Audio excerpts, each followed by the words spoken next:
I'm sorry for starting a bit later than planned, but the real world got in the way. I'm going to do a couple things. I will load up the game. I'm going to take a little bit before we get started. I'm not going to have an essay or anything to read, but there has been one thing, actually, one of the things that I ran into on my way to broadcasting sort of seemed thematically appropriate. And I don't know, there's a couple of details that came up over the course of the last couple of days, which I think when you're in a certain frame of mind, you kind of start noticing things that line up with it pretty well. So I suspect it's just that, but I figured it seemed good to share, particularly because the last thing I want to do is have people who really liked the game on Wednesday miss out on the chance to see the game. Oh yes, okay. So not for broadcast contains scenes that some players may find distressing. Discretion is advised. Definitely, we are going to be hitting onto the sort of stuff that merits a disclaimer. So. If you feel like, again, I really don't want to talk about what's coming up because I think there is some value in keeping the surprise.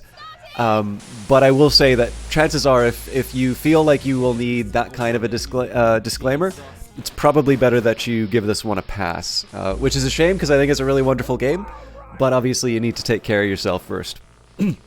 So, between Wednesday and today, a few different things have been coming up. So, number one, the day after I did Not for Broadcast and I read Orwell's preface to Animal Farm, I saw two tweets that were basically of the I don't really like this and this site shouldn't post it. You should boycott this site ones. This isn't Joe Rogan stuff. I try not to talk about like the really popular hot button stuff unless I have something original to say about it. But that was definitely my "you people need Jesus" moment, because certainly I definitely get the impulse in terms of people not wanting to see certain things, but it definitely seems quite inconsistent with sort of the higher ideal you're trying to uphold by specifically wiping it out without sort of a better justification, which is of course what that essay is about, right? The essay isn't actually a free speech absolutist position. It's one that allows for a number of curtailments, and in fact essentially says that free speech absolutism is not really possible or potentially even desirable. But it does put, I think, a stricter requirement on that kind of suppression than, I don't know, what the examples I ran into was. So, obviously, Orwell isn't the last word on this stuff. I just happen to think he's very good on it. And so, obviously, after putting some time into reading some of the preparing material and then seeing the exact opposite on my timeline, I'm like, well, I suppose there's a reason why it's good to be talking about this stuff. And on top of that, excuse me.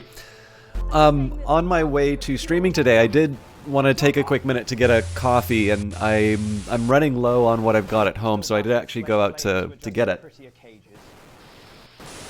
But I live in my nation's capital, and so there is a big convoy of trucks. So I'm going to sound sympathetic to a group that I don't think there's a lot of sympathy for. But what happened in Canada is that there was a ruling on what the vaccine requirements would be for certain, like for trucking, particularly cross-border, going from the States to Canada. And it seems to be that the ruling or the guideline on this was not well communicated, that they said one thing, which, so far as I can tell, the policy didn't change. The policy was consistent without, but the announcement was inconsistent. So effectively, truckers were told one thing, it was corrected, and there's a number who are unhappy. And obviously these people are going to be unvaccinated, because if you're vaccinated, you're not going to be affected by the policy. And I think some trucking associations pointed out that some of these truckers were actually already on the road as a result of this guideline. So the thing is that if you were to hear about a protest like this, so basically it's a bunch of trucks that are on their way to the Capitol, they've arrived now. If you see it only in that lens, excuse me, I kind of get it. I don't have a lot of sympathy for the choice not to be vaccinated. But clearly, if you are told one thing and you make a set of decisions, particularly ones related to your livelihood, only to sort of have the rug pulled out from under you, that's actually a fairly understandable position to hold. And I can imagine why people would actually want to take an action on it. And of course, the problem is that that's not what the issue's really about. It seems that a few of the organizers of this have definitely got some pretty open statements about, wanting to take power by force or violently overthrowing the government or whatever. And there is sort of the concern, you obviously don't want to caricature people, but, I mean, it's fairly clear there is a very, very nasty element present inside of this group. And essentially that has overshadowed what potentially would have been a fairly legitimate point for them to make, which is, look, you said one thing, and now we have to deal with the consequences of you changing your mind, where, of course, in reality, it's a miscommunication, but in the end, you still want to deal with that. With all of that in mind, on my way to pick up my coffee, I actually ran into the protest. Now, this is the height of stupidity. So like I said, right, this is not a very sympathetic group because I'm gonna guess the majority of people who watch this channel are already vaccinated. And of course, again, it's tricky to have sympathy for people who have a different opinion from you at the best of times, but particularly on health issues, it's even more difficult. I should mention, I do actually know some people who are fairly staunch anti-vaxxers, so believe me, that is a tough one. But there is something mildly comical about a bunch of pickup trucks. There are some like proper trucks in that, but pickup trucks sort of parking in front of Parliament, which is closed for renovations. Like, there are no MPs there, and honking their horns at them. Particularly when I know one of their other gripes, as sort of more right-wing politics will have it in Canada, is the carbon tax. So, they also wound up paying a nice little carbon tax to be able to drive their vehicle to the one building where we know that MPs aren't. So, there you have it. On one hand, I've got a bunch of articles talking about why more and more views should be taken offline for essentially disagreeing with them. On my way to, get coffee, I ran into a sort of protest movement which came across the country and has elements talking about the violent overthrow of it. Now I'm going to be playing a dystopian game in which I'm deciding what shows up on television as a very aggressive, sort of heavily left government are taking money away, taking people's passports away, and redistributing the wealth, and setting up the youth movement. So, a timely game, to say the least. So, sorry, I know I'm a bit rambly right now, but I'm actually also, I've been very cold. It's really cold. I was like -20. So I'm taking a minute to just like gesticulate a bit while I'm talking. Yeah, well, and this is the big thing, the exception. It's not even, so there was a review that I read of I don't want to say the publication, because like the thing is that I'm not fully subscribed to the whole idea of like, don't even retweet stuff that you disagree with. Like, you have to unperson them. I think if you're going to have a disagreement, have it openly. But on the other hand, like, I also think, like in this particular case here, I'd like to focus on how much I like the game. So, I am kind of like, I don't know, I'm undermining my own point here, I guess, a little bit. But this particular review really seemed to want the game to like make them feel like they were very smart, so they wanted to have like all the little signposts of what politicians are talking about. I do actually tend to think like so I like the fact that this game didn't go for the cheap shot and have like the really obvious mapping to a particular politician. One, because this is definitely something that is a larger a larger trend happening in the world. I mean, I do also think that sometimes this kind of satire is timeless, right? I mean, we did start by reading Animal Farm. But yeah, like I don't see this as being like limited to the UK or Brexit or the US or, you know. Yeah, well, that's just it, right? Like there was, so this website that did the review. So like the thing is that this this review, first of all, unfairly criticized the fact, it's like I can't pick a tone, and I'm like, man, like just look at any other good satire. Like there's some hilarious satire that is also deadly serious. You know, Animal Farm maybe isn't full of laughs. I think 1984 is a much funnier book than people give credit for it. Evening, probably can't stay long today, but you played through one of the apparently many endings and found it to be pretty good. So yeah, this is great to hear, Erasmus. I've not actually played to the end because the ending only became available on Tuesday. I definitely hit one of the moments that caused it to have the disclaimer on it. So that's really cool that you picked up the game, though. I'm really happy to hear that. Excuse me. But yeah, so I mean, first of all, I think the point of the game would probably be undermined if it really wanted to point it particularly at one group. Like I sort of feel like one of the things that makes not for broadcast work is that it does actually have this kind of broader appeal. Also the other thing too, right? Like obviously all of the tech is really old, right? We've got VHS players. These are all CRT TVs. There's a bunch of, you know, like there's obviously it's very British, but beyond, because the developers are British. And then, I mean, again, so I was wondering about that slogan, Forward Together. Apparently, Theresa May used this. So you can forgive me for forgetting Theresa May's campaign. But apparently also Thatcher might have used this. So, again, obviously conservative when Advance is clearly a left-leaning party. Yeah, it has a Guinness World Record. And hi, MC. Sorry, I see you. I see you there. We will be starting the game fairly quickly. My hands are starting to warm it up. But yeah, the exception. I think it's a really important point, which is this game also doesn't really seem to force its politics down your throat. Like obviously, it's got a point to make. I think it's got a good point to make. And I do think that it's sort of taking part. It's taking its place in sort of a longer series of sort of works and maybe a broader conversation.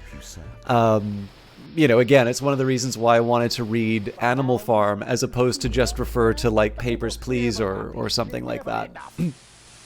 But I think it avoids kind of the cheap shot in the sense of like limiting it to a particular time or place, which I think is the appropriate choice, and also probably a slightly better financial choice because it has a broader appeal. There's another point. Oh yeah. So that review. So there's two things that I found about. So number one, I was pretty annoyed about the fact that they seem to really want to be told that they were smart by the game. Two, I didn't really think the game needs to pick a tone criticism was that fair. But then I took a look at the comments, and the comments below universally were angry that the party seemed to be a left-wing party and not a right-wing party, because they felt that it was, you know, that the existential threat to freedom is coming from the right. And I'm like, well, that's, you know, like, I agree if you want Not for Broadcast to be a propaganda game, then yes, that has standing.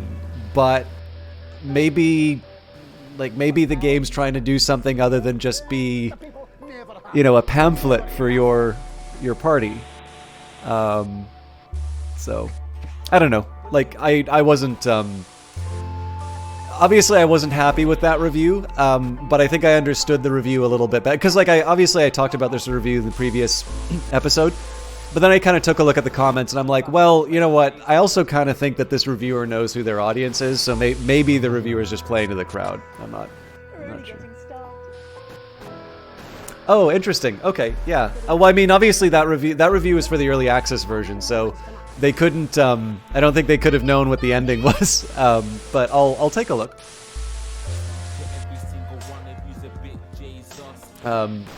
Yeah, this was one of those. They're on a good path. Man, it was like the Raphael trailer for the Stanley Parable. It's like, all in all, I think it's on a good track, but it needs to fix the. But I don't know. Like I said, I didn't care much for the review. So. So anyway, sorry, I'll put it like this. I need to play it a bit more to figure out whether or not this really holds together or not, because sometimes you can't both sides yourself to a very silly place. Also, most of the acting is consistently good. Yeah, I was actually pleasantly surprised. I think we talked about this before, that the acting is like, it didn't need to be good, because I actually think this game would forgive a very, almost like high school students all getting together for a game jam kind of level of acting. But the more I watch it, and there's more little details in it that I really appreciate. Now again, I don't mean to suggest that any of these actors rate the level. I'm just saying that this game could have gotten away with it if they wanted to kind of cut costs. But the little details, like the way that the tone in the newsroom shifts as soon as Advance says that they're locking up everyone's passports, I thought was a really neat one. So. Yeah, I'm not sure. I'm not sure I wholeheartedly agree the exception, because I think for a lot of writing, generally having a point and taking a sharp, stating it well, is largely to the advantage of most articles. But I do also see where you're coming from, which is that also good writing sort of has a certain, like, it applies well enough, or it sort of hits something, it hits enough of a chord that it does sort of take on a bit of a, I don't want to sound like self-contradictory on this, but it does become a bit more universal. So, like, I guess I'd put it to you this way, like Animal Farm is very clearly Oh, sorry, that was the last thing I wanted to point out. I read the review from the New Republic for Animal Farm. This is the other thing that happened between Wednesday and today. The New Republic is basically exactly the kind of review that Orwell predicted for Animal Farm. And of course it's the New Republic that did it. It's so unfair to it too, where like it deliberately tries to say, well, if so-and-so is supposed to be this figure, well, that's just logically incoherent. And like, obviously it could be, like, I think most people do not actually read Animal Farm that way. So I think it's the idea that, oh God, well, I think it's supposed to be that he says, like, well, Snowball's obviously supposed to be Lenin, so why does Napoleon chase away Snowball when he chased away Trotsky? And I'm like, well, maybe Snowball's not obviously Lenin. Anyways, sorry. And yeah, MC, this is the big thing for me, is that Papers, Please is definitely a very good comparison to this game here. But one of the things I wanted to do earlier on in terms of the broadcast, both before we did Not For Broadcast on Monday, when we did Not For Broadcast on Wednesday, but also as a prelude to it, I actually wanted to do some of the books. Because obviously there's more to this conversation than just other games. And I think there's a very conscious effort on the part of the developers to reference some of these past things. So your character's last name is Winston, for instance, which is the first name of the protagonist in 1984. But yeah, it's again, but it's not unfair to to point out Papers, Please. I definitely think that it's that is definitely going to be an influence, or a decent comparison at the very least. I have not played We the Revolution, though. And then finally, when you first saw videos of this game, you thought it was made by the same div that... No, it wasn't, yeah. Lucas Pope's most recent game is Return of the Obra Dinn. And DGG16, how you doing? All right, let's go back in. So this is after our lockdown episode.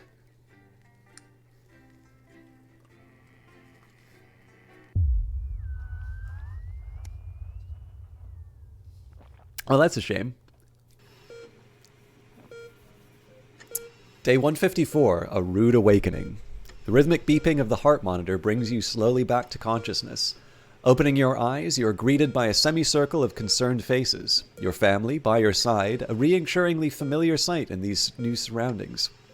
You blink a few times to clear the sleep from your eyes and bring everyone into focus.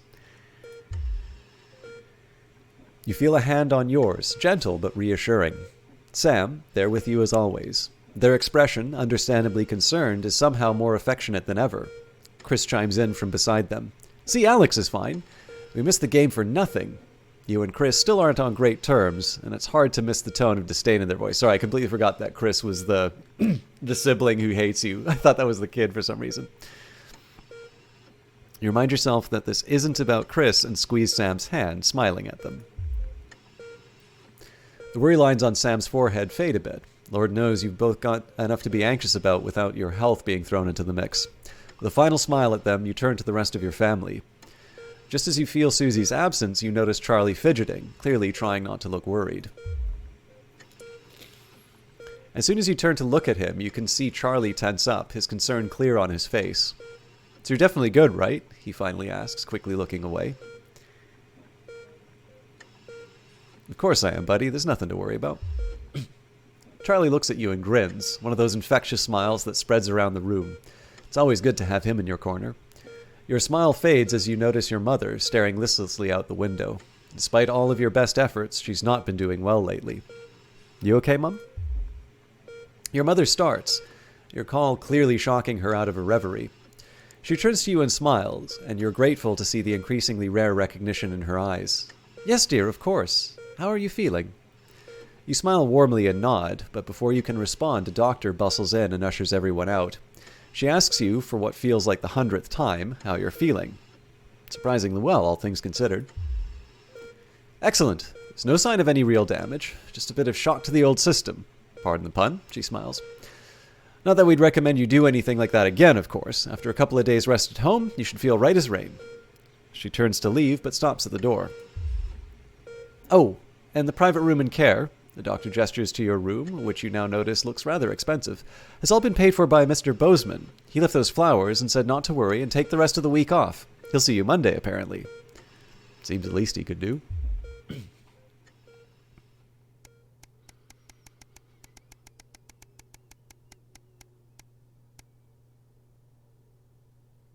A burden to bear? You come home from a particularly late shift to find the kitchen light still on, which isn't normally a good sign. Everyone's usually in bed by now. Softly opening the kitchen door, you find Sam sat at the table. Bills and papers are strewn in front of them, as well as what looks to be their second pack of biscuits. Where are the biscuits? You give them a quick kiss as you take a seat next to them. Sam frowns and goes back to the bill they're holding. Hey, sweetheart, just looking at the numbers again. They look at the door to the pantry, now converted into your mother's bedroom. We've been doing our best, but I think Cassandra really needs a nurse to look after her now. Suddenly, the bills are all that you can see.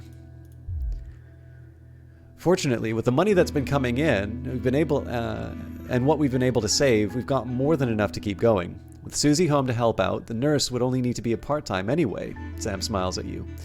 I know things have been difficult, and the daily care won't be cheap, but she's your mother. We have to, really, don't we? I mean, we got the euthanasia centers, right? No. You gratefully smile back. Of course you'll pay for the care your mother needs. The sword of Damocles sheathed, at least for the moment, you grab the papers and stuff them into a drawer. It's such a relief not to have to worry about it anymore. Or so you told Sam.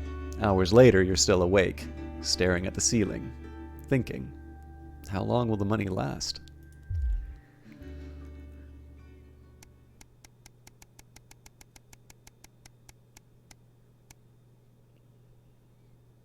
A letter home. Sam's out with work tonight, and Charlie's staying at her friend's. The house is yours. You order takeaway, have a couple of drinks, and decide to relax in front of the TV. Not a great selection tonight, but surely something to watch. So if you feel like a laugh, comedy is. Sam's not here, but you can still watch a horror without them. Just want to switch off, action thriller is the one, or Sam isn't a fan of historical dramas, so you make the most of them being away. Genghis Khan wasn't ever really something you were interested in, but the drama's not half bad. You even learn a few things, like like the fact that his real name was Temujin. Who knew? When it's over, you flick through the channels for something else to watch, but a glint under the coffee table distracts you. You reach down and retrieve the mysterious device, remembering Sam's note as you do. Hey sweetheart, Charlie lost Susie's present. Would you mind looking for it tonight? X. As you hold it closer, you're surprised to find the gift's actually an engraved lighter for Chippy. She claims the nickname's affectionate, but Charlie still scowls every time she says it. You're not sure Sam would approve. The accompanying note from Susie explains, Irkistan has a long tradition of glorifying the art of starting fires. Thought you'd like it. Don't do anything stupid. Stews. Hopefully it's just a souvenir, and it's not a new pastime that he's picked up, or is about to pick up. This is one thing that wasn't entirely clear to me. When Sam says to us that Susie being home will keep the cost of the nurse down, like, obviously Susie is on holiday. Like, she's traveling the world with friends. So, you know, I'm not 100% sure. The thing is, of course, there's like, I think 50 days between those two events. So... Okay, yeah, fair. And again, like, it wasn't something I was going to make like a really big deal about in early access, but it seems like it's kind of been kept in, so. But I mean, again, there's other ways that this can get sort of, like, there's other ways that you can sort of reconcile it, so you know, again, it's just, you just want to play the game, right? So, it's nice she thought of him.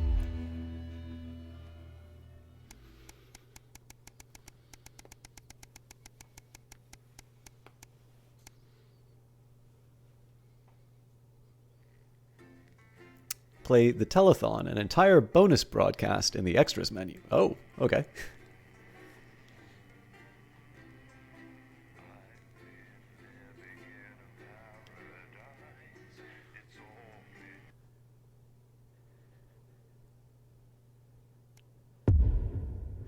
Day 232, The Silence.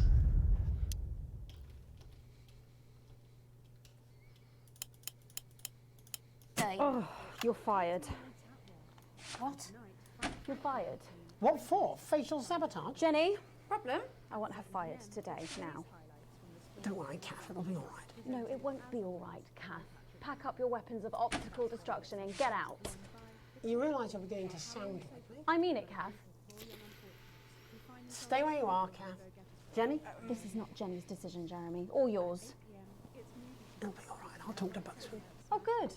You can tell him I'll return his wife's casserole dish at our dinner next week. Jenny? I'm sorry, Kath, you're going to have to leave. At 11:30, it's a double bill for popular transatlantic comedy That Nun. Letting it go to your head? She nearly blinded 10 me. seconds, I thought we were everybody. all part of a team these days. Things are better, Jeremy, you know that. Just stop being so You're in high and mighty 5, and do your job. 4, You'll have me fired too. 3. Don't tempt me. Good evening. I'm Megan Wolf. And I'm Jeremy Dawes. Our main headlines tonight. The establishment strikes back. The World Council has agreed today to impose punitive sanctions on the people of this country. The sanctions, which are broad-ranging, include restrictions on the supply of oil and gas, food, clothing, and even some medicines. But how should we react? We asked the public. How should we react? So how do you feel about the sanctions? I actually think that with advance in charge we'll be fine.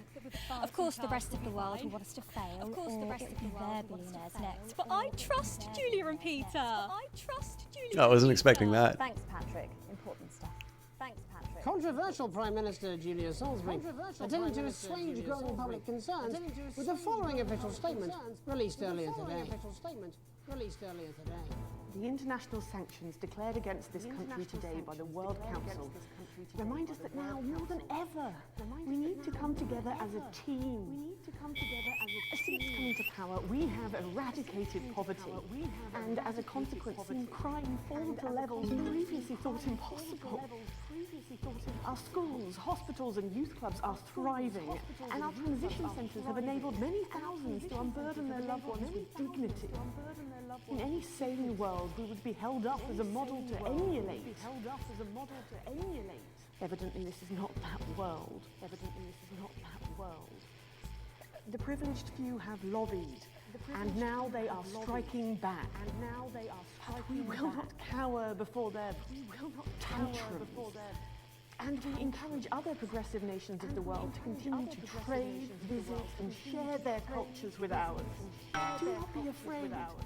We have more friends than we can count. We are a team, now more than ever. And this team is on your side. Thank you. Reassuring stuff. But what do you, the public, think of our refreshingly different government? Robin Short found out.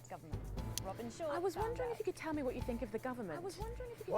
That shower of iridescent pricks, punishing success and rewarding laziness. They're taking this country down the bloody Swanee. And it's not just me that thinks so. My wife Iris, she agrees. A whole lot of problems. Protests were held today at the controversial construction site for Remington Smith's physics-defying MOOBS project. Since digging straight through the earth began 6 months ago, the project has been beset by problems, including localized tremors and the heat deaths of many of the workforce. Residents of the nearby town of Calamity today converge on the construction site with sincere, if misspelled, placards, demanding a suspension of digging until safety checks can be carried out. Of course, that's half a world away. But what does this country think? Patrick, How do you feel about the MOOBS project? Oh my God. I thought it was about the protests. Love Sophia Remington. Imagine a tunnel straight through the planet. Straight through the planet. Oh, she's a visionary. Pipers at the gates of dawn. Commuters in the capital this morning found themselves surprised and amused by the latest stunt from popular pressure group. silent protests were held outside underground stations throughout the capital, bringing a pleasantly surreal quality to the morning commute. Unless, like me, you have a phobia of mines. But how do we, as a country, really feel about Disrupt? Robin? How do you feel about Disrupt? Oh, well, now you're talking. Ruddy hero, showing us not to take it lying down like Iris here. So you both feel they're a cause worth supporting? Well, Iris doesn't speak on mine, but we're pretty sure there's still one in there, aren't we, love? Wherever it is, it loves Disrupt, fighting the oiks for our freedom. And what could possibly be wrong with that? Do you need me to get you some help? Feast or famine. Resourceful doctors David Wong and Ingrid Swansborg and Morgansford today announced their first successful harvest in Dante's Tank. Although they can currently only grow a few fungal strains, the scientists seem to be staying positive, as the following picture shows. The undauntable scientists chose to try and survive in the cave system while the complex rescue operation inches forward up here on dry land. Let's hope they like stroganoff. But with Advance planning to spend an eye-watering amount of public money on the rescue craft, we asked Patrick Bannon to find out what we should all be thinking about the accelerating costs. What are your thoughts on the costs of the rescue? Oh my God, Patrick Bannon, wash your mouth out with soap. You can't put a value on human life. You have to spend whatever it takes, because one day you might be trapped in an underwater cave system and you would want exactly the same. I don't think so, actually, because for legal reasons, we're actually not allowed within 31 yards of the coastline. I am not a number. Applications finally opened today for the new Advanced Team membership cards, a scheme by the government to allow fast access to all the new public services being introduced daily. The team membership cards are entirely voluntary, but will be recognised as legal identification by all major organisations, including the police, banks, and, rightfully, pubs and bars. And of course, there's no charge, Jeremy. It all seems too good to be true. Well, you've always been a cynic. But most importantly, what should you, the public, think about the new team membership cards? Team membership cards? Absolutely bloody Team membership not. cards? It's the thin end of the wedge, isn't it, Iris? First it's, can I see your identification, sir? And then it's, would you mind bending over the table, sir? So Sergeant State Educated and Constable Regional Accent here can stick their truncheon up their berry out. Crikey! They should call them what they are. Crikey! They're bloody ID cards. Oh, for Christ's sake, what is it, Iris? Oh, for Christ's sake, what is it, Iris? I'm really not happy, Algernon! Crikey. Crikey. And finally tonight, Game of Two Halves.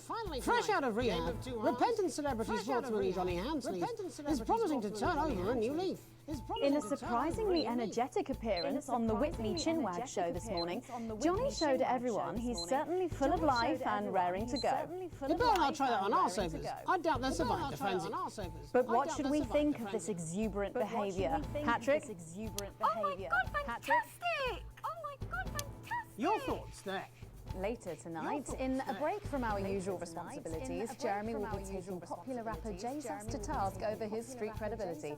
And then we'll both be meeting the team behind the new play that's got theatre critics buzzing with anticipation. That's all coming up on tonight's National Nightly News.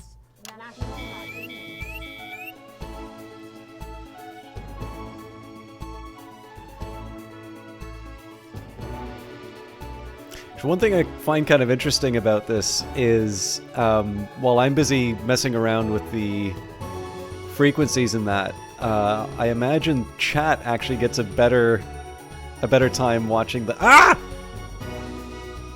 broadcast, which I think is kind of a neat. First tonight, let's return to our main story. With the A neat little side effect. And the honeymoon period pretty much over. The National Nightly News has spared no expense in bringing you the response to today's sanctions from across the continent. Joining us to help digest this shocking development are Prime Minister Peter Clement from his home in Lanfordshire. Good evening, Jeremy. And from Urkistan Foreign Minister Ivan Vodovich. It's a great pleasure. Miss Wolf, you like... And from Svenland, Minister of Mojo, Bieland. Hey, everybody. Minister Vodovich, your country pushed especially hard for these sanctions. Any regrets? My only regret is I was not able to see the face of my old friend Peter Clements when the results of the vote were announced. As you say, he has one up in your bottoms. In Finland, we try not to gloat actually, because it's seen as really ugly and dangerous to some small creatures, yeah? Ah, don't worry, Minister. Ivan and I go way back. He's a wind-up merchant who can't put for shite. He's just trying to get a rise out of me. You're like a man who loads dissidents onto a train to labor camp, not because of love of country, but to make up for size of his tiny penis. None the vodka, No more than you. I see you on election night, the mouth-like man thinks he's singing beautiful lullaby. But actually he's squealing like a pig in hands of Randy Big Dick Palmer. Actually, we Svenlandians, we aren't size obsessed. We value passion, yeah? Like the way we spoke up for Mr. Clements' country at the World Council. That's all well and good. And high and mighty, but where were you for the actual vote then? Not fingering each other's fjords. Actually, that's kind of racist. And if you must know, I've had like a really tiring afternoon on my tongue, like a really tiring afternoon on my tongue. Prime Minister, with Advance's popularity on the wane... You don't have to bring that up at every given opportunity, you know. Every given opportunity, He's like man who thinks he's sniffing flowers in his beautiful glade. But he's actually standing under outflow pipe from shit factory at shit flushing time on day at Village Festival of Shit. I tell him this at 19th. Minister Vodovich believes that left to their own devices, people will behave selfishly. It's nature of all beasts. However, in this country, we think our citizens are capable of being more than beasts. Pathetic idealism. Minister Björk, Svenland has long had radically different traditions and culture from the rest of the world, and yet it peacefully coexists. Why do you think that is? Well, you know, I think maybe the world sees us as something they can actually spiritually be enlightened to, yeah? Yeah, or maybe it's the orgy houses. Yeah, or maybe Sometimes, when foreign dignitaries come to visit us, they're actually quite skeptical, actually. So we take them on a visit to the Donga district and show them what like a progressive, enlightened society looks like, yeah? Shit of bull. Spending is like woman who thinks she makes best cake in village hot baking contest. And then when she slices it open, it just full of piss and cum. That's just really gross, actually. That's just Spending in a teeny tiny country. With population smaller than number of people, Peter Clemens is sex with his teeny tiny penis. It's not all about size, actually. It's not all That's what about Peter size, Clemens actually. always claimed. I'm talking about population size. I'm talking about Peter Clemens' teeny tiny... Oh, fuck off, Ivan! Oh, Prime Minister, please. It's so easy to sit on your pile of money and go, innit, pal? You're a shite leader. A fucking god-awful golfer. And quite frankly, as my old man used to say, you're a bit of a cunt. Prime Minister, please. It's you who is cunt. Minister Vodovich, please. You people are fucking starving, pal. We will see how well fed your people are when the sanctions start to bite. You think you're man like big scary wolf person terrorizing village, when actually a pathetic goose person searching puddle for tiny dropped off pieces. I'm so obsessed about small parts, mate. In Finland, we believe like the size of your penis isn't as important as the love it contains, yeah? Oh, fuck off, yeah. If everybody could just calm down. Okay, if everybody You're could so just calm smug down. on golf course. They are like man who fucks pig and somehow give her birth to beautiful lady. But now you start to see, the people never happy. It's never enough. Never happy. It's certainly true that advances popularity. It's on the fucking wane. Yeah, let's go with this bollocks again. Shall we? Actually, you know what? Nah, fuck this. I'm done with this. Prime Minister, please don't storm out. No, no. Please don't I storm have had out. enough of you, Mr. Jeremy Donaldson and your Snyder sides. You think you could make a better job of things, do you? Because it's not that fucking easy. Let me tell you. Your channel is a fucking disgrace. You insinuate and edit against us and pick your headlines so people don't trust us. The sooner Guilty you as global charged. monsters are taken into public ownership, the happier everyone in this country will be. Everyone in this country will be. We've not got long until the adverts, so... Look, I'm sorry for the outburst, Miss Wolf. Sorry. Julia thinks very highly of you, and I know you're not the one making the editorial decisions. Do any of you have anything you wish to add about the sanctions? My work here is done. I like man who happy he lie down with fatty, drunk, easy girl from village inn, who discover in morning he wake up next to beautiful news reporter. You know, I think it would be a terrible shame here if the people of your country would suffer because of teenage grudges and personal rivalries, yeah. Thank you. Prime Minister? Thank you. This Prime country, Minister? this wonderful, civilized, creative, inventive country. We're not scared of these sanctions. There's no wolves at our door, only the best of people striving to help us. So no, we're not afraid. In fact, I doubt we'll lose a wink of sleep because we're strong and we're well resourced. And we don't back down to bullies. And on that note, we have to wrap up. Ministers, Prime Minister, thank you for joining us. Prime We'll Minister. be back after Thank these you for messages. joining We'll be back after... 1 minute back. Peter, it's so easy. So many buttons to push. Piss off, Ivan. Well, I see you at Grange this weekend. No, I've got meetings. Some tossers impose sanctions on the country. Well, shit. I mean, wow. So that happened. I do like the idea of international politics being reduced down to school rivalries. Queen of wolves, but actually you are just puppets on the string of evil shitty-hand puppet ladies. Government censorship should show up in blue. Same as regular censoring. Keep an eye out for the advanced blue waveform.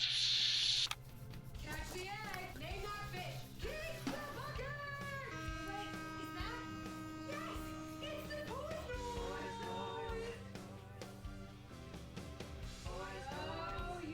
Are you still meant to bow to foreign royalty? What?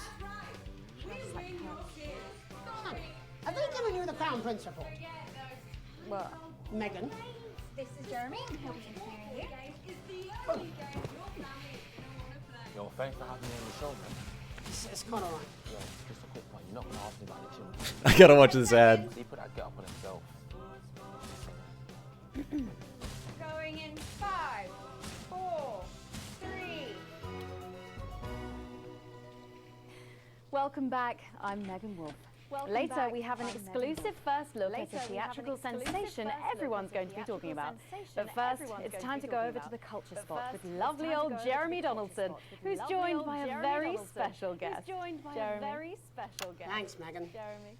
I have the honour and privilege of being joined by hip-hop royalty. He's been called the son of the streets and the father of truth. Not sure how that works, but whatever. Let's welcome Jesus! I probably stayed too long on Jeremy. Thanks, Jeremy. Yeah, it's a real honor to be here on this show. You know, as a kid on the streets, I used to watch you through a window of the shop, so to be here right now is crazy. You've had quite the journey to be here today. Can you tell us about it? You know, I try not to, you know, the past is the past, and I don't like to dwell on it. But yeah, man, the streets is all I remember. My mother donated me to a charity shop soon after I was born. Elderly lady took pity on me. You know, she let me sleep on a pile of crime fiction until I taught myself how to walk. Wow, that's quite the childhood. And she died, died tragically. Right there in my arms, man. You know, I remember a tear falling as she laid there next to the used homeware. And in that moment, I became a child of the streets. I was just 18 months old. What a tale. What a tale. You're known for your direct and honest lyrics. Was your style informed by your troubled past? Oh, like I said, I try not to talk about it. It's just, it's just too hard. Of course. But my first album is about the story of the first 4 times I stole, so I wouldn't starve. A small group of infants came to see me as their de facto leader. They call me Mr. Cheese Slice. Anyway, we were like a family. So it would seem. Recently, you've been quite outspoken about the government. Yeah, fuck the government. Fuck Advance. Fuck Peter Clement. What is it that you object to so vehemently? Well, you know, they stole from us. They're taking our money and spending it, man. Actually, homelessness has been all but eliminated in the last couple of months. So?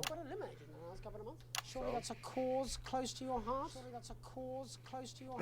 Yeah, nah, of course, man, very much so. I just mean, why do I have to pay for it, you know? People have been rehoused on property seized from the historically wealthy. And that couldn't have been you, could it? I worked hard to be here. I built this from nothing, and I deserve to be rewarded for that. Would you say you worked harder than, say, a farmer or a care worker? No. But if people are taking something from my music, choose to value it, buy it, who's to say I don't? And no one can take that away from me. Not even to help, say, vulnerable children, Mr. Cheese Slice. What is it you're trying to say? I just don't understand where you've placed yourself politically. I mean, is it ideological or is it tactical? Well, it's more of or maybe it's hereditary. Stop trying to tie me in knots with your words, Jeremy. I let the music speak for itself. And the people agree with me. Well, that remains to be seen. But you have given me a very easy segue out of a conversation that I promise you was much more painful for me than it was for you. So here he is with his hit song, Mrs. Loverty. Oh no, I'm going to do something a little different. It's a new single I've been working on. Oh, so this is unapproved. Yeah, you love it. Excellent. Don't worry, we've got a state-of-the-art censorship system. What's the worst that could happen? So here he is with a new song. It's Jesus. First, you're gonna pay. You're gonna pay. You're gonna pay back. You're gonna pay back.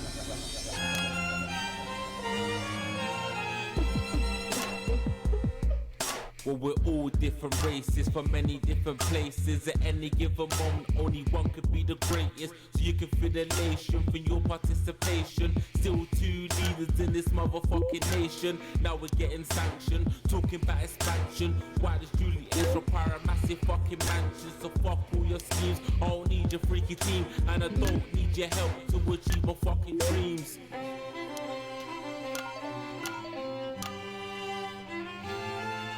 So don't make a fuss when you find you're one of us. Get every single one of you's a bit Jesus. And you can call me crazy, cause no one ever pays me. But I won't waste a lifetime being motherfucking lazy. I may be inventive, my taste may be expensive, but why would I get out of bed with no fucking incentive? Although it's contravention of your obvious intention, I like to eat a little of the fruits in my invention. You make us the same, but we're not all the same. All our dreams, all our schemes, all our means are not the same. The best of the praise of the crest of the wave, cause we're only equal people when we're motherfucking slaves. Take this fact, gonna stain it red, gonna slam it into Peter Clemens' motherfucking head, cause he's thick as shit, he's got a job he's unfit for. It's time to stone the castle with a motherfucking pitchfork.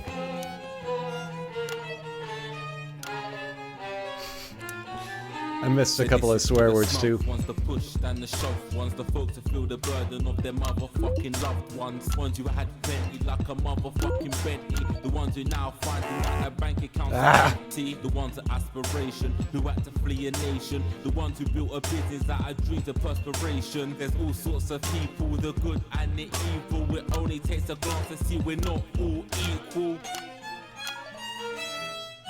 You make us the same, but we're not all the same. All our dreams, all our schemes, all our means are not the same. And the best of the praise of the crest of the waves, cause we're only equal people when we're motherfucking slaves. Gonna take this fact, gonna stain it red, gonna slam it into Peter Clemens' motherfucking head, cause he's thick as shit, he's got a job he's unfit for. Time to stone the castle with a motherfucking pitchfork. Get out of your seats, get your asses in the streets, set a fire in the building, let them feel some fucking heat. Say you hate to go getters, you're spoiling bed getters, and burn them on the powers of advances fucking letters.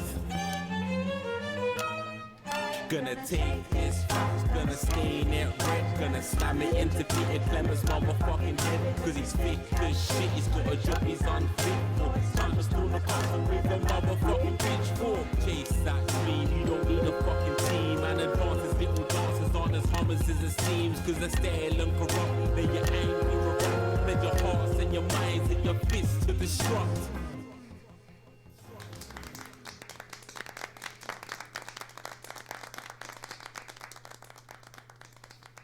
I'm fired. Jay Zuss there with his new song. Thank you so much for joining us in the studio. I'm sorry. I'm sorry. I may not agree with you, but I'd just like to offer you an apology. I've just been told that there was some kind of issue upstairs, and an attempt was made to censor some of your notes. What? Are you joking? I'd just like to say to you and everyone at home that this was a mistake. This is absolutely ridiculous. This is absolutely ridiculous. Here at the National Nightly News, we pride ourselves on remaining neutral, unbiased, and independent of any outside interference. You have my word. We will never censor ideas. Back to you, Megan. Well, a bit of dangerous language there, sorry about that. A bit of dangerous well, thank you to little Jeremy Donaldson for providing our culture spot. Coming up, we'll be speaking to a couple of familiar faces about their upcoming dramatic outing. Don't go away. We'll be right back after go away. Just a reminder, fixing that old VCR. And a new tape. Past that break. I wonder what the rating on that segment's gonna be. My father's going to hear about this. I understand. This is unbelievable, Megan. I don't know what you're talking about. Oh, cool, we got an A+. Yeah, I have Shares and Crazy Neil the exception. If I could, I'd just play him all the time.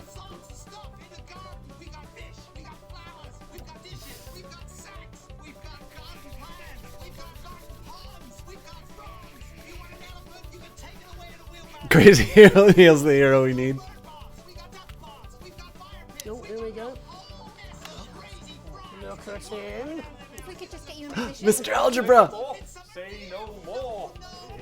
Jeremy, you remember Mr. Algebra? Vividly. And Mr. Harris, and this is Ms. Rady. What? Philippa, please. You're back together again, eh? Who'd have thought it? Perhaps a lower order demon. This is awfully exciting, isn't it? Right, okay then. We're going live in 10 seconds, opening on camera 1. 5, 4, 3. Welcome back, and no, you're not mistaken. Welcome Sitting back, across and from no, us are you're some not very mistaken. familiar Sitting across faces. from us are You some really are very too kind, familiar Megan. It was faces. only a You yogurt really are too commercial, kind, but I'm Megan. still It was proud only a of yogurt it. commercial. Here to talk about his new show, we're joined by National Treasure Tommy Harris, the National Theatre's Philippa Ray, and National Deficit Jeff Algebra. So lovely to have you all. Tommy, would you like to tell us about the show? You know what? I'd bloody love to. It's about me. I stayed too long. It's about my life. It's about me. And where did the idea come from? So, right, picture this. Their legs akimbo, mid-session, sweat is pouring out of me like an immense hog. And then Cindy comes in, she says, Pete's on the phone. Hey, Big Boodler, this is not for broadcast. Yeah, Pete's actually a really good mate of mine. Oh, is he really? Yeah, no, he comes to the training sometimes. Yeah, no, he comes to the training. Anyway, so, Pete, he says, Toby, he thinks my name's Toby, he says, how would you like to spread your message of team spirit and cooperation? I will answer that question when there's not How dialogue. would you like to really make a difference? How would you like to really make a difference? What did you say?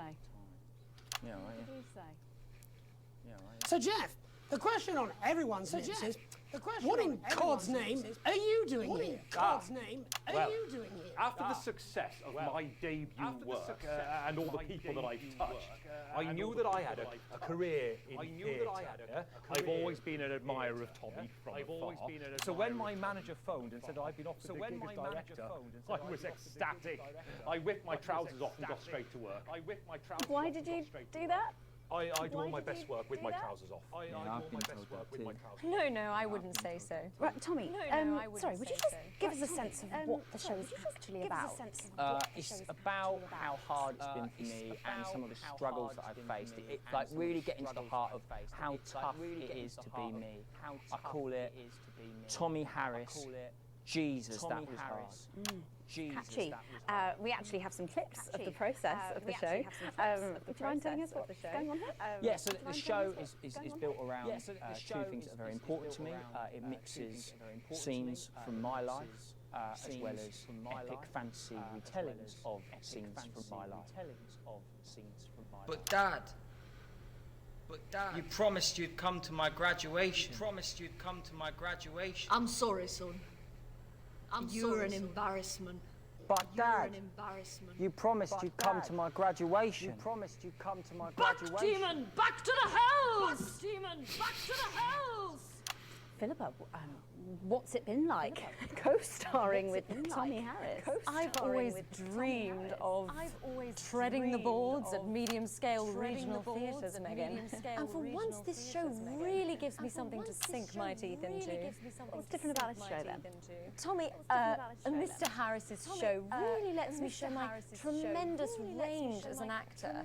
I've always suffered from typecasting, forced to play That the same edit there is tired brilliant. characters in every god-awful yogurt advert, or god-forsaken soap opera, or God forbid, a pantomime. But you know, this show has really let me just go there. Jeff, the viewers at home will be dying to know exactly what is it that you bring to the show? What is it that you bring to the show? I think these guys would agree with me when I say that it's my steady hand on the tiller, my arm round the shoulder approach that's really brought the production from strength to strength. Absolutely right. Jeff's contributions are immeasurable. He was our rock. Can you give us a sneak peek of anything else that might be in the show? Yeah, all sorts, yeah. Yeah, we've got lots of exclusive first-hand experiences of Tommy's time in the underground sports board scene. And some epic fantasy retellings of Tommy's time in the underground sports board scene.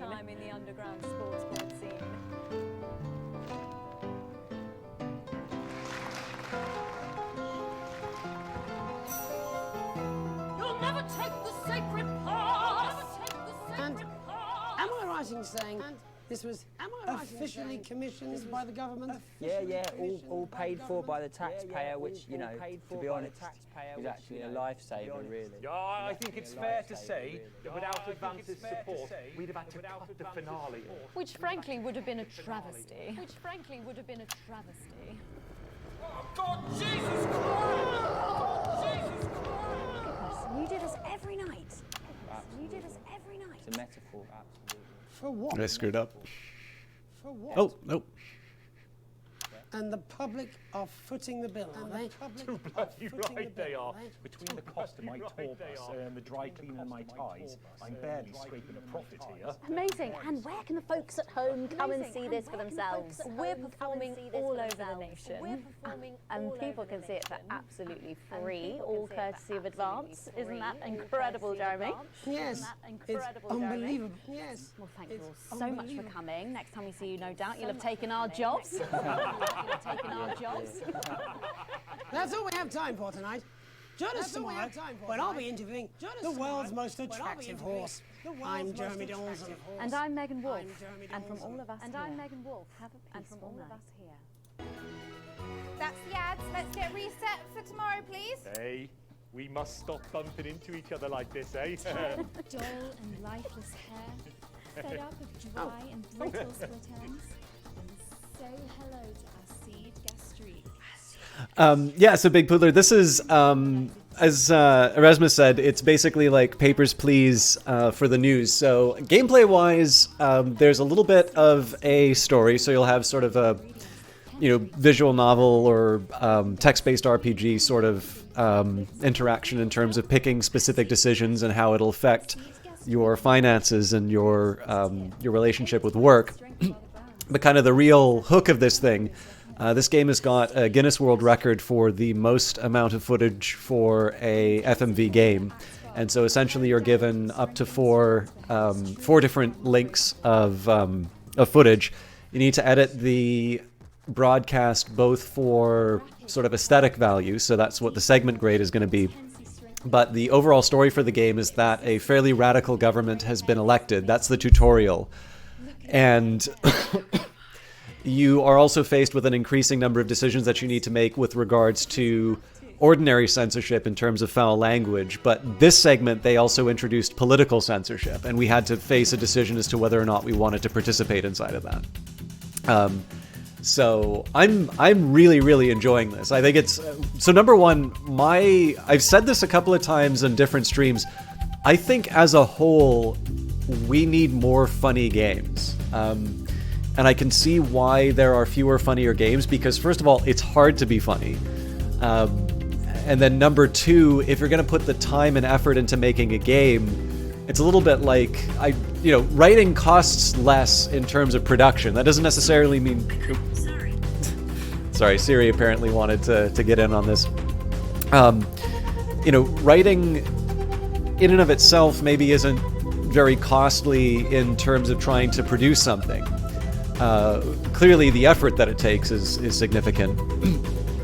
But even for something smaller like that, like generally you tend to think, you want to take yourself seriously. You want to tackle big themes, or, it's the same way that I think there's a tendency in creative writing now where people don't want to write short stories. They want to write sort of full novels. Maybe that's changed, but it sort of feels like it's easier to write long things, and generally people are doing larger works as a result.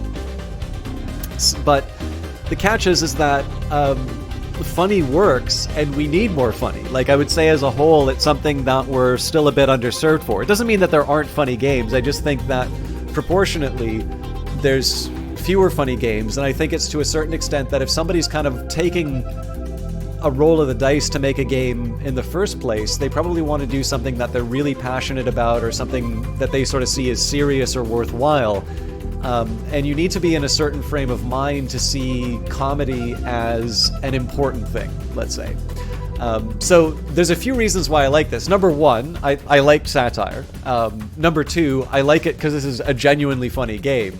And the other thing too, actually, I was talking about this a little bit before. When I was growing up, like in grade school, they had sort of this shadowing thing, which was originally supposed to be for trades, but it was pretty clear that I was more interested in sort of the production side, not like maintaining the transmitters and such. So they actually let me go into the broadcast room, and I got to sort of shadow a news team as they went out and did some recording for stuff. And so I actually, during some political coverage, got to see what the control room was saying during like a really unpopular premiers, basically there were a few different things that were going on in the province. I didn't really understand a lot of what was going on. My dad's fairly political and actually quite conservative, so definitely very different from what my beliefs were and are to a certain extent. So I was it was kind of neat to see a game which is largely about sort of running a broadcast and trying to juggle those things. Definitely one of the things that the game is doing is sort of, I think this is a fun style of game, which is to just generally throw lots of stuff at you and try and understand what's going on. There is a story mode where the severity of messing stuff up is less, so if you're worried about being too overwhelmed, I think they've kind of put in a little bit of an easier mode for that.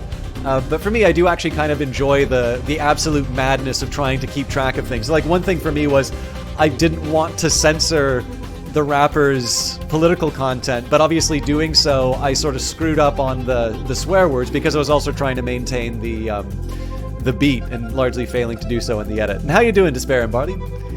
You're too stupid for whatever's going on. Well, one thing you can understand here, all offensive words were censored, an interference-free show, and an exceedingly poor edit. Advance angered by content. Well, screw them. I've received a generous bonus. So, are we still comfortable? Nope. Things are looking up.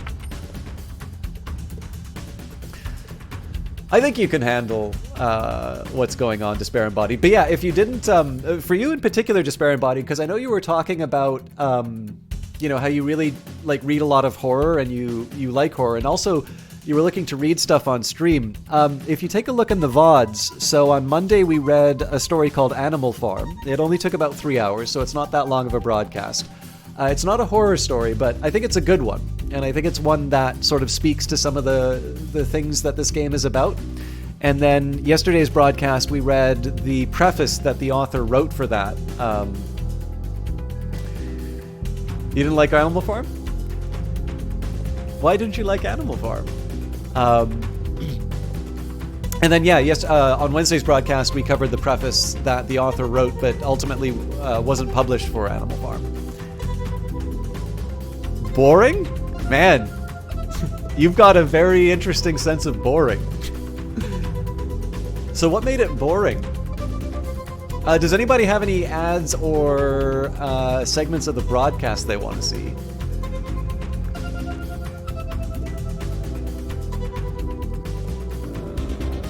I don't know if there was anything in the segment that I really wanted to see, but... Oh, I guess we can see what the...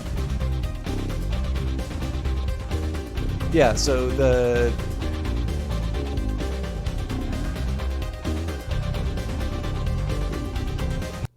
I wonder if we get to see the different... Ow! God, I'm sorry. What the fuck is wrong with you? I'm sorry. I haven't had any food today. Oh, you're fired. What? You're fired. What for? Facial sabotage? Jenny? Problem? I want her fired today.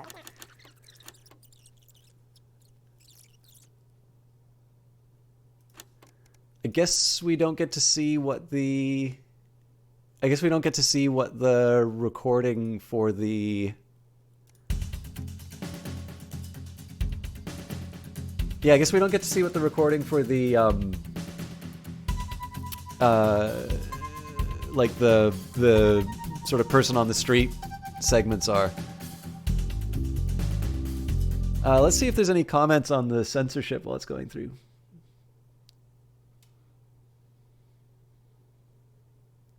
Yeah, well, I think generally short stories are really good, especially for a lot of writers that I like. They seem to sort of cut their teeth on...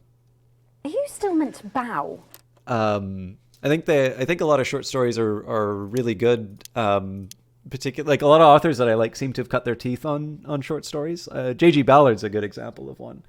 I don't necessarily think he's an author you'd like, though. Philip K. Dick's another good example. Actually, a lot of the stuff that gets adapted into movies tend to be some of his short stories. Like I think Minority Report and We Can Remember It For You Wholesale, which was turned into Total Recall, were short stories. There's also a lot of bad movies that get made out of Philip K. Dick stuff. So, but yeah, no, I'm a little surprised. Like one of the things that I think makes Animal Farm really work is that it's a very simple story. But I think it makes its point. Like it's one of these ones where you can write and you can talk a lot about it, but you can like it basically, if it doesn't make its point on its own, it kind of fails. And I think it does make its point, and it does so in a shorter way. So I don't know. I like it. Probably overly like it. I'm sure there's some people in chat who'd probably just rather me stop talking about it, but I think it's a good one. And I was actually genuinely surprised that a lot of people had not encountered it before. The foreign royalty. What? Should I just like curtsy? Hang on. Have they given you the Crown Prince report? What? Meghan? This is Jeremy, and he'll be interviewing you. Yo, thanks for having me on your show, man. It's quite all right. Yo, just a quick one. You're not going to ask me about the chimp, are you? Live in 10 seconds. Because he put that get up on himself. I'm just saying. Going in 5, 4.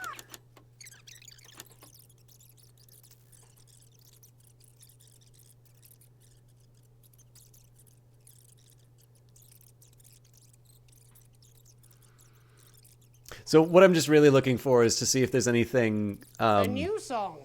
Oh, we're lucky. It's Jesus!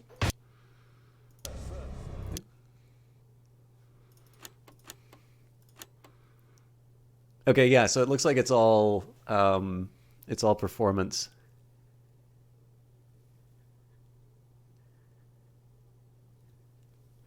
Well, like Blade Runner is really well respected now. Obviously, when it came out, it wasn't the event that we sort of... Thank you so much for joining us in the studio. I'm sorry. I may not agree with you, but I'd just like to offer you an apology. I've just been told that there was some kind of issue upstairs, and an attempt was made to censor some of your lyrics. What? Are you joking? I'd just like to say to you and everyone at home that this was a mistake. This is absolutely ridiculous. I cannot believe this. Here at the National Nightly News, we pride ourselves on remaining neutral, unbiased, and independent of any outside interference. You have my word. We will never censor ideas. Back to you, Meghan. Well, a bit of dangerous language there. Sorry about that. Well, thank you to little Jeremy Donaldson for providing our culture spot. Coming up, we'll be speaking to a couple of familiar faces about their upcoming dramatic outing. Don't go away. We'll be right back after this. That's the ads. Jenny, this is fucking outrageous! Thank you so much. If you could just come with me. No, this is ridiculous. Who do I complain to? This is just a mix-up, I'm sure. Now, if you come with me, I really do have to ask you to trust leave me. it. My father's going to hear about this. I understand. This is unbelievable, Meghan. I don't know what you're talking about, Jeremy. Okay, so there wasn't anything that we ran into. But yeah, so Blade Runner is definitely a slower movie. Like, I'm very, very fond of it. And I think it's a very well-crafted movie. And then as a cameraman, Cronenweth's photography is some of the... I mean, essentially every time people copy the visual style of Blade Runner, we keep hearing about how innovative it is. I would understand why somebody doesn't necessarily like Blade Runner. It is quite a slow movie. And I think, you kind of have to be in the mood for it. Like, I really like Lawrence of Arabia. I really like a science fiction movie called Metropolis, which is from the 1920s. I like Eyes Wide Shut, or some Ingmar Bergman movies. So like Winterlight is actually one of my favorite films. Now all of those, I think I have reasons for saying why they're very good. But I can understand completely why people may not like them. So like a movie like Network, which came up, I do like Rosemary's Baby. We've talked about this before. I suppose I'll just have to live without your respect. But you know, the biggest thing is that, so there's some movies, like one movie that came up in the previous stream was Network. And that's one that I feel fairly confident in terms of being able to, that's one I feel fairly confident in terms of being able to tell people that even though it's an old movie, it's one that I think holds up really well. And I think it can hold people's, it can entertain people, it can hold their attention throughout. In fact, I would argue that one of the things that really makes Network work is how short it is compared to how many stories it tells. Network, by the way, is something that's sort of relevant to this as well. But again, I'm trying to avoid like movies and game and TV references because, you know, those I think we're very familiar with. The books are the ones where I sometimes feel like we're maybe losing some ground. But again, I mean, obviously, it takes sort of different tastes in that. So, you know, I get that you don't like Rosemary's Baby, you know, but I'm not going to go so far as to, like, I don't know, there's very few movies that I get so worked up where I'd be like, I don't respect you for, you know, liking or not liking this thing. But yeah, I can get why people don't necessarily like Rosemary's Baby for the simple reason that, like, Rosemary's Baby was still made at a time when you would expect people to be watching things in a movie theater. And the type of motion picture you make when you can rely on people being utterly focused on what's going on is very different when, you know, compared to something where, you know, there would potentially be ad breaks or people are watching at home and might get distracted. You know, in the case of Not for Broadcast, one of the things I kind of want to do when this is all finished, I kind of want to go through and see how this all works, right? Because this is a game that is sort of built on this foundation of being able to convey its story while distracting you with things in terms of like the frequency changes and the, you know, the censoring and trying to make sure that you keep the audience's attention with a 10-second, like cuts every 10 seconds or something like that.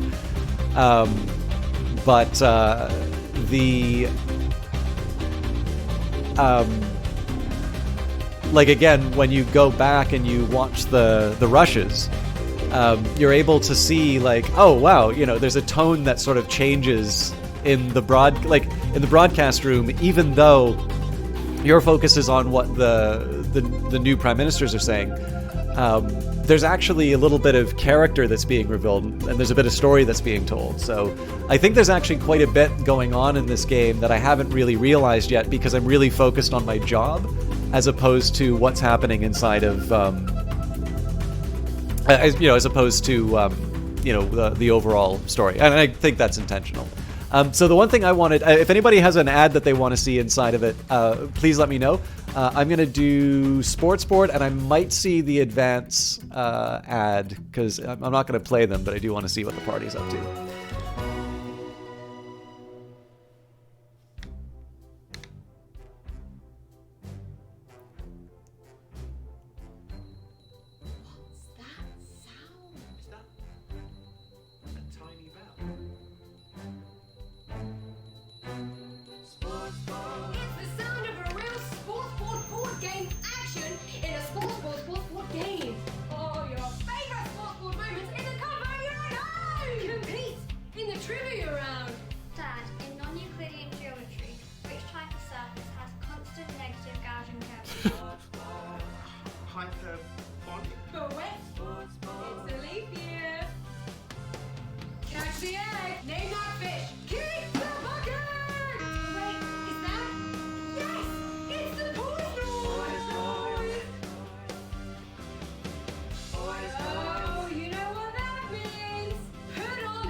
Yeah, well, like Metropolis is like it's a silent black and white movie. Like that's not something that everybody's going to want to watch.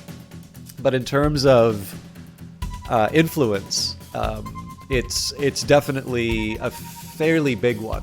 I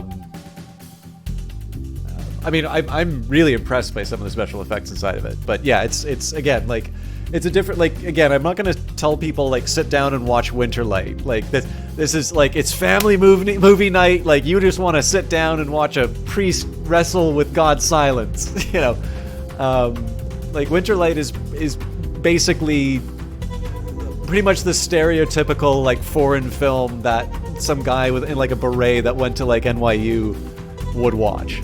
And again, it's still one of my favorite movies, but it's something that you have to be into that sort of stuff to even come close to wanting to watch. That's not even like I would argue that's not even like the most egregious sort of Bergman movie you could suggest to people, but like it's a movie where I can say like I'm really into it. I really like it. It's one that I'm very fond of, but I recognize that division between being able to say, hey, I really like this thing versus everyone should see this thing. I think everyone should see this thing is true for Network. Everyone should see this thing is not true for Winterlight, as much as I really like that movie. Okay, anyway, sorry. We're going to do rationing, and then we will move on. Here at Advance, we know you're worried about the future. This territory is changing fast, and that makes other countries uncomfortable. But that won't stop us. And we intend to make sure that in these challenging times, every citizen gets their fair share of the abundant, nutritious food we grow right here in the territory. Your entitlements book will be coming to you by post in the next few days, and it will let you claim enough food for the week every week at one of our many new distribution centers. Which one is that, Despair and Body? Everyone will get their fair share, and no one will be left behind. So you can carry on coming together to enjoy life and make wonderful memories. Because we've shown our international friends what's possible when we all pool our resources and come together in a sense of team spirit. So don't worry about what the rest of the world thinks. Save your concern for those around you, your family, friends, and neighbours, and have confidence that the team will keep you safe from all the rest. Advance. Let's keep on setting a shining example together. No, fair enough. Yeah, for me, I mean, technically everything. There's a couple. So there's like a Canadian horror film, Cube, which is probably like the only non-international horror movie for me. You know, as a Canadian, pretty much everything I'm gonna watch is an international film. But, anyways, we will carry on.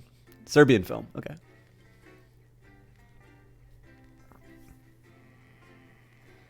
Sorry if the digression into films was. I would need to know more than just a Serbian film, but I probably haven't seen it. But yeah, apologies for those of you who are just here for Not For Broadcast. We're back on track. Oh, Serbian film is the title? No, I haven't seen it then. No. Day 242, A Ladder Worth Climbing. I can definitely check it out though after the broadcast. It's a lazy Sunday afternoon in the summer with you and Sam making the most of both kids being out of the house. You bang your head coming out of the cupboard with the last 2 slices of homemade cake. It used to be much easier when you could store things in the pantry. It's rare for you and Sam to actually get to finish sweet things in this house, and you savor every moment. Just as you take the last bite, you hear the sound of the front door slamming. That'll be Charlie back from the Go-Getters.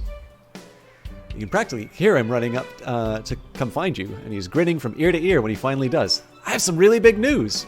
You and Sam play along, sitting attentively with bated breath. Ready? Charlie says, as you both nod enthusiastically. With a flourish, he reveals a new badge from his pocket and proudly presents it for you both to examine as he announces, as of today, I'm a member of the first tier of Cohesion Cadets. There's way more stuff I'm going to be doing, and I'll be working some weekends, but it's really cool. So Sam congratulates Charlie, but you can't help but frown. This seems a big step up for teenagers. Or you and Sam grin back at your son. You're thrilled that he's happy and doing well. I don't know.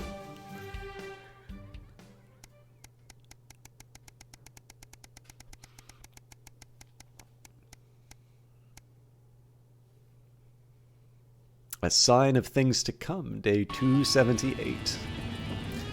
Shopping, something that always seems so tedious before the sections, has become even more of a chore now. You managed to get almost everything you needed for the family this evening, but you'll have to come back tomorrow to get through the week. There's a queue to leave the car park, though it's hard to make out why in the dark. Hopefully whatever's causing it won't be long.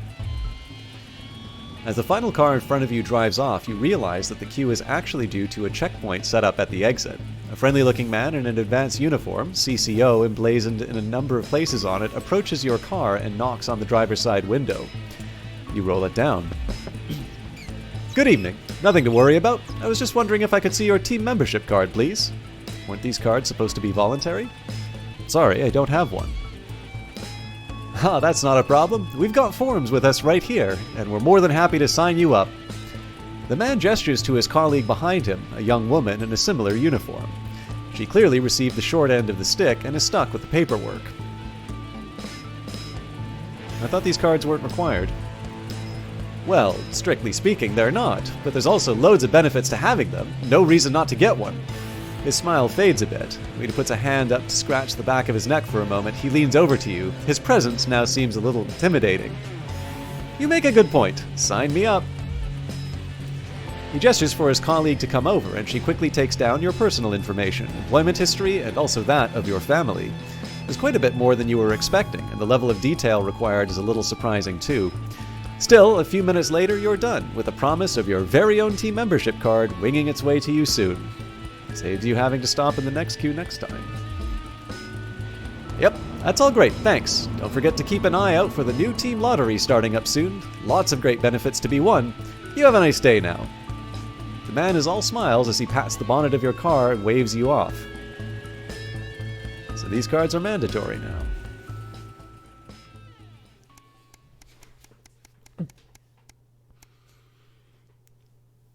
An invitation worth ignoring?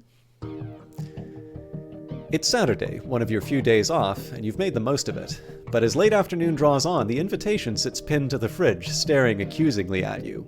The Channel 1 Gala is a mandatory work event, Bozeman was very quick to tell you. Also, don't you dare be late. So, you say, you've already skipped a work weekend once, you can't do it again, best go, or you can live with another note from Bozeman if you can keep your Saturday night. We'll go to the work function. This isn't like mandatory work, this is, well, it sort of is, but like it's a gala, so best go. Best start getting ready. You wonder if Sam will give you a lift. A drink or two might help with the enforced office socializing. Hopefully it won't be too bad. After all, you're pretty good at your job, right?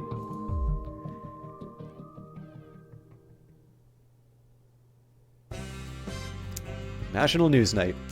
You arrive on time, barely, at the Sauvignon, one of the oldest and grandest hotels in the capital.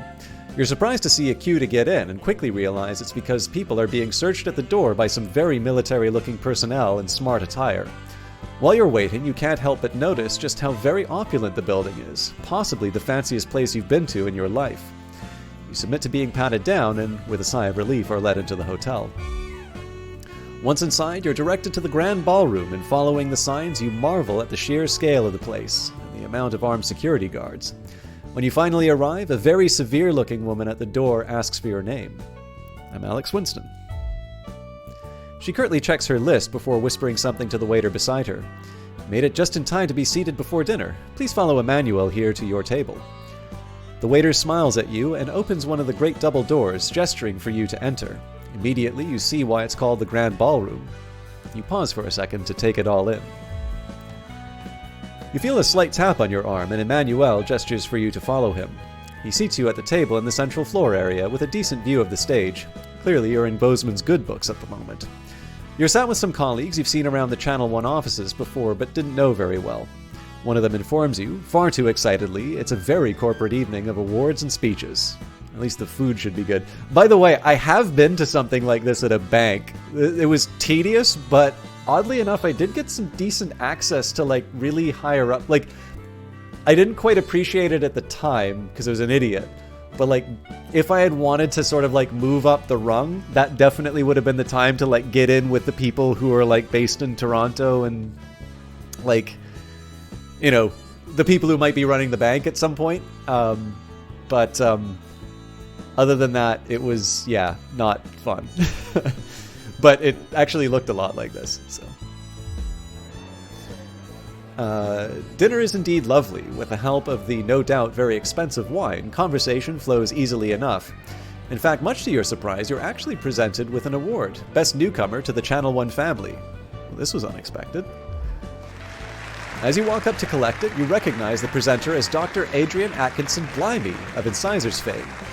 He thanks Advance for sponsoring this year's gala, before specifically thanking Prime Ministers Julia Salisbury and Peter Clement for being in attendance tonight. As you take the stage, you see the frontmost central table does indeed seat the Prime Ministers, as well as Bozeman, Meghan, and some other very well-to-do types that you don't recognize. That explains all the security. As you're handed the award, Dr. Atkinson Blimey asked if you'd like to say a few words.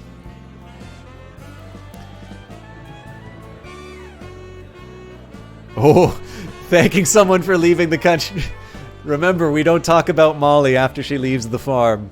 A little nervous, sputter out some quick praise for Advance and Channel 1. As you thank Advance, applause breaks out around the room. Both Peter and Julia stand up to magnanimously accept it before saying the night's not about them, but thanks all the same. As you head back to your seat, you see Bozeman nodding at you with a satisfied smile on his flushed face. Clearly, that was the right speech. Just as you're finishing up dinner, one of the other people at your table points behind you. As you turn, you see Bozeman walking briskly past with Julia Salisbury and Peter Clement in tow. You're pretty sure he was pointedly ignoring you. He seems to be introducing the Prime Ministers to a selection of people at different tables. Better than them than you. You finish off the rest of your meal, listen to the last few speeches, and then head home. All in all, it was a surprisingly nice evening. I'm going to actually look forward to the next one. Providing Bozeman invites you to that one, of course. I'm a little curious. Erasmus, we should probably talk about the choices that we made at some point, because I'm curious what your path was.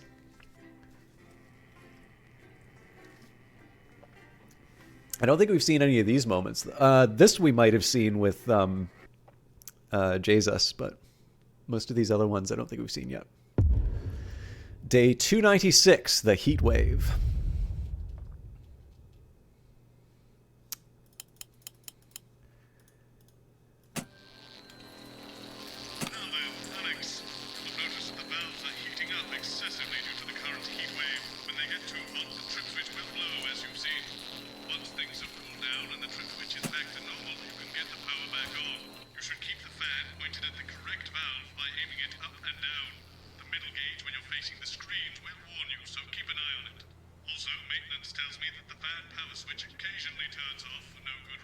Oh, this is good. You've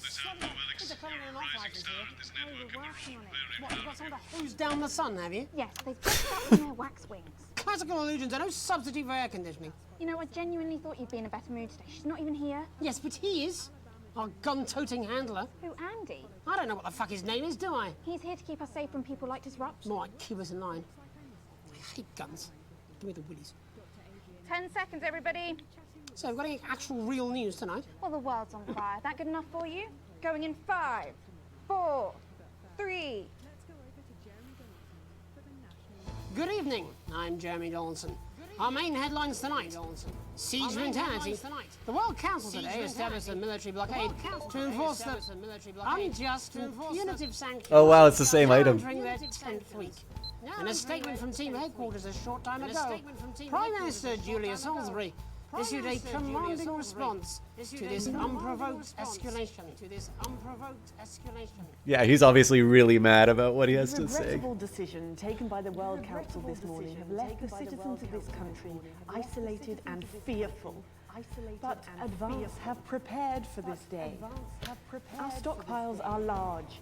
Our wealth is unfathomable, and we will defend our citizens with every last breath from this latest brutal and calculated act of war. We are with you. One team. indivisible and strong. Indivisible and strong. Thank you. Match day. Reformed bad boy Johnny Hamsleeves was seen out in public today for the first time since leaving rehab. The rehabilitated former sports star was photographed returning to public life, looking like a new man this morning as he shopped with friends. Ever since his crowd-pleasing appearance on the Whitney Chittimack show, the rumour mill has been wondering if a new relationship might be on the cards. Sources close to Johnny say a romance with ex-teammate Eric Justin would be no surprise and was common knowledge in the locker room. Though judging by the team's recent form, they may be the only ones scoring this season. In it to win it, exciting news. I'm really liking it, it's huge. The announcement of a new monthly prize draw for all team membership card holders. Every month, lucky winners from across the country will be picked at random to receive. We're definitely on the march towards a much more militaristic society bit too, so you picked a good time to check it out. Take up on the scheme has been much higher than expected, and if this lucky winners to crap. face is anything to go by, it looks like pretty soon everyone's going to have one. Unearthed, the scandal of the controversial methods employed in the construction of Remington's Fists moves. The future of the project is in question as an anonymous whistleblower has come forward detailing the wanton violations employed to further construction, which allegedly can be traced all the way back to shameless CEO Sophia Remington. The claim alleges a slew of bribes have been paid to public officials, 2 mayors, a police chief, Oh, good. and This is several pieces political of stuff. that last one may be written off as excellent tipping. Sophia denies all wrongdoing and is scheduled to speak before a judge next month. Oh, that's Captain, next my week. captain. Progress today for the stranded scientists of Dante's Tape, as the captain leading their rescue mission is announced. The trapped team have survived in the cave system for many months now, but hope is on the horizon as the expedition leader is announced by the Board of Underground Theoretics. A respected professional with decades of experience, training and knowledge, Captain Audrey Aerospace is said to be the only real choice to successfully save the troubled scientific excursion, but an unfortunate one to be sat next to at a dinner party or social occasion. Life during wartime. As if we didn't have enough aggressors on our borders, internal problems are growing for the government as radical activist group Disrupt caused chaos in Parliament Park last night. Scuffles broke out after the protests, resulting in multiple arrests. And the So injury trying to of make sure that we 44 don't make them look like hooligans. Advance have yet to comment. The reckless fire will certainly be remembered by all those who have seen these striking images. As their actions escalate, people across the country are asking themselves, who are Disrupt? And what exactly do they want? Other than a new box of matches, of course. Do you guys want me to turn it down? It's a little helpful for the swears, but People with fascinating medical conditions, as well is this better? one of the contenders in this year's Feline Football Championship, and her proud owner. That's all up on tonight's National Nightly News. I'll admit it's easier for me if I do hear the double. I'm not that bothered by it, but like I do want it to be slightly enjoyable to watch, so I don't mind pulling back on. Oh crap! Ah! I don't mind. Yeah. Okay.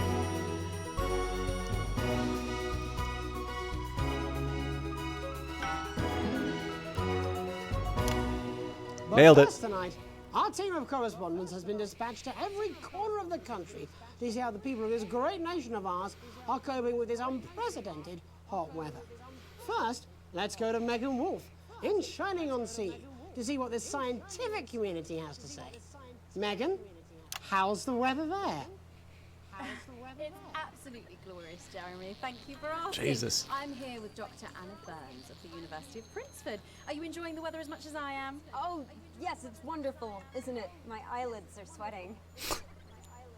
And you're part of a team carrying out a study into just what's causing this unbelievable heat, is that right? Yes, that's correct. Yes, we want to be able to reassure the public once and for all that there's absolutely nothing to worry about and that they can enjoy their sunstroke and fossil fuels in peace. You sound very confident about that. Oh, very much so. I can say without any hesitation, there's really no cause for any concern here. I definitely want to check out Russia's. So tell us about this experiment. Well, we take data from weather stations from all over the world, along with atmospheric samples, and we take all that and we feed it into this state-of-the-art computer, and very soon we'll be getting a high-tech readout of the results. Blimey, that sounds very fancy. I should just say, None of this would be possible without the generous support of Remington Fist. This is all thanks to their unrivaled investment in our future, and may I just say, complimentary personal anecdote. Oh, here we go. And, as expected, everything is absolutely fucked. Hang on. This I'll can't just be use right. this. Right, but obviously you said a second ago that everything is absolutely fine, so... Well, actually, under concern level, it just says, why, God, why? We should be celebrating these wonderful results, I think. There we are. We need to evolve gills within 40 years. You look thirsty. Here it just says, shit. Look at you. This is meant to be a celebration. Can't go around looking like that. Shit. There you go. Much better. Can I just say thank you again to Sophia Remington for providing all of this. Everyone, we don't have long. Time is running out. It's running out. Absolutely right. That is all we have time for. Abandon hope and return to the forest. Enjoy that.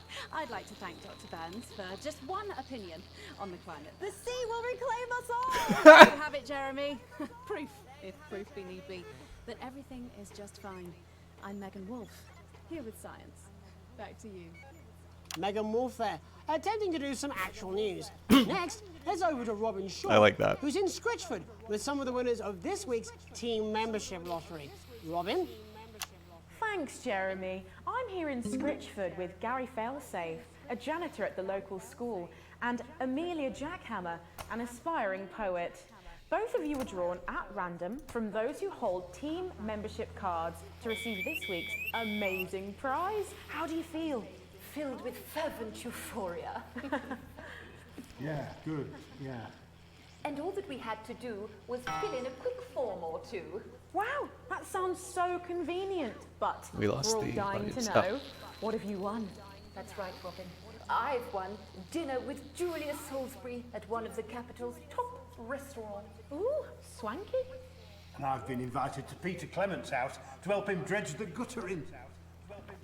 That's absolutely terrific. You must both be over the moon. I've written a poem about it. So, can you tell me about the moment when you first heard the news? Well, I was battling against a particularly difficult floater, probably one of the sixth formers, when the headmaster came and found me. I was involved in a similarly brutal conflict with a particularly arduous stanza. So you were both polishing turds? No, I don't like to polish them. I like to keep them intact for my collection. Oh. How unexpected. I don't polish turds. I write poetry. Potato, potato. So, Gary... Do you think Peter Clement's going to let me keep the contents of his downpipe? There's no harm in asking, I suppose. Would you like to hear one? No, thank you. Gary, when you signed up for team membership, was it in hopes of winning the lottery, or were there other reasons? I like a flutter, of course, but no, the boss said I had to sign up to keep coming into school. Very sensible. It's important to know who we're trusting around our children. Oh, I have an unpublished book of sonnets about children. Perhaps you'd like to hear one. No! Or an anthology of haikus on the death of innocence. I'd rather hear about Gary's turd collection. Really? I thought you might say that. Oh. Are you all right? Yes, it's coming. It's inspiration, and it's delicious. Right you are. Today on the show, there's no news. Just a man who keeps multiple poos. Here, this big one's my favourite. See how it's fibrous, really lovely texture. Would you encourage other people to enter for their chance to win? If it's colour you're looking for, take a gander at old Blue Eyes here. The national news lost its way when it covered some crap on a tray. Some of these are quite rare. Maybe that was unfair. And that's all we have time for today. Back to you, Jeremy. Thanks, Robin. What a lucky pair they are. And finally in this segment, it's over to Patrick Bannon, who's gone to the smelliest town in the country to see how the unprecedented weather is affecting the locals. Patrick?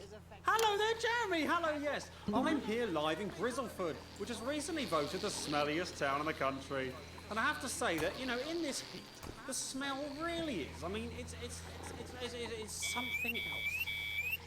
Barry Lardons, mate. You've lived here your whole life. How'd you put up with the stink? Well, we're just all very proud of our achievement, to be honest with you. You can tell that, look at him, proud as punch. Do you know what it's like, son, being the second smelliest town? No, I don't. Living in the shadow of Arseminster. Those smug fucks. But who's laughing now, eh? Sorry, what, not me, that's for sure. So what happened, mate? Right, the good people from Remington's Fist came in and saved the day with their factory. You're talking, of course, about the newly built Flard factory. Yeah, they gave us this big presentation on jobs and growth. But as soon as we heard about the stench, we paid them whatever they wanted to put it here. Does this stink not affect your life in every way, Barry? I mean, perhaps if you're filling in a tax return or completing the physical act of love. It's strong at first, but you get used to it after several weeks of your first bout of sickness. The judges were very impressed. So, what's the sickness like? That's nothing to worry about. It takes a few minutes before you develop any symptoms. Now, folk are saying something about the production line and how they dump carcasses directly into the water main, but I think it's probably the few valves on the high street. On the high street? Should I see a doctor? What are the symptoms? Well, the first one is asking stupid questions. Then folk experience a loss of inhibition. Fuck off, do they? When was the last time you brushed your teeth, this stinking old tramp? Next according is a period of randomly bursting into song, followed immediately by delusions of grandeur. That's not really a problem, little song of my life. Hello, it's sexy Patrick Bannon, and he's wearing sexy shorts now. Oh my God, look at me. I'm like a stallion. I'm gorgeous, why didn't you tell me? I should take my shirt off. You know what? I'll even let you touch me if you want. That will be the bout of undeserved self-confidence. Love the Bannon, feel the Bannon. Oh man, what's the And the ennui. All that's left now are the hallucinations and unconsciousness. Nana Dottie? Was that you? Why are you made out of elbows? You know I don't eat opinions. Oh, don't worry, folks. Once he wakes up, he'll be just fine. We'll just find a place to stick him where it won't matter how many times he evacuates his bowels. Right, that's all here from Grizzleford, a town that's really making a stink. I'm Barry Lardons. Back to you, Jeremy. Thanks, Barry. With a naval blockade being set up around our coastline as we speak, when we come back, I'll be talking to 3 members of the general public Was who that appear nice? to be here purely for medical reasons. Don't go away. Unless, of course, you've got something better to do. We'll be back after these messages. This next section features a potentially controversial guest. Ooh. Advance may request some censorship if he goes too off-topic. You've done a great job so far keeping everyone happy, so let's keep up the good work. And I can't do this anymore. You say this every Friday. I've done something. What do you mean? Jeremy? My mind.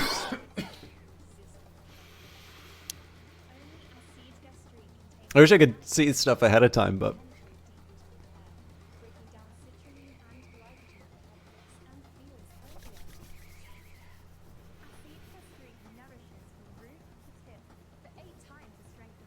That's what I'm talking about? Cat football?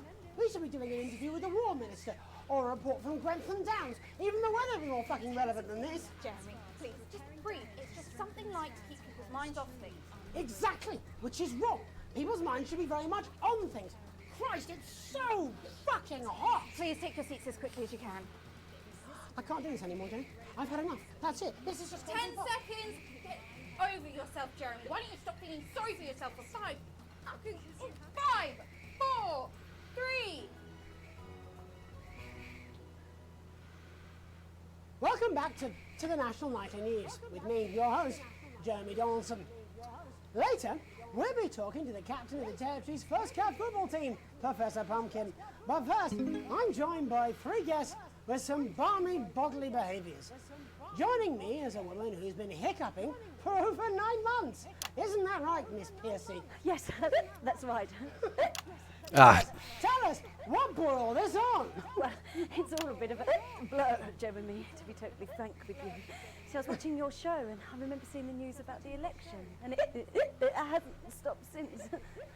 Fascinating stuff. Also here is Frankie Steampipe.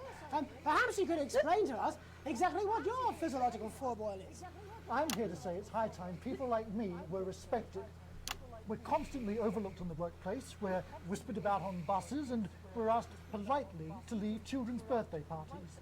And it's disgusting.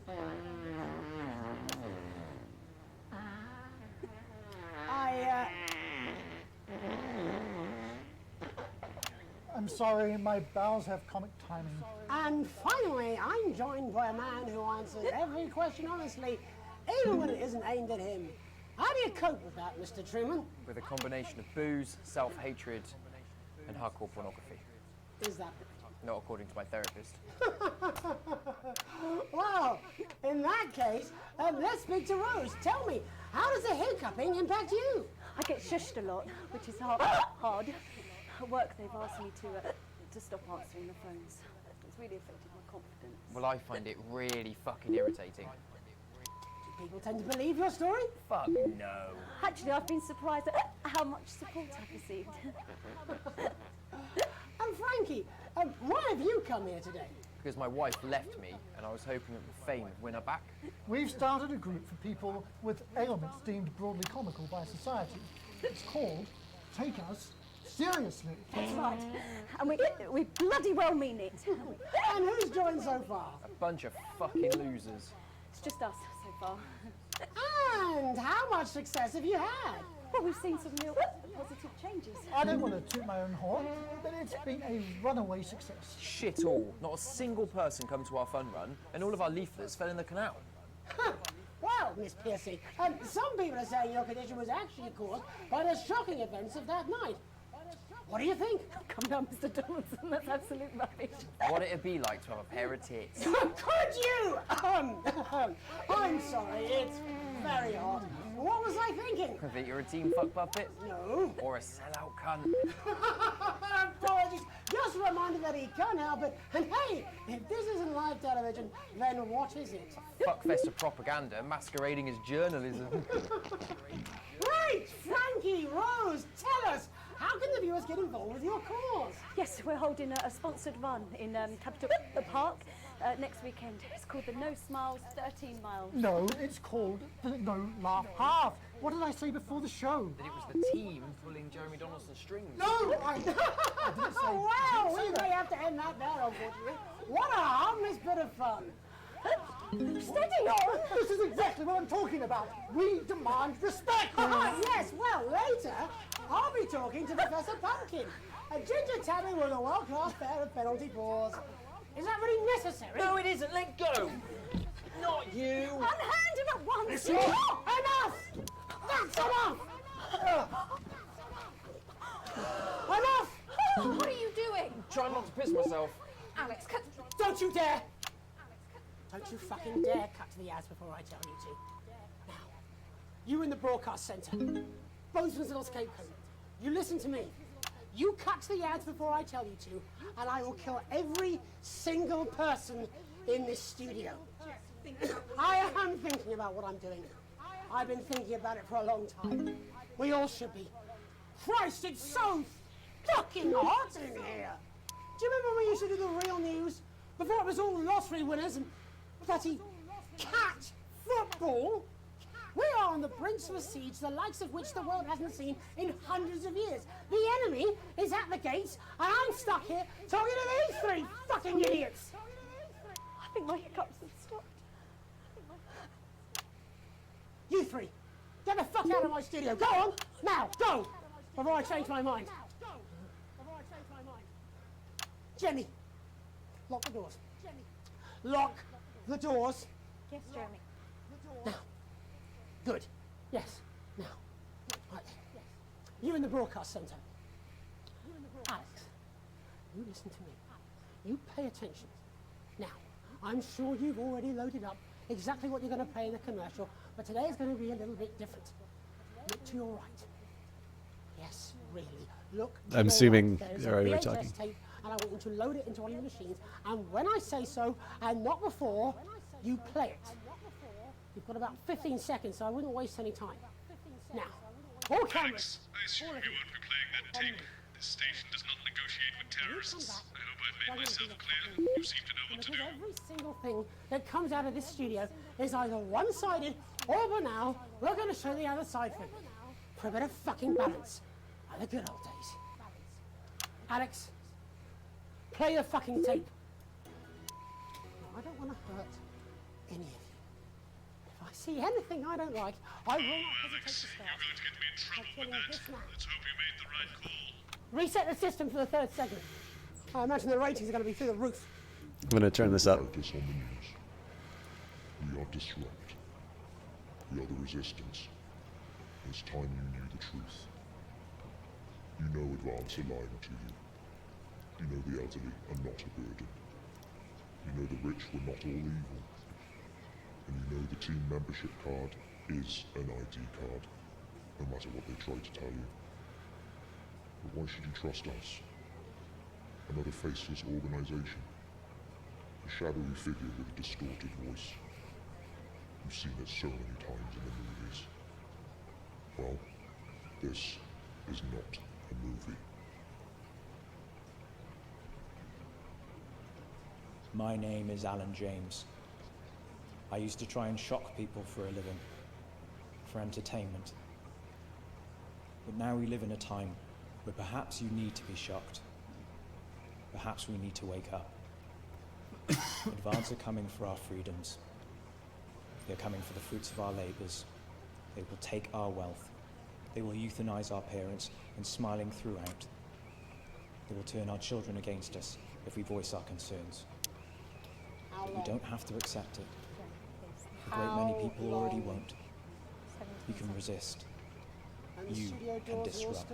Find us. Talk with us. Join us. So what now? It isn't hard. I don't know. We're everywhere. This wasn't what I planned. I mean, some of it was. I had a speech, look. But this was unexpected. This was unexpected. So what now, Jeremy? So what now, Jeremy? It was supposed to be your day off. It was supposed to be your day off. Please, don't do any more stupid things today. Please, don't do any more stupid things today. How long, Jenny?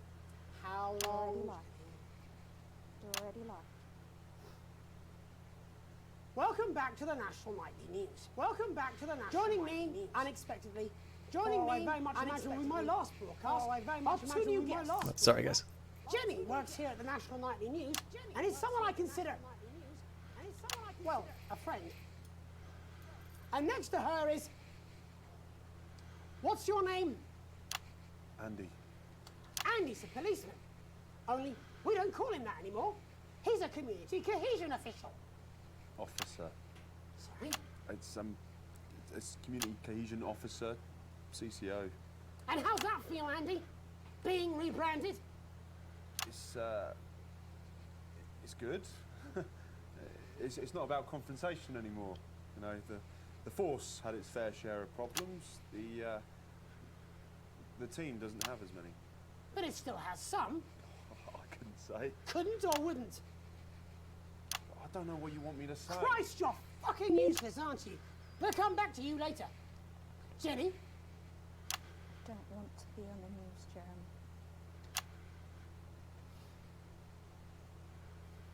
That's perfectly understandable. You'd want to do this. Jenny, why did you join the National Nightly News team? I always wanted to work in news. Yes, but why specifically this program? The National Nightly News. It was the news everyone trusted. Is. Do you really want to quibble semantics at gunpoint? Is there something else you'd rather discuss? Well, there is the great big Alan James-sized elephant in the room you seem to be ignoring. What do you mean? I saw your face when that kid came down. You didn't know, did you? It's about the message, not the messenger. Like I said, you didn't know. No. I didn't know.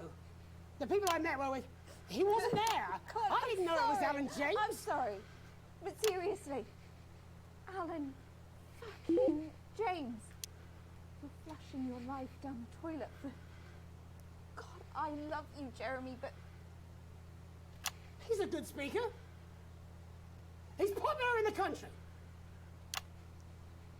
That right? Look, forget Alan James. There is still something deeply wrong. And you know it, Jenny. And you know it, Andy. And you at home, you know it too. Meanwhile, I'm interviewing a guest who stinks of shit. Patrick is paddling about in shit. And Robin is literally interviewing someone who collects the fucking stuff. I mean, it's not sophisticated, but what a metaphor. We are sleepwalking our way into oppression, and the news isn't saying anything. We're not saying anything. Says who? Alan fucking James. What are all those scientists working on at Grentham Downs? What are they testing underground at Altergrave? Andy, your turn. Make yourself fucking useful.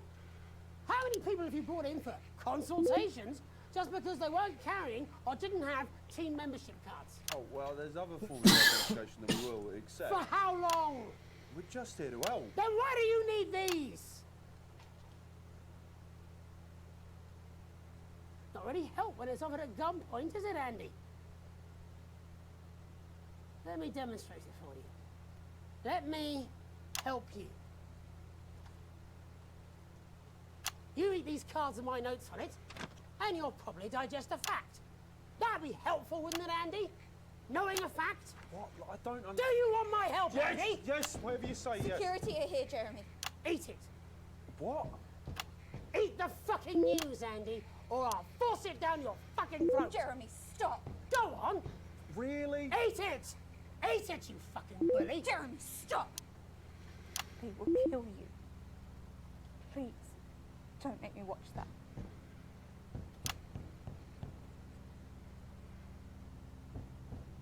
Of course. You're right. Sorry. Sorry, everyone. You can put the card down now, Andy. You can go now. You too, Jenny. Fuck off over there. We're nearly done. All cameras on me.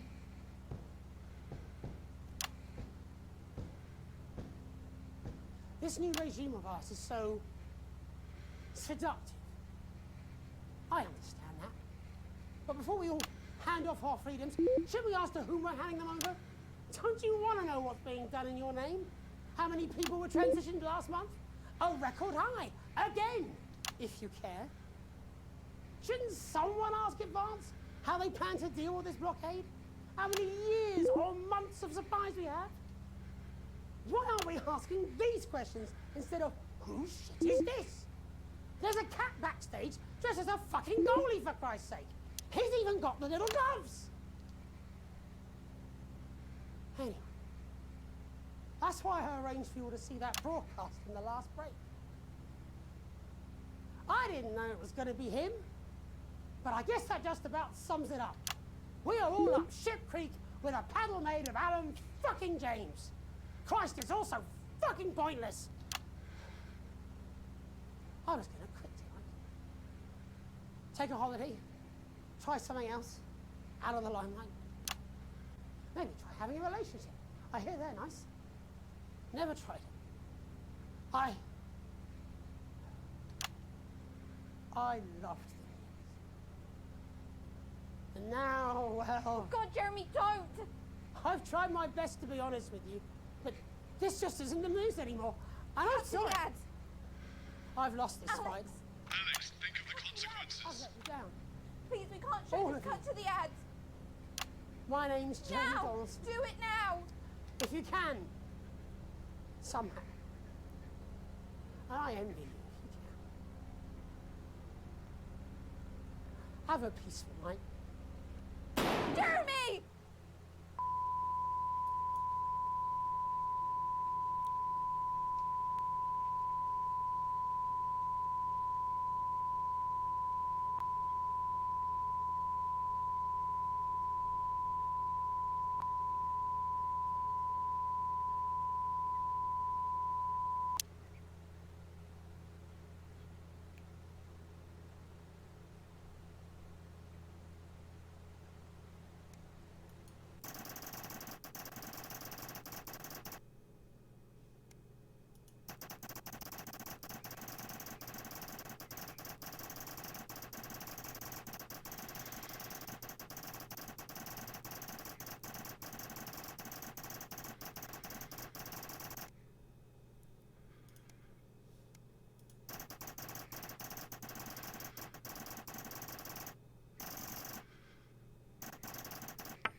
So, who here has seen Network? This is definitely what the content warning at the start is about, so my apologies for not saying sort of ahead of time. But yeah, this is, before we move on, I think where, so again, in fairness to the review I didn't really care for this, it's not clear to me where in early access this, the review was in. So this sequence may not have been inside of it, but, and Neil stalks her to the moon. Yes. But like, this is definitely a really clear turn. So you've had the personal encounters with the regime. It's no longer just sort of like, the youth camp seems a little suspicious, and yeah, definitely these retirement homes seem to be euthanasia centers. Like, at this point, you've got a police officer very menacingly getting you to take the quote-unquote optional card. You've got the, just little implicit things in terms of what you are. So normally you're allowed to show certain things on the broadcast. That's what Peter Clement was complaining about, which is we're always showing the regime in a poor light. This particular time, we were only ever allowed to show the address. Jeremy was obviously only given certain lines to have. And I mean, you almost kind of think like during one of those sequences, you've got the, like the fart jokes. It's kind of like, really? Is this the best kind of humor that they can do? But obviously that is just before this game takes a really serious turn. And I think, like, personally, I really like the way that they handle it, right? Which is you've got this fairly ridiculous interview, and it results in the person who is saying the stuff that gets censored being pulled away, and then a bystander is hurt. And it just completely descends into just a deadly serious situation. And I don't know, like I like the twist, and to me, I actually think the balance, we were talking about the pacing in the previous stream as well. I actually think the pacing works really well in terms of the sort of the family events and the broadcasts. And again, in this case here, the shift in tone, I think, is really appropriate. And again, being able to hit those contrasts is what I think makes this game really effective. Other people may feel differently, but I definitely thought that was a really fantastic sequence. I mean, obviously really heavy stuff, but I don't think you could play this game. Some of the bits are a little slow for you. Yeah. I mean, I suppose that's kind of the point. I mean, obviously what Jeremy's complaining about that, right, is amusing ourselves to death. And even the idea that you need to make sure that the edit, no shot can be longer than 10 seconds certainly speaks to our attention spans. But anyways, advance. I'm still on good terms with Channel 1. I wasn't expecting that. All right, so I definitely have some things I want to see in the rushes. I don't think I'll do the suicide again unless, I don't think there's anything significant for me to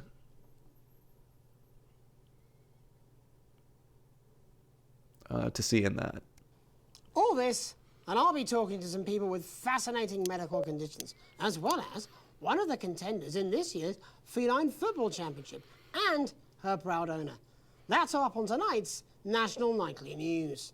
And after that, I'll be asking my own thumb what it thinks about the global financial situation, as well as what 3 members of the general public think about how a nuclear reactor might work. Could you be a little more dismissive in your delivery? I think there's a viewer out there somewhere who missed it. Viewers? We still have some of those, do we? Perhaps they're hoping to run into a fact. Jeremy, get it together. Don't give Bozeman any more ammunition. Yes, yes. Coming back from the interesting. Studio. So obviously, tonight, some of this also communicates Jeremy's sort of job trouble. Of ours are coping with this unprecedented hot weather. First, let's go to Megan Wolf in Shining-on-Sea to see what this scientific community has to say. Megan, how's the weather there? It's absolutely glorious, Jeremy. Thank you for asking. Are you fucking kidding me? She's on a beach With a fucking cocktail? With what looks suspiciously like actual news? Would you rather she was here with you? Because that's been going so well recently. No, I don't want that either. What I want is, well, never mind.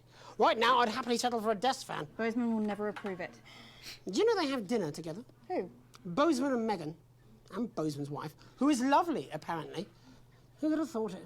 Bozeman managed to persuade some poor, hapless victim to shackle themselves to his ego. Your Mike's still alive. And I have met Bozeman's wife, and she is lovely, actually. What do you mean you've met Bozeman's wife?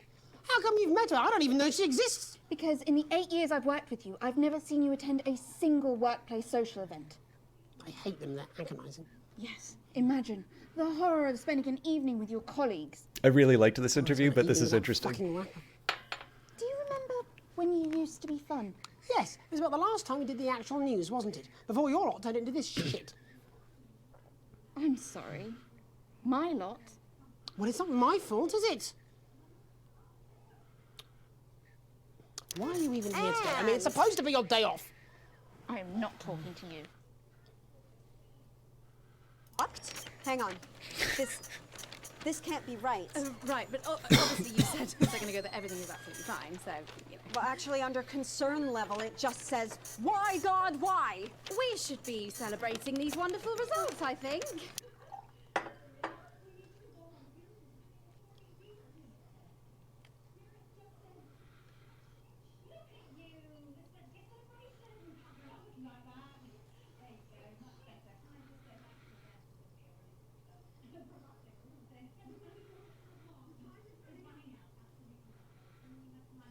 Go. Go! I'd like to thank Dr. Burns for just one opinion on the climate. The sea will reclaim us all! There you have it, Jeremy.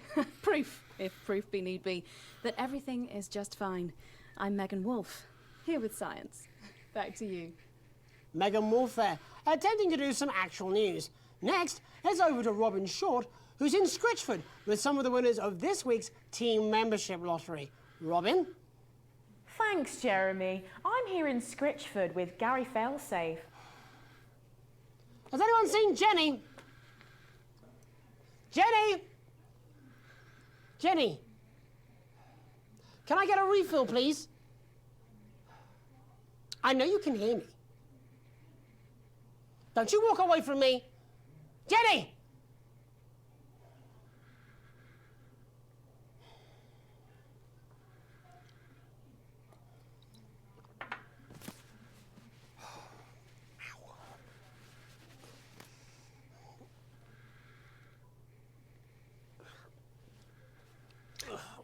I'm guessing it probably isn't this, but I noticed a little orange on the back of, or like on the inside of Jeremy's jacket. That would be a great little touch. If it was a Disrupt logo. It almost certainly wasn't, but that would be a fun detail.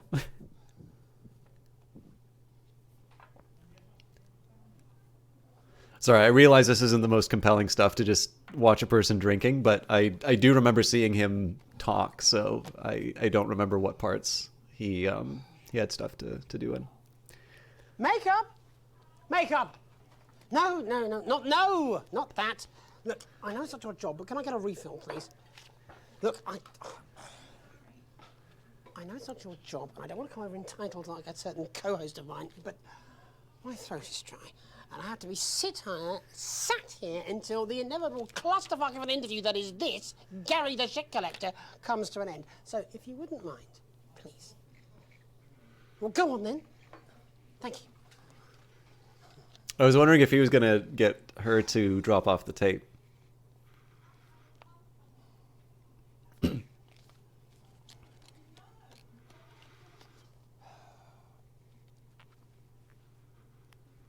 But yeah, sorry, I was going to talk about network at some point. Definitely this probably is the most networkish of the moments. You don't like water? Man, you're a very unique individual, Disparate-Bodied. Is it something about like the water in your region, or is it just you don't care for it that much? Huh.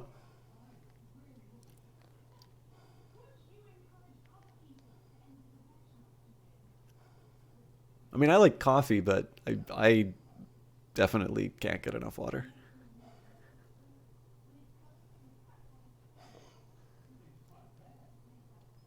And that's all we have time for today.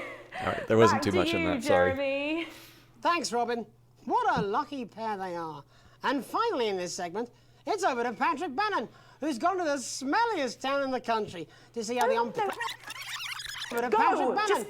Sorry, there was stuff going on here. I'm also pretty sure Jeremy talks during the... Thanks, Robin. What a Bannon lucky sequence. pair they are. And finally in this segment, it's over to Go! Just get out of here, go! to see how the unprecedented weather is affecting the locals. You! Get out of my face! Hello there, Jeremy. Hello, yes. I'm here live in Grizzleford, which has recently voted the smelliest town in the country. And I have to say that, you know, in this... God, if you finally found someone in a worse situation than you.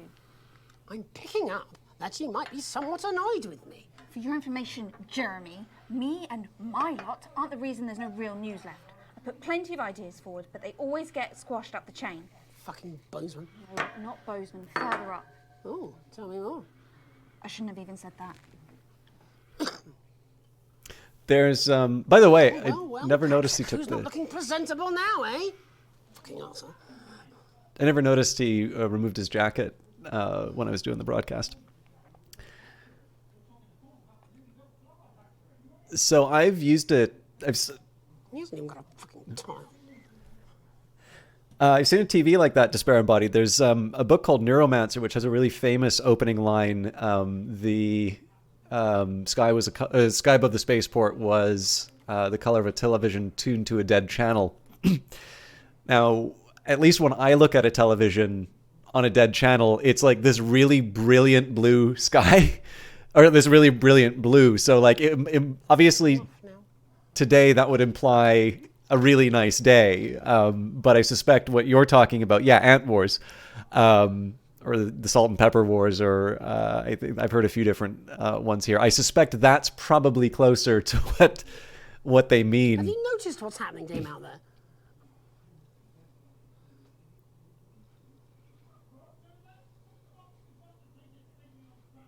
He's just called the guest a stinking old tramp. Are we really going to let this continue?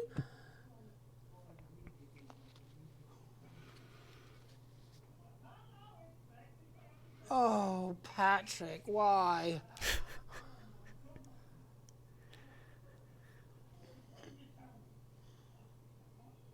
No, you shouldn't. He's taking his shirt off on national news. Shouldn't we cut away?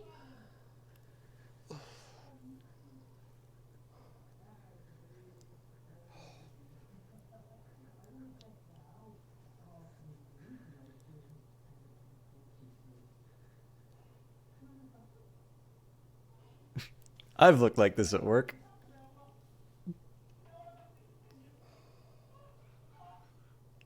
Okay, he's passed out. He's actually unconscious. Are we going to come back now?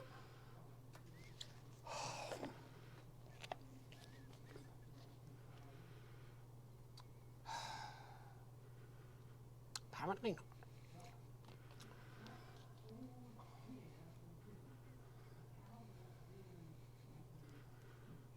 I'm Barry Lardons. Back to you, Jeremy. Right Thanks, now. Barry. You With need a to naval blockade being set stand up around back. our coastline as we speak, when No, we come back... way back. The first few expulsions are devastating. Is he all right? Ah, you've started now. Right, you might take yourself a seat before it gets messy. Stupid, even for you. I don't care.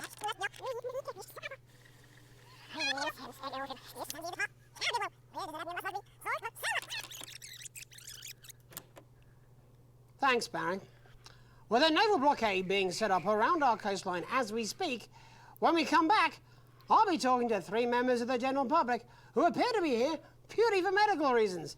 Don't go away. Unless, of course, you've got something better to do. We'll be back after these messages. 1 minute back. So when I tried this... Stupid, even for you. I don't care. It's done. I am done. It's 200 fucking degrees in here, and I can't do this anymore. You say this every Friday. I've done something. What do you mean? Jeremy? My mic is still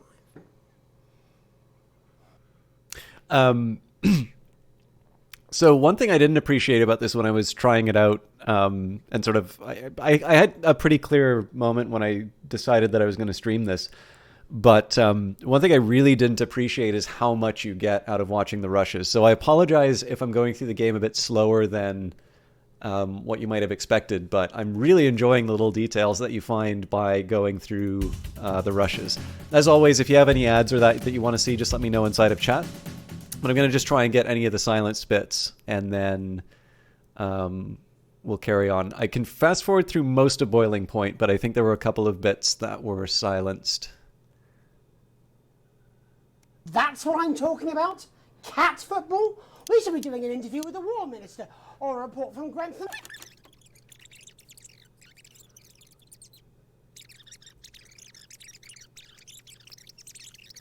So I was watching your show and I remember seeing the news about the election. Children's birthday. I'm sorry, my bowels have come time. And finally, I'm joined by my Toot my own horn. Huh. Well, Miss Piercy, some people are saying your condition... I'd like to have a pair of tits. Hey, if this isn't live television...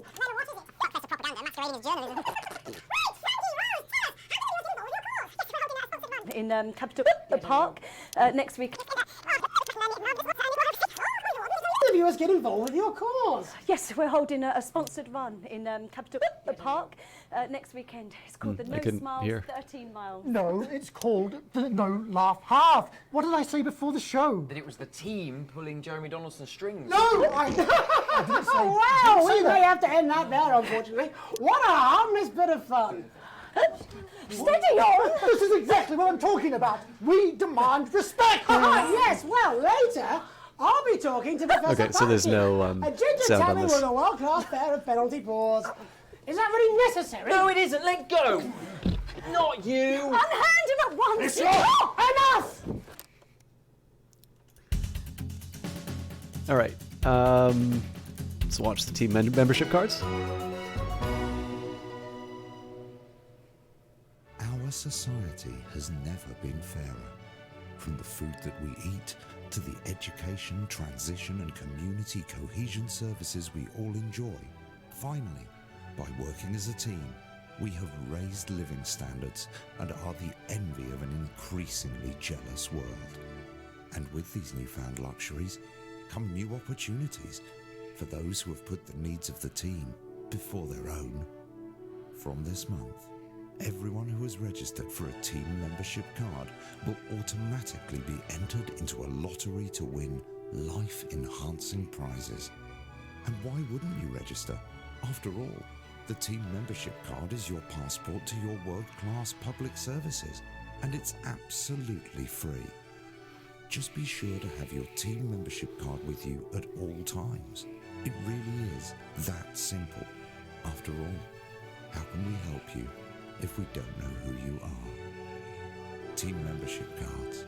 Look after the team, and the team will look after you.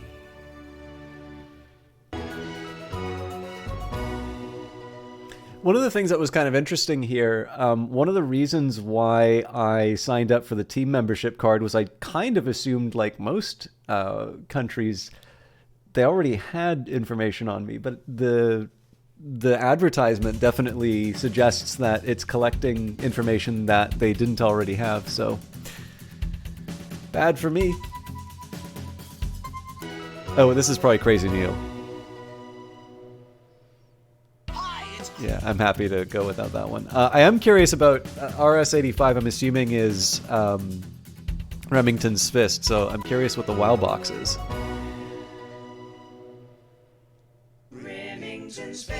Hi, I'm billionaire CEO Sophia Remington, and I am way out of your league.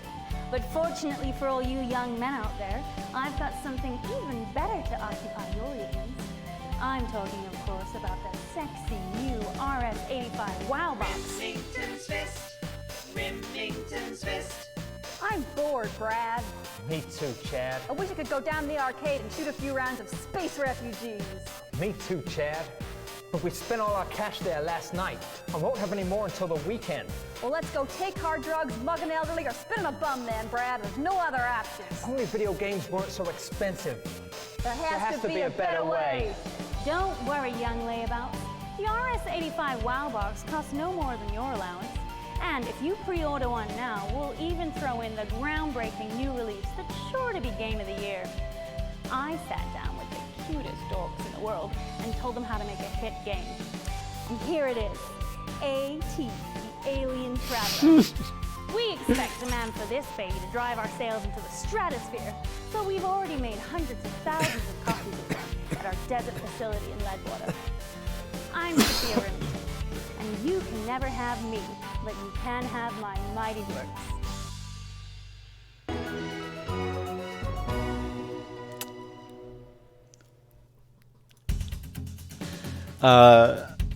I'm hoping some of you know what that's referring to.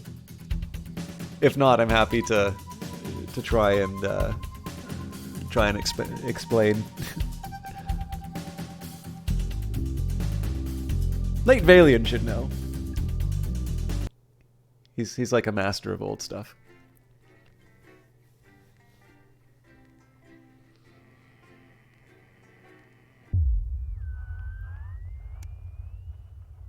Day 297, a tape to remember. You wake up still partly in shock from what you saw on the news last night, what you had to edit on the news last night. When you come downstairs, you find your family sat in the living room, waiting for you. You take a seat on the sofa next to Sam. Sam swallows, hesitating before starting. We were so worried about you last night. After Jeremy with the gun? Sam chokes down a sob. It was awful. On national television. How could they do that? And now, after a horrible pause, Sam finally asks, "Are you okay, honey?" "Yeah, I'll be fine." Sam glances at Charlie and then back to you. You saw that you chose to play that tape. They pause before continuing. And I couldn't help but wonder why. Alright, so Charlie is listening, so I didn't feel like I had a choice. What? That's not good enough. Disrupt are bad people. I can't believe you did that. Charlie's outburst seems to come from nowhere, and no one in the room is prepared for it. Do you even think about how this stuff affects people? You're a fucking idiot. Sam tries to interject Charlie, but he's already slammed the door. Charlie always was a bit black and white about that sort of thing. For what it's worth, Alex, I think you were in an impossible situation, and somehow you managed to make the right call. Sam throws their arms around you. Only you were stuck in that studio having to make that choice. No one can criticize you for what you did, and I'm proud of you. You've never been so grateful to have Sam support you. You take a deep breath and gather your thoughts. It's a lot to take in. You're not sure that you fully processed what happened last night, let alone what Charlie and Sam think about it all. You sigh and absent-mindedly turn on the TV. It's nice if you've at least got some company. The TV is playing through some old Western show, but it's not quite as distracting as you'd hoped. You were never going to please everyone.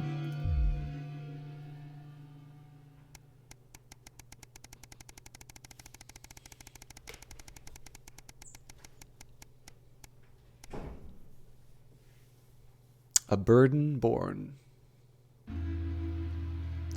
It's been 6 months since you and Sam last discussed Grandma's ever-increasing medical costs, and Emma, whilst very pleasant, has proved as expensive as a nurse as you'd feared.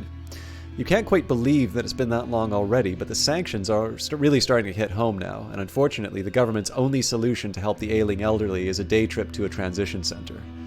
Why does everything seem to come back to money? This time it's you sat at the kitchen table, surrounded by bills and paperwork when Sam comes to join you.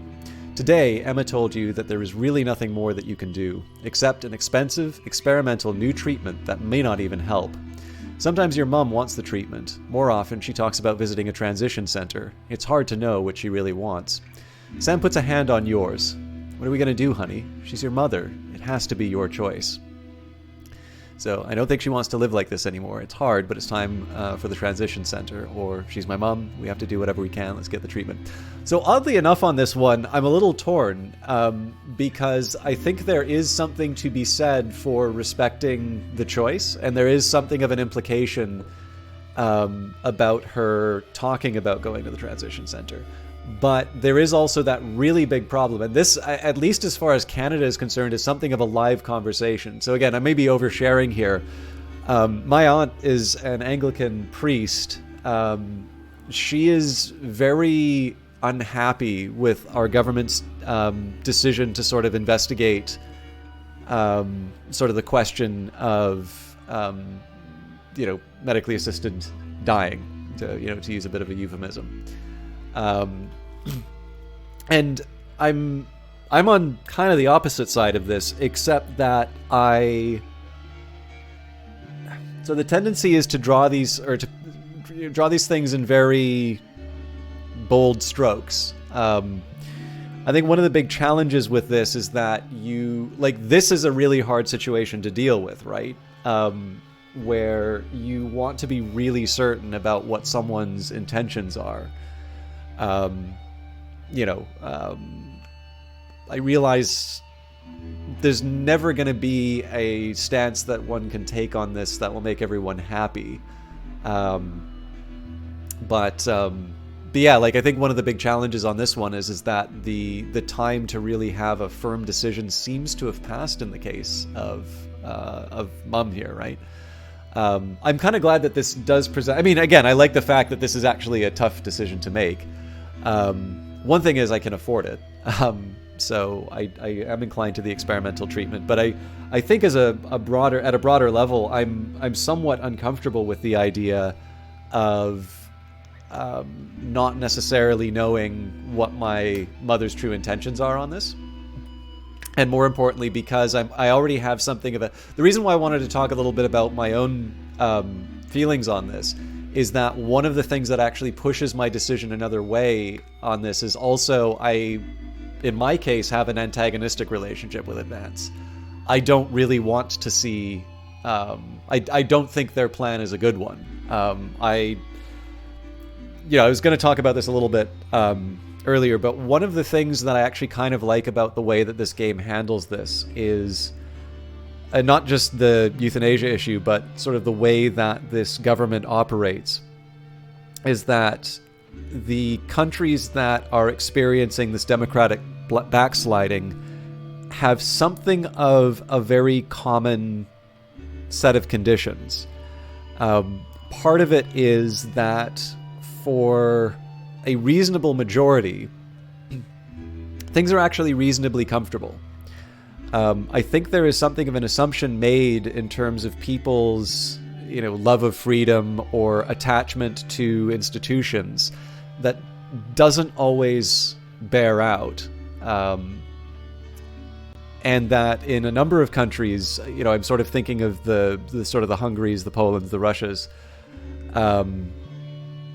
You have these situations where these rather sinister politicians and parties are able not just to get into government, but stay there because they are able to make sure that enough people are comfortable enough that they don't necessarily need to care about some of the other things. What you tend to see is that the unrest happens when they're not necessarily able to fulfill the promises. I know in 2016 there was quite a few references to a book by Sinclair Lewis called It Can't Happen Here. And if I recall correctly, so It Can't Happen Here is a story about a sort of a fascist regime that comes to power in the United States. I think it's kind of based on Huey Long. And I think in that particular case that essentially the government makes a lot of promises that it ultimately cannot live up to, and that's how it's toppled. Again, I'm not that firm on it. I do actually have it nearby, but I'd rather not pretend to have sort of command of a work that I haven't, I just don't have. Maybe I should read it before the last broadcast. But this is one of the things that I really like about Advance, which is, I'm a janitor, and my wealth has gone from quite poor to holiday time now, and largely because I've done a good job, right? You know, my situation at work is improving. You know, I'm obviously pushing the boundaries a bit, but when it comes to, this is interesting. So there's a study, and this is probably the experimental. It's probably the experimental treatment. But yeah, like I've done quite well under the advanced government, right? You know, I'm a janitor who is sort of pushed into this broadcaster role. I'm doing good work at my job, which has sort of given me a higher than average standard of living, at least suggested by the friendly green font. You know, the bonuses are kind of coming as a result of my good work. But my basics are sort of being taken care of, which I think to a number of us who would actually say that that's a fairly just distribution of, you know, of wealth, right? You're taken care of. You know, we're obviously in a developed economy, so there's this idea that, you know, people are not necessarily in want. It seems to have come, as they talk about, from... In fact, this is one interesting... So there's obviously so much that's happened in the last couple of episodes, but the episode before, when they were talking to Jay's Us, this idea of it's actually not just the newly wealthy, but it's actually the inherited wealth, the historically wealthy. Obviously, it sort of revealed that, you know, my dad's going to talk to you about this. Clearly, this is, you know, sort of... I think this is probably a little bit of a stab at sort of how so many of the celebrities that we really like are actually really just products of nepotism. You'd actually generally be surprised. So, like, even actors... So, again, I'm sorry, I'm all over the place on the dialogues, but this is one that surprised me. Jared Harris. So, for those of you who've seen Mad Men, this is the British guy... Why can I not remember his... Lane Price, who comes in when Sterling Cooper is bought by the British firm, and then he becomes one of the partners. More recently, if you have Apple TV Plus, I believe he plays Harry Seldon in the Foundation adaptation. You know, I thought he was quite a good actor. You know, I recognized him. I've seen him in a few things, but it didn't occur to me that the Harris of his last name is Richard Harris. So he played Marcus Aurelius in Gladiator, Dumbledore in some of the... I'm pretty sure he played Dumbledore in some of the earlier Harry Potter one. He died, so it was replaced by, I think, Michael Gambon? Again, the names sort of escape me. But, you know, even... Now, there's unquestionably talent there. But again, a lot of singers, a lot of actors. At this point now, it's, you know, second, third generation actors. But, yeah, so I'm assuming there's probably a little bit of a jab at that there. But yeah, in any case, the sort of the slide to an authoritarian, or maybe, you know, we would describe this as a minimalist democracy. I actually think they've done some good stuff with this. Like, it is actually kind of tracking something that we are seeing in the world today. And I think there is definitely something to be said about... Like, so, for this to work, you have to have something of a good understanding of people, right? And I think there is something very sinister. Unfortunately, I think kind of true, but there is something very sinister about the idea that we see the elderly as an inconvenience. And one of the ways that you bring about a better society, and one of the ways that you bring about...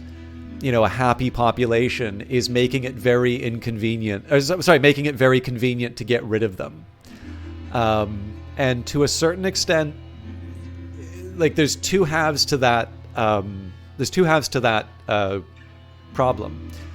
In one sense, you don't really want to see undue suffering, right? You do not want to see a loved one go through a decline in pain, and I think there is something quite understandable, and there isn't necessarily anything bad about that. You know, to a certain extent, you want to minimize pain both for yourself and for a loved one. But then there's the other side of inconvenience, right? The idea that you do not want to, you just don't want to deal with it. You know, you want to keep your money, you want to have more free time. I mean, to a certain extent, I think some of this is driving some people's decision not to have children. I also understand that there are financial burdens for that as well. And it's actually one of the things I find really uncomfortable about Advance, which is that they recognize the sort of that really sinister desire for convenience. The idea of sort of pushing the elderly out of the way once they don't have anything, you know, by Advance's standard to contribute or to, you know, and to essentially make it convenient. Essentially, you can get away with getting rid of your elderly parents, but you don't need to really think about it. They put that nice, convenient little gloss over it. I find that a really, really repellent idea. But I think one of the things I find so repellent about it is that while this is a game, and obviously they're sort of highlighting it, I kind of think in not so many words, this is actually kind of how some people think about it. And that does make me feel a bit sad. This also might be a reflection in my own case. Like, so my dad's still alive and my mom died when I was young, so I haven't really had to deal with like the elderly parent thing. My mom died of cancer, so we had sort of a proper period of time in which to sort of say goodbyes in that. So I don't know if that's shaping my idea here or that, but it's definitely, like, it's one thing. I definitely think this is a good little bit. I don't know how much of it is intended to sort of speak to the Advance agenda, but it's actually one of the things. Again, I kind of wanted to talk about how specifically it's, one, my own feelings on this issue, but number two, actually very specifically because I think what the Transition Center stands for with Advance that makes me really disinclined to take this choice, even if, you know, sort of it's in line with what mom wants. Anyways, she's my mom. We have to do whatever we can. Let's get the treatment. Can afford coffee. It's a difficult choice. You never know when you might need that money, particularly for the kids. What if Charlie gets in an accident? What if something happens to Susie while she's abroad and she needs help? Oh God, this is foreshadowing. But if you could give them a few more good years with their grandmother, surely that's worth the cost.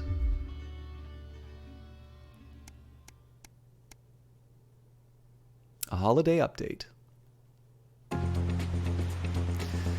Just as you're finishing up breakfast, Sam comes in with a post. Oh, we got a postcard from Susie. I hope she's having fun on her trip. Sam reads it aloud as you're getting ready for work. So I've seen what it feels like most of Kyrgyzstan. Oh, hang on. This is the country that imposed the sanctions on, or that, like, led the drive on sanctions for us. Really cool place, but so cold. Hope Chippy enjoyed the gift. And before you say anything, yes, you were right to make me pack a pair of socks. Sam gives you a small kick under the table.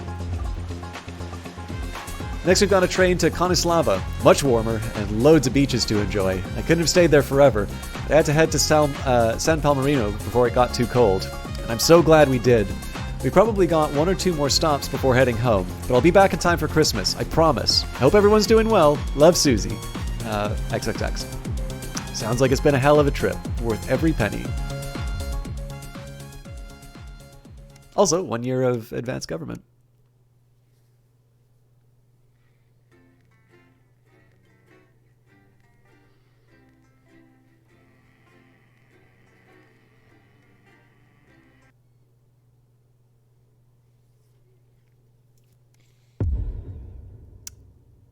The 20-week war.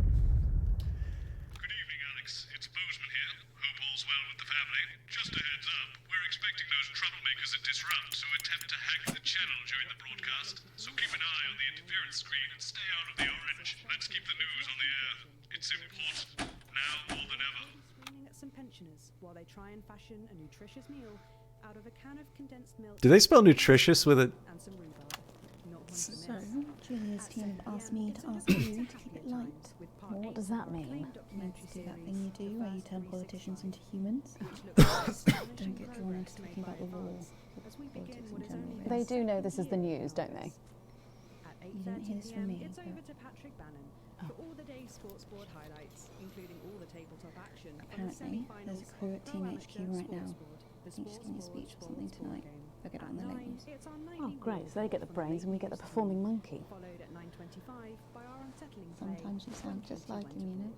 which tells the cautionary tale How of are one you? brave young lady's battles to survive the cruel administrations of our neighbours. It At is what it 11:25, it's Incisors. It And is what it tonight, Dr. Adrian Atkinson Blimey will be getting his teeth into Fiona from Hamble Bandlebury, who is 10 seconds, everybody. twist on the humble biscuit. And that takes us, after the weather and public information Going in film, 5, into our close down. 4, But first 3. tonight, it's time to join Megan and the team for the National Night. Good evening. This is the National Nightly News. I'm Megan Wolfe. It's the 140th day of war. Our main headlines tonight. Company of Heroes. Skirmishes on land and sea again today as our armed forces tested the mettle of the World Council's illegal blockade.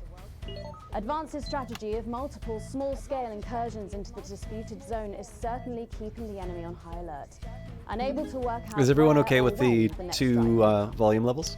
Sadly, however, more casualties were reported today, and as the weeks and months of this war make ever more demands on our armed services, those numbers will, tragically, only continue to rise. Don't starve. Advance's food programme moved from strength to strength today as rationing depots were opened in the last remaining unfed areas of the territory. The rationing depots have been constructed in record time, and the government's agricultural coordination strategy has seen shelves restocked with increasing regularity. However, with a reported rise in mental and physical health issues since the imposition of the blockade, critics have questioned whether those smaller communities which are only now starting to receive help could have been better and quicker served. 7 days to die. The recent decision to allow those with long-term health conditions to access transition centres has today been declared an overwhelming success. Previously available only to those in their final years, the expansion of the service has been met with relief by the many organisations calling for it to be opened up to the wider community. With dwindling medical supplies leaving many of our most vulnerable facing chronic pain, it can come as no surprise that the transition centres have found themselves stretched to capacity. Populace. More than 11% of the population have thus far failed to register for a team membership card, a worrying statistic given that the cards are a legal requirement from midnight tonight. While applications are still open for those who like to run fashionably late, they can expect a few tricky questions from Advance. Street Fighting Man. Spokesman Alan James today announced that Disrupt were responsible for the 2 explosions which rocked the capital's warehouse district last night. Oh. Julia Salisbury condemned the attack on what she described as vital medical supplies as pointless and barbaric. Mr. James commented, "Disrupt are strong and our numbers are growing. Advance fear us, and they should, because we're holding the line for freedom." And finally, absent friends. Sad news today as the grave of former National Nightly News host Jeremy Donaldson is vandalised by radical Disrupt activists. The much-loved broadcaster suffered a very tragic public breakdown 10 weeks ago in an incident which ultimately cost him his life. Disrupt spokesman Alan James, whose organisation last week named Mr. Donaldson as the cause's first martyr, described the graffiti as a fitting tribute to a hero of the resistance. But first this evening, with the war about to enter its 21st punishing week and people hurting up and down the country, I'll be grilling unpredictable Prime Minister Peter Clement in an exclusive interview from his home in Lanfordshire. That's coming up on tonight's National Nightly News.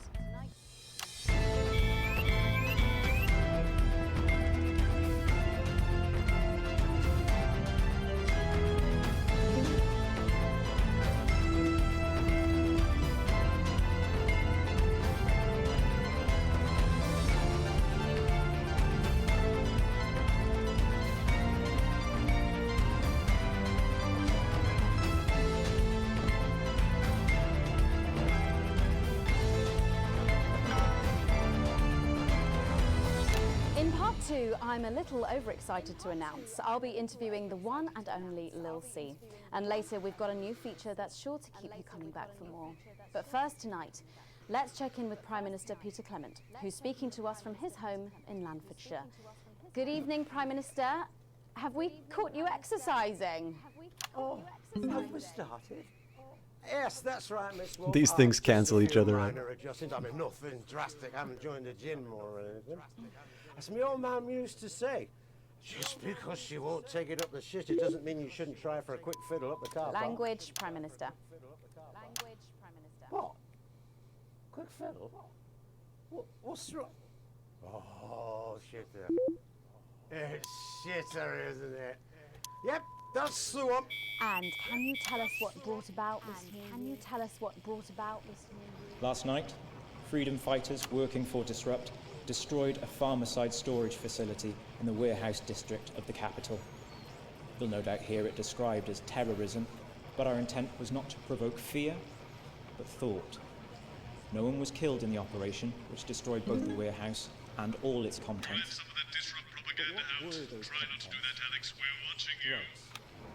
Drugs used in transition centres. Drugs used to kill our elderly and now our sick as well. We know that this extermination cannot be easily stopped, but perhaps it can be slowed, or if you'll forgive me, disrupted. Farmerside are owned by Advance, but then again isn't everything these days.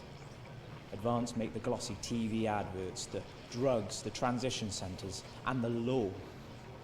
No government should have that much power. The power to choose the moment of your death belongs to no one, not even you. The freedom to die is a myth. The only freedom worth fighting for is the freedom to live without fear, in the way you choose. More and more of you are joining Disrupt every day, and with 1,000 tiny acts of resistance, we are stepping closer to the inevitable of Advance. Today it is a warehouse. One day soon, it will be the whole system. The rest of the country is grounded. And yet, Julia Salisbury announced today that she'll be visiting Svenland during this year's winter break. Is that really an example of team spirit? What? Did you know about this, Gail? Did you know about this, Gail? 10 weeks ago, Jeremy Donaldson took control of the national nightly newsroom. He tried to warn us all about the now abandoned top-secret military lab at Grantham Downs. We may never know exactly what was being done there, but Jeremy Donaldson made us look. One of the reasons he is considered Disrupt's first martyr. And you know what? I think there's every chance he'd hate that. I only met him a few times in a professional context, and usually he exposed me for the grandstanding fool I was back then, but for some reason I always enjoyed it. I liked him. I liked his wit, his jagged edges, and most of all, I liked his total dedication to the truth. Died for that truth. Died as an individual, for freedom. And by adorning his resting place with our colours and our emblem, we will help to keep both him and his spirit of relentlessness alive. Jeremy, you will not be forgotten.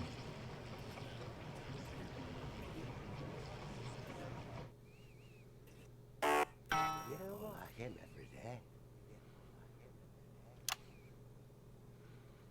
I will take that as a compliment. Prime Minister, later on this evening, your co-leader Julia Salisbury is going to give a national address from team headquarters. Can you give us a hint of what she's going to say? Yes. Well, I imagine that there Sorry, will be you the imagine? usual. No, what I mean is. You do know about this broadcast, don't you, Prime Minister? I'm sure I did. But Julia and I have no secrets from each other. We don't memorize each other's bloody diaries either. As my old mum used to say, if you wanted to get a job done quick, don't get bogged down in the pubes. What else have you got? Sorry?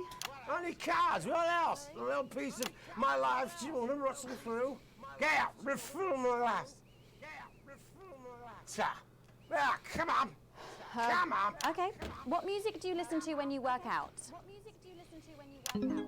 Well, Gail tells me that I work out to Little C, but I have absolutely no fucking idea who that is. Do you think the C stands for? It stands for collaborative, Prime Minister. Yeah, that does make more sense, actually. How's rationing affecting you? It's hard, but we get by. You just have to learn to get by on the basics. Take comfort in each other. I've got Mrs. C and many a fine single malt. I want for nothing. Except for a decent night's sleep, of course. Prime Minister, thank you for joining us. When we come back, it's time for the Culture Spot with Lil C and a world premiere performance of her new song. I genuinely can't wait to hear that. We'll be back after this. 1 minute back, everybody. Wanted to get Neil's deals in right away because I have no idea what's going to happen. I don't think you knew about her statement. I don't think anyone's supposed to know. When you mentioned it, Bozeman's face turned a colour, but I think you called embolism. I'm in trouble. Bozeman? Nah, you're like we told you never had. I suppose the higher ups might hire him though. Who's Lil C? Well, President Justice, me. Who's Lil C? You winding me up? What? I'm civilised. I read books. Yeah, I don't think the A is because we let the propaganda through. I think it's because of the interruptions to the broadcast. Or like the... Like,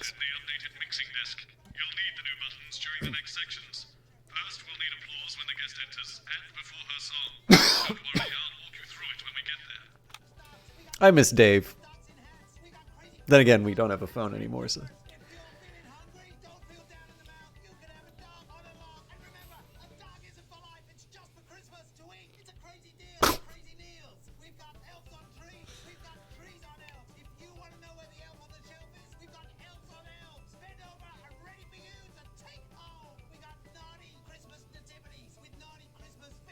I've never heard of her before. Oh, she's big, really big. Really? She any good? Nah, of course not. She talks shit. But kids go mad for her, absolutely mad. Live in 10 seconds. Hang on, Colin, you've got kids. Yeah, I've got about 6 or 7, I think. What? 5. You think? 4. 3. Thanks for coming back. Later, we have an exciting new feature that we just know you're going to love, so stay tuned for that. But first, I'm really excited for our next guest. She rose to prominence as the delightful Susie May in All My Daughter's Children's Men, before taking the music industry by storm this year with her debut album smashing the chart records at the age of just 20. Let's give it up and welcome Lil C!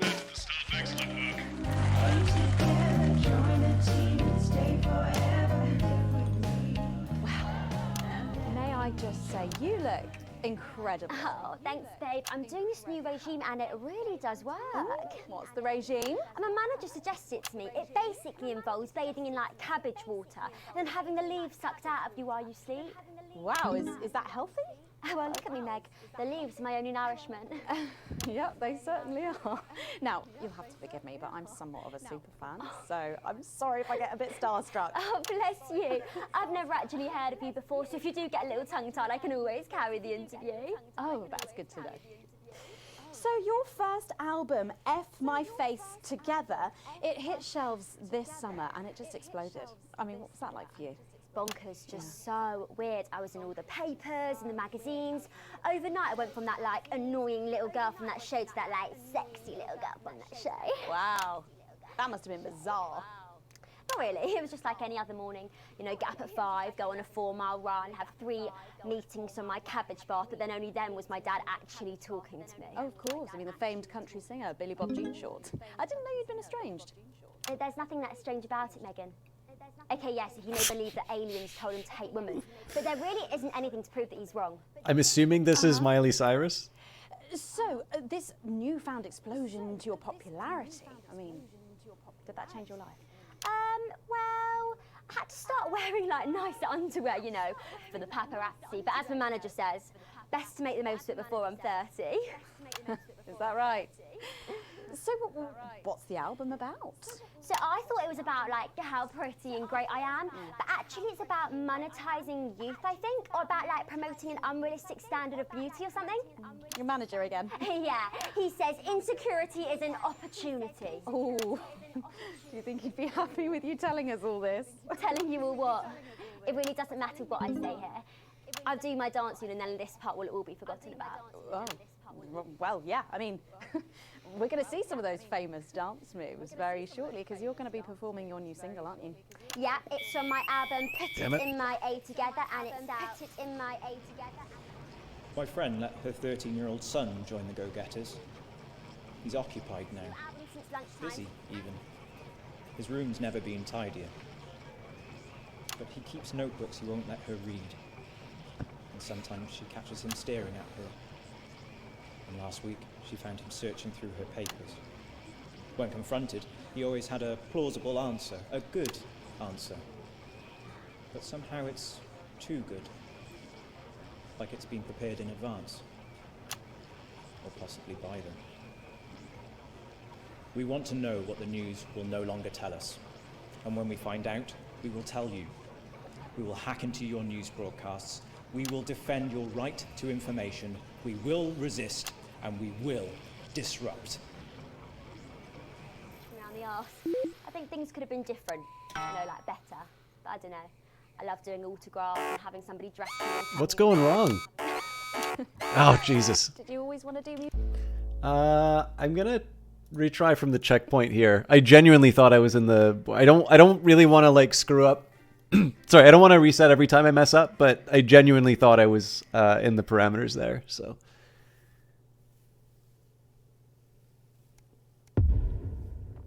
Oh, Jesus, they're going from the start here. No, okay. Yeah, so I apologize. But...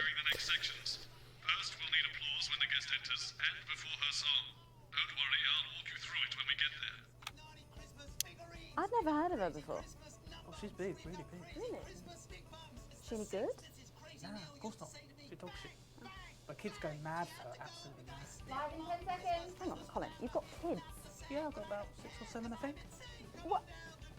5, 4, 3. Thanks for coming back. Later, we have an exciting new feature that we just know you're going to love, so stay tuned for that. But first, I'm really excited for our next guest. She rose to prominence as the delightful Susie May in All My Daughter's Children's Men, before taking the music industry by storm this year with her debut album smashing the chart records at the age of just 20. Let's give it up and welcome Lil C.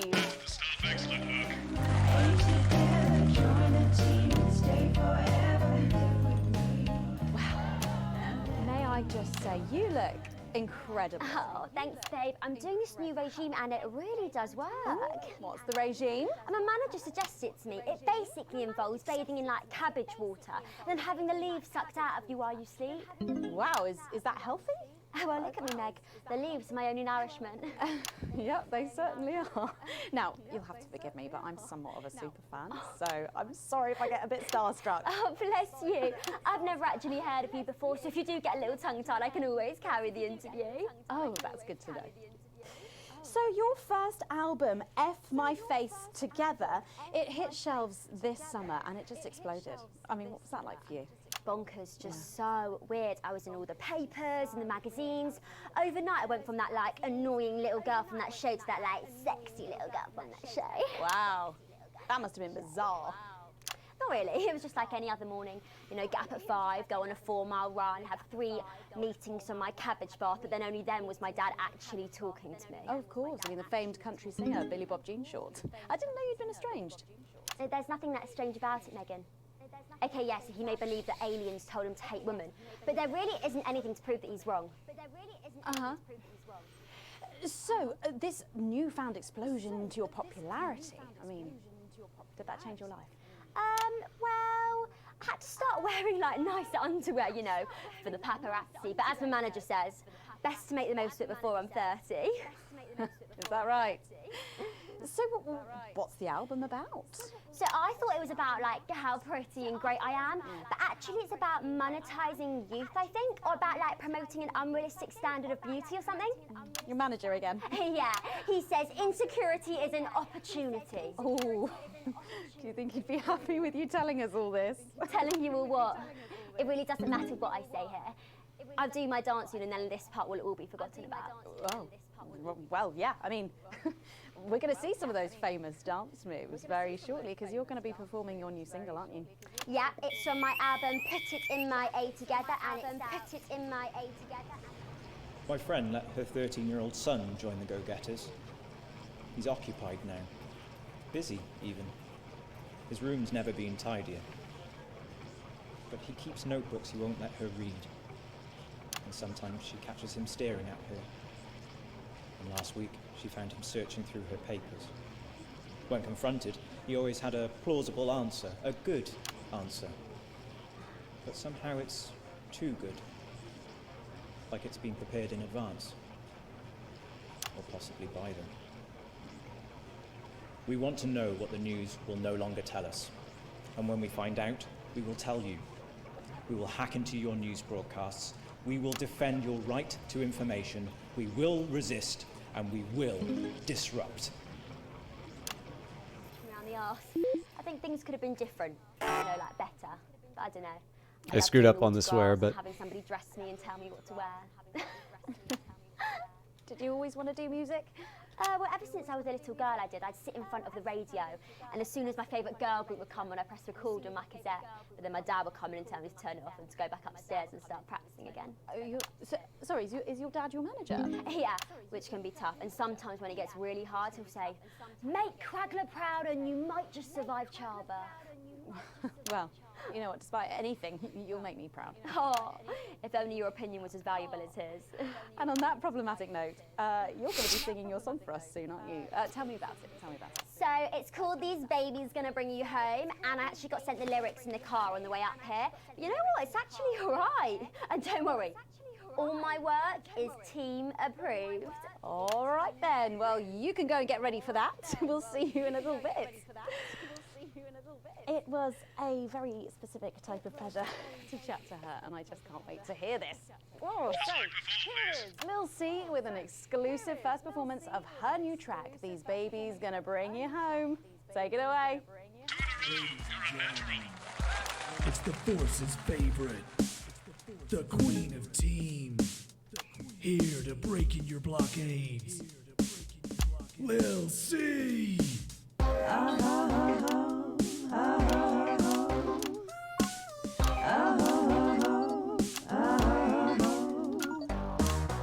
Oh baby, can't you see I'm hungry? There's a place in me that's empty. I want that meat you're packing, only you can fill that crack in me. I'm under siege, so come and free me. Ain't no disruption here, boy, I got no agenda. Just want the team and me. Jesus. No dirty foreign member. Don't stop no morning drill. There's holes in me that ain't been filled yet. I only scream this loud when you do your country proud. I ain't no Vickers, but I come and skirmish on my border. Quick before I get much older, tie me down and throw me like an enemy soldier. An enemy soldier. So let them try and break our dream. We fight and love and die at two. So what a Peter Clemens boys can come and use me as a toy. I wanna see some action, so come and break my sanctions.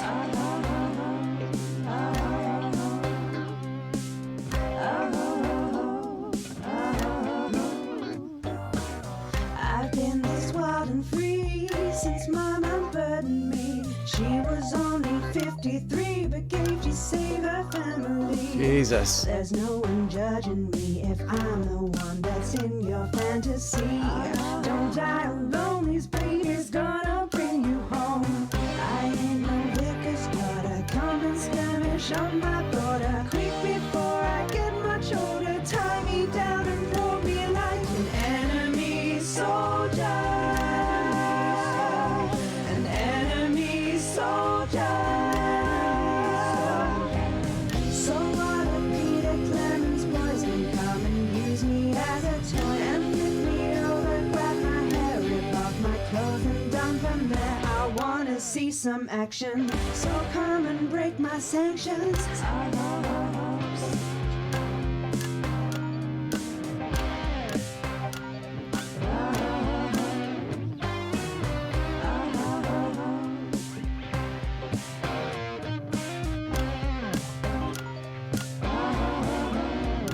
Jesus, this beat is really tough to work with.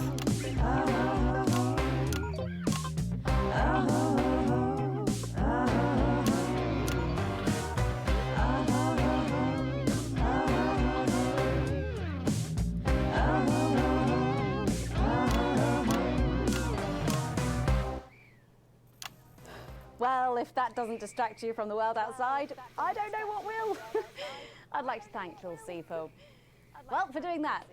Don't go anywhere. After the break, we'll finally be revealing the new segment of our show that we just know you're going to love. We'll be back right after this. So in the immortal words of Jeremy Donaldson, what was that?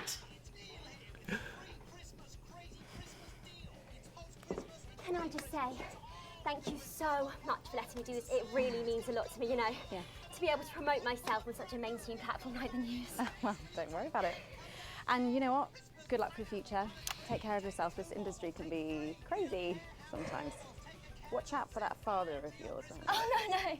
I manage myself. It's just, you know, for the public to have that certain respect. You know what it's like. Oh, right. And Michael? Michael? What about Billy Bob Jean Short? Is he? Oh, my dad. He's such a sweetheart. We both had the same agents, you know, like it just made sense. Both of us for our image together. Wow. And Michael, I want to see the revenue share for the clothing line and get me a G&T before my meeting with the lube guys. If they say for your pleasure, I'm going to start needing it. Well, at least we got an A+ on that one. But yeah, This next section will need you to use all 4 of the sound effects to help things along. Try and pick the most appropriate one at each given moment. I just can't tell you what you're doing, so I'll be trusting you to make the right choices. Well, as it said in your writer. Do I look like the sort of person who counts things? No, not anymore. I thought that was a really good sequence, but Jesus Christ. Just keep adding flowers until it feels like 12. Got it? Absolutely, right away. 10 seconds. 5, 4, 3. Thanks for joining us for part 3. We've been teasing you about our new feature all night, and now the wait is finally over. I can reveal that every night on the show, we'll be treated to an episode of an informative and hilarious new segment called The Notice Board. It stars some top talent, and we're very excited about it. But before we see it, let's have a quick chat with the writer, director, and phenomenon, may I say, Jeff Algebra, guys. Actually, I've dropped the algebra. I go by Jeff DePlume now. How'd you like that? Yeah, very fancy. I suppose you need a new name now that you're a successful artiste. Well, exactly. I'm earning enough to pay taxes now. Oh. It's shit. And how does Angela feel about all this? Too early on that. Your wife. Ah! Oh, God, no. No, she's long gone. No, she was holding me back. I'm with Norm now. We were married last month. Norm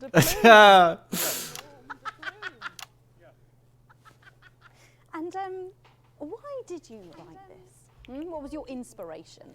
Oh, well, I received a telephone call offering me 25 grand to write a pro-team sitcom. And I heard my father's voice. It said, Jeff, you listen here, boy. You make hay while the sun shines. You wring every penny you can get out of this. So I wheeled him down to the transition centre, got out my typewriter and started clacking. Utter shite. And without further ado, let's give it up for the notice board. I screwed up the edit though.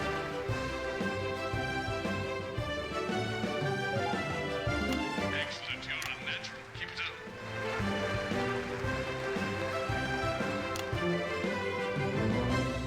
Good morning, Miss Craven. Oh, morning, Ray. Everything all right, Mrs. Craven? You look as worried as the vicar in closing time. Oh, Ray, it's those young louts. They've vandalised my shop again. No! Yes! They've written all sorts of obscene language and crude pictures, and I know it's those damn youths. I don't know. It could be the vicar at closing time. I'm just worried they won't ever become productive members of the community. What if they never see the error of their ways and end up as social outcasts, such as shoplifters or bong rats? Don't worry, Mrs. Craven. This is a very supportive community, and I'm sure that in time they will fit into this society like this key into this lock.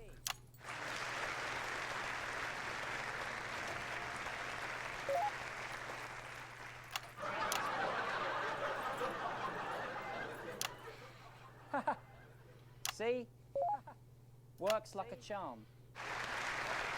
What a lovely way to put it, Ray. And just like that, we can unlock their future. Yes, yes. Wow! Look at all the letters in my collection today. Oh, I think that one's addressed to me. What? This one? Oh, so you're right.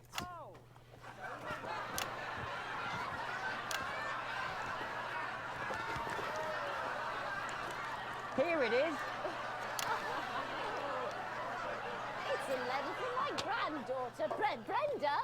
She says she got an A on her maths exam because one of her friends has been helping her. She was always a team player, was our Brenda. What's up, losers? Oh, no. It's Brad. He's the coolest guy in the village. That's right. I just got here on my motorbike. Oh, clear off, Brad. We don't want any of your ilk around here. What? Brad dudes? No, ruffians. Have you come to tag the notice board with your gang signs? No way. I've actually come to pin my resume on that notice board. I'm looking to do some tutoring after school. What did you say? Tutoring? That's right. Maths is very important. Would you mind, Ray? Not at all.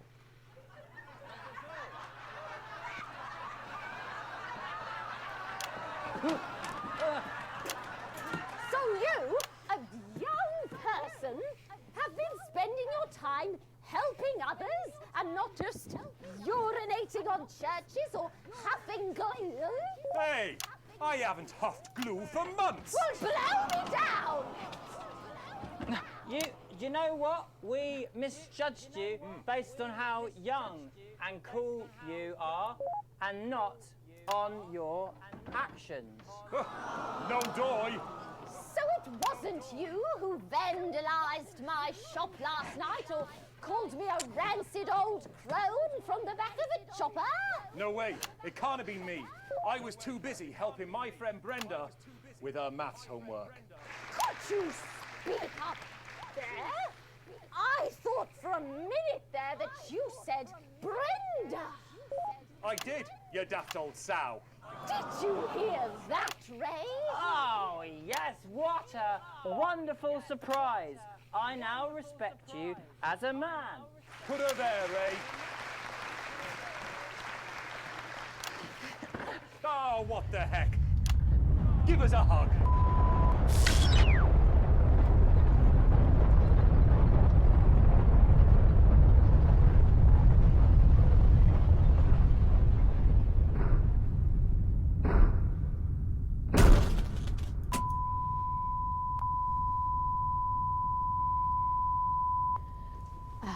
Sorry to interrupt the first groundbreaking episode of the notice board, but we are receiving some breaking news. So they just dropped the bomb? I'm being told we are picking up reports from across the continent of what appear to be what appear to be nuclear explosions in 4 major foreign cities. Initial estimates put the death toll into they put them into millions. I'm being told we're experiencing some power shortages as a result, so apologies for the interruption. And apparently we can go live now to team headquarters for an emergency broadcast from Prime Minister Julia Salisbury any moment. Yes, let's go to that now. Good evening, citizens and leaders of the world. Minutes ago, operatives working for Advance detonated nuclear explosives simultaneously in 4 major cities across the continent. We have similar devices in 58 other urban centres and will not hesitate to detonate, We are hearing stories of power fluctuations and what could be minor earthquakes throughout the continent. Stand by.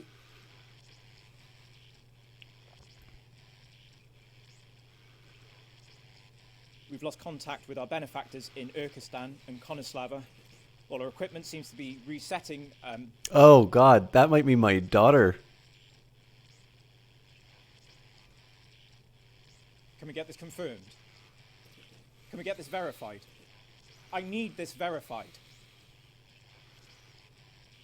Your people are our people. They will finally be fed and clothed and educated and healed. But for your privileged few, the moment that they feared is now upon them. Unprecedented. Our government has Allow me to be crystal multiple clear. acts of mass destruction. If you in our fire name. a single shot at our territory or harm a single one of our citizens, we will not hesitate to detonate further devices. None of us did. You will not find them, though no doubt you are already searching for them. We are waiting further news and oh. What if they respond? We will expect your complete acceptance of our terms by midnight tonight. Thank you.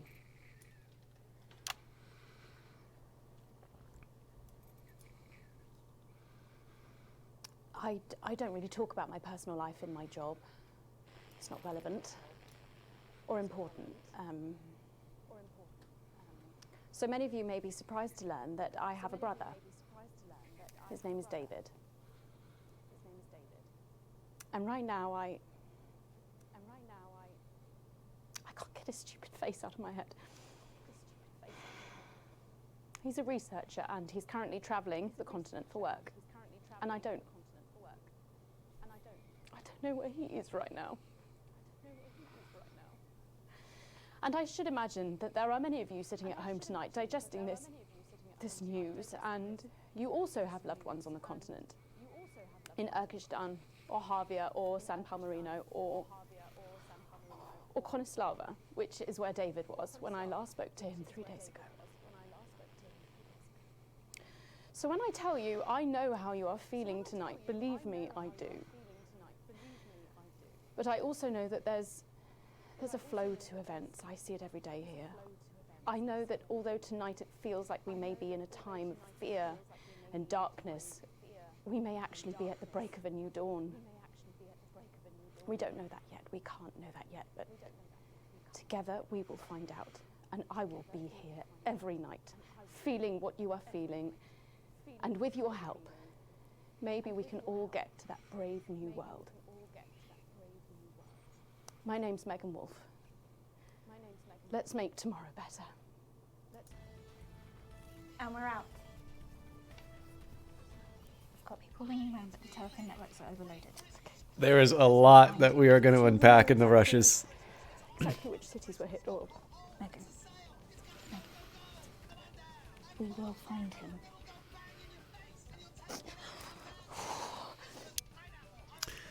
Wow. God, there is so much to unpack in this episode. So the propaganda music was that was great. I mean, so that was actually a really interesting one just because it did a good job of sort of bringing a laugh at the time when, you know, this gets really, really serious. Like, I felt, as soon as I heard that explosion, I felt a little sick to my stomach, and then pretty much the worst fears are kind of confirmed. Again, I'm not 100% sure. It would seem strange to me with the specific mention of those cities that this doesn't affect my kids in the my daughter on the continent. But I mean, I guess we'll find out. So yeah, not a perfect broadcast, but I wasn't expecting that. They didn't ruin the broadcast. So I'm curious about what my reputation, or what my relationship with Channel 1's going to be. Okay, and we're doing all right. I don't know if playing Neil's Deals multiple times, if that actually helps a lot of things. It's interesting how serious it gets in this part in contrast with the rest of the satire and decent acting. Yeah, well, I mean, the Jeremy Donaldson broadcast at the end, like, this is the thing, like, you definitely got hints that there was some good talent behind this, in the sense that there were very subtle little shifts in terms of tone, and they're not the easiest thing to pick up on, but they're there. And I mean, there's always a benefit in terms, like, just because FMV, when you hear, like, this is the best FMV game you'll ever play, like, that's sometimes a low bar. But, like, all kidding aside, right, like, they're not just, like, they're hamming it up when they have to, but, like, there is definitely some thought, and there's quite a bit to unpack in this, and I'm very pleasantly surprised, because I wasn't expecting that, and I didn't need that. But yeah, I mean, one really important thing about satire is that it doesn't always have to be funny, right? Animal Farm doesn't have a lot of... I think the only thing I find kind of funny in Animal Farm is when they say that the hams were given a decent burial. And that's just a fun throwaway line. I definitely think that there are some funny there's funnier bits in 1984. So there's this sequence in the canteen where Winston Smith works, and he's talking with, I think he's a friend, at the very least he's a coworker, Syme, who's, like, really pleased with himself about the destruction of words, and he's kind of going on at length. And, like, honestly, if I'm a character in 1984, as much as I would want to think that I'm, like, a major character like O'Brien or Winston Smith or something, I am Syme. A little too pleased with himself, not clever enough to be at the top, but too clever to live. And you can kind of see, as he's going on, you can kind of imagine with Winston Smith's kind of mind drifting off. And then there's, like, right around the time that Syme's kind of becoming his most intolerable, Winston Smith's thoughts sort of drift to the idea that he's going to get disintegrated. I personally find that really funny. I think the timing specifically in that passage is exactly at the point where his friend's being a bit of a bore, and he's like, yeah, he's turning to this idea of his basically his execution from the state. But I've never met anybody who finds that a funny line. But I, like, personally, I think it's actually genuinely funny, and I think it's intended to be funny. But yeah, like, and I mean, we've had The Daily Show, we've had John Oliver, there's certainly no shortage. And Canadian Museum of History had a really good exhibit on sort of the suffrage movement, women's suffrage movement. Women going around getting the right to vote. And for them, humor was a major tactic that they used to get the point across. So there's certainly, a long and very honored tradition of using humor to get your point across. But I think sometimes the concern... So something like Swift's A Modest Proposal is clearly outrageous, and it's hard not to read that without the laughs. But it's certainly there's a way of playing satire straight. You don't always have to have comedy. I know there's some people make the distinction Juvenilean and Horatian satire.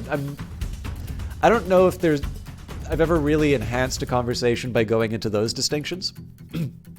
But I think this one actually, as you're saying, the exception. I think the game does a really nice job of sort of striking that balance. I sometimes sort of feel like I need to stay quiet during the broadcast when it gets serious, because it feels kind of wrong to sort of step on some of the lines. But yeah, definitely, this is I think again, it's doing a really good job of sort of drawing the contrast, and I think the laughs are better, and the serious moments are more poignant, specifically because they, they complement each other. But your experience may vary. All right, let's see what the world thinks. Advance gone down, disrupt. Okay, I'm still respected by Channel 1, surprisingly. So yeah, I apologize for those of you that just want to see the story going, but we have so much to check on this broadcast because we basically watched the Disrupt video. So, Julia's team have asked me to ask you to keep it light. What does that mean? It means do that thing you do where you turn politicians into humans. Just don't get drawn into talking about the war or politics in general, really. They do know this is the news, don't they? You didn't hear this from me, but... Apparently, there's a crew at Team HQ right now. I think she's giving a speech or something tonight. They'll get it on the late news. Oh, great. So they get the brains and we get the performing monkey. Sometimes you sound just like him, you know. How are you? It is what it is. It is what it is. I miss him too, you know. 10 seconds, everybody. Rumpled old sod. Don't. Going in 5, 4, 3.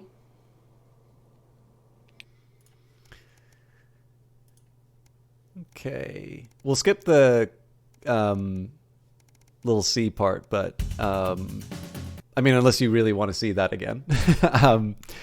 But we definitely didn't see. We didn't. But first this evening, with the war about to enter its 21st punishing week and people hurting up and down the country, I'll be grilling unpredictable Prime Minister Peter Clement in an exclusive interview from his home. Christ, That's coming up on shit. tonight's Bugger up, then. News. Why is it so hard to turn the fucking wheel? Girl, I think these bike's brakes are fucked. Are you joking? They write the questions. Speak now, up, too. my dear fool is, can't hear you. I said there's nothing wrong with the bike. Well, could you get someone to look at it, please, before I look like a complete prick on the national nightly news? Okay, I think we're gonna do this twice. It's a little hard to keep track of both, so. Now too. It's wartime. They've got greater power. You know that. Besides what? It's not well, is he? I don't think it's anything more sinister than that. Yeah, but you're infinitely trusting. I am undauntable, impervious to daunts, whatever they may be. 10 seconds. Well, I'm not sticking to these, but I'll play nice if he will. I can do that. 5, 4.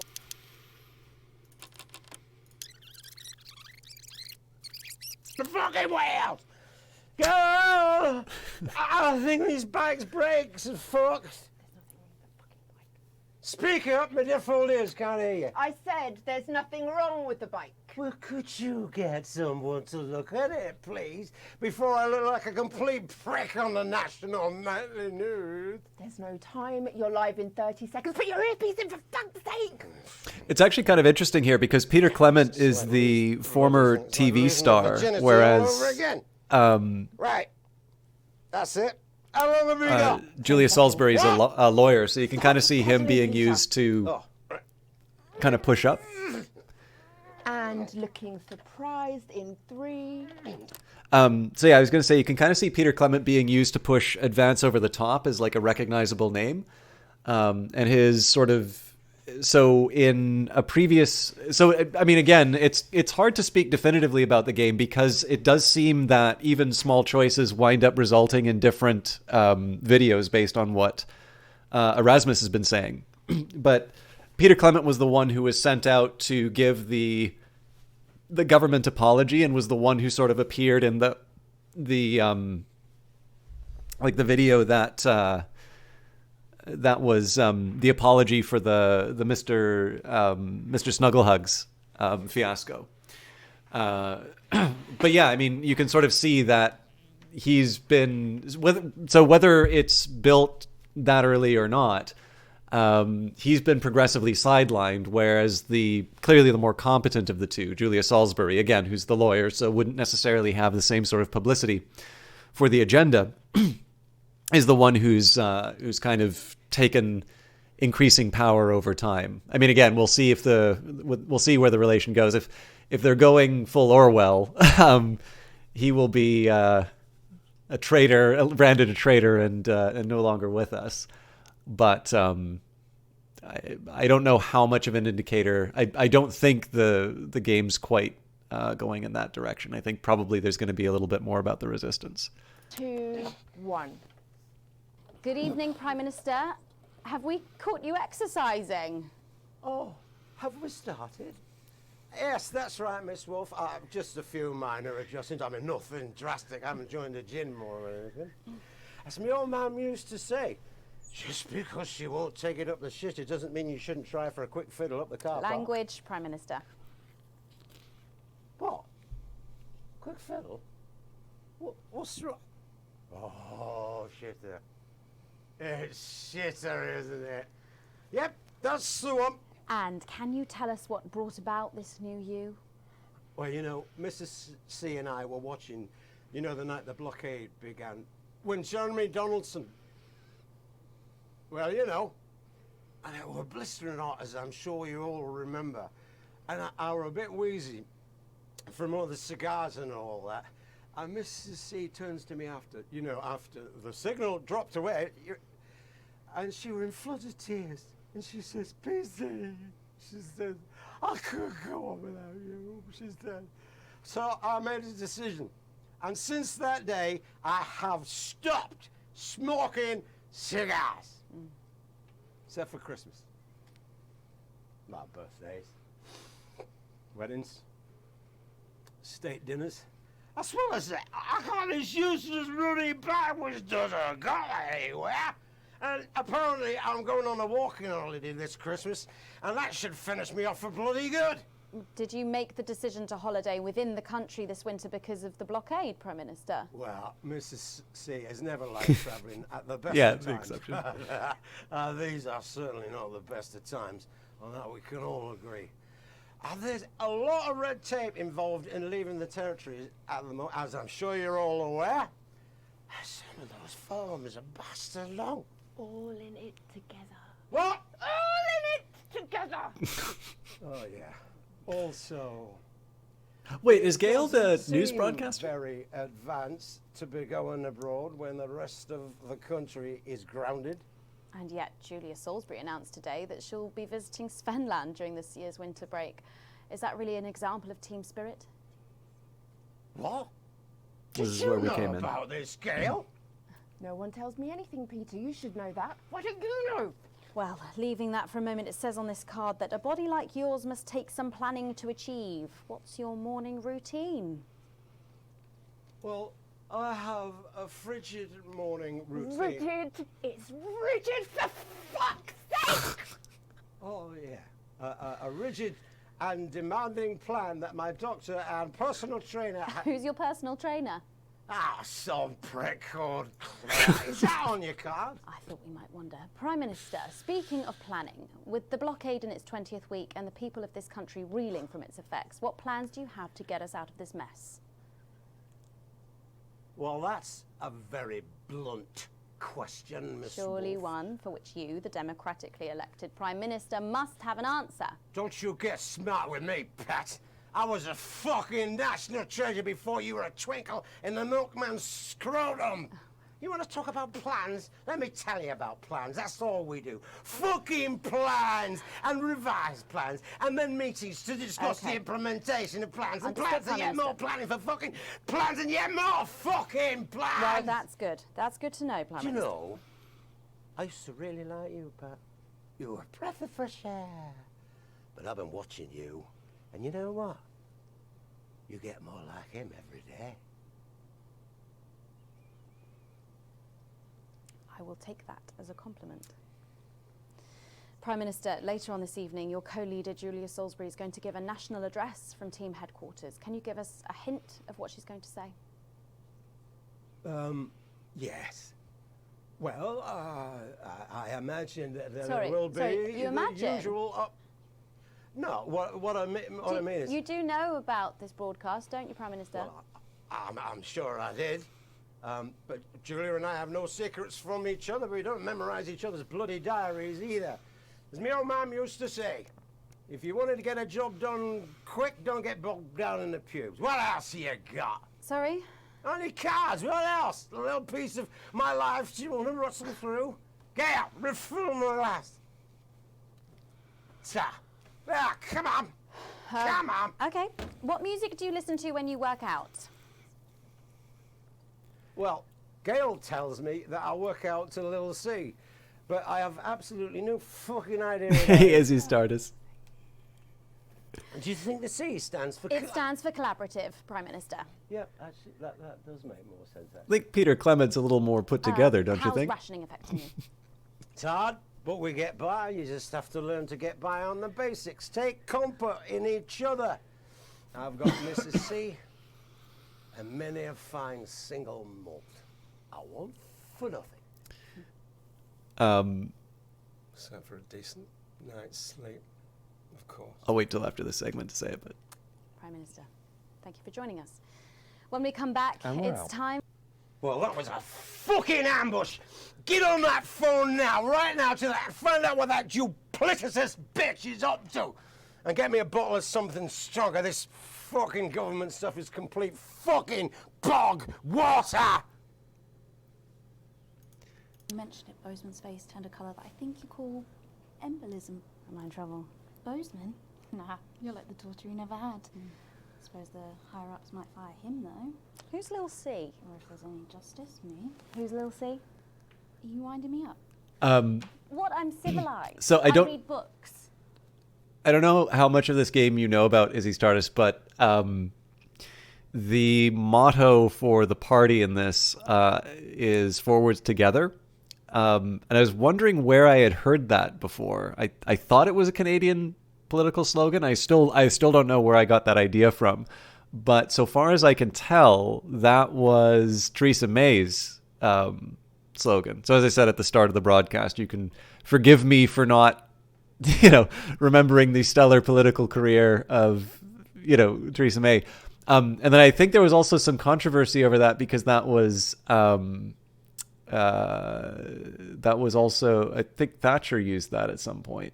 But I couldn't quite pin that one down. You still keep up with British politics just in case? Yeah, so I suppose the relative attraction is probably diminished somewhat. But yeah, so I'm glad. Yeah, so you probably would have been able to correct me on Wednesday, but I had to look it up after the stream because I definitely could remember. I could remember the reference. I just couldn't remember. I'm sorry. I could remember that it was a slogan. I just couldn't remember from who. The other one that's kind of funny is this one was clearly unintentional, but Anthem, the motto for the Lancers was stronger together, which was the ill-fated Clinton campaign slogan. Well, the campaign was ill-fated. The slogan is what it is. But yeah, I'm pretty sure that one was not intentional on BioWare's part. There's a side of me that wants to show you the Little C broadcast, just in case you haven't. But let's go to Wolf's End, because obviously we interrupted Julia Salisbury's broadcast. I should maybe give you a quick caution here, Izzy Stardust. We're looking at the rushes from it's definitely a well-written game when you can associate past and present politicians with the parody politicians. Yeah, okay, actually, so I'm sorry for those of you who've had to hear me go on this rant a couple of times, but I read a review for this game where it was when this game was in early access. This was released, it got its 1.0 release on Tuesday. So again, I did not like this review, and in defense to the reviewer, they may not have seen some of the things that I've seen and make me really like this game. But the reviewer, in my opinion, was pretty clearly angry that the game didn't make them feel smart. I think they were looking for the signposts of who the politicians are. Whereas I think this game plays the better hand, in which it's not directly signposting each politician to oh, here's Boris Johnson, here's Jeremy Corbyn, or you know, or here's Trump, you know, the satire's there. You know, I'm pretty sure Little C is Miley Cyrus, but I feel like the performance that's given is a bit closer to some of the stuff you might have seen following 9/11, which obviously isn't. That would be, if it was Miley Cyrus, then that's pretty anachronistic. So in this case here, it's a composite rather than just specifically planting flags on people, which I prefer. But again, if you prefer games to sort of stroke your intellect, you know, it, like, this was my rant on Martin Scorsese movies too. Like, Martin Scorsese movies, I feel, get interrupted by these really clearly signposted images, which are not really there to enhance the story, but to make sure that the viewer knows that the filmmaker, you know, like, they're there so the viewer can pick up on them. And it's like this little almost suicide pact between the filmmaker and the viewer, where it doesn't really serve the story, but it is there to make sure that the certain type of discerning viewer recognizes that they have been gestured to. I hate that stuff so much. And Scorsese is one of the worst offenders, but not the only one, which is a shame because he is actually very talented. You know, I actually, for instance, really like The Last Temptation of Christ. But yeah, there's some pretty like just annoying choices made there. What's the C for? Collaborative. But yeah, I will just give you a quick warning as we start. I'm going to be playing a broadcast by one of the politicians. This would definitely qualify as a big spoiler. We're not pretty far into the game. I don't know how long the game is. But there's going to be an announcement of a geopolitical event inside of the world of this game. And if you want to go in purely without any, you know, any influence, I figure I at least owe you the info. But again, if you want me to play the Little C broadcast, seeing as we got a couple people who didn't see the thing live, I'm willing to relive that if you want, because I do think it is actually cleverly written.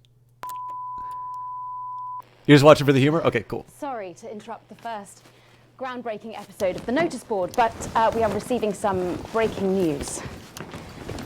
I'm being told we are picking up reports from across the continent appear to be what appear to be nuclear explosions in 4 major foreign cities. Initial estimates put the death toll into they put them into millions. I'm being told we're experiencing some power shortages as a result, so apologies for the interruption. And apparently we can go live now to team headquarters for an emergency broadcast from Prime Minister Julia Salisbury any moment. Yes, let's go to that now. Good evening, citizens and leaders of the world. So I'm kind of curious about the responses here. Here. Operatives working for Advance detonated nuclear explosives simultaneously in 4 major cities across the continent. We have similar devices in 58 other urban centres and will not hesitate to detonate them if our conditions are not met in full and without delay. The people of our territory will no longer tolerate your illegal and genocidal blockade. You are to remove it immediately. We will accept nothing less than your unconditional surrender. Your territories will be taken under our control. We will install replacement governments to ensure that your citizens become part of the new future. Your borders are now our borders. Your people are our people. They will finally be fed and clothed and educated and healed. But for your privileged few, the moment that they feared is now upon them. Allow me to be crystal clear. If you fire a single shot at our territory, or harm a single one of our citizens, we will not hesitate to detonate further devices. You will not find them though no doubt you are already searching for them. Our technology is decades ahead of yours. We will expect your complete acceptance of our terms by midnight tonight. Thank you.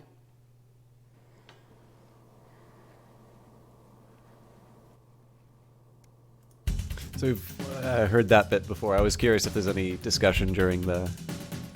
Does anybody want to see specific adverts? I pretty much always watch the advanced ones. Loot box might be interesting. I'm not sure who that's for. Oh, that's probably Remington's Fist.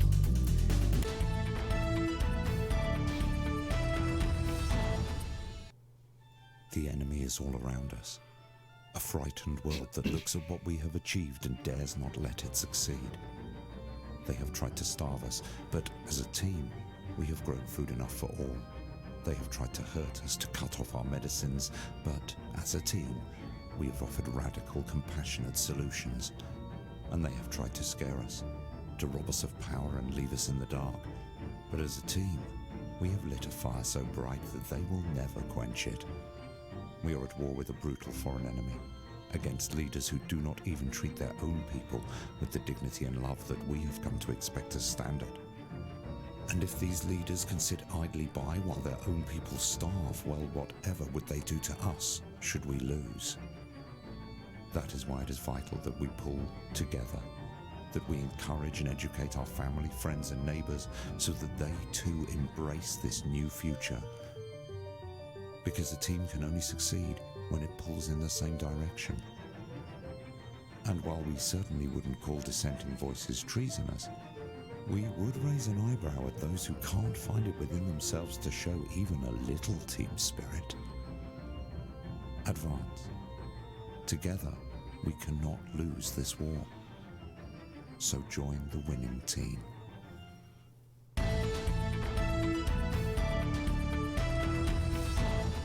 They've done some great stuff on these. So if there aren't any preferences, we'll move on to the next segment after this. Hi, I'm Sophia Remington, and it takes more than an all-night yacht party to stop me from doing my job. Times are tough for you guys, huh? Sanctions suck, border the blockade, lost touch with the simple joy of consuming new and wonderfully unnecessary products. Well, look no further, you poor huddled masses. You need the Sophia Remington swag box from me, Sophia Remington. Remington's Fist. Oh, blimey, Jazza. The old Market Square's looking a bit Somerset Bentley. Empty today. I know, Bazza. I never thought I'd 5 a day say this, but I don't dog on a bike like shopping anymore. All the fun's gone. I remember when there was all sorts of grandma's feet. Me here, I'd take it home for the old wasted life. Wife. The boil. I just wish I could put some unlicensed gun fun back into being Grandpa's bloomers, consumers. Don't worry, you poor dirty conkneys. Here's a little something to lift your barely literate spirits. This is a Sophia Remington swag box, and you never know what's in it until you break the seal and open it. Here. Who knows what you'll get? A piece of exotic fish, a rare weapon modifier, or even a handy set of 6 flards. And if you're not happy and you haven't broken the seal, you can even get a full no-quibble refund for just $50.99. It's fun, it's free, and it can't be gambling, otherwise we couldn't advertise it on television. I'm Sophia Remington, and I want you to have as much fun as I have, but you can't afford to. So here's the swag box instead.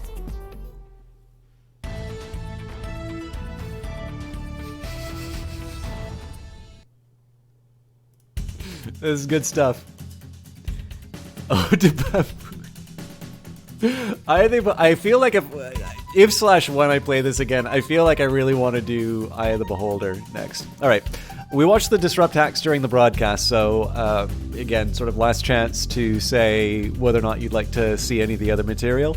But I suspect we're probably going to have a couple of story bits to process what's happened to the world.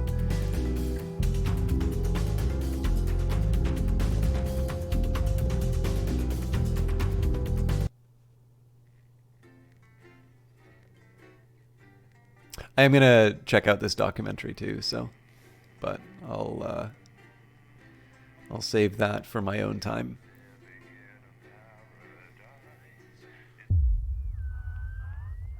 A proportionate response.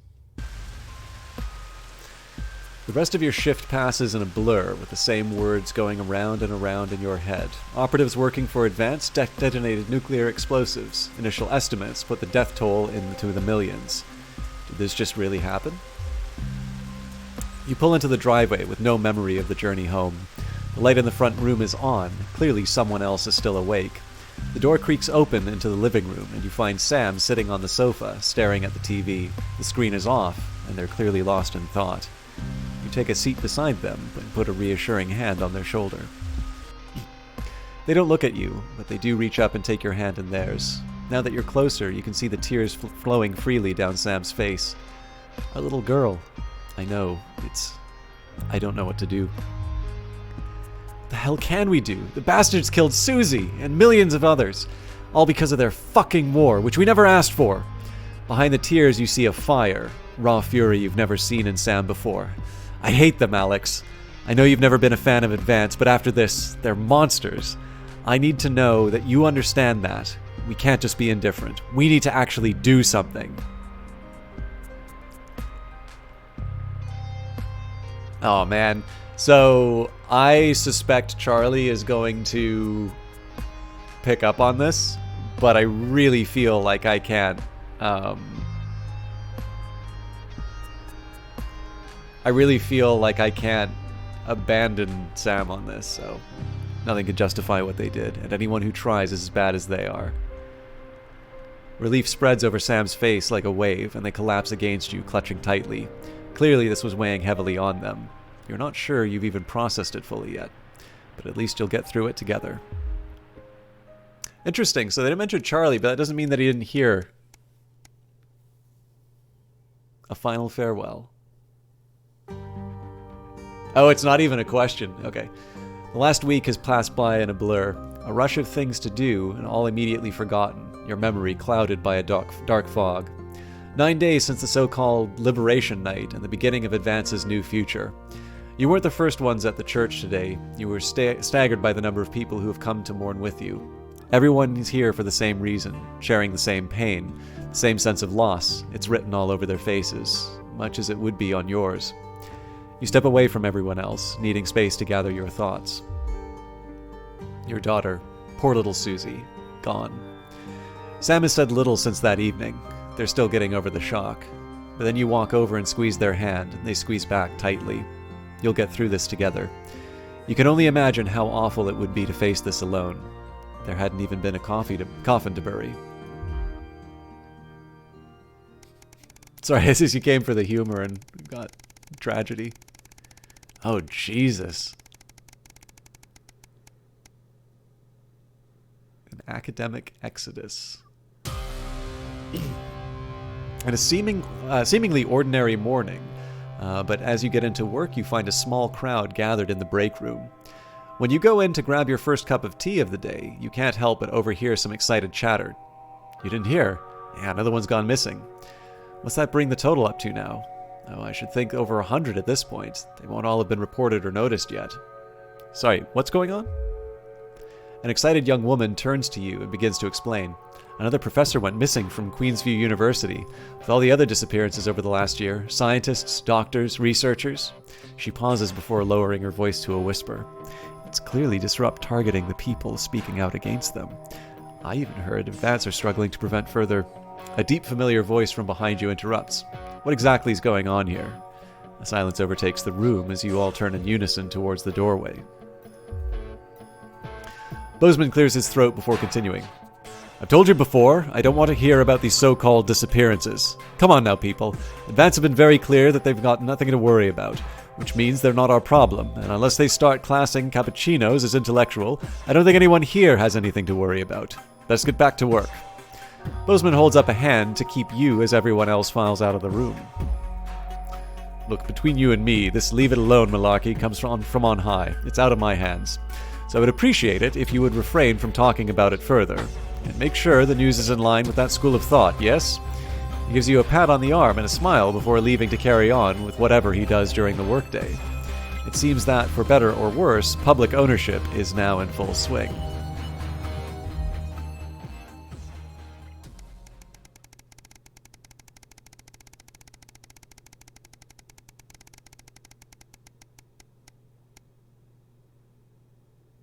a career in the making. You drum your fingers on the steering wheel impatiently as you wait for Charlie, again. It's great he's enjoying the Cohesion Cadets and is so enthusiastic, but does he really need to stay behind every week to help? It's your Saturday evening too, after all. Finally, you see him exit the hall, a grin on his face. You can't help but smile back, the frustration starting to fade as you see him so genuinely happy. After hugging his friends goodbye, Charlie heads over to the car and gets in, his face flush with excitement. So how is... You're interrupted as he can't contain himself any longer. Guess what? What? You play along with a smile. So obviously the Cohesion Cadets is a starting point for becoming a CCO, so we get the head start on applying for that. Charlie gushes, clearly keen on explaining his news, almost tripping over the words in an effort to tell you. Well, apparently, from the next year, the top 5% of cadets will be taken into a special program to become CCMs, Community Cohesion Managers, and guess who's going to be in it? He beams at you. I see. And what exactly do these Community Cohesion Managers do? Oh, well, basically, they need a new liaison team between regular people, the CCOs, and the Betterment Department. And that'll be us. People come to us with concerns and we'll decide whether they need referrals, and if so, to which department. Cool, right? So you're gonna help people report on their friends and neighbors? Well, yeah, I guess, but only bad people. It's about helping the community, making it safer for everyone. Charlie frowns at you. You don't like the CCOs or the Betterment teams?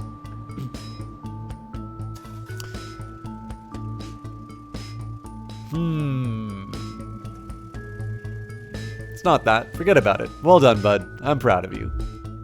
Okay, cool. I can't wait to tell everyone else. Charlie sits back in his seat, smiling again, though less enthusiastically as before. Is this really a good thing for him to be doing anymore?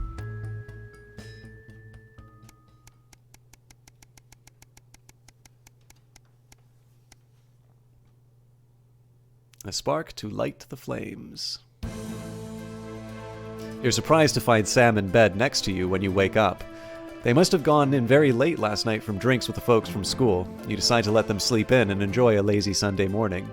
With the house quiet, you decide to bring some breakfast into the living room to watch some TV while you eat. This is breaking news. Reports are coming in from across the country that large swathes of farmland went up in flames last night as part of what the authorities are calling a heinous and well-planned act of terrorism by the group known as Disrupt. You drop your spoon back into the porridge and turn up the volume. In addition to food stores, which government sources said will put a strain on the Universal Menu Centers countrywide, a number of CCO and civic buildings were targeted in last night's attack. According to Prime Minister Julia Salisbury, specific prisons and re-education and betterment facilities were raided. A small selection of problematic and potentially dangerous individuals were forcibly extracted from lawful custody. You hold your breath, waiting to hear if anyone got hurt. Unfortunately, it appears that the CCOs were ill-prepared for an event like this, and Disrupt seemed more effective and well-organized in comparison.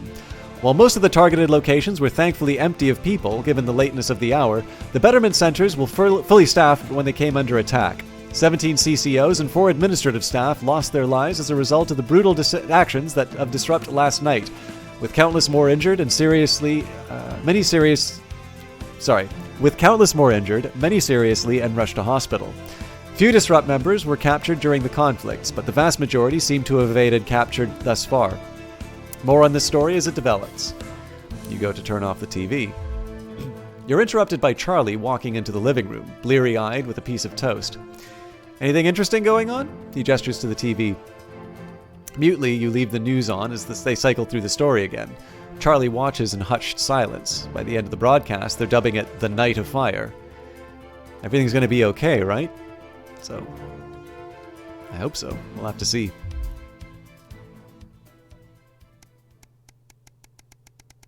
We gotta find a way of extracting Charlie without necessarily outing ourselves as Disrupt sympathizers.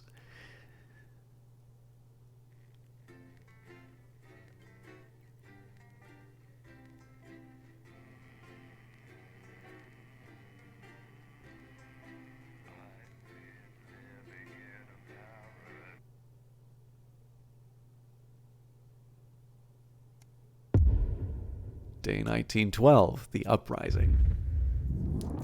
A year and a half since Liberation Night. Can you hear me? Alex? Are you receiving? Calling. Come in, Alex. Can you hear the signal? Pick up. Alex, are you receiving? This is Alan James. The revolution starts tonight, Alex, and we need your help. Throughout this broadcast, we're going to ask you to do things that will directly help with this mass protest. I'll be talking to you regularly tonight, and I'll also be hacking you when I can. Please help get our message out. We're on the verge, Alex. You've always been fair and balanced in your approach to us. With your help, we can tip the balance in our favor. If you play our tape at the second break, that's when we think it will have the most impact. It's on your right. But what about Crazy Neil? So yeah, this is definitely, I mean, obviously Disrupt is becoming increasingly violent, so... My dignity, my reputation. It's all right once you get past the teeth and the problematic tattoo. I am perfectly capable of messing up my own love life. But, I mean, David wouldn't get off the phone. I think it's pretty clear that Advance can't stay. Colin, stay out of it. I can help you. I'm an expert at romance. Ask my ex-wives. Please don't set me up with your brother. That's 10 seconds, everybody. You're not as tight, babe. Too short? Too smart. Going in 5, 4, 3. Good evening. This is the National Nightly News, broadcasting across the territories. My name is Megan Wolf. Our top stories tonight. Ashes to ashes. It's been 40 days since Disrupt conducted attacks across the territories. The coordinated action, dubbed the Night of Fire by commentators, was seen as an attempt to subvert the supply chain, but there may have been more to it. After a roadside IED toppled the convoy, prisoners including Portia Hamilton-Mann, the daughter of the former Prime Minister, were freed and have subsequently vanished. The escapees are presumed to have fled the territories. Here at Channel 1, we say good riddance to bad rubbish. Food, glorious food. With the last of the menu centres opening in territories 5, 8 and 14 today, Advance confirmed that the programme is now in full operation, providing free food for every citizen of the new future. What started as rationing during the 20-week war has blossomed into a social contract that is the envy of the unawakened world. Jack Tractorpants, spokesman for the menu centres, said today that while they can guarantee the contents of every box is nutritious, the actual quality of the meals you cook depends on whether you have a touch of Chef Jordan Rankley or the culinary skills of a professional footballer. If I were a rich man, problems in territories 11, 17 and 22 today as striking bosses attempted to undermine their new economies. With seemingly no awareness of irony, the former CEOs and MDs have come together to form the Wealth Creators Union, with demands including a return to 150% bonuses, private jets and mandatory grovelling zones. In an annoying show of petulance, the former elites drove their luxury vehicles at 10 miles per hour up and down the motorways of their respective territories. The coordinated protest of elites inconvenienced several 100,000 of their employees. Some fun now. Signs of ever more resistance to Advance's radical policies today, as popular resistance movement Disrupt extended their reach further across the territories. The organisation's emblem appeared in every major city across the territories last night in a well-coordinated publicity stunt, which has seen them dominate the headlines. Asked about the impressive display earlier today, Disrupt spokesperson Alan James said that the movement was reaching what he described as a critical mass. A poor choice of words given recent history. And final headlines tonight for 3 stories we've been following closely for the last 2.5 years.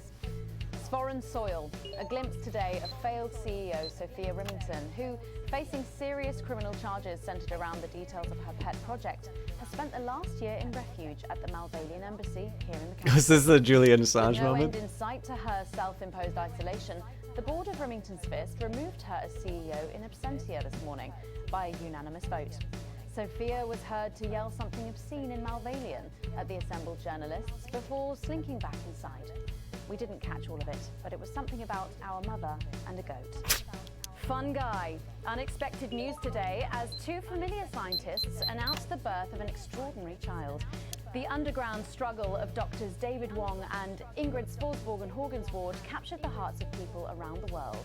And after an arduous return voyage, which took over a year, the couple say they've never been happier.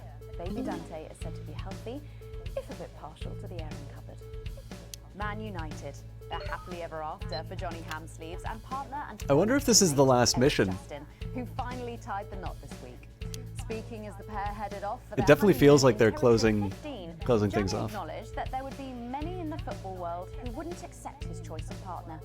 I think it's time people grew up, he said. Some people are ginger. Get over it. All that, plus we'll be taking a trip to Dangley Parks for the notice board, as well as getting a sneak peek at the hottest ticket in town. That's all coming up on tonight's National Nightly News. People of the territories, today is the day we take back control. Soon it will be time for you to help us again. Come out of your houses, block the traffic, bring the capital to a standstill. I've met so many of you in my travels up and down Territory 1. You always ask the same question. How can I help? Well, this is how. And as for when, you'll know. Keep watching.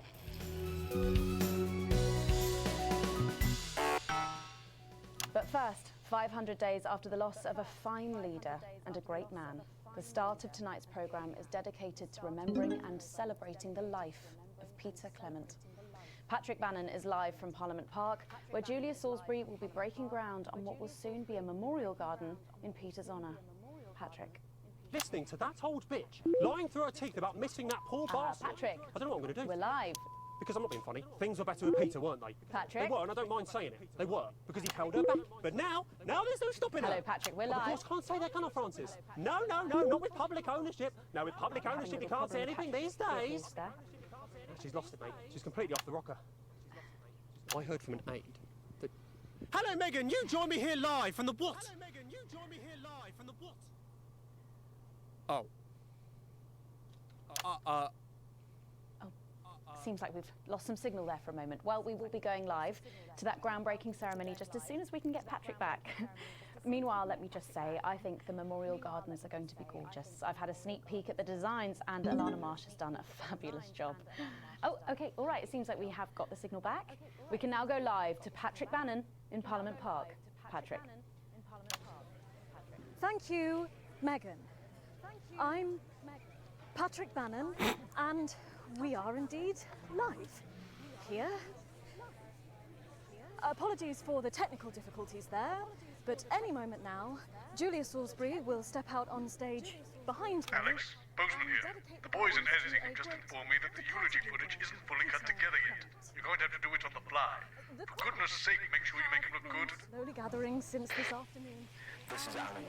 You can undermine them here and help us win hearts and minds. Make him look bad, Alex. Really bad. And it seems like the ceremony is getting underway. Here is Prime Minister Julia Salisbury, the picture of elegance, to begin her address. Good evening, fellow teammates and friends. 500 days ago, all of our lives changed irrevocably. Still reeling from the triumphs and tribulations of Liberation Night, another great loss befell the people of these newly united territories. The loss of a leader, a statesman, a dear friend, and a hero. Peter Gordon Clement. Peter's death at the age of just 62, of course, announced by the team on the 24th of December, just 6 weeks after Liberation Night.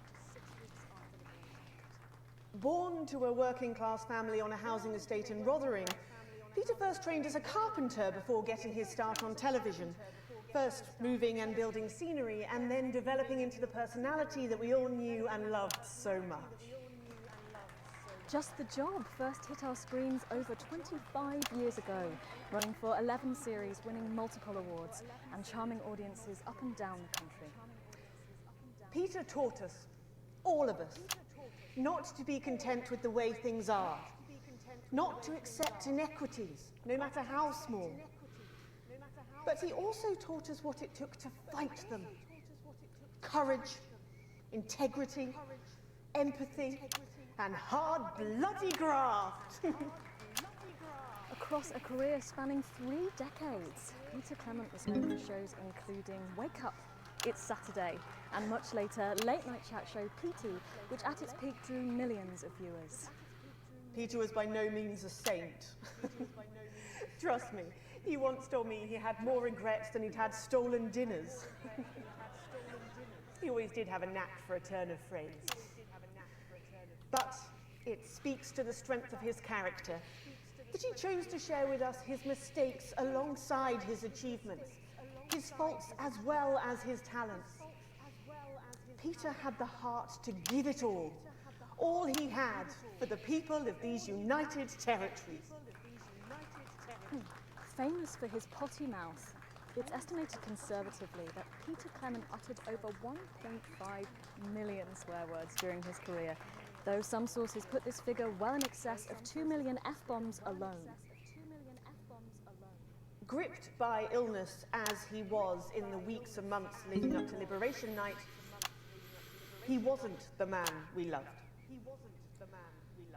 But his eyes still twinkled with that familiar joy for life, that spark of wit and wisdom of a life lived for others. Prime Minister Clement, of course, died from apparent liver failure after suffering from the long-term effects of alcohol abuse. I first met Peter nearly 20 years ago, moments before I was supposed to give a speech. Not unlike this one, actually. Only I'd spilt coffee all down myself, and I was young, nervous, desperate to be liked, and from behind me I heard, "Christ, pet, you've either pissed your kecks or sprung a leak, but either way you got a problem." And before I could even say a word, he stripped off his dry trousers and insisted I took them. That was the sort of man that Peter Clement was.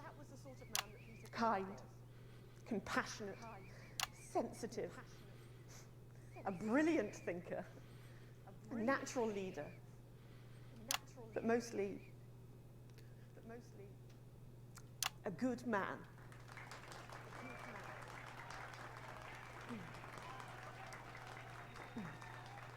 This glorious nation of ours, so beautiful and new, this shining beacon of Thank you, Alex. There'll be another opportunity to steer public perception soon. It's really starting. You'll know when. His accomplishments, the future he forged, the boundaries he pushed. To me, Not quite sure why I got the he'll red always there, be but the man in his pants cheering on a stranger at the back of the conference. It is my great honor to give to you the Peter Clement Memorial Garden. Should we see if we can get a countdown going? Everyone with me? 10, 9, 8, 7.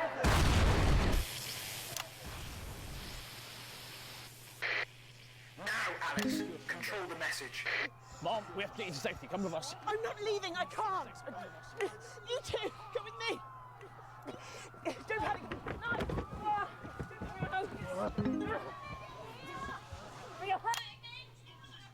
Not resisting and we'll let you up. Not resisting! Ah!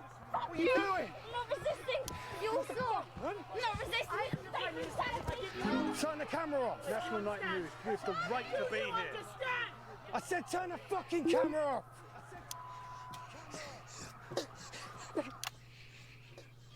Oh, I can't hear you. I can't hear anything. Yes.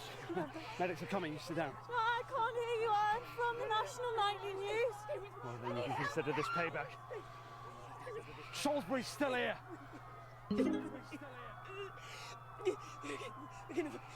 Julius Salisbury! You were guilty of the murder of more than 10 million people! Justice demands a response! Haven't you done enough? Look around you! Fucking This is what your precious freedom looks like, is it? Rise up! Take to the streets, the time has come! Stop violence! Break windows! Draw them out! They can't stop us all! Resist! Distract! Lower your weapons! Mom? Lower your weapons! Come on, get out of here! What are you doing? Come on! Will you turn that off, please, sir? I said, please turn that off. Please turn that off. Shocking scene. Is this not enough? You've just seen them execute unarmed civilians, people like you and me. So why are you watching this? Why are you not in the streets with us tonight? What will it take for you to get up and be a part of this? March on team headquarters, storm the building, demand elections, demand answers. Be what you were born to be, the once and future free. That means by now. Don't go away. We'll be back after this. We'll be back. Thank you, Alex. From all of us. Jesus. Great. One was a good distance from the unit base. This is becoming a weekly event. No, it's different tonight. This is the big one. Great. So there's a revolution happening outside and we're off to Dundee fucking Park. That's journalism, apparently. We get set for the next sequence. I'm sorry I don't have a lot to say. Wow, I sucked at that. God, yeah, it's really tough to talk over some of this because this is really heavy stuff. I also really like that. I mean, so I understand gameplay-wise that you're going to want to be able to offer a sympathetic view as well as, you know, a pro-revolution one. But I do also think that there's potentially some complexity inside of that, right? Which is there's never the guarantee that the regime that comes after is necessarily any better. You can think. During this next section, a cameraman working in the newsroom who's one of us is going to get a coded location out. We don't know yet which camera he's on, but if we find out, I'll let you know. Just keep your eyes out for the fist and try and keep it on the air for at least 5 seconds.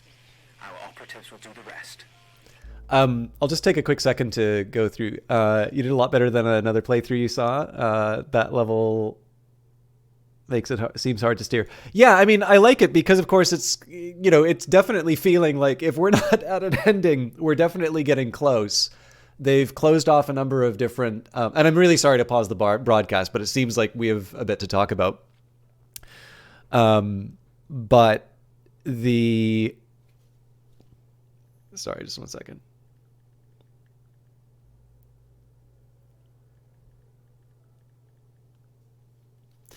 But yeah, so, I mean, it's kind of hard to see. So like, I get that Julia Salisbury, like rising to the moment, it could be a PR thing. It could be her genuine reaction in that moment, right? Like you do not need to make people caricatures. But so, I mean, it would be interesting if there is actually one where you don't necessarily portray one particular side, but you do what your job is, which is to report events as they're happening. And again, like probably the broader discussion about world events is another matter. But when you think of things like Saudi, so, one question some people would say is like, well, why is Saudi Arabia the way that it is? Why is it sort of an ally for the States, at least? Obviously with Canada, it's not a good relationship. And one of the very practical considerations, I'm not going to say that it is a good argument. I'm not going to say that it is the way that it should be, but at least one very common thing you will hear will be, well, what is the alternative? And the alternative is not necessarily anything that people would consider an improvement. Like I said, there's any of these examples that I'm going to give are going to be controversial ones that I don't want to try and suggest there's an easy answer for, or that necessarily sort of the mainstream or common response is necessarily the only one. But this maybe wasn't, I don't feel like this one is coming up as often as it was before, but there was also some discussion about, well, what happens when Putin is no longer the leader, right? So when you have these strongmen, when you have these individuals that have consolidated power in China, this is happening with Xi Jinping. The question about what comes at the end is a really important one. And this is a couple of years old, but there was a very legitimate concern that some even more nationalist and even more aggressive factions were gaining an uncomfortable level of control in Russia. And so you ask the question, right? Like, let's just say that you are, absolutely, anti Putin, and you want to see him toppled. The conclusion is not necessarily President Navalny. There is the possibility that you get something worse. Now, that's not necessarily the reason why, the people who are in power are in power. There's also the simple question as to whether or not that change can even occur. But it is, I think, it's potentially one where this question might be where this game is going, right? Disrupt up to this point seems to be a sympathetic force. That they have destroyed a pharmaceutical plant. Their argument is, at that time, was that it was dedicated to the euthanasia centers, and that they did so when there were no people working.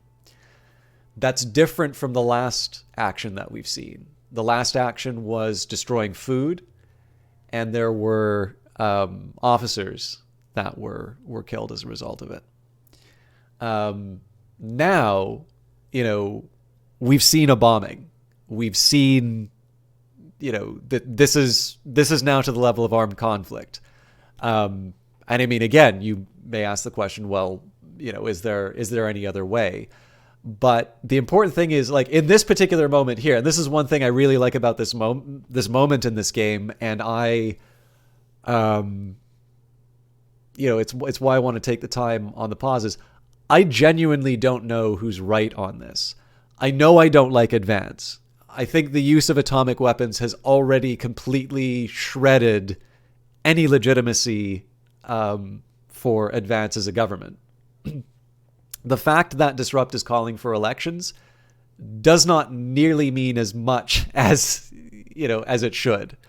Because a lot of there's any number of countries that we've talked about that hold elections, but they're not necessarily free countries, right? There is the concept of minimalist democracy. Again, what we're seeing is a violent overthrow of the government. Those are not always conditions. In fact, those are very rarely conditions under which you necessarily see things getting better for people.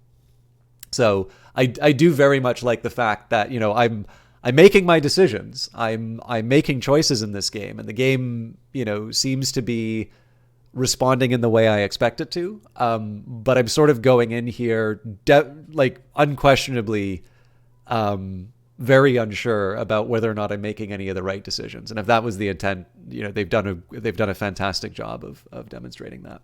As Tardius says here, I'll get back to the game after this. This game is very good at revealing people's political views for you. You rather don't give one because as long as it doesn't affect you personally, you're good. I mean, I would definitely be doing people a disservice if I made them think that, I have the bully pulpit and people are not allowed to express their views on these things. I mean, the hope... For context, I don't know if you noticed as he started, but we started by talking about Animal Farm. The Wednesday's broadcast, we did Orwell's unpublished preface to Animal Farm. And again, the hope on that one was to get people thinking, that preface is largely about not necessarily what the government is telling you what you can or can't say, but more about what other pressures, social pressures, or just simply the convention of the things that are not done. And again, I mean, in this game here, you've got the little blue marker for state censorship, but most of the other things have been all external forces. Whether or not you'll profit from the playing of a certain ad, whether or not how you feel about the Advanced government. To a certain extent, Alex Winston shouldn't necessarily have that big of a beef with the Advanced government other than the detonation of nuclear devices, and specifically because a family member died in that. I can imagine some people saying, they forced their hand, they did the right thing. I mean, one other film I wanted to talk about that I watched recently was Mr. Jones, which is about Gareth Jones, who reported on the Holodomor. This is the man-made famine in Ukraine, where Stalin quite literally starved an entire region and a rich farmland. So, and what Jones was faced with was this idea of people saying that, you know, the Soviet project is so important, and the world that it is going to bring about is greater than any one person, or greater than a group of people. And his broadly unsuccessful efforts, for a while at least, to bring that to people's attention. Orwell's actually a character in it. Again, I do need to stress that there is some controversy over the history. Gareth Jones's family was quite unhappy with his portrayal, apparently, and I do not know nearly enough about, because I know Malcolm Muggeridge was another individual who published about that. It's hard to see Walter Duranty as a sympathetic or admirable figure in that particular story. But I think it's, you know, in this particular case here, you know, you can, whether or not people playing in 2022 will respond that way to Advance is an open question. But someone who watches, so someone who plays this game sympathetic to Advance and says what Advance did was necessary because it is the world's, you know, the world is setting themselves against them. They're doing it to fail, you know, this otherwise perfectly well-functioning society. That would not be an historically unprecedented view. There have been people in the past who have believed that. There are people who have argued in the public sphere, and people whose views have been in the majority to argue in favor of a government like Advance. And it has taken people like Orwell to write those works, to provide the counterbalance. So... yeah, well, as it started, I mean, I started talking about the, I saw the convoy. That was what held me up on the stream. Anyways, I did promise I'd get back to the game, but it seemed relevant. And like I said, I really like the uncertainty that I feel in this moment, whether it's intentional or not. Yeah, no, it's not your bad at all. I was actually just saying is like, I don't think it's wrong for you to bring that up. I'm just saying that that you're on fair territory here. I do not mind politics coming up in chat. Welcome back to the National Nightly News with me, Megan Wolf. Very shortly, we'll be heading on over to the final episode of what has quickly become a hugely successful feature, the Notice Board. But before we do, let's chat with Philippa Radin. Tell me, why do you think the public love the Notice Board so much? It's real. There, I said it. It connects with people. You know, people look at us and they say, those are real people struggling with real problems. That's a really interesting point. Yeah, I mean, I was saying to my PA secretary as I got out the limo, I was saying, it's good for people to see normal, authentic people like them on TV. People like you. Yeah, precisely. Unfortunately, then I was interrupted by some dreadful wretch who wanted an autograph, but a swift kicking from security soon put him back in line. Yes, well, I think it's really good that our screens are filled with such relatable stories.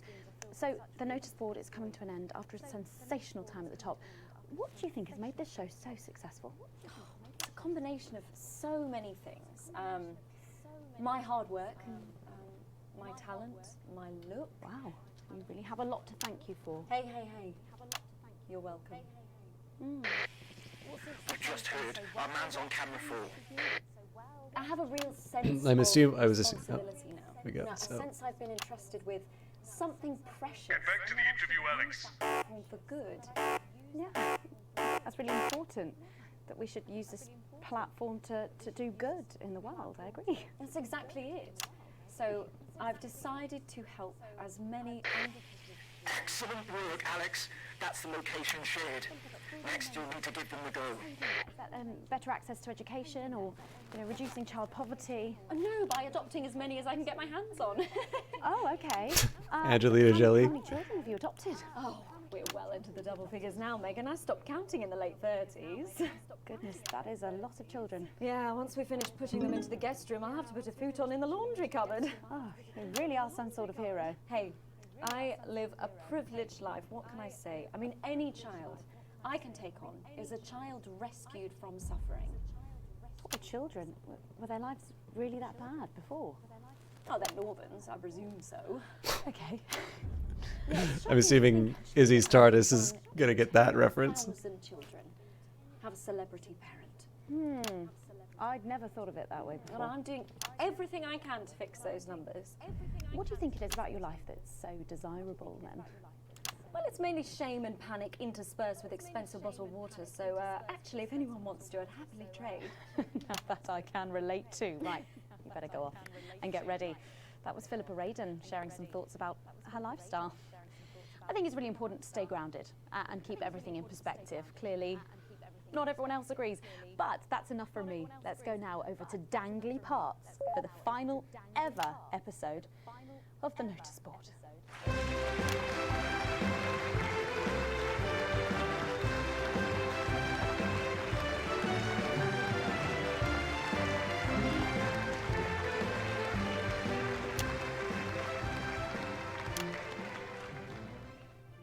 What a day! First the tea morning, and now to post this notice. I don't know how I managed to cope with it all.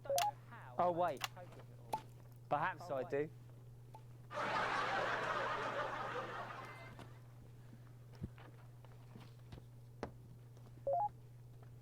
Oh! By St. Barnabas, what on earth is all this? Freeze, dirtbag! Oh, Laura, it's you. I thought for a moment you were a knife-wielding mugger or stabber. No, I'm afraid not.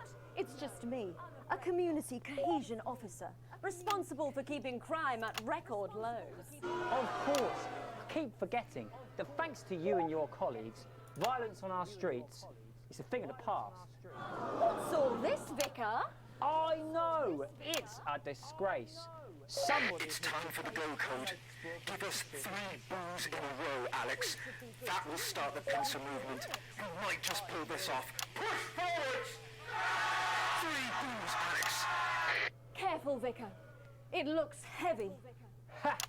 They don't call me the Right Reverend. Ripped for no reason. Yes!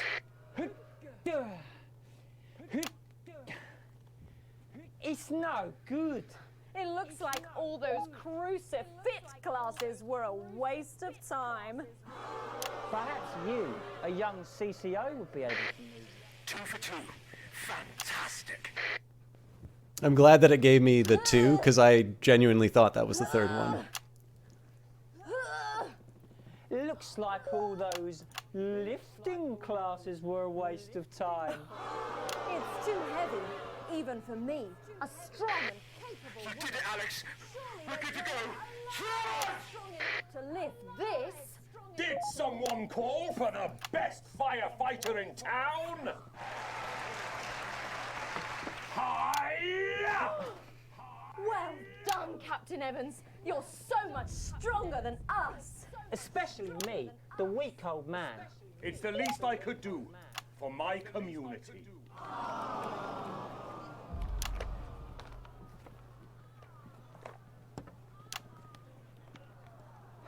No luck catching the little devil then?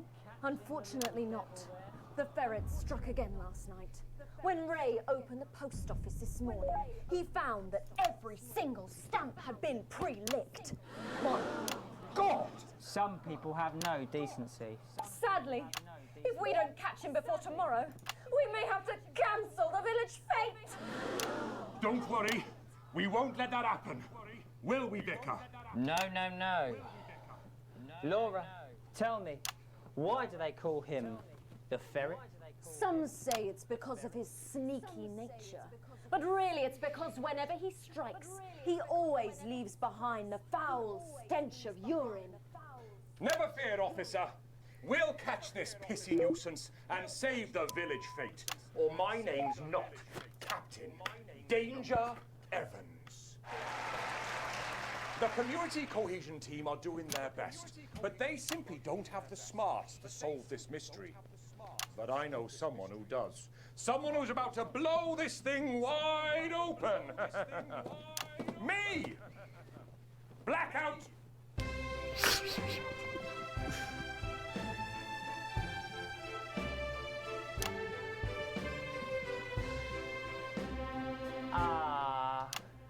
It's the morning of the village fete. It's thanks to theatrical convention. I sure hope everything goes to plan. Oh, look! There's Mrs. Craven setting up her cake stall. And look, there's the motorcycle display team setting up for a show that will be far too expensive for live television. I'm going to set up the coconut shy. What are you doing, Vicar? First, I'm running the tombola. Then, I'll be selling forgiveness for money. Judging the jams? I couldn't possibly. Well, that sounded like Mrs. Craven. Looks like someone sucked all the jam out of her donuts. Damn ferret has struck again! Whatever are we to do? Although I'm very competent, I have no idea how to solve this case. I guess we'll just have to cancel the fate. Hold it right there, ferret. Me? Have you been drinking from the fire extinguishers again? Not you, the vicar. I don't know what you're talking about. Admit it. You wanted the village fete cancelled so you could have the day off, didn't you? I already have to work Sundays. I shouldn't have to work 2 days a week.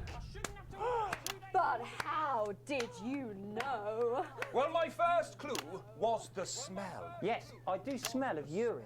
Next, I noticed that the vicar's tongue was particularly dry, almost as if he'd been licking thousands and thousands of stamps. Or perhaps eating Mrs. Craven's baking. Which brings me on to my third clue. The vicar said that he had no more room for jam. Almost as if he'd had his fill. Precisely. But you managed to figure it all out from that? Well, I also found this at the scene. That proves nothing. No! Get him out of here, officer! You did it, Captain. You could say you ferreted him out. Hey, come on. I prefer Izzy's jammy bastard comment. I am doing well. Thanks to you, we're all doing well. So hopefully this will redeem me for some of the earlier choices I made. That was it, the final ever episode of the Notice Board, and what a way to end it. Thank you as always to Jeff, Philippa and Tommy. After the break, we'll be both dancing and learning, so don't change that channel. We'll be right back. That's the ads. Well done, everybody. Wow! What a brilliant run, eh? After party at my place. What advert is this, Alex? I don't remember passing it for broadcast. I think you made a mistake there. I've got 4 kinds of sausage. You've probably seen me on the news. Hey, you. About Advance. You coming to the after party? How progressive their policies are. Well, I was wrong. And I'm here tonight to say I'm sorry. Ouch. One last push, Alex. We're closing in. One of the guests in the last section is working with us. You'll be asked to censor on our behalf. If you do it right, the final orders will be given. We'll get 3 chances. Get at least 2 of them right, and we're going to win this thing. It's happening, Alex. Tonight we take it back. I always envied my friends who had so much more. Over the years, my jealousy grew. So when Advance came to power, I didn't think about the damage they would do. I acted selfishly. I was glad to see the rich punished. I didn't see how backwards Advance were. I didn't understand that rather than tearing down the wealth creators, we should have been helping everyone else to take a seat at their table. Oh man, yeah, this is, so there were some hints here that... It is poorer in ambition. It is poorer in aspiration. We are infantilized by Advance's naive policies. Please, Sarah, anything. Sorry, Mum, I'm really not supposed to say. Are we safe? Hi, I'm Maddie. Jenny just said to ask if you need a touch-up. I have Did poured she? myself out to the media to defend. That's my the shade, is it? Yeah. This is my I betrayed shade? my parents. I see that now. Mum? Dad? You can run back to Jenny now. Our only hope. Sorry about that, Sarah. Nothing you can tell me. At all, like at all. They said no one's died, that's all I can say. 10 seconds. What's wrong with you? She is in tears. Ugh. Going in 5, 4, 3. Welcome back to the National Nightly News. Later in this segment, we're hoping to be able to go back to Patrick Bannon at the scene of tonight's shocking Disrupt attack. But first, I'm delighted to be joined by the cast of the smash hit musical everyone is talking about. I'll be speaking with the cast in a moment, but first, let's take a look at them in action. Please give a warm National Nightly welcome to the Novaries.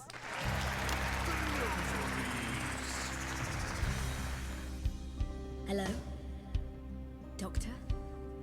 Yes, I see. Thank you for letting me know.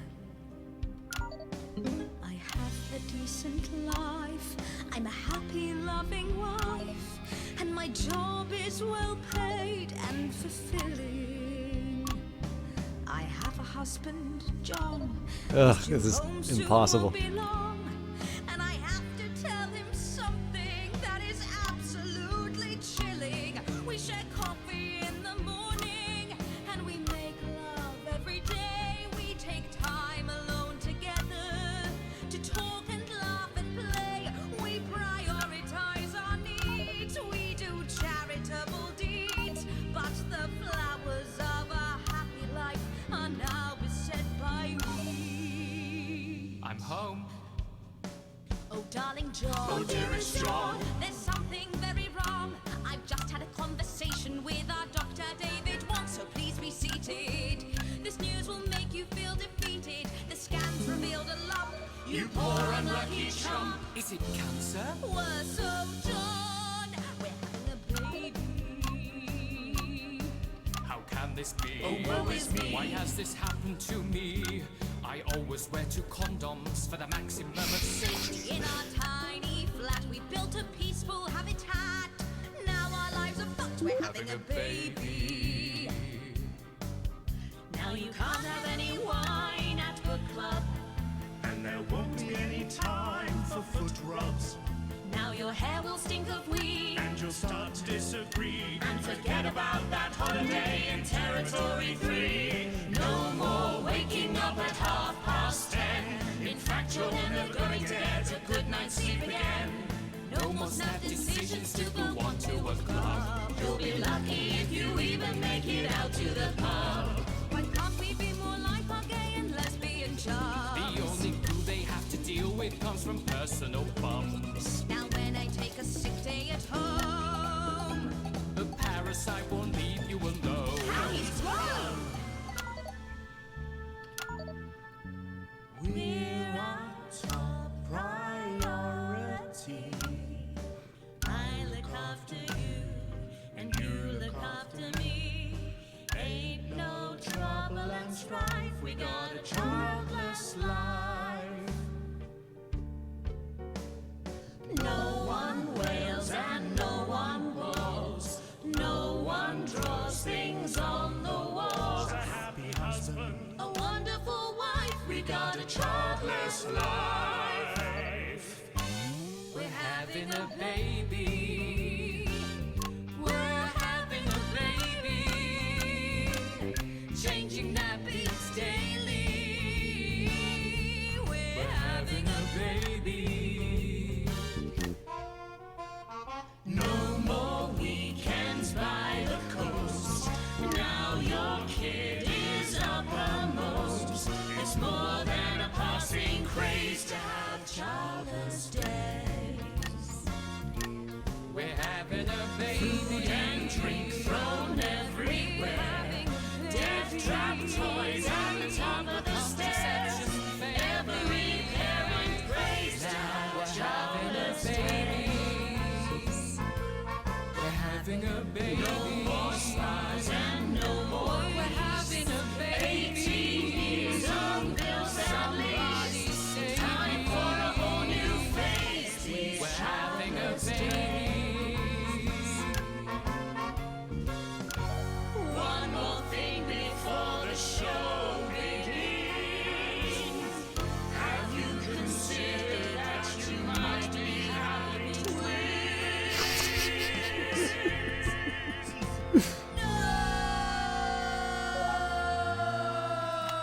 That was hilarious. Amazing. The Novaries there, treating us to their opening number from Elegy for a Childless Life, which is currently the hottest ticket in the Capital Theatre District, and will be touring the territories later this year. Right then, come on you lot, come on down, let's go, don't be shy. Hello. Hi, Megan. Hi. It's an honour to be here. Oh, really? Are you fans of the show? Yeah, it used to be. Well, listen, let's get stuck in. Your amazing musical. Now, I mean, not only do you perform this show every single night, with matinees on Wednesday and Saturday. Right, but you're also the show's creators, am I right? Well, everyone contributed their ideas, and then some of us went away and did the actual work on the script. But no, it's very much a team effort. Oh, that's fantastic. How rude of me. I've not introduced any of you. I'll be the one being replaced next. Let's go down the line, shall we? Hi, I'm Jack. Jim Blunt. Pleasure to be here. Jennifer Boram Woodley. Hello, I'm John Sapley. Used to be in the business professionally. My name's Jill, with a J. And I'm Janet. I'm the youngest. That's incredible. And you were all friends previously. I mean, what a coincidence, right? With your names beginning with a J. Oh my goodness, guys! Our names all begin with J. How have we never noticed that? Because you haven't typed them out 1,000 times, maybe? You knew? Why didn't you say anything? I thought we all knew. It's bloody obvious, isn't it? I just thought we were doing a funny thing where we never mentioned it. And I believe, as well as being friends, you're also couples in real life as well as in the show. Well, not exactly. I'm not married to him. I'm with Janet. And I'm with John, you lucky bean. Jim and I are married. 4 fabulous years. Well, that must make for some confusion in the rehearsal room. Well, you should have seen the first draft. Jen decided that Jack would play Jim, I would play Jack. Jen, Janet, Jill, Jen, Janet, Jill. What about John? Well, my character was originally just called Man 1. It was allegorical. It was very confusing. Not for a professional. Too much doing and throwing. And gnashing and wailing. And gin and tonic. We decided that we'd just use our own names, which is less truthful. We're also less likely to go into the wrong dressing rooms. Oh, God, yeah, that would be very embarrassing, wouldn't it? Of course, when I first wrote it, we were only meant to run for a few nights at the Mimbley Village Hall, but when I registered it with the Department for Culture, it caught the eye of someone high up, and before you could say overnight sensation, we were transferring to the capital. It's all been a bit of a roller coaster, really. I'm only 19. I'm the youngest. You really don't have to repeat that. I had to give up my job as a mortuary technician. Well, yes, we all had to move to the capital. I love that job. It's been a very turbulent time. So peaceful, no singing. This piece isn't. Stand by, Alex. Censor the orange. It's about children and why you shouldn't have them. In a way, I guess it is political, with a small p. After all, we are a solid unit, and eagle-eyed audience members will see we nod our heads to advance on stage throughout, and we target the messaging at women aged 22, well, about 35, as they're the most likely to be afflicted by this terrible problem. Terrible problem. Having children. You understand, Megan. You clearly agree. This isn't about me. Of course, we see that there are advantages to a family unit, but eagle-eyed couples watch as the little parasites advance on their lives, and there's no time to play the guitar, get through a book, or watch a movie. They're exhausted, passed out on the couch by 20 to 9, for God's sake. You're very chatty tonight, dear. Usually I'm the chatty one. Because you're the youngest, we know. It's not a badge of honour, Janet. Janet, please, Jennifer. Oh, well said, John. Thanks, Janet. Got you back. So, could you just tell us what is the play about? What happens in it? Well, go ahead. It's a tragedy, obviously. Jennifer, myself, and John have their child, and then the story charts the downfall of their hopes and dreams. And there's lots of singing. And dancing. A lot. My character works at a menu centre for a distribution unit. Eagle-eyed, she sees her friend's rapid advance to a pit of despair. Becoming a target for children's TV advertising at the age of 22, she decides to take drastic action. I can't really say more, though. I probably said too much already. Let's not spoil the second act for anyone who might come to see it. Which should be all of you. For too long, we've been told that a life without children is somehow incomplete, that children are a blessing. Well, I've done the research, and they're not. Besides, there's already loads of bastards running around all over the place, so... We just want people to have the option of a happy, child-free life without stigma. You know, when I was 14, before I had come out, I had an experience with a girl called Julia Jacobs. She was an experiment, I guess, you know, a chance to dip my toes into the... Fascinating. Well, thank you all so much for coming in tonight. I really hope you keep them dancing in the aisles for many performances to come. The Noble is there. And This is definitely a tough one. we now go back to Patrick Bannon to get the latest from the scene of tonight's horrific events. Patrick, are you okay? Thank you, Megan.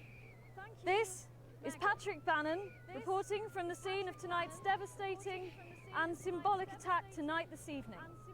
An attack which I myself have found myself caught up in. I'm still a little dazed and a little deaf, Megan, so I hope you'll forgive me if I seem that it's time to speak with the Prime Minister. Mrs. Salisbury, that's you. You're still here. The Prime Minister. I couldn't leave, not when there were people that needed help. Any team player would have done the same. I don't deserve praise for being human. Yes, no accolades here. Or Palisades. Or lemonade. Right. So, is the situation now, are we safe? Yes, the security services performed their duties without hesitation, and I would like to assure the public that although there have been some injuries, there were no civilian deaths here this evening. Oh, that's good news about the Sorry, did you say no deaths? That's right, no civilian deaths. Just the 4 disrupt terrorists curtailed by law enforcement, who were, as always, so cohesive. If I may, I have a message for your viewers. Of course, the camera, speak there, on the camera there. Stay at home tonight. Do not become another casualty of war. Disrupt have had their moment, but as the dear departed Peter Clements once famously said, it ends today. Thank you, Prime Minister, for those strong words of strength. Back to the studio. Megan, now in studio with Megan Wolf now. Patrick Bannon there, bravely reporting from the front line of tonight's horrifying bombing. Maybe you need to get checked out, Patrick. Well, that brings us to the end of tonight's National Night News, but before we go, Victory is in sight, my friends. You have mobilized. You have come together.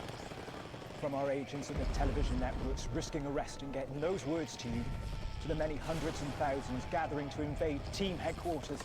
As I speak, we are turning the tide, and it is time for change. Tonight we topple their regime, and we also silence their mouthpiece, Channel 1. Time to wake up. Out from the shadows, and they are not the overwhelming force they would have you believe. The military have been actioned, and well, it's pretty scary out there tonight, so stay at home and stay with Channel 1, because the team has assured this programme that the turbulence will soon be over, and we can once again focus our minds on building the new future with equality, fairness and resources for all. My name is Megan Wolf. Let's make tomorrow better. We've done it, Alex. Tonight is the beginning of the fall of France. Fighter jet, 11 o'clock.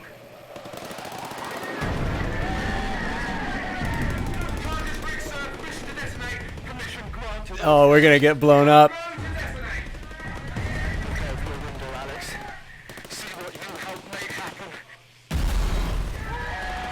No, just the antenna.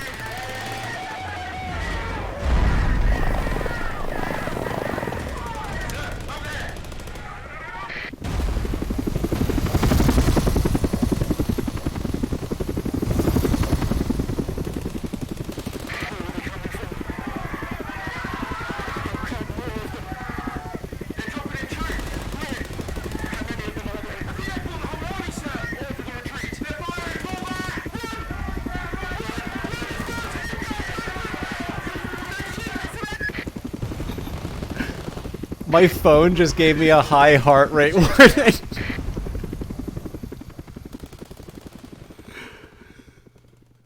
Oh my god! Yeah, we're not getting a bonus today.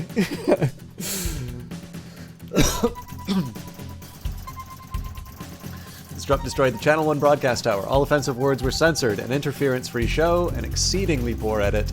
Advance angered by the content. Disrupt effectively silenced. Disrupt ruined the broadcast. Wait, Disrupt effectively silenced? You receive my full wages?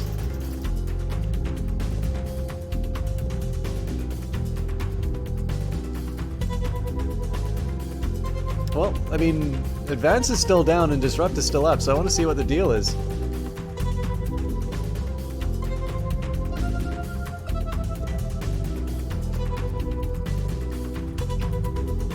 Do we not get to... Oh, hang on, no, that's the broadcast.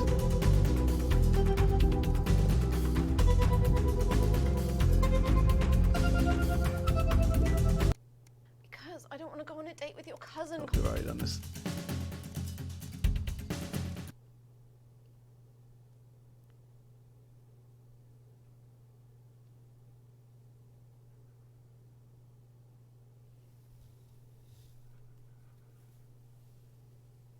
All that, plus we'll be taking a trip to Dangley Parks for the notice board, as well as getting a sneak peek at the hottest ticket in town. That's all coming up on tonight's National Nightly News.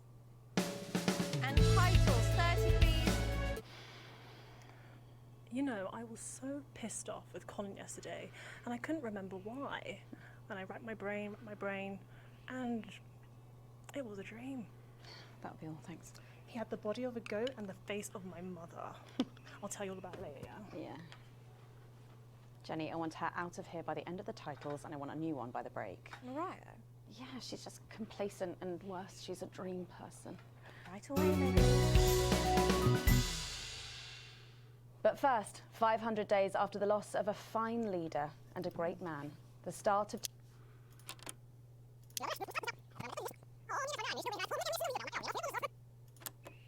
Look, Francis, I'm not being funny, right, am I? But you wouldn't see Megan Wolf down here, would you? No, not anymore. I'll tell you, look at them over there. I had to battle through 10 of those bastards on the way in. They wouldn't let me come in. One of them grabbed my arm, wouldn't let go. I'll tell you, it's lucky I've been managing my own form of self-defence. Worked myself out because bang! Straight on the floor, down on the ground. Good night, Mr. Tom. He's not getting up.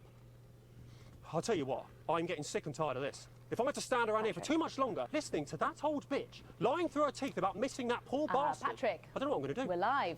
Because I'm not being funny. Things were better with Peter, weren't they? Patrick? They were, and I don't mind saying it. They were, because he held her back. But now there's no stopping her. Hello, Patrick, we're Of live. course, can't say that, can I, Francis? No, not with public ownership. No, with public ownership, you can't say anything these days. There. Oh, she's lost it, mate. She's completely off the rocker. The sneak peek at the... But please, keep it tight. I'm...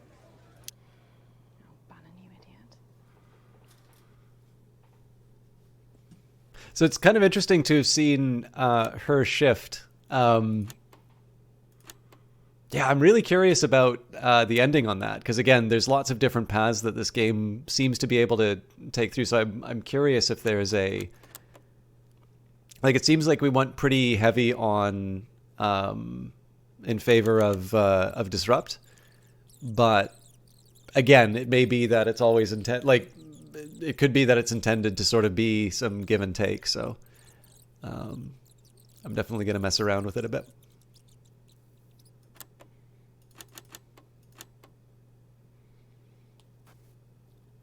So I don't know if there's much else for us.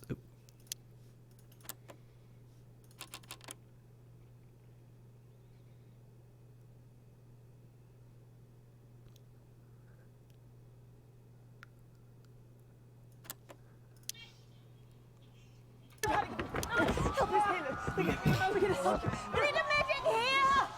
You're hurting me! Stop resisting! You're gonna be okay. Stop resisting and we'll let you up. Not resisting! What are you doing? You two, stay in here. Mum, we have to stay by your side. I am the Prime Minister, and if I give you an order, you Shut the damn camera well off. follow it. Do you understand? We have the right Do to be you here. understand? I said turn the fucking camera off. Keep your eyes open. Who the fuck are you? Stay with me. Help me. I can't hear anything. Medics are coming. Sit down. I can't hear you. I'm from the National Nightly News. Stay with me. I need help. Consider this payback. Yeah, well, I mean, especially if the game tells you to only censor the orange. Beginning of press authorization. Centipedes are requested. You are guilty of the murder of more than 10 million people. Target armed. Demands a response. Haven't you done enough? Look around you. This is what your precious freedom looks like, is it? Open fire! Rise up! Take to the streets. The time has come. Stop violence. Break windows. Draw them out. They can't stop us all. Resist. Lower your weapons. Location secure.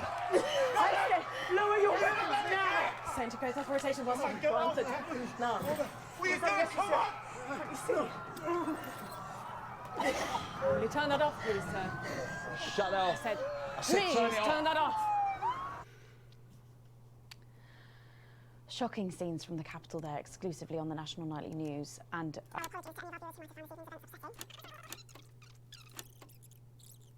there's a revolution. Does anyone know if everyone's safe? Are the crew okay? All fine. The bomb was a good distance from the unit base. This is becoming a weekly event.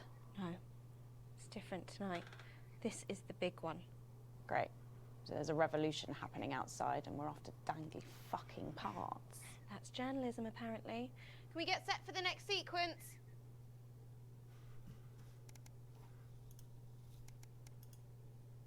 All right, so let's see. I'm genuinely trying to remember what I need to, like the parts where things were silenced, because we obviously played some Disrupt broadcasts over it.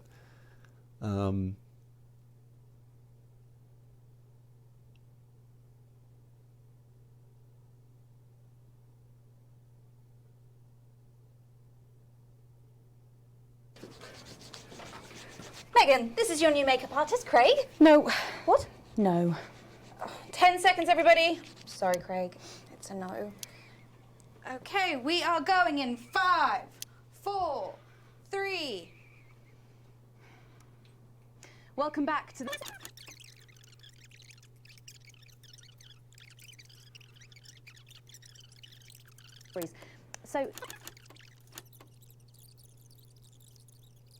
So I know while there was a little bit of material in...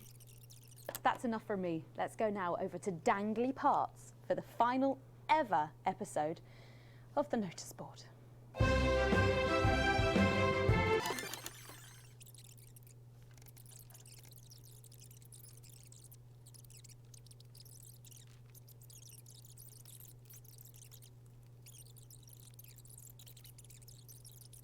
Like there was that moment when she wrote no on someone's face. I'm trying to remember where that was. Oh, sorry. I thought there might have been 32 speed. To end it, thank you as always to Jeff, Philippa and Tommy. After the break, we'll be both dancing and learning. So don't change that channel. We'll be right back. Oh, right, yeah. Ads. Well done, everybody. Wow! What a brilliant run, eh? After party at my place, eh? Yeah? Hey, I've got a new grill out back. I've got 4 kinds of sausage. Hey, you. You coming to the after party? Oh, fuck.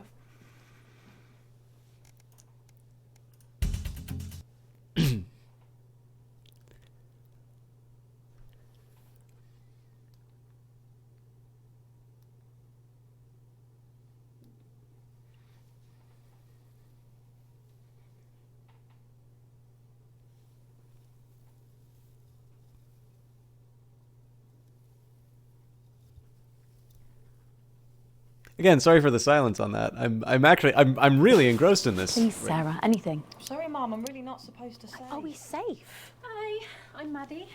Jenny just said to ask if you need a touch-up. Did she? That's my shade, is it? Yeah. This is my shade? Okay, this makes a lot more sense. You can run back to Jenny now. Sorry about that, Sarah.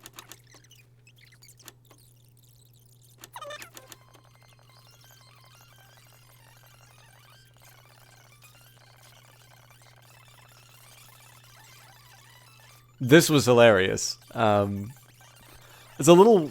I was going to say, I originally thought it was a bit weird because normally you see kind of have lots of babies populate the motherland sort of propaganda. But obviously they kind of address it here.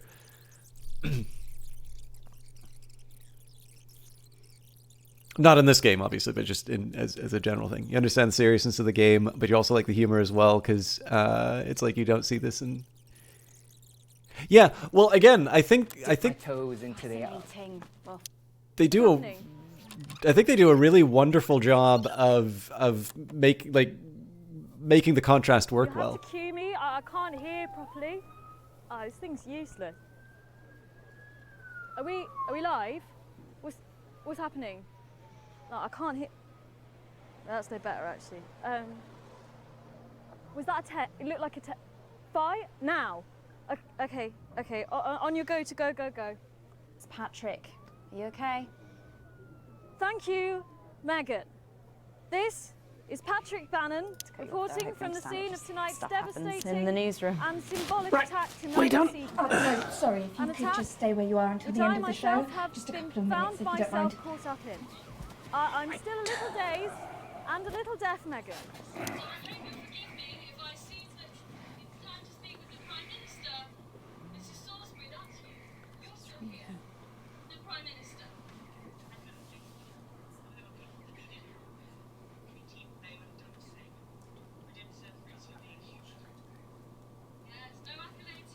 Any minute now, guys. We're going to do my final bit and then we'll get you out, okay? We've got curtain up in less than 2 hours, so it'd be great to... There's a new monologue on the autocue for you. From them. Of course. What did you expect tonight? Freedom of expression. That was a joke, by the way. Do that. It's just like the news.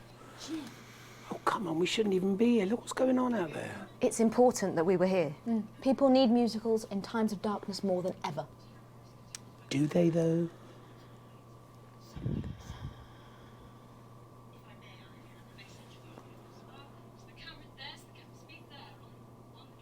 So I could kind of see this being censored or Megan's final comments being censored. But again, if the game kind of tells us to do it on the orange, I just kind of let it run otherwise.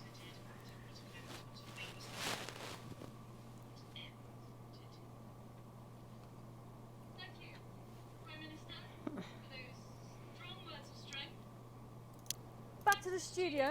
Megan, now in the studio with Megan Wolf now. Patrick Bannon. That went well. I thought that went quite well. I think we need to get you to hospital, darling. Yeah. Can you get this reported to hospital, please?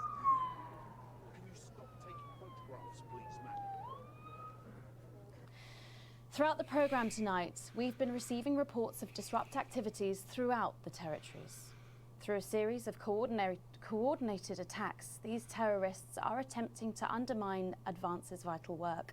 However, sources at team headquarters have told us that this flaccid revolution was not only predicted, but allowed to happen.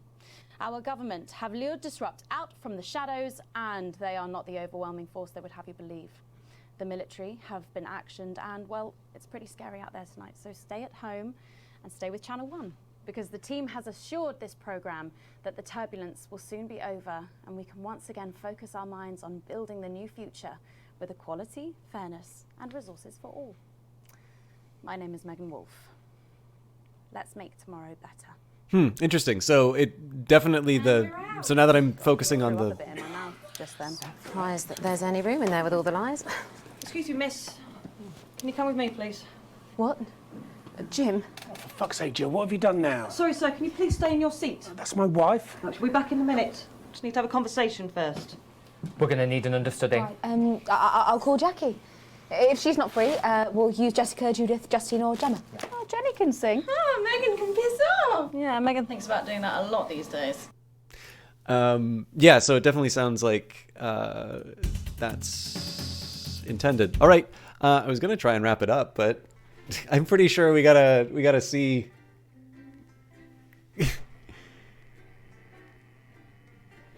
I gotta see where this goes. An important review.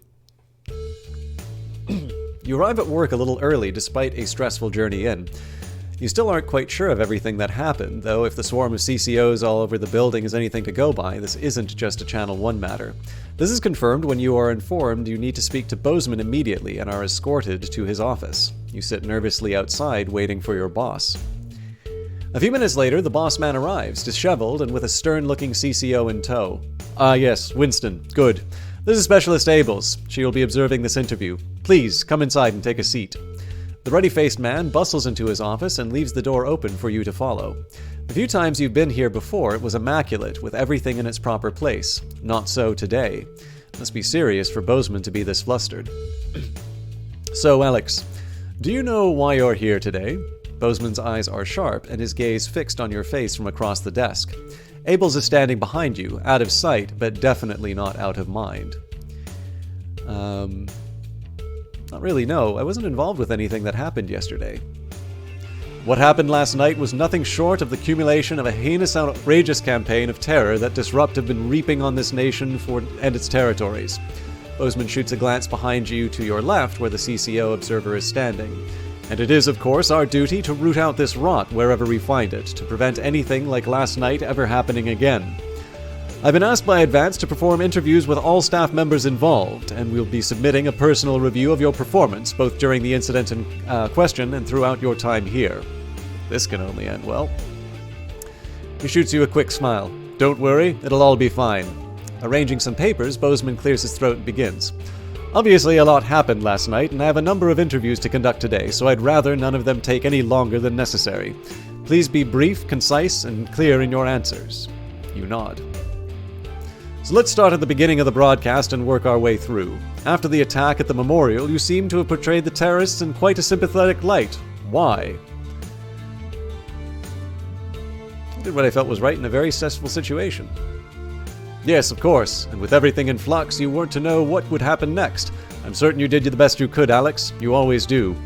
Bozeman scribbles some notes down, the noise of his pen scratching into the notepad punctuated only by the constant tick-tock of his ornate clock. Hopefully this will all be over soon. Reviewing the broadcast, we noticed something a little odd about a particular camera choice. It was while everyone else was talking, or where did I put it? Yes, here. Do you recognize this? With a flourish, Bozeman produces the leaflet from the notice board and places it on the desk in front of you. I assumed it was just part of the set. Why else would it have been there and on camera? Well, that makes sense. You aren't responsible for maintaining the set. You can only assume that what's there is meant to be, after all. You get the feeling that at least some of the above was for the benefit of the CCO in the room. Thank you, Alex. And again, for Abel's benefit. You're so loyal. Not exactly subtle there. There was one thing we noticed during the finale of the notice board. Bozeman picks up some notes on the other side of his desk. You seem to play an odd choice of sound effects relatively early on. Now, the script was expecting laughs, but for all three, you chose to play boos. Why did you do that?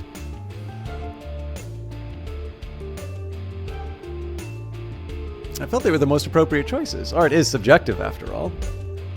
Well, of course, obviously we want to put all our shows here on Channel 1 to be as successful as possible, and we allow our staff a significant degree of autonomy. I'm sure no one would try and fault you out for simply having a different sense of humor.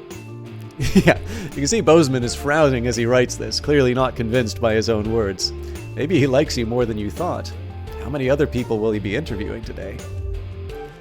Towards the end of the show, there appeared to be some issues with the sensor equipment. At this point, Bozeman pauses for a moment, putting a lid on his pen and placing it carefully on the desk, perpendicular to his notebook. How do you explain the fact you censored perfectly acceptable language during the final segment?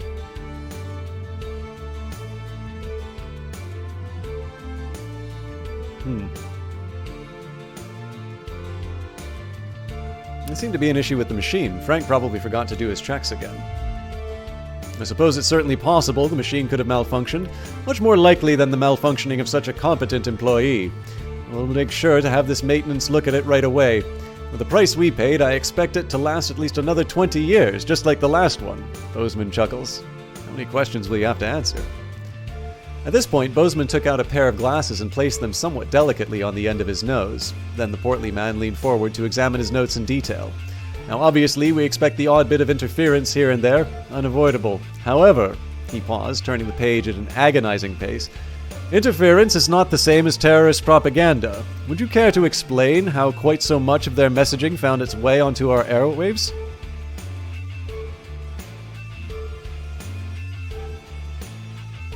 Machine's been out of date for years. Even the last update didn't make life any easier. Out of the corner of your eye, you notice Specialist Abels is visibly more attentive, awaiting your boss's response.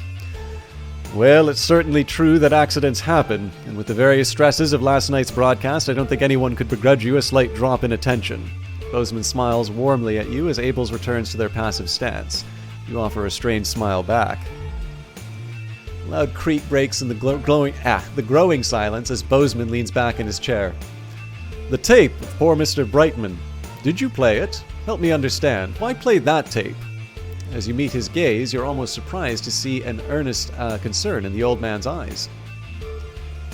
I was worried what Miss Disrupt might do if I didn't play it. You watch as Bozeman slowly cleans his glasses before answering.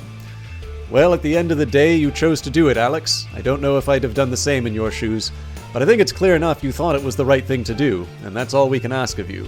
He clears his throat and leans forwards again, a smile once again on his face. I believe that's all I had for you, anyhow. Thank God it's over.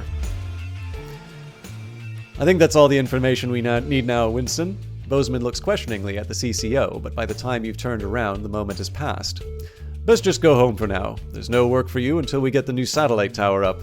But of course, don't leave town. I may have more questions for you following the other interviews. As you leave, you see open hostility in Specialist Abel's eyes. Well, you knew there'd be consequences.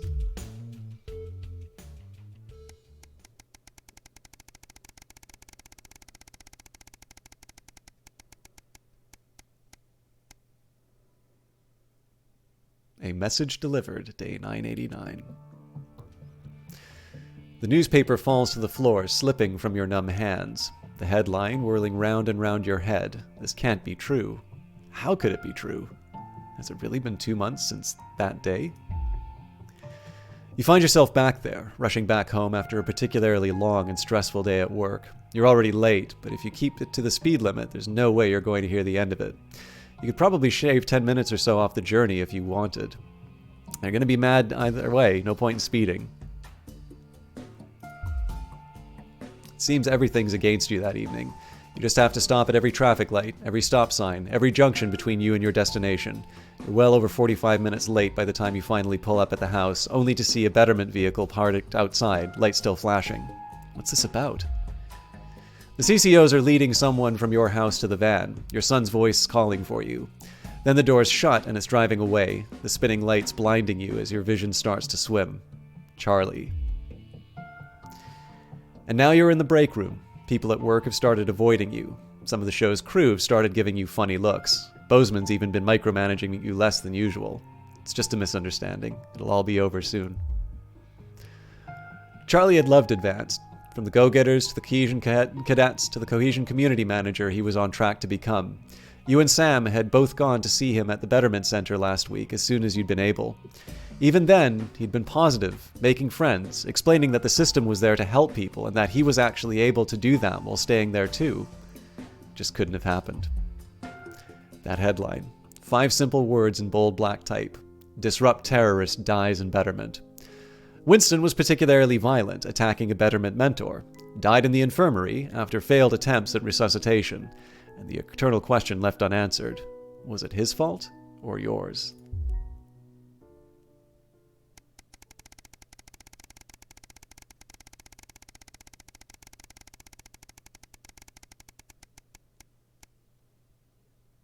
A banquet for some.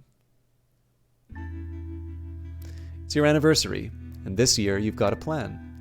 A week away could be just what the doctor ordered for you and Sam, but it won't be cheap. It's more than you normally spend, but Sam's worth every penny. The last time you went away, it was an amazing weekend together, but this time's going to be even better. And what better way to start it off than by going all out and cooking a nice meal from scratch? Fancy! Sam's going to love it. He should be here any minute. Even you and Chris seem to be on the same page for the first time in years. Maybe it's been long enough for them to forgive you, or perhaps they decided they were unfair to ask you, but either way, you're grateful for the newfound peace. They even helped you clean up the house today, so when Sam gets back from work, it'll be pristine. You hear keys in the lock and put the final touches in place. As Sam steps into the hallway, you're waiting in the doorway to the kitchen, dressed to the nines and acting as nonchalant as possible. Alex, what's all this? Oh my god, did you clean? And what's that smell? They give you a quick kiss as they step past into the kitchen, where the banquet is laid out, candles lit, with Chris standing quietly, grinning. Oh my god, Alex! Happy anniversary, Sam. Happy anniversary, Chris echoes as Sam turns to you, smiling and with tears in their eyes. Alex, it's perfect. Sam rushes over and kisses you softly, only breaking off when you get a less than subtle cough from Chris. Just before I leave you to it, I took the liberty of leaving a couple of bottles of champagne in the fridge. Have fun, you two. Chris, thank you. Sincerely. They smile at you, for the first time in a long time, with nothing but warmth in their eyes. My pleasure. I'll see you both around. Have a great evening. And with that they leave, shutting the front door behind them. The slamming door reminds you of the kids, and for a moment their absence is a physical pain. Sam brings you back to reality as they take their seat. You really didn't have to do this, Alex. I know. I wanted to. I love you, Sam. I love you too, they breathe, admiring the panoply of food you've prepared for them. Now, where on earth do I begin? They laugh as you pour the first glass of champagne of the evening. It's not the last. At least you've still got each other.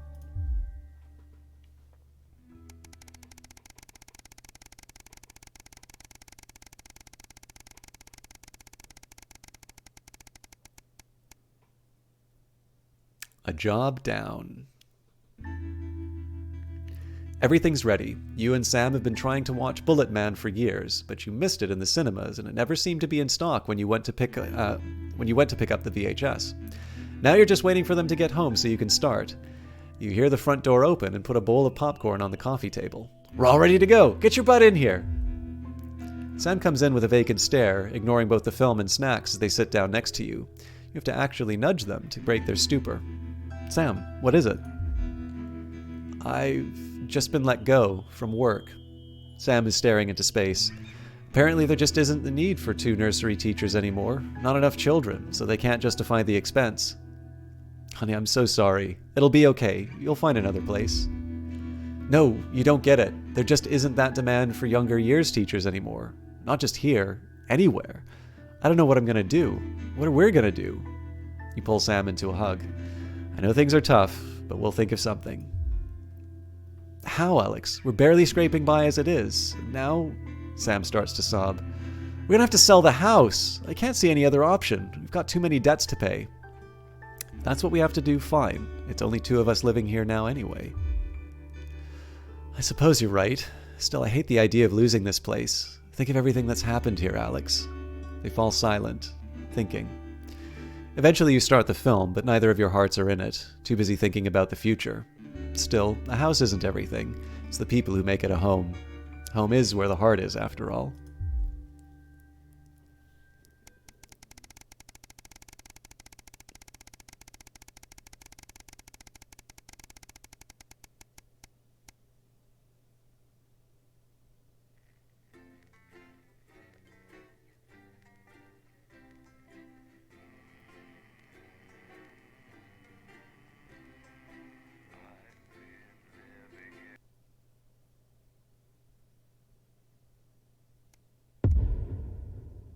In 1975, the sterility.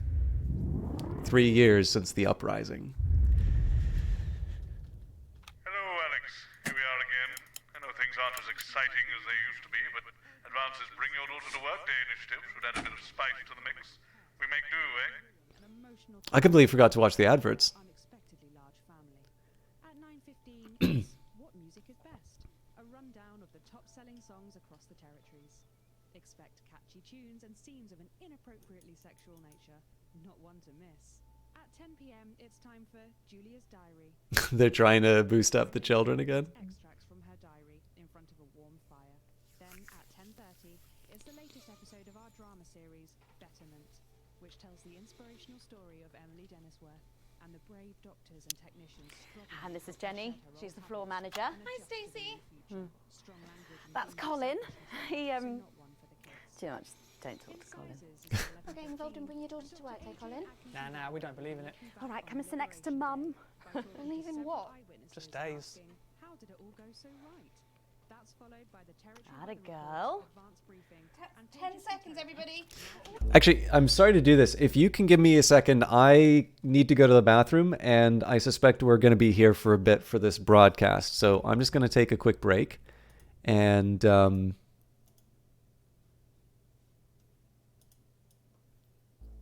given that I've kind of been... yeah, absolutely. The exception. Given that I have sort of I've been going at it for 5.5 hours, no like breaks or stretches or anything like that, especially if you've been here from the beginning of the broadcast, that would be a really good time for you to get up, take a stretch yourself and get some water, because that's what I'm going to be doing as well. So again, it won't be a long break, but I do want to sort of get myself sorted. So see you in a bit.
All right, I'm sorry about that. I know it's always like a drag on streaming, and people go away when breaks happen, but it's more to life than games. So let's at least try and get through this one again. We'll see how far we can go in the game, because it feels like if I have to break this up into another episode, we're not going to have that much of the game left. But let's not worry about that. Let's jump into what we got here. That explains so much. Okay, we are going in 5, 4, 3. Good evening and welcome to the NNN. I'm Megan Wolf. And who's this, you might be wondering? Well, it's Bring Your Daughter to Work Day here at Channel 1. So I'm joined tonight by my foster daughter, Stacey. Say hello, Stacey. Go fuck yourself. All right then, here are the stories that matter to you. First up, with Advance confirming that the nuclear fallout from the 20-week war is to blame for the drop in birth rates across the territories, we asked you what keeps you going. I know that I, for one, was quite deflated when I heard about this, but reading all your submissions has really put the smile back on my face. Oh, thank you, Temp Mind. Sorry about that. This is from Sonia in Larkfordshire. I've had plenty of time to fill, so I've started a new hobby. Since I started knitting, I barely remember that 85% of the country is sterile. My record is this scarf. It's 124 metres long. Thank you for that. And if you've started a new hobby, do write in and tell us about it. Next up, you know how we love your uncanny comestible coincidences, and I don't know about you, but I think this one really takes the biscuit. I'm not sure what I'm more impressed by, Stacey. The things our viewers spot, or the unbelievable way our menu centres are now able to feed every team member every single day. Catherine from Berkeldown sent us this, saying, I couldn't help but spot the face of poor departed Peter Clement in my fourth lager this morning. Or, I'm not sure if I see it, Catherine, but then again, I'm only on my third. Do keep those coming in. Can you have a go? We've just got time for one more of your stories, and this one is an inspiring story of rehabilitation. That's it, just tell us who it's from, yeah, and then read it out, okay? So this one says it's from John in Stokely. Before I was convicted, I'd never read a single book, but since I was released from Betterman, I haven't been able to stop. I'm even working at a library, and on our lunch breaks, Mr. Wordyworth spell checks my tattoos. We absolutely love hearing the way our neighbours and team members have been able to become better people. So do let us know your stories here. You can do this bit, Stacey. No, you're right, thanks. Come on, give it a try.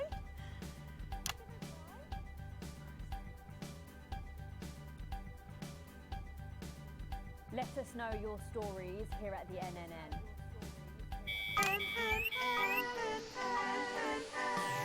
Right, bit of a change of pace coming up here. You'll need to use the SFX buttons for the next segment, but Advance have already selected when and what to use. Simple stuff. Just follow your government orders.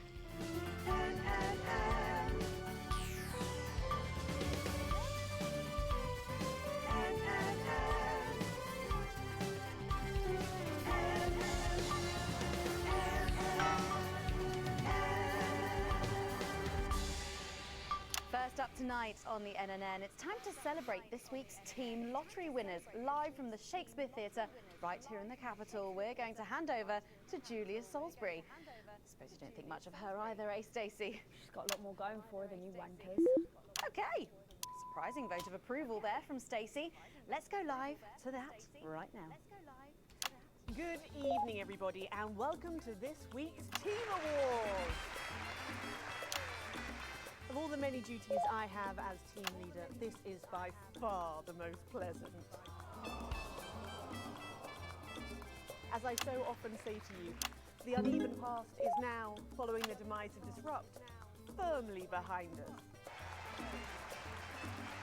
This is the new future, and I say to you, it's better now. Oh, crap. I meant to do 4. I'm delighted to be joined here tonight by one of the oldest people in Territory 1. He was born over 107 years ago. Please give a warm team welcome to Alfie Tatchbadger.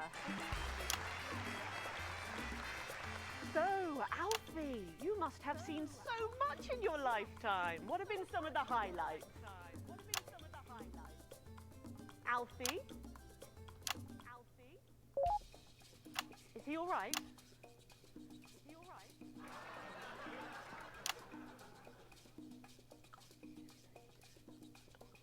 His hearing aid isn't turned on. Oh, could you turn it on?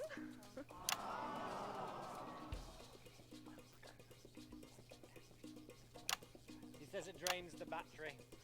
Well, will you tell him that we'll buy him a brand new battery after the presentation?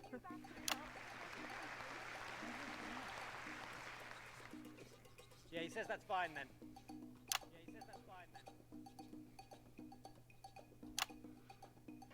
And I will help him with that, yeah. If you would. Sorry, can't get the staff. Yeah. We got it. So, Alfie. What? You're 107 years old. Oh, don't bloody remind me. Would you like to tell the audience what that's like? Where is everybody? Out there, in the dark. Oh, bless him, it's not just the ears. Who are you? 2 sugars, please. I'm Julia Salisbury, the Prime Minister. I love this story. Who are you really? No, I really am the Prime Minister. Oh, so you're a woman. Yeah, a woman. One of Women can do anything men can do these days, Alfie. Oh, can you piss standing up? I can't say I've ever tried. No, I didn't think so. 2 sugars, please, and not too much milk. Shall we get to the awards, Alfie? Are you going to ask me about my life? Well, I'm not sure we have enough time left now for that. So. When I was 9, I wanted a pet, so I asked me Mum and Pap. There was no television then, back then, you know. We made our own entertainment out of coal and roadkill. Well, that's fascinating. So they got me a pet, see? But it weren't a dog. They told me it were a dog, but it were a stone. A stone? Yes. So I called it Patch, which was a popular name for a dog back then on account of the king having a patchy face. And I decided to introduce him to pretty little Gertie Thimble, who lived up the road. Oh, how romantic. She threw my dog in the river. That was the day I decided I'd never marry. And that's the secret to your long life? Oh no, I've been married 7 times, divorced 8. There was a mix-up with number 3, see? Yes, I'm just lucky. Are we going back to the home soon? Soon, Alfie. First, let's turn to the reason we're all here. The weekly Territory 1 Team Award. Yeah, no worries, Izzy's. First up tonight is a lady who really knows how to put in the extra hours. She works at a transition centre in Hamble-Bamblebury, and she has single-handedly allowed more families to unburden each other. I've blown it on the edit twice in here. Territory 1. In the uneven path, she'd have been locked up. Tonight, she is being honoured as a team player. Please welcome Daphne Snister.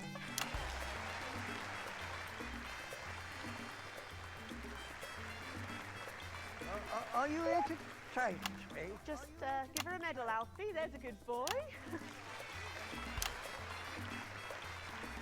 Doctor, I mean, 2 sugars, please. And don't let it steep too long. I think you're supposed to give me one of those.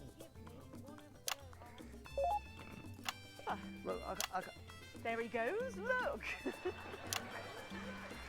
I can't get the arms up any higher than that. You'll have to go down, love. Thank God those fractious times are behind us, and now the territories are thriving. Are we in? As the actor said to the bishop.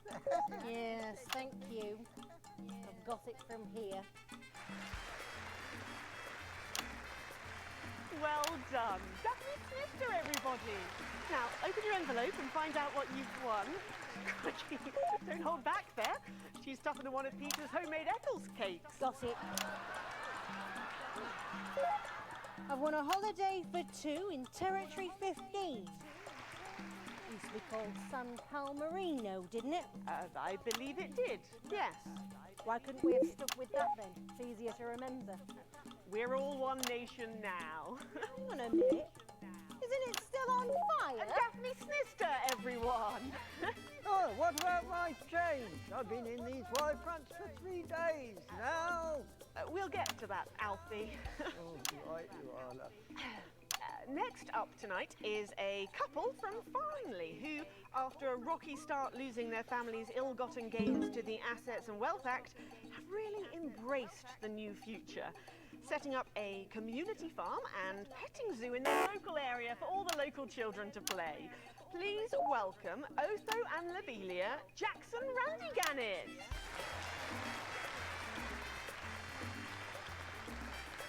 Medal, Alfie. You know, when I was in the trenches, I had a pal called Scotty Wilson. He was from way up north, so I didn't understand a bloody word he said. But he were my best mate. Should we describe them ourselves? Probably for the best. And his best mate was Smudger Ace. There was them two, Fiddly Eric, Unstable Terry, and of course, Leggy Sydney. She were a girl, but she had a boy's name, so they shipped her to the front anyway. First girl any of us has ever seen, close up. She's dead now. They all are. Smudger and Scotty never made it home. Fiddly got shanked in Frankworth prison in an argument over an olive. And Terry, he exploded quietly at home. Sydney got a fatal skin condition. Scratched herself to death. It makes you think. Thanks, Alfie. Great contribution. So, Otho and Lobelia, a petting zoo. After we lost all our wealth, we discovered there were actually people who had never even owned a pony. So we decided to do something about it. That's the type of people we are, you see. Advantage of a private education, probably. Well, I'm sure we could debate that all night, but there's no time. So, let's see what you've won. Yes, before we do, there's something I wanted to say to you. Oh, absolutely. Every citizen of the new future has my ear. When Advance came to power, you took all of our wealth. You took the shirts off of our backs. Quite literally, in my case, I used to collect shirts. You might as well have the rest of it, too. Oh, security! Oh God, not again. If I've said it once, I've said it 1,000 times. Bennies and the news are not good bedfellows. Keep those flappy bits off my channel, Alex. And better. And you are? Oh, no. Got to go. Oh. It isn't right and it isn't fair. You tell him, girl. That's my wife, you know. Oh, no, you don't. You can't mix pearls with swine, it isn't right. We used to have 3 horses, then turned to Bethel and Hungwell. And now what have we got? 2 mangy goats, 1 mongrel dog called Kenneth, and a rooster that won't bloody shut up! Can we get this over quickly with, please? As the actress said to the bishop. Oh, here we go again. Hello, Alfie Tantbadger. Pleased to meet you.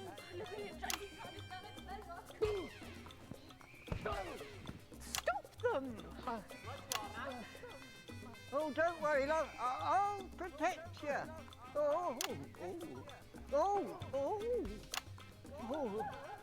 You better break that what he knows. You know, this reminds me of when I was in my 20s and we go to the promenade at Shining on Sea and watch all the pretty girls on the beach. Everything was black and white then, of course. We'd visit the Penny Arcade and try to win a block of lard to take home to the family. You couldn't buy lard in those days. You had to win it. Oh, it was so much simpler back then. Boys were boys, girls were girls. Everyone else was recruited by the circuses. There were loads of them, you see, circuses, with their big tents and their candy floss. You'd hear the music, the pipe organ, drifting over the nearby fields. My mum used to call it the most magical sound in the world. This was before she lost her hearing after giving a particularly loud round of applause. Did you ever go to the circus? What's that, Alfie? The circus, oh, never mind. Yeah, just a tea patch. Well, that was an unexpected dose of naked nostalgia. Some people simply can't let go of the past. That's why I look in joy and fervent admiration at the younger generation. So cohesive, such a team. And with fertility falling throughout the territories, we should value our fabulous new generation now more than ever. Our final winner tonight is a go-getter who really went and got 'em, helping to root out more than 170 Disrupt collaborators in his own neighbourhood. Since then, he's gone on to be a senior cohesion cadet leader and organised all of the entertainment at last year's Camp Cooperation. Our final winner tonight, Edwin Neverley. Oh, congratulations. You should be in a transition centre, you old nonc. Prime Minister. It's an absolute pleasure to finally meet you. We're very similar, in my opinion. Well, I've never been much of a role model. Nonsense. Prime Minister, you have saved this country. You have fought enemies, foreign and domestic, with an iron fist. As with my own tiny fists have I. Well, let's open the envelope and find out what you've won. Maybe it'll be a fist enlargement.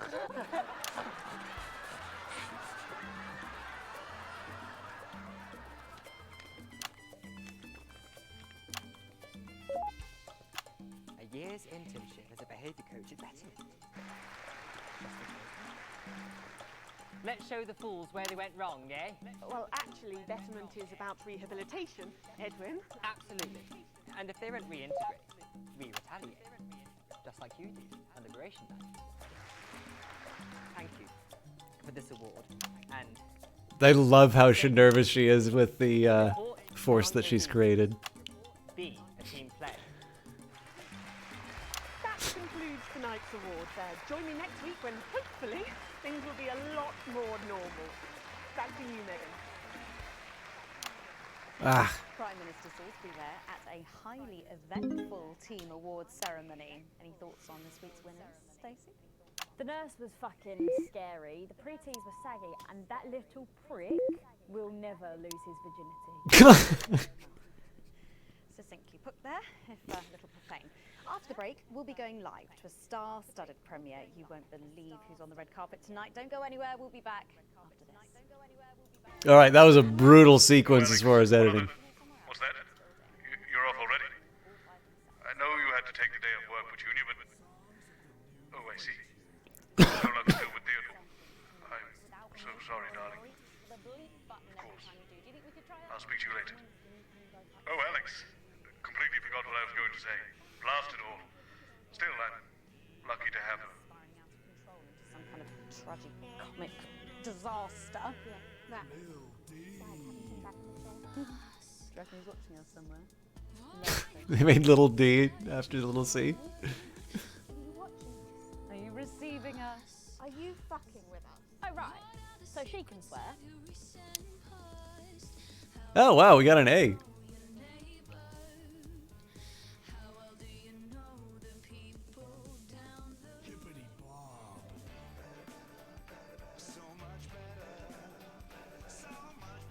So yeah, I'm not playing the advanced stuff.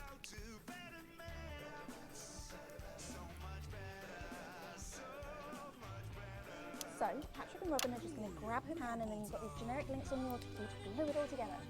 They do know I have a Queen's View degree in journalism. Bet you wish you'd studied something useful, now. Let's bring your daughter to work day. What a chance. Where is our honoured guest? Sitting around that boy band, Hotspot. Heat Rash. Hotspot won it last year. Heat Rash. Oh, God, they're running out of names, aren't they? I think the computer comes up with them. The songs too. Ah, there she is, and just in time too. That's 10 seconds, everybody. What have you been up to? What's it to you? And we are going in 5, 4, 3. Welcome back. Stacey's still here. Wishing she wasn't. Thanks, Stacey. And in this segment, we're delighted to have sent Robin and Patrick to the movies. Yes, tonight is the world premiere of The Automated, starring Lawrence Blunderclatch and the late, great Helena Canterbury Boatshoe. And all the stars are out tonight. We first covered this film almost 5 years ago, back when it was called The Medicated. Then, for mysterious reasons, the film was suddenly pulled the night before. Well, since then, executive producer George Focus has spent 5 long years polishing the film and turning it into a special edition and premiering tonight. With extensive state-of-the-art visual effects and a top-quality voice team, George says it's the movie he always wanted to make. Now, let's take a look at it. It was about the a sterilized humanity. So I'm curious what the deal is with this. Constructed.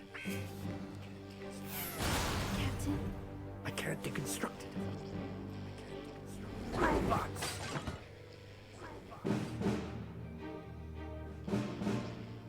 Is this a wig? You think I don't grow that?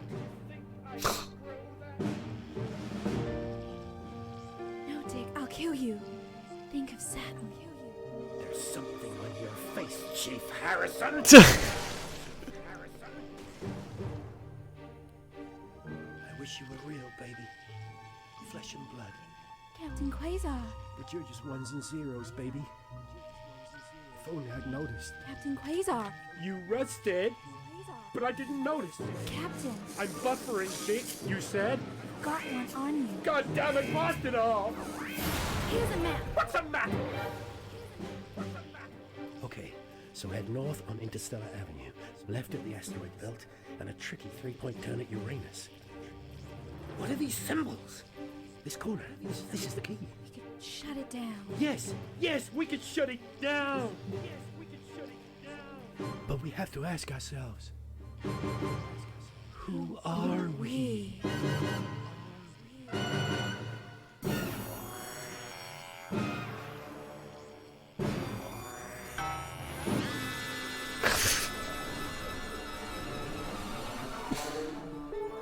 Gosh, thrilling stuff. What did you think, Stacey? Thrilling stuff. What did you think, Stacey? The robots were alright, I guess. They certainly were. Let's go over to Robin Short now in Western Square, who I believe has got the star of the show. Robin! You, shall we?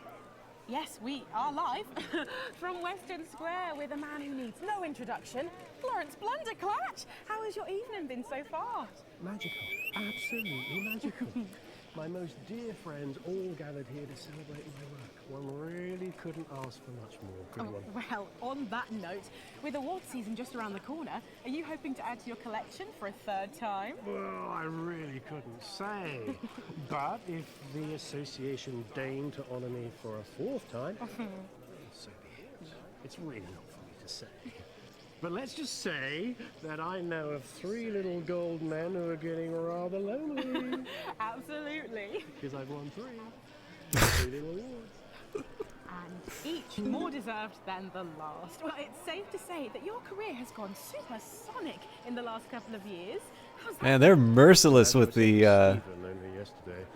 That's Stephen Spellman. The frequency. Stephen Spellman. Lovely chap. I mean, unbelievable mind. I said, Stephen, you know, this really has been quite the ride. Did you know what he said? He agreed with me. Wow. And what do you attribute your success to? Well, if we're talking actual numbers, I'd have to say 60% talent, 30% looks, and 10% passion, brackets general. Not to mention the incredible coverage on election night. That really was the start of it all. That and my own range of sick bags. Lawrence's Chundercatch. Wow, who could forget? Well, it's been a delight talking to you, as always. Thank you so much. Well, Patrick Bannon should be with Lil C for a conversation that doesn't involve vomit. Patrick! Thank you, Robin. Fingers crossed. I'm joined here by pop icon, it's Lil C. And her father, country singer and alien worshipper, Billy Bob Jean Short. Howdy. So, Lil C, what's with the bag? She knows what she's done. Well, we love this look. Is it one of yours? No, you know it's not. We don't do that anymore. Yes, of course. Your clothing label went bankrupt, didn't it? Yes, because a certain TV show failed to fulfill their contractual obligations. Well, you look great. Oh, well, that's probably due to her new cosmetics and wellness brand. Well, I'm not sure that it is.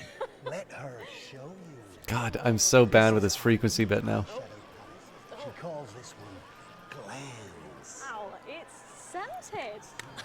Wow, that was a surprise. And this next one, this is our new lipstick.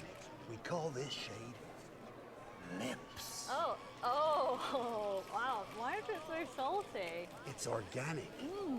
And this, our next one, is body spray. This is a body mist which rebalances your hormones and actually smells like fertility. Oh, right, yeah.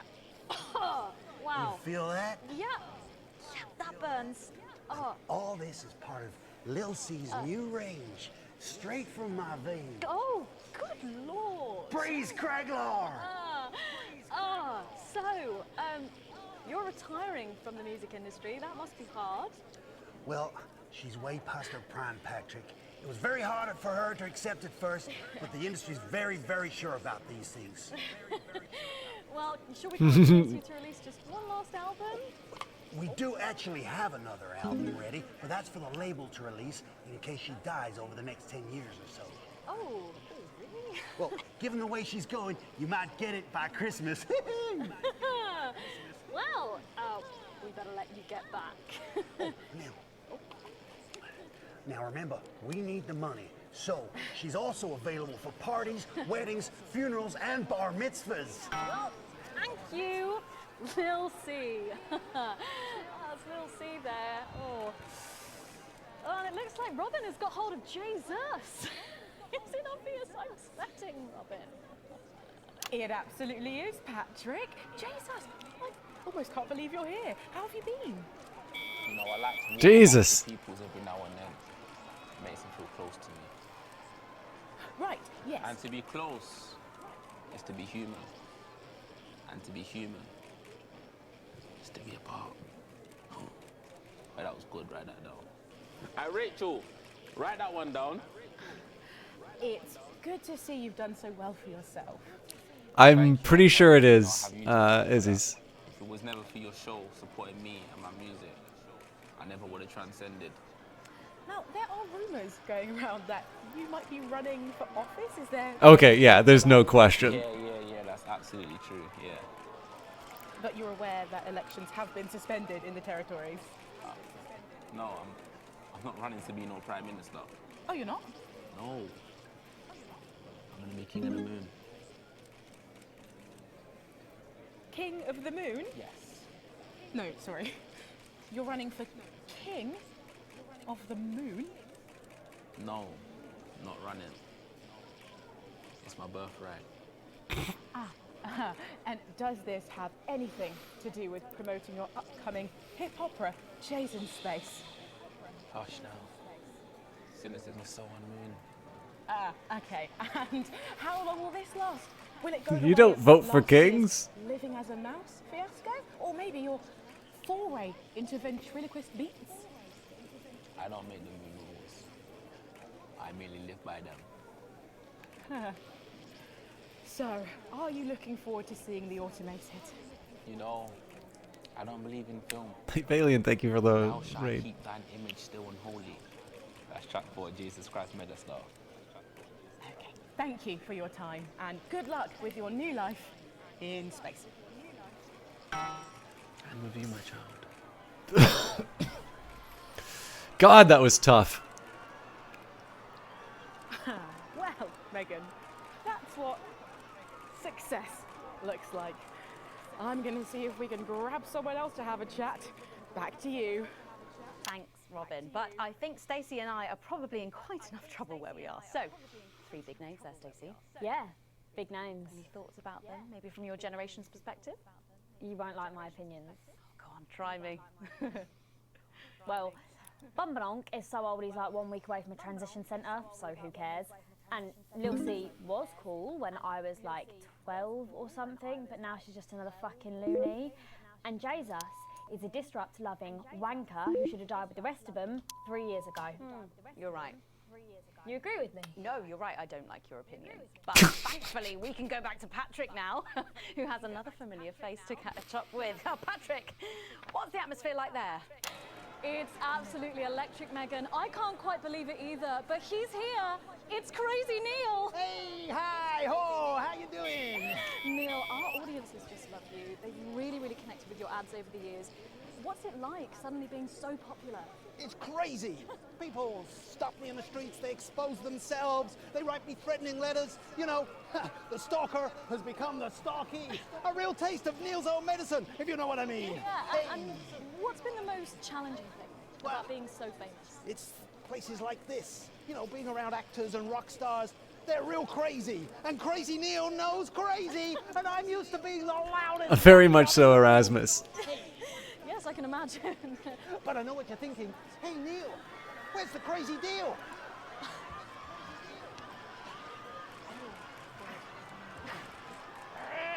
We got crazy deals on chairs. You ever sit in a chair that knock your socks off? No, I can't say that I have. Makes a mess of the carpet. But what do you say? We got a deal? Well, what about Betty Andrews' handbag? It's real leather. It's real cheap. And it even contains our heart medicine. Spicy. no, really. You've got the chair. You've got the bag. You're really busting my balls. What can I do to convince you? Let me throw in my wife, Mrs. Neal. It's the latest model. Not a scratch on her. Pearls like a charm. What do you say? We got a deal. Look, I can't take your wife. Yes, you can. I got loads of them. Come on down to crazy deals. We got crazy deals on chairs. We got crazy deals on meals. We got crazy deals on wheels. We got wheels on meals. Meals on wheels. We've even got endangered seals. And we got meals with endangered seals. Yeah! Thank you, Neil. Well, it's always a dream come true to meet a hero. How about that, Megan? The man himself. Aren't we lucky? Back to you. Thanks, Patrick. What a colourful interview there on what looks like an amazing night. They certainly know how to make an entrance. And the automated really does seem to have unstoppable written all over it, because despite Boris Hawley in Hours magazine calling it Lawrence Blunderclatch's overly long suicide note, in a review which ends with the words, and he hasn't even had the decency to see it through, the film, which is free to all residents of the territories, has seen record pre-bookings and looks set to run for months and months. But let's go back to those lucky few seeing it tonight. Oh, this is the survivors of Dante's Tea. Robin, you seen anything unusual there? Well, I thought I saw some leprechauns in the green room, but I think it might have been someone's kids. But I know, they just keep coming. And here are some more famous faces, or famous brains, I suppose. It's Dr. David Wong, and Dr. Ingrid is also here. We have been following your plight so closely on our show over the last few years. What's it like to be back on dry land? It's so wonderful. I'm still not used to it. Every time I see the sun, I want to just scream out in joy. I'm grateful every day to your viewers for their support. Without them, well, we wouldn't be here. Yeah, it's fine. And am I right in thinking that you two have a lovely little boy together? Dante's 3 now, and he's gorgeous. Oh, what a beautiful family. Not since you left. Oh, excuse me, I didn't mean to, It's fine. Oh, it's fine, is it? Well, what happened? Well, you know, the normal story. Sometimes things aren't as easy as they were when all you had was a cave. No sooner was she able to see me in daylight than she was zooming off with a moron. Oh, she's not a moron. She's a doctor. A dermatologist is not a doctor. So sorry about this. I'm sure she's got lovely skin, but forgive me if I don't ask her to do a coronary artery bypass. If you carry on eating those pies, you might have to. Here we go again. Very good. We can't all afford as clean as hers, can we? At least she doesn't have a PhD in biomechanics. You take that back. Well, thanks to you both for pushing the boundaries of human knowledge. Arsehole. Crikey! Well, the movie's about to start, so Patrick and I are about to share a box of overpriced popcorn. Back to you, Megan.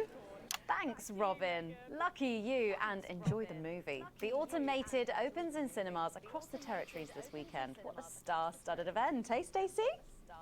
Who cares? No one goes to the cinema these days. Of course. We'll be back after these messages. Oh, crap. Ooh. I still go to the cinema.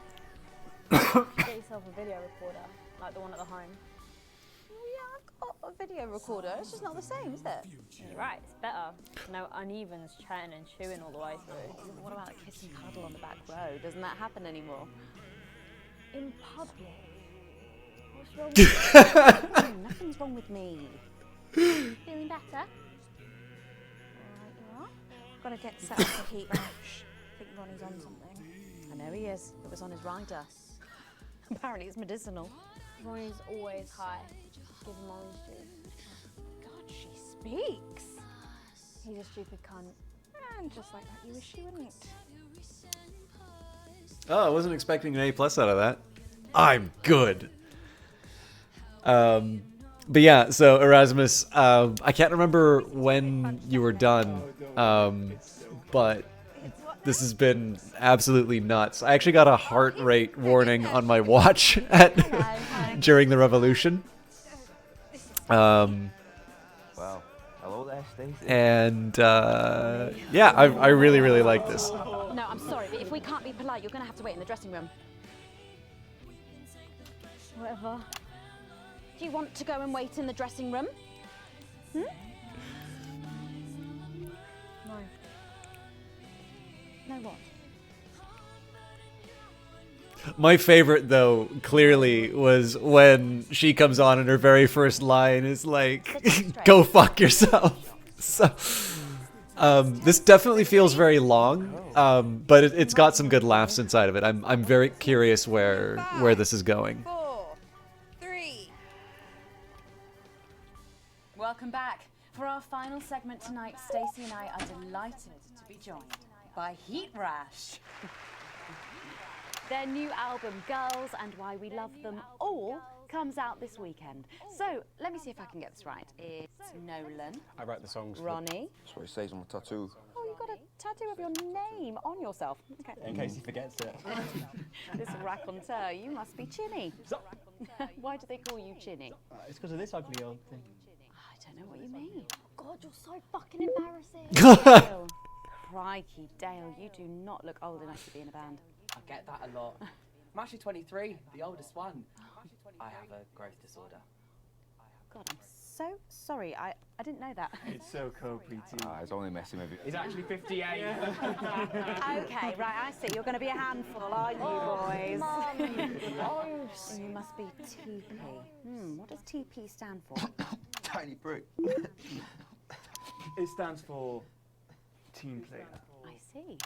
How long have you had that nickname? Ever since Nolan decided Terry Pronos was a shit name for a member of a boy band. No co-Ronnie. Yeah, no co-Ronnie. Sorry, what does no-co mean?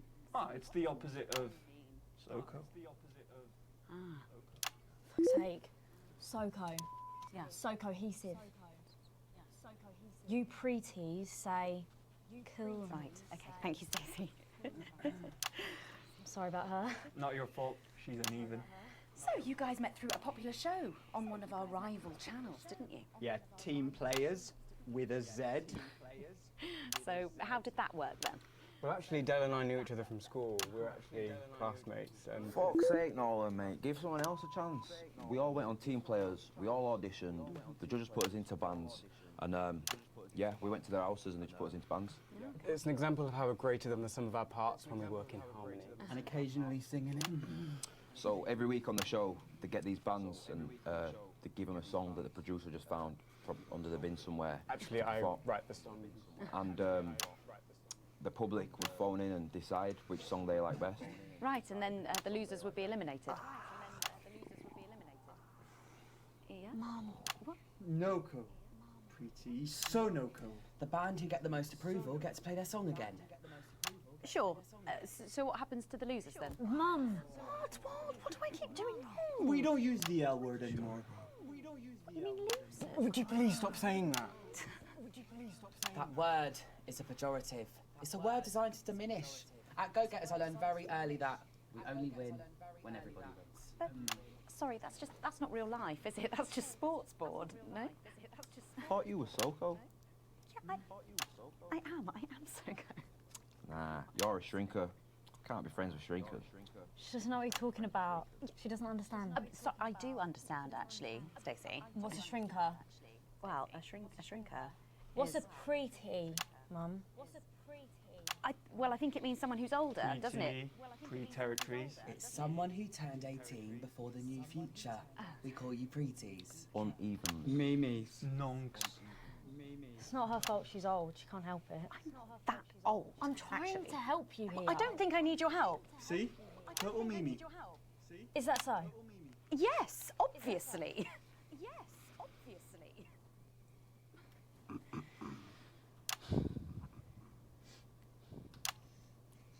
You know what the real problem with you lot is? You just can't get over the fact that your beloved Disrupt are gone and you just don't fit in anymore.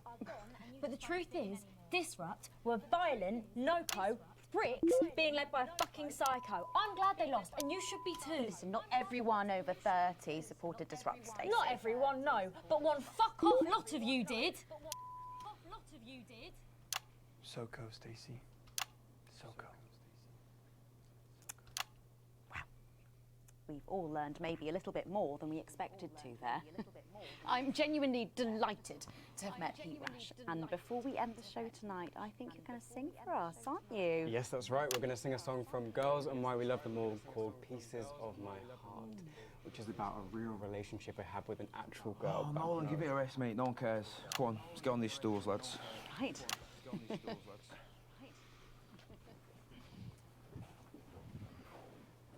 So, Stacey, can I get your contact? Oh, she's 15. Go on, piss off and sing your song, Terry.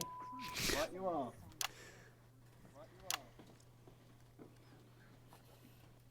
So, here they are with their latest single, Pieces of My Heart. Are you excited, Stacey? Not for me, no. I only listen to blip music and a bit of jizzcore. Pop music is... Ah, yes, I know I meant to mention this earlier. Apparently, these newfangled boy bands change singer all the bloody time. Try and follow along, eh? Take a shot on whoever is currently singing the lead vocal.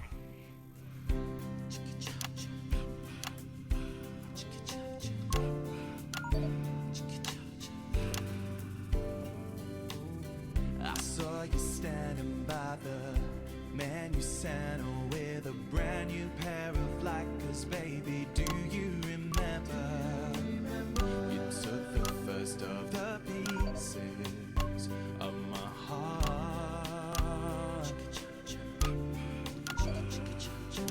Wandered into a bush and grabbed a vodka and stang. Took our assets and our wealth and drew them out of the bag. I gave you little pieces of my heart. I didn't know two hearts could ever feel like this, girl. It's like you were custom made for me by Remington Smith. I take all of the loves that didn't last. Ugh.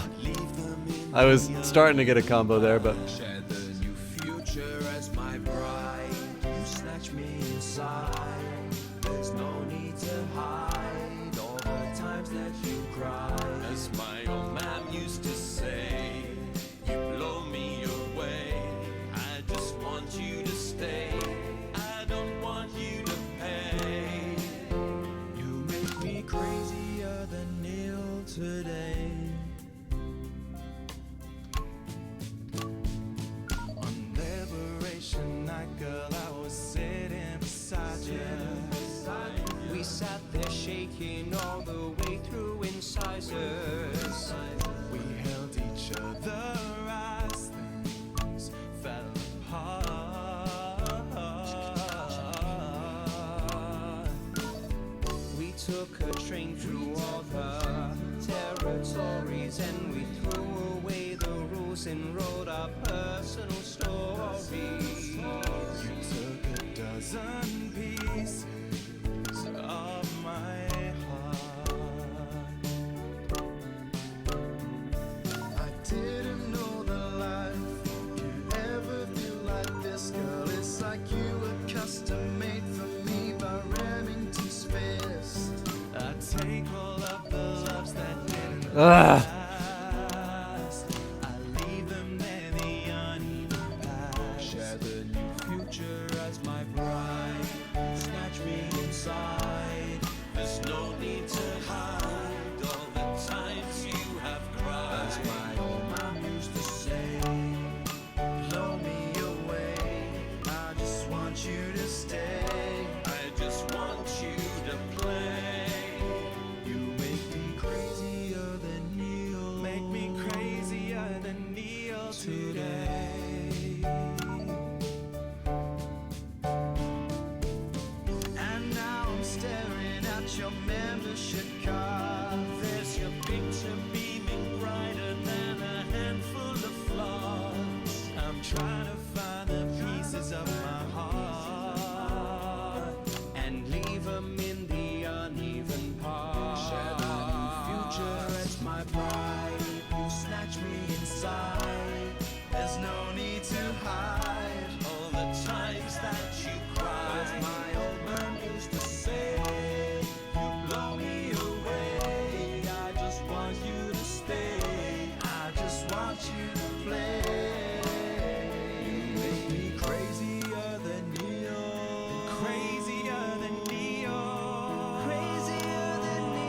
today.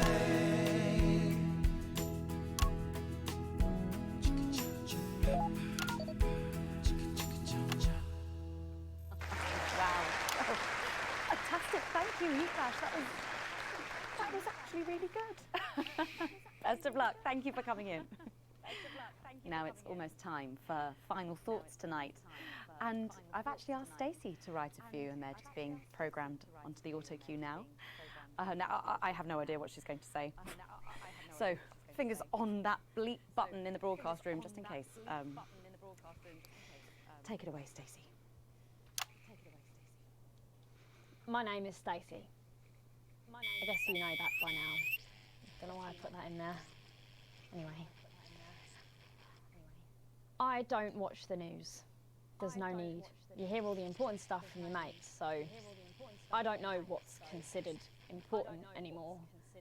But I'm pretty sure that it's not rehashed movies and fucking boy bands, so... Anyway. I'm going to talk about what's important to me. When Advance were first elected 6 years ago, I was 9 and in a home. Not a family home like you call a home. This was a state children's home. It was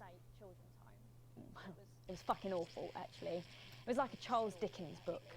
The roof leaked and the walls were damp some mornings. The food was bad. Drugs and alcohol were everywhere. No one cared. You had to watch your back all the time because there weren't enough staff to manage us. And yes, as you'd imagine, there was a lot of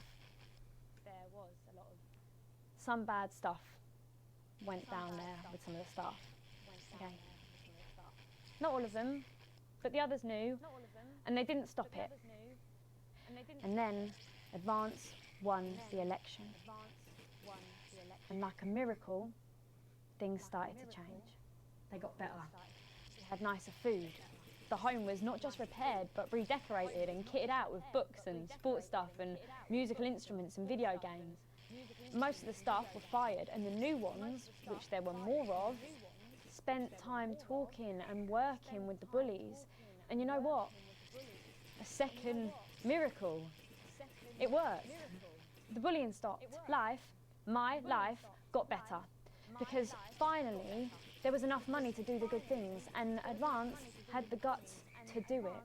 I joined Go Getters, and on Liberation Night, that gave me a group of friends that I could talk with when the bombs went off and the power went out. Another miracle. I wasn't alone anymore. And that was the night I finally understood the importance of being in a team. So here's my final thought. I know the people who were doing better under the old system long to go back. You say, we were freer, but what you mean is, we were richer. But for every one of you, there is 100 of me. And even now, after all you've had taken away, you are still doing better than I am, than I likely ever will. You still have homes of your own and families of your own who love you. And I'll never have that. So maybe you should stop looking for the worst interpretation of everything this amazing government does and realise it's not for you. It's for the millions like me. And you can cry and bleat all you want, but you're never going to get your money back because it's already been spent on miracles.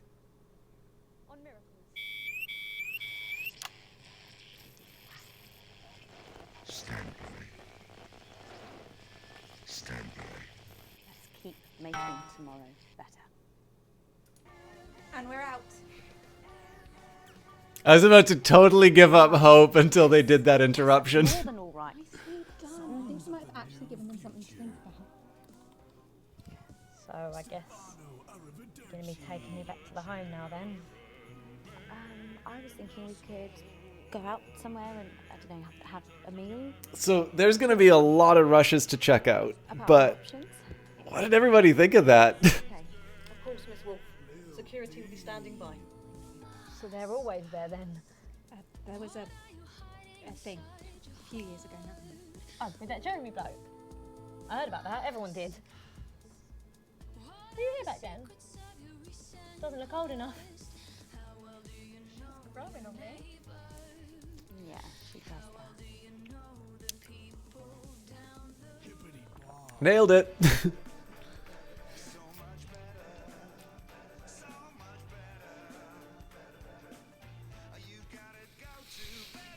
Oh, I fucking hate Advance. Like I, the idea that they've, I mean, so it's the, yeah, like for me, this isn't all that different than the, you know, the ticking bomb torture question, right? There's a, you know, any number of variations that this thought experiment go through. But this is, to me, very much a portrayal of what happens after you successfully... Like, essentially, this is what happens if Advance get its full agenda in and tells people what, you know, what they want to hear. You know, it's a little bit... So, Uncle Cranky does not like communism. So if ever I want to wind him up in his channel, you know, I'll bring up Stalin and use the words tough but fair.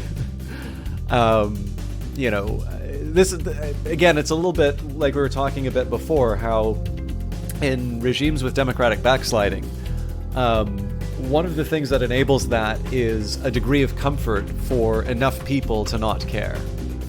And the fact of the matter is that it's like, so I think one of the things is that there's a lot of dialogue that runs around right now which will very much rely on false dichotomies. I don't think anyone... So, you know, if someone were to ask me that... because I do a lot of the econ stuff, I really didn't want to talk about my own thoughts on some of this stuff, but, you know, those of you who've watched me long enough will know that some of the economic views I have very easily get me mistaken for conservative. And I'm not all that worried about it because I think the underlying premise of it is sort of flawed, which is this idea. I think a lot of people have tended to assume that conservatives just automatically are better on the economy, and that we just simply, you know, the difference is that if you're not conservative, it's just simply that you don't rate economics as the overriding concern, whereas if you're more right-wing in your politics, you know, you just rate economics much more importantly. And I think that's just a mistaken way of looking at these kinds of issues. You know, I think instead it's a little bit more... I mean, again, it's not hard. Like, when people say the term neoliberal, I don't actually necessarily think that's much of a pejorative. I think in a lot of cases you can make a fairly reasonable argument to say that there is, you know, markets are generally efficient mechanisms, but I also wouldn't have a job if they work perfectly all the time. Instead, what you'll usually do is you will want to justify a policy through some kind of failure. And that could be anything from a negative externality to, you know, pollution, to, you know, any number of different things. And again, that's a much more complicated topic. But the thing is that it's taken very often as an argument for the status quo. And on some issues, I'm definitely very reluctant to adopt the sorts of changes that people will argue for. I think personally it's because I see a lot of arguments along the lines of, we must do something, this is something, therefore we must do it. But I think it's very true. I don't necessarily think it's inconsistent. I don't think it's wrong to say that there are a lot of things in, you know, the modern age as well as historically that are intolerable.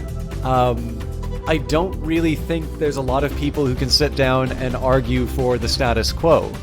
In some situations, I could even say that the status quo is not necessarily something that anyone would sit down and say, you know, I'm organizing a new society and I'm going to want to have all of these features.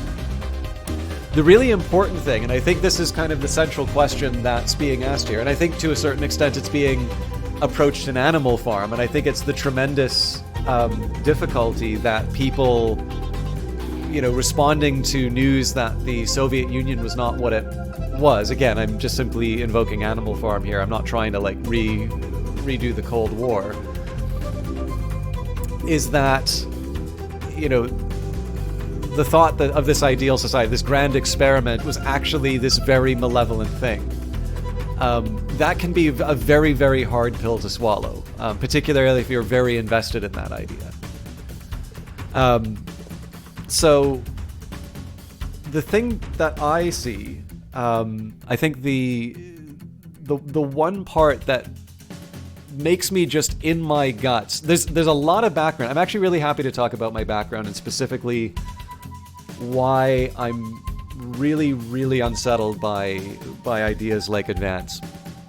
But one of the biggest things for me that has kept me from becoming too disillusioned with the ideal of democracy, because the fact of the matter is that I live in a Western country, in a North American country, and the level of support or the level of sort of accepting of it as being a fundamentally good thing is not there. And that's not just in polling. That can be things like when there's a number of high-profile trials coming out, there are people who want to see they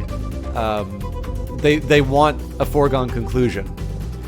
And that's obviously very different from our traditional concepts of justice. And there's going to be a number of people who will argue that those traditional concepts are not correct, that we need to revise those ideas.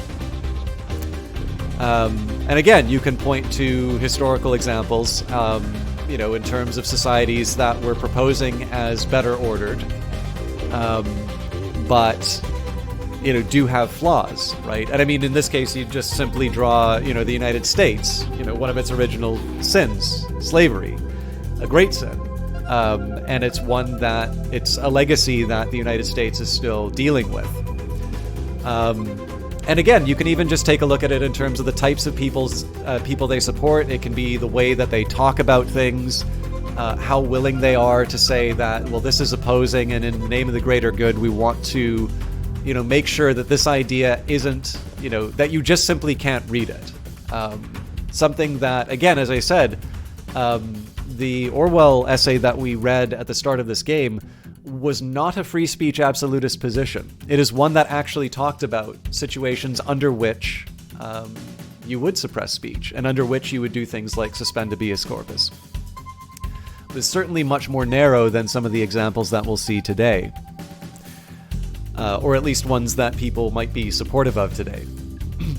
And in the end, like in all of that, I try to be as sympathetic as I can in terms of people's views. Because the thing is, for a lot of these trials, people really do feel that an injustice has been done, that a particular outcome is not just, and that they want to see, they want to see something maybe a little bit more assured. The only thing that I can really say that's kind of kept me really going through and trying to hold fast in the face of what is, in some cases, at least among certain groups of my friends, and very unpopular kind of view, is that I don't know of another system that has a self-correcting mechanism. In the case of Canada, in the last year, we've had revelations of graves at residential schools. And I want to be really clear. So there is a way of responding to that. There are a number of senators, even in Canada, who have sort of said, well, but what about all the good things that, these schools did? These were designed for indoctrination. These were designed to separate children from their culture. Children died in these schools, and what are being found are the graves of those children. It is a stain on our country's history. And I talked about this on Canada Day. There was a sort of a move to just essentially not mark Canada Day, or I think there was something about the Canadian flags or that. And the one thing that I sort of had to say for that, in the case of Canada, I thought it was important to mark the revelations, because I think the worst thing you can do in that is ignore it and, essentially suppressing it through other means. But I also think it's important to remember that instead of viewing it as, Canada being a fundamentally tainted project, I do see Canada as an ideal. And it's one where historically it has utterly failed in that ideal. And that it is my hope that institutions such as democracy, institutions such as the justice system, are ones that will allow it to correct those past wrongs. And that ultimately, when you take a look at a system such as Advance, or the one that Advance has introduced, it is essentially one that says, you're not capable of doing that. It is not one, the people collectively are not capable of doing such a thing. We're going to take that decision for you. We're smart enough. We know what's right.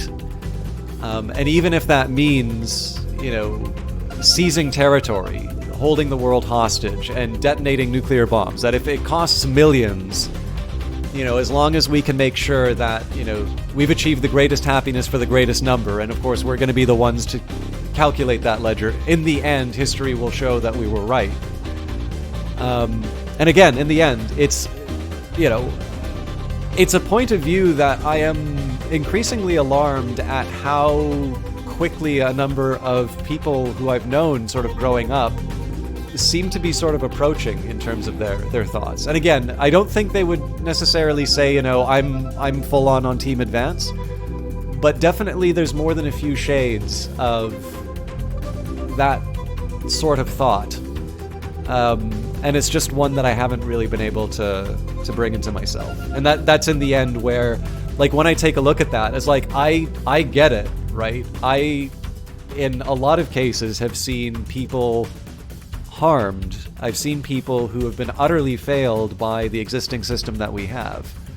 I have a friend who's only very recently gotten on food stamps, and even then, there's a bureaucratic snarl up, and they were wondering where the food was coming from for a little while. But I would say, would you give up that corrective mechanism? Would you give up the ability to tell the government that they're wrong? Would you give up the ability to have a check on the government and to be able to turf them when they overstep? I don't think there is a price. For me, I don't know what the price for that is. There may be that there's no price for me. But it's also just one of these cases where I recognize that there are going to be some people who just say, well, that's just your opinion. You're damn right it is. But it definitely reflects the way, again, I can hear that moment with that girl. And I think it does create a lot of sympathy. I actually rather like that it'd be so easy to make Advance just completely unsympathetic or completely monstrous. I think it's good to actually confront people with the limitations of their own ideals, even if they're ideals that I share. But it's also the point where at the end of that, I am all the more opposed to Advance by the end of it. I would rather have people choose that way of thinking than be raised in it, and to have the system support that.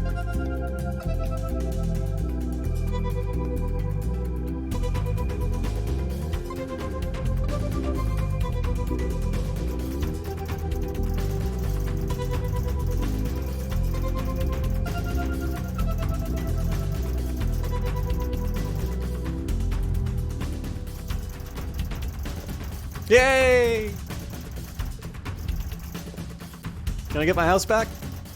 Technically not negative.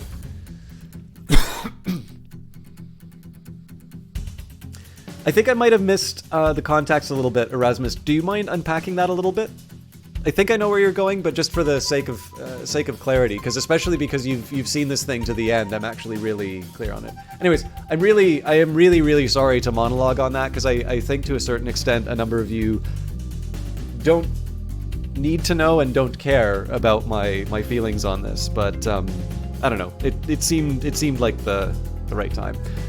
Also, I'm like over double my usual broadcasting time, so I need just sort of like a mental rest to be able to talk about this stuff. Channel 1 still loves me. Okay. Let's do... If you're not talking on politics and the politics... Yeah. Very true. And this is Jenny. She's the floor manager. Hi, Stacey.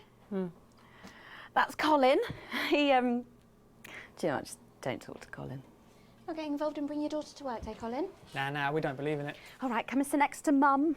Believe in what? Just days. Atta girl. 10 seconds, everybody. What, all of it? Monday's a myth. That explains so much. Okay, we are going in 5, 4, Yes. 3. Yeah, no, I saw that video.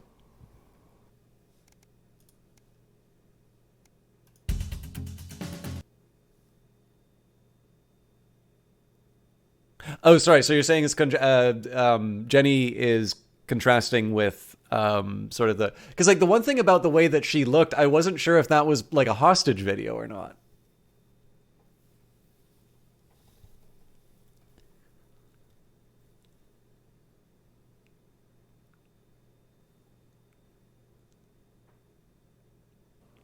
We absolutely love hearing the way our neighbours and team members have been able to become better people. So do let us know your stories here. You can do this bit, Stacey. No, you're all right, thanks. Come on, give it a try.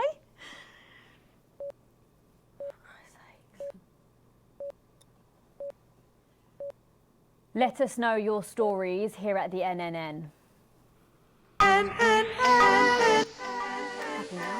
Ecstatic. You know what? This actually used to be called the National Nightly News. Now it's just... Nobody cares. Everything all right here? Okay, Stacey? This is...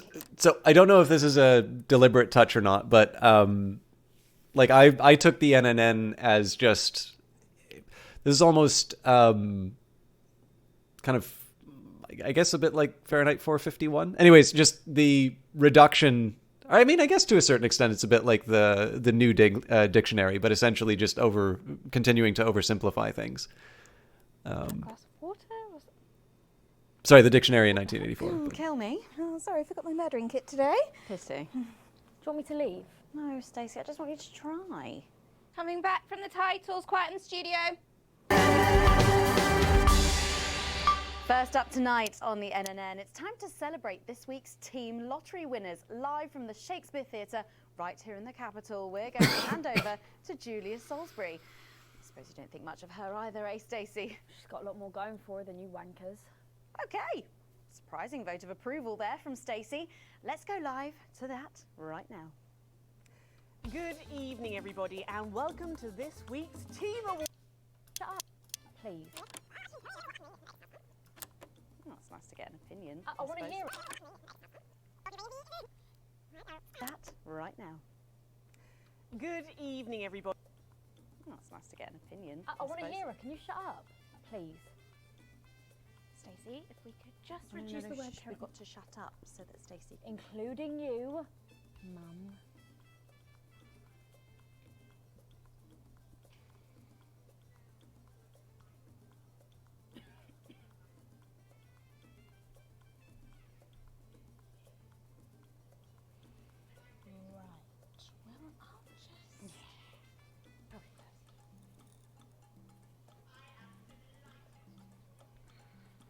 I'm going to watch this at double speed because I've actually got quite a bit that I want to see on this. Nope.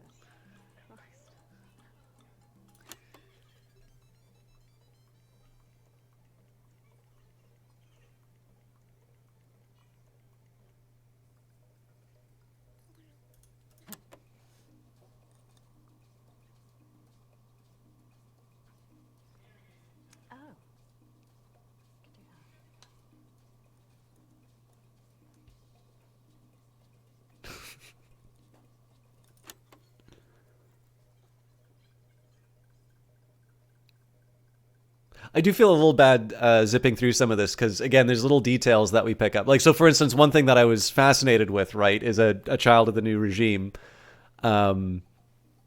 is glued to the, like, no interest in anything, right, but is going to be glued to the channel or glued to the TV when Julia comes in. And I mean, again, like the challenge that you have with this is that this could be, her individual, interest, but I suspect that this is very much manufactured, right? This could easily have been our son. But yeah, with that in mind, like I also know there have been a couple of times where it's largely sort of been silence in the studio, and as you can see, there's a lot in here. So I don't want to.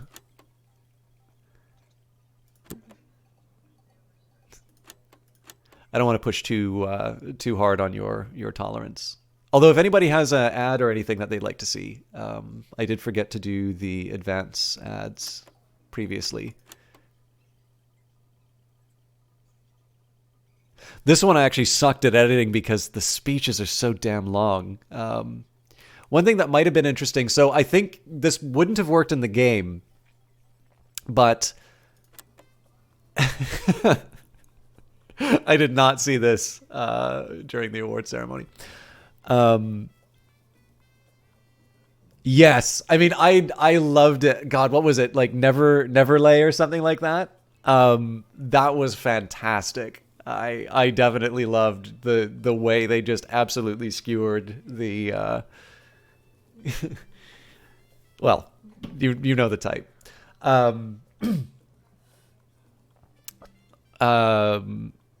Sorry, there was a what was this? Oh God, sorry, I lost my train of thought.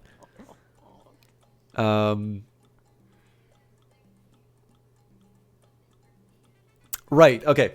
So the thing is that this is one of these. Every once in a while, I've given some feedback in either an early access or a. I'll let this run sort of full, just at normal speed while I do this. Actually, they're probably going to react to her saying treasonous things.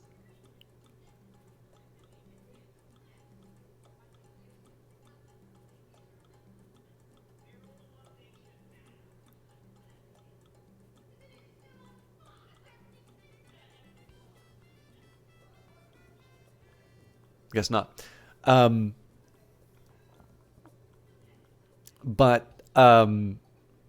So one thing, so again, for a couple of early access games that I've had, not this one, I'm actually kind of, Miss Ariella was the one to kindly gift this to me, so I missed the boat. Like, I put this on my wish list to kind of keep track of it. But the award ceremony being initially dull and excruciating to watch was a good choice. I absolutely agree. This was definitely, I mean, I also think that they definitely had, the sense of pacing in this game is spectacular. Because like right around the time you're looking at the monitor, also welcome, Cybernetic Flower, the decision to, like, this was roughly around the point I was looking at the timer at the top and going, Jesus Christ, are you serious? This is how long it is till the next ad break. But then, of course, they have another wealthy protest, which, of course, also gives you some indication that everything is not perfect, that Advance's victory is not total. I also screwed up the edit of that part, but anyways. But yeah, so I missed the boat on the early access on this, and that's a shame because this would have been a wonderful game to be able to give feedback on. Although certainly this game did not suffer for the absence of my feedback. But one really interesting thing that's happened over a couple of games where I've been a little bit more active, and the developers tend to reach out quite a bit, either through the streaming or through email and such, is I've gotten a little bit of an idea for at least some people what is useful feedback and what isn't. I'm sorry, this is like a massive scaffolding for a point that I'm going to be making about this game. Thank you for the follow, by the way. I watched another streamer complain about how bored they were, and you're like, you're missing the point. But I completely missed the vid. Was likely under duress myself. That's fair. But yeah, like, there's actually, come to think of it, I think Tom Francis has actually said this in a video on his YouTube. This is the guy who did Gunpoint and Heat Signature. But anyways, there's feedback that you can get, which is definitely under the list of good ideas, right? So, for instance, I don't know, FTL, right? The ability to go onto planets in FTL and be able to interact with, with events there, to have the team do things on the planets. That would probably be really interesting. It'd also be very inappropriate for a game like FTL because, that game works because it's very focused. And more importantly, the team, Subset Games had not gotten the financial success from FTL. And so that would have either meant taking longer to develop the game, making it more financially uncertain, potentially would have lost its focus, resources would have been potentially taken away from things. There's lots of different ways that wouldn't necessarily have served that game. So that doesn't mean that it's a bad idea, but it's something that wouldn't necessarily have helped the game. So, and then, in some cases, another thing of feedback that I've tended to find is that, I found through these conversations that seems to be quite common, is something where people will recommend, instead of saying, I'm bored during this moment, or I feel like X should work and Y happens instead. I think I am kind of curious what her reaction is going to be to when this protester is beaten, by the way.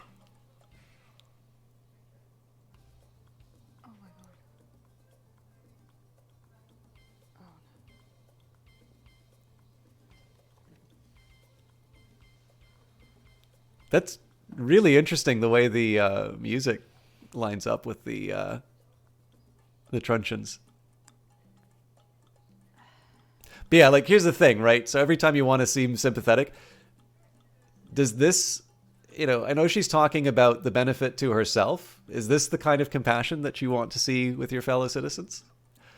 That's kind of why I see the promise, the nice side of Advance to be really, to be the false promise there. Anyways, sorry, I was talking about feedback. So an example that I want to give, when you have something like the National Nightly News being abbreviated to NNN, and, Izzy's kind of made a comment in terms of the type of people that we were dealing with in the new regime. And you have just effectively a larger dumbing down of, of everything. Sorry, I'm not being very articulate about this. One thing that might have been interesting would be the period of time that you need to move the camera to make something happen gets reduced, right? So you start with, I think the recommendation they give you is 10 seconds for a long shot, like for the focus shot, and then 3 seconds for a reaction shot. So something, I took reaction shot as basically being like the orange light. Because again, you can sort of make an argument that's a way that you can sort of, you can give the, sorry, what was his name again? Yeah, Neverlay. Someone your age, so your type. Don't even, or you can drop me back to the home right fucking now. Don't worry, I'll have the car running by the end of the show. But yeah, this would have been kind of an interesting. This would have been an interesting way of sort of showing another change in the society. Again, shortening attention spans, or potentially just an effort to, I think it was Vonnegut's story, Harrison Bergeron, where the smart people in society are sort of given this, again, actually it's another anti-left-wing story, so I'm going to sound, again, like some Cold Warrior. But you've got this siren that sort of goes off in people who are too clever's ear to kind of keep them from forming a thought. And then again, if people are too graceful, they're weighted down with, weights. People who are too beautiful have to wear masks to make them look more ugly. Obviously, the idea here that's being attacked is sort of this ideal of equality realized through the dragging down of others as opposed to the raising up of others. It's actually quite a good short story if you've not read it. I had to do it in school. Back to you, Megan. Prime Minister. I'll just pause it there. This is screen 4 here? Great, thank you. Oh, that's right. There's chat going after this. But yeah, where that was kind of where I wanted to go with it, which is that it would have been, like, to a certain extent, in a world where you can try everything, it would have actually been really interesting to see this idea of like expecting shorter attention spans and just generally, like, in addition to abbreviating everything to like NNN or just generally treating everyone like idiots. It would have also been interesting to sort of model shorter attention spans through the edits. The thing is that the game is giving you enough to mess around with. Like, I already found this a difficult sequence to edit because the speeches were going on forever. So clearly that, I mean, to a certain extent, you might argue that that's just me not having a good attention span. But you know, obviously this works, and this is able to make the point that it does more elegantly than adding yet another mechanic, because certainly this game is not short on things to sort of distract you with. But anyways, I'm sorry. I know I needed to build a lot of scaffolding for that. Hopefully those of you who haven't read it have got a good short story recommendation out of it. But that was something that I wanted to talk about. Anyways. I understand you, Prime Minister. We're very alike. If only Peter Clement had some more of my qualities and less of his own, eh? I am nothing like you, Edwin. You clearly haven't understood a thing. Prime Minister? You shouldn't be interning at Betterment. You should be being enrolled. Peter Clement was my best friend, and I wouldn't have changed one thing about him. Interesting. Now piss off to your mother. So. Mother? Oh, 2 sugars, please, love. Erasmus says, I mean, it is national in the sense that nations do not seem to exist. True. Don't know if that's nightly. It certainly isn't news, so maybe CNN, BBC, NNN. Yeah, that may be it too. I mean, I definitely do see it as an abbreviation. But yeah, you're right that the... well, I mean, I do think they distinguish between sort of the homeland, which maybe it hasn't been referred to as a nation, but it feels like they distinguish the territories from home. But yeah, no, that's an absolutely good point, which I haven't, I didn't necessarily think about. Sorry, there was another... Right. So there's something that I said earlier about the relationship between Julia Salisbury and Peter Clement. So I'd always thought that Peter Clement might have been the popular face for Advance, and that Julia was sort of the brains and the architect behind the operation. Effectively, she was leveraging his TV personality in order to achieve power. It's hard to call her kind of a gray eminence, because clearly she is the prime minister and clearly has a role of authority. But it did seem that Peter was always being sort of pushed out whenever there was an apology to be made, was sort of being kept out of the important decisions, and to a certain extent, seemed to be someone who had outlived his usefulness. But obviously, like, this is a hot mic moment, right? This is, calling the reporter a stupid son of a bitch. This is, sort of revealing a bit of character here, which I wasn't expecting.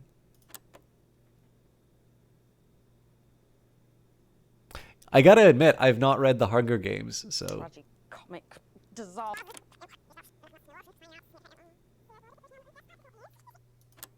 Is it just me, or did that... Alex and Winston can go fuck themselves.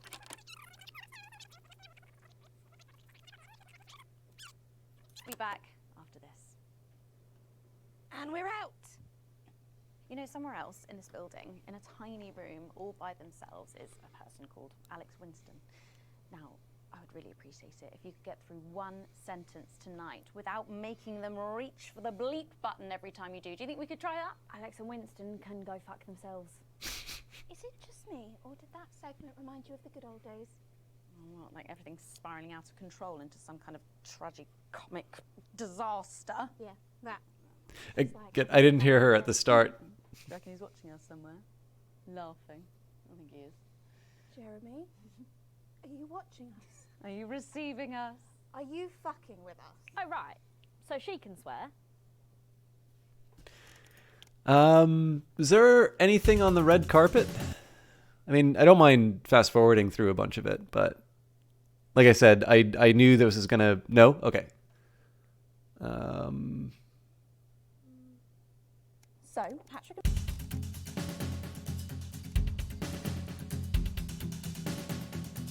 I guess the question, so not to make you sort of co-Prime Minister Erasmus, or Peter, may I call you, is there anything else I should be checking out on these? I don't know how deep you went into it, but obviously there's so many of them, it will save me a bit of time kind of picking out the good bits. Again, like if I'm gonna, I already said I was gonna like double speed most of it, but don't remember, Bit with a Kid is what stuck out for you. Okay.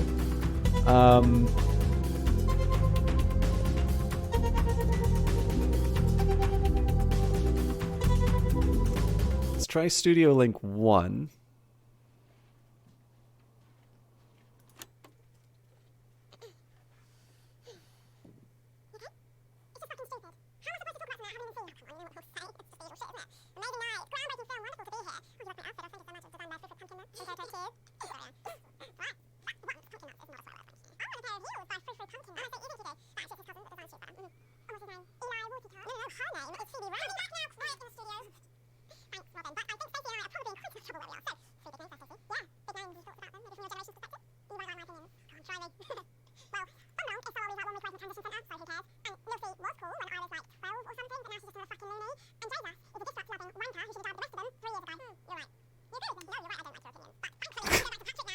I do remember that one. Oh, okay, yeah. So no, these are the transitions between the interviews. Okay, I'm gonna.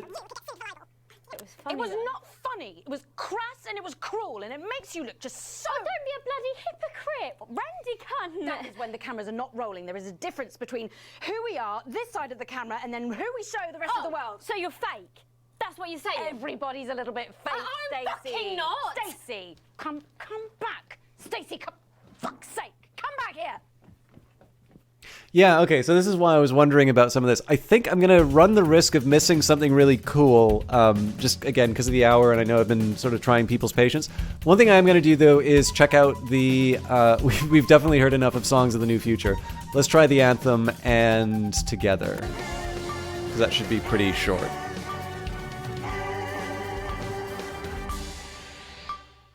The dreary days are over.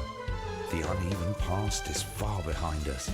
The territories are expanding, with countries queuing to add their voices to the warm symphony of the new future.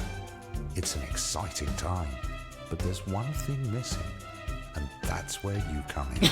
Advance are calling on talented, creative people from across the territories to submit their most stirring creations as entries in the United Territories Anthem Slam. We're looking for a new song for the new future. Something that speaks from and to your hearts. An original composition of cooperation and cohesiveness. A song of solidarity for a steadfast society. No previous songwriting experience is required. All you need to do is record or notate your anthem and, if possible, arrange it for a modern 39-piece chamber orchestra or 44-voice choir. The entries will be judged by acclaimed composer Jonathan Williamson, responsible for the soundtracks to Bullet Man, The Automated, and, of course, Space Opera, Parts 1, 2, and 5. So why not put on your composing trousers, sharpen your music stick, and have a go? You can grab the friendly 31-page entry form at your nearest team offices. I really do love the stabs at... Mighty movement requires a mighty melody. I really do like the stabs at bureaucracy.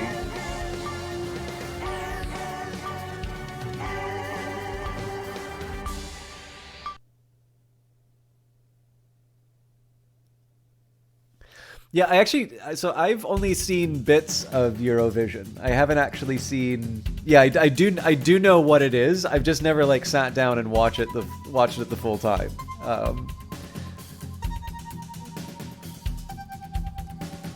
There's actually a good Eurovision sort of not parody but like reference on Surviving Mars. But yeah, actually, I was going to say, that's a very good summary.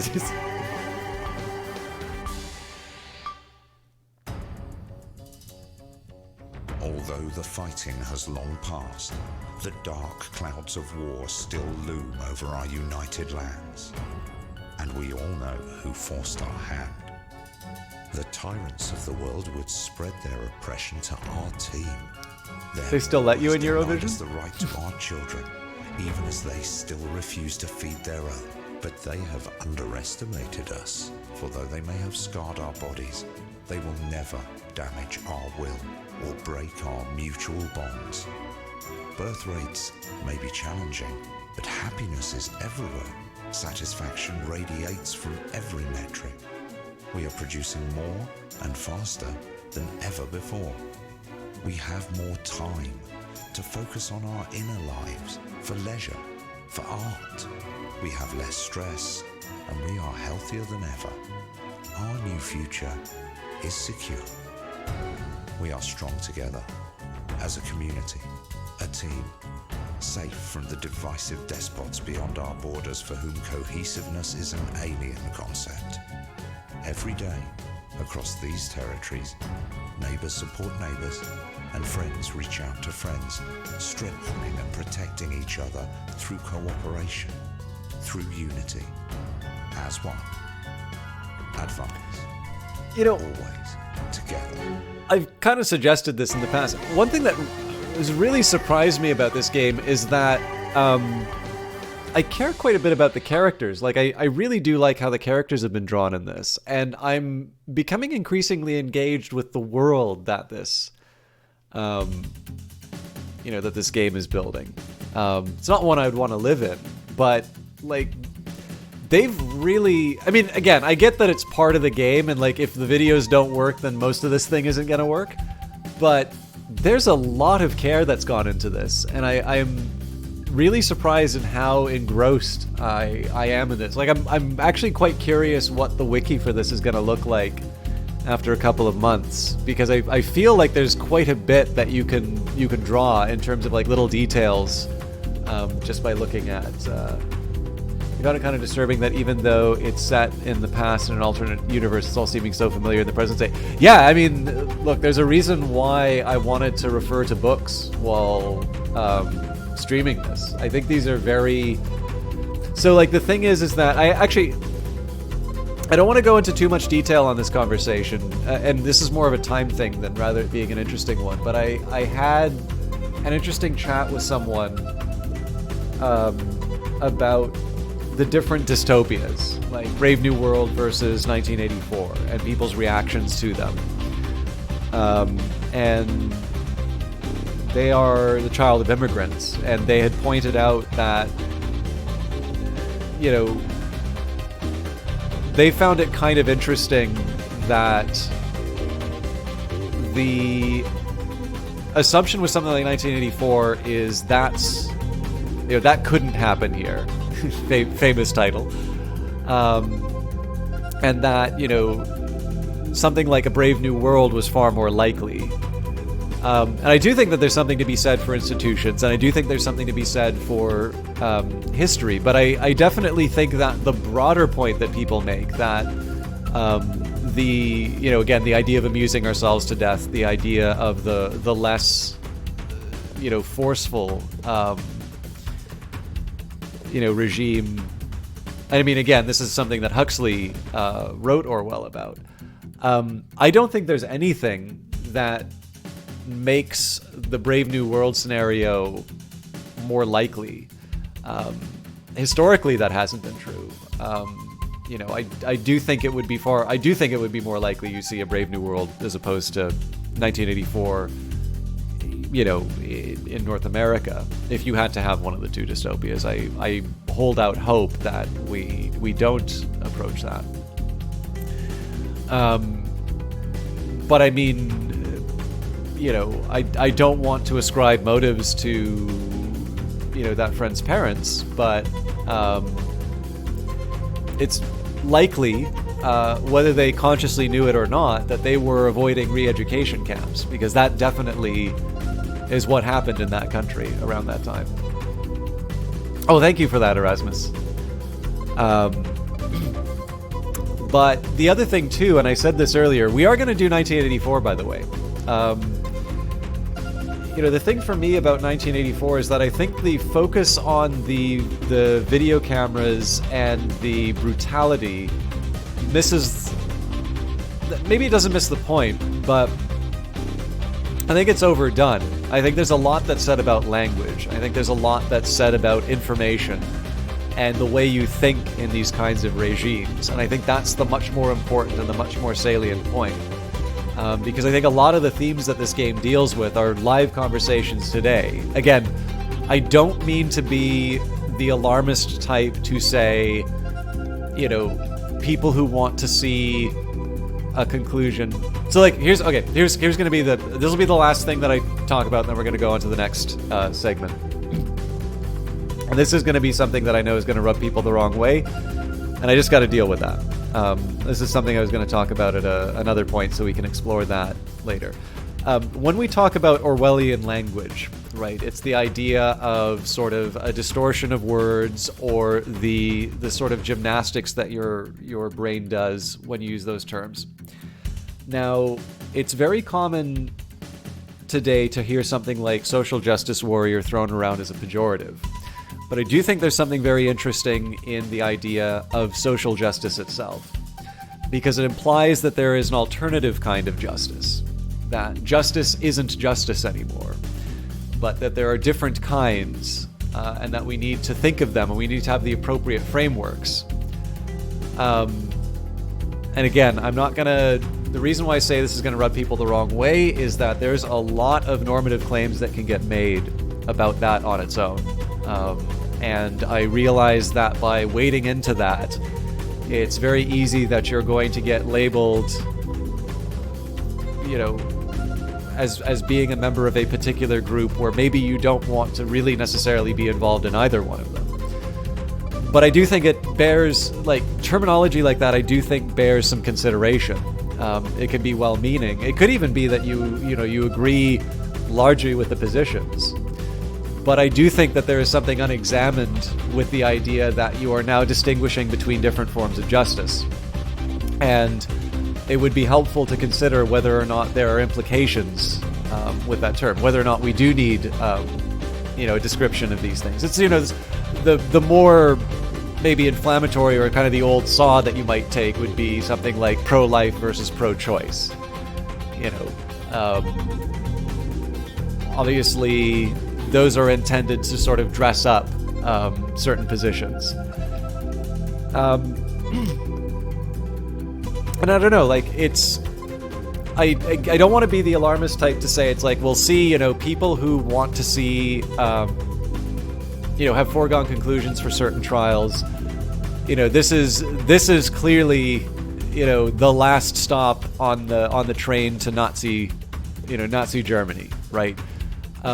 There's lots of stops that you can make along those ways. There are lots of little compromises that you can make. No single raindrop considers itself responsible for the flood.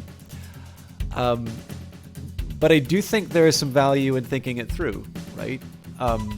For me, I found it very educational to read Marie Henon's book. This is a fairly prominent lawyer in Canada. Sorry, I know I said this will be the last thing I talk about.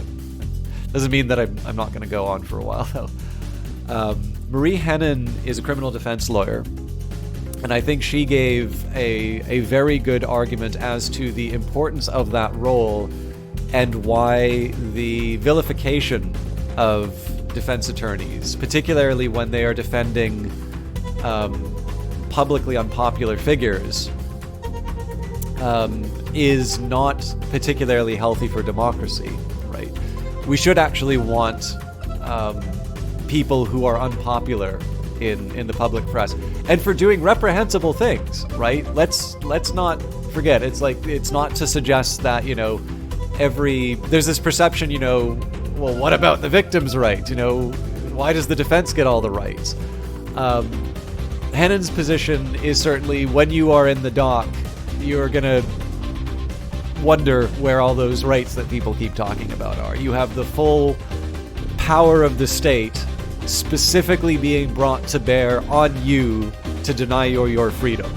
It is the point where we do need a very vigorous defense as part of an overall working system. It is an adversarial system by choice, and that carries with it certain consequences. It also doesn't mean that there isn't room for reform.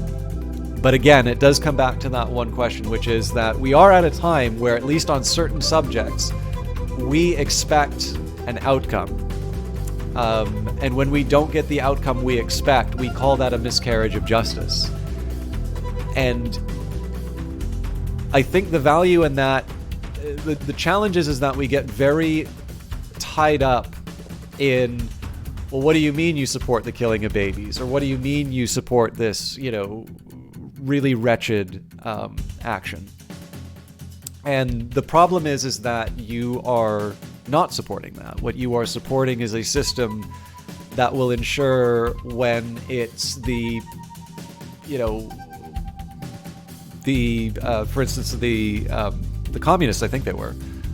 So this is the shouting fire in a theater. This was a case of communists essentially advocating not to enter World War I. The fire in a crowded theater restriction was used to justify these people who are taking a moral stance against being involved in a war that everybody considers a tragedy and completely unnecessary. That was used to lock them up. And I think it would be very fair to say that we do not want to see that kind of thing happen again. We should be seeking to minimize those instances, not maximize them. And so again, public opinion can change. Public opinion doesn't necessarily line up with what we will consider, either with the benefit of hindsight, sober second thought, whatever you want to call it. That's not necessarily going to... Popular opinion is not necessarily going to align with that. And so it's one that you would not necessarily want to see used as a sort of a mechanism within the judicial system.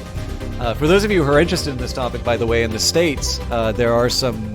Claire Lim is an example of a researcher who's done this, to look at the difference between elected judges versus appointed judges, and the differences that it has on sentencing as a result of that. I think that's a really interesting and important topic to be studying. But yeah, to Izzy's point, because that's where all of this is going,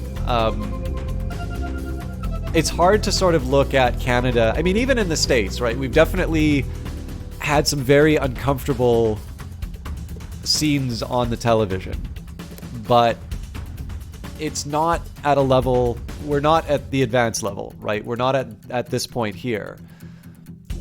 What I do think is really important on the relevance, though, is the way we talk about a lot of these issues, the way that we talk about the things that we don't like, how willing we are to listen to other ideas, or how willing we are to sort of tolerate views that are not mainstream or not our own. You know, as the preface to Animal Farm said, right? It's, you know, the self-interested reason for wanting to continue doing that is fairly apparent, that those very same tools may be applied against you in the future. But you also don't really need me to tell you that. So I'm gonna pipe down. Obviously, feel free to let your own views be known, but I'm gonna move on with the game because you've all been very patient with me.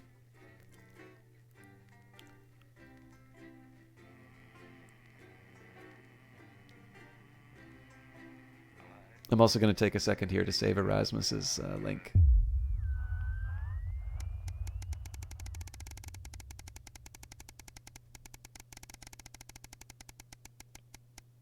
Oh man. An uppance to come. You once again find yourself sitting inside Bozeman's office. Everything is pristine and orderly. Just how the fastidious man likes it. Though it's rare for him to be late. The door opens behind you, just as you start to imagine reasons why. Ah, Alex, thank you for waiting. It's been almost 6 years since you started working with us, Alex. A lot has happened in that time. From the unfortunate incident with Mr. Donaldson to the disrupt attack on this very building. He pauses to look at you. You meet his gaze. Well, you've done some pretty good work in that time. I just wanted to say keep it up. But also, that you'll need to work a bit harder if you want to go anywhere in Channel 1, Alex. I understand. I can do that. Capital. In that case, let's get to it, eh? The dismissal in his voice is clear, so you head back to your studio and get back to work. Just how much more could you actually be doing? Is Bozeman asking too much of you? Bozeman saved me from incarceration, so I'll show up to a couple of I'll show up to a couple more galas if he wants me to. A foregone conclusion. It's late. It's been snowing all day, and unlike everyone, oh, we did have to give up the house. And unlike everyone else, you've stayed inside as much as possible, keeping warm.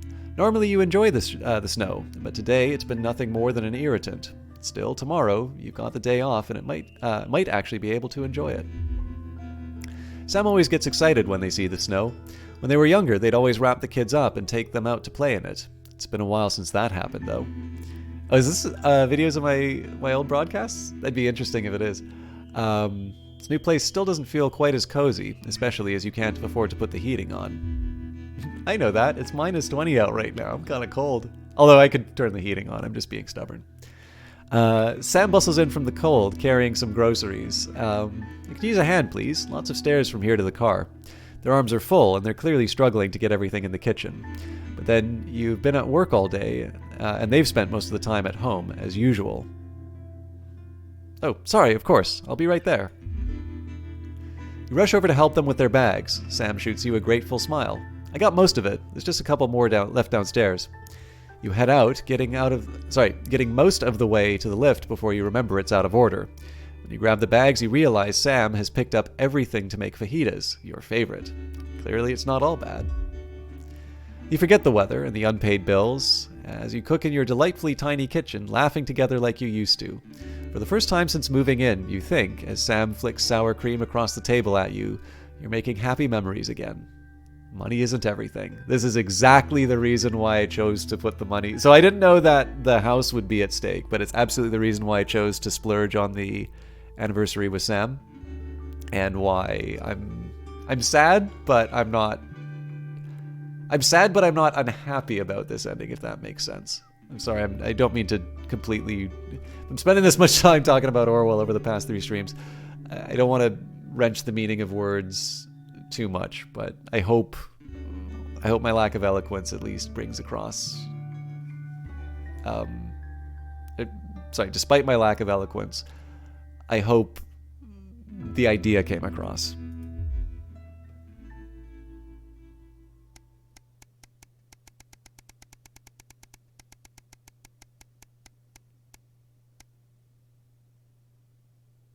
A time for reflection. It's been over 13 years since your dad died. You visited this grave a few times since then, normally during times of stress, or when you're trying to figure something out, or when you just want some peace and quiet. Today is no different. You feel Sam's hand on your shoulder, giving you a reassuring squeeze. You're grateful that they're still here for you. Just having them by your side always seems to make things easier. The caw of a raven catches your attention as it flies away. A parent should never have to bury their child, particularly Charlie, who never had a chance even to grow up. He had so much potential, so many dreams, so much he wanted to do. It's not fair. Only you could change it. Oh, that's interesting. So we've got dates on this now. Ah, okay. So if there's been a 3-year passage, then this, I believe the implication here is that Advance takes power in 1984. That's a nice touch.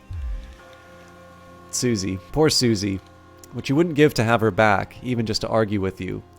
She just wanted to explore the world. So curious, so full of life. Until Liberation Night, everything changed then. So many lives destroyed. Your relationship with Chris has always been a bit up and down, but of late you seem to actually be getting along. It makes a nice change, and has certainly made life easier with Sam. That's family. You gotta take the good with the bad. She may be at it, albeit expensive... Sorry, she may be in an albeit expensive care home now, but it's still comforting to know that your mother is around, even if she barely recognizes you anymore. Her presence is always reassuring. You could do with that now. Okay, so now I gotta wonder if there is a way that you can save the whole family. You turn away and wander in the direction of the car. You can't control life, what happens, who lives, or who dies.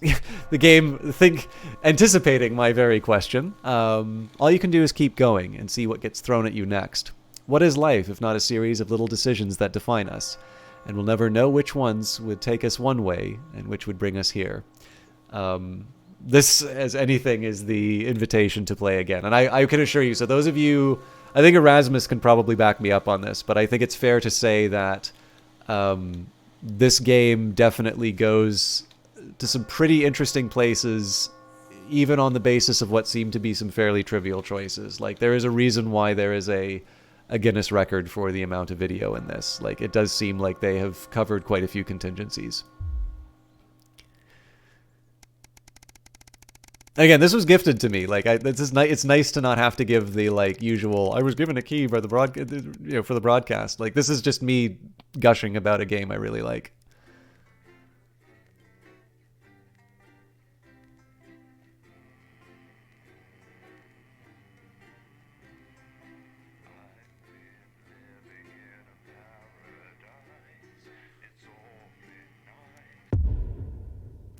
All right, I wonder if we're on the last broadcast. 7 years since the election. Oh wait, so maybe they don't take power in 1984? Last one, Alex. For old time's sake. I know Advance have allowed your equipment to fall into disrepair. It's all gone wrong since they took over. Not that the alternative was any better. Those dangerous bloody psychopaths at Disrupt. Still, the show must go on. One more time at least. Quick point before you start. We're still having a few problems with the machinery. Locking buttons, screens flickering on and off, sparks and the like. I'm sure you'll manage without issue. Oh, and don't forget, you've got free reign of the SFX buttons these days. Make the most of it. I'm sorry, no. Okay, no worries. How old are you then, Cole? Okay, here we go. Big smiles. I've actually gained a year. I celebrated 44 last year, but it's actually this year. Brilliant. You're 44. I'm going in 5, 4, 3. Good evening and welcome Spice it up with some audience responses, Alex.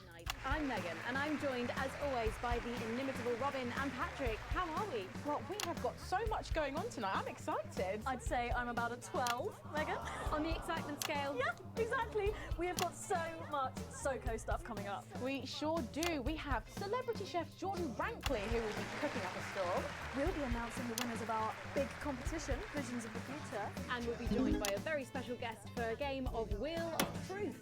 And I'll even be showing you how to make your own Leaders' Day gifts. We've got all of that and so much more tonight on The Nightly Show. With SFX, less is more, Alex. Okay, fair enough. We have grieved our loss, and we have hardened our hearts. We have lived with death, and we no longer fear it. There is no price too great for liberty. I can be silenced, but your thoughts cannot.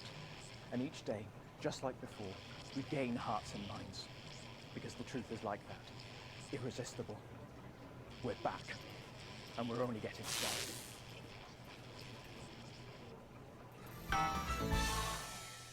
Right, let's have some applause on the way into the next section. By Chef Jordan Rankley. But first, we know you love them, so Robin's going to give us an update on our lovely Nightly Show pets in Pet Corner. Fine, suit yourself. Well, Megan, first up we have our hamster, Lord Cheeks. Now, he's a squat winter grey with the scientific name Adipem stultus, and he lives here with us in this cage. Hamsters love hoarding, and they actually have special pouches in their cheeks for storing food. He loves carrots, apples, and chewing tobacco. Now, hamsters are nocturnal, so we'll do our best not to wake him up. But let's just see if we can... Well, the door has been left open. It looks as though Lord Cheeks has actually gone for a little wander. But I'm sure he will be around here somewhere. In the meantime, let's say hello to our tortoise. Now, after last month's viewer vote, she is now, of course, called Slow Barbara. And don't panic, even though it is December, Babs here doesn't actually hibernate. Let's say hello. Oh, she's sleeping. Oh, Babs. Well, oh. She's dead. Those are our nightly show pets, Megan, both alive and well. Back to you. Thanks, Robin. We'll check in on them, or some very similar animals, at the same time tomorrow. Now then, I hope you're hungry, because if not, you're about to be. Patrick Bannon is with Chef Jordan Rankley, and they're going to be showing us how to knock up a delicious apple pie. It's time to go into the kitchen. Don't forget the SFX buttons. That's right, and I'm joined here by Chef Jordan Rankley. Welcome to the Nightly Show kitchen.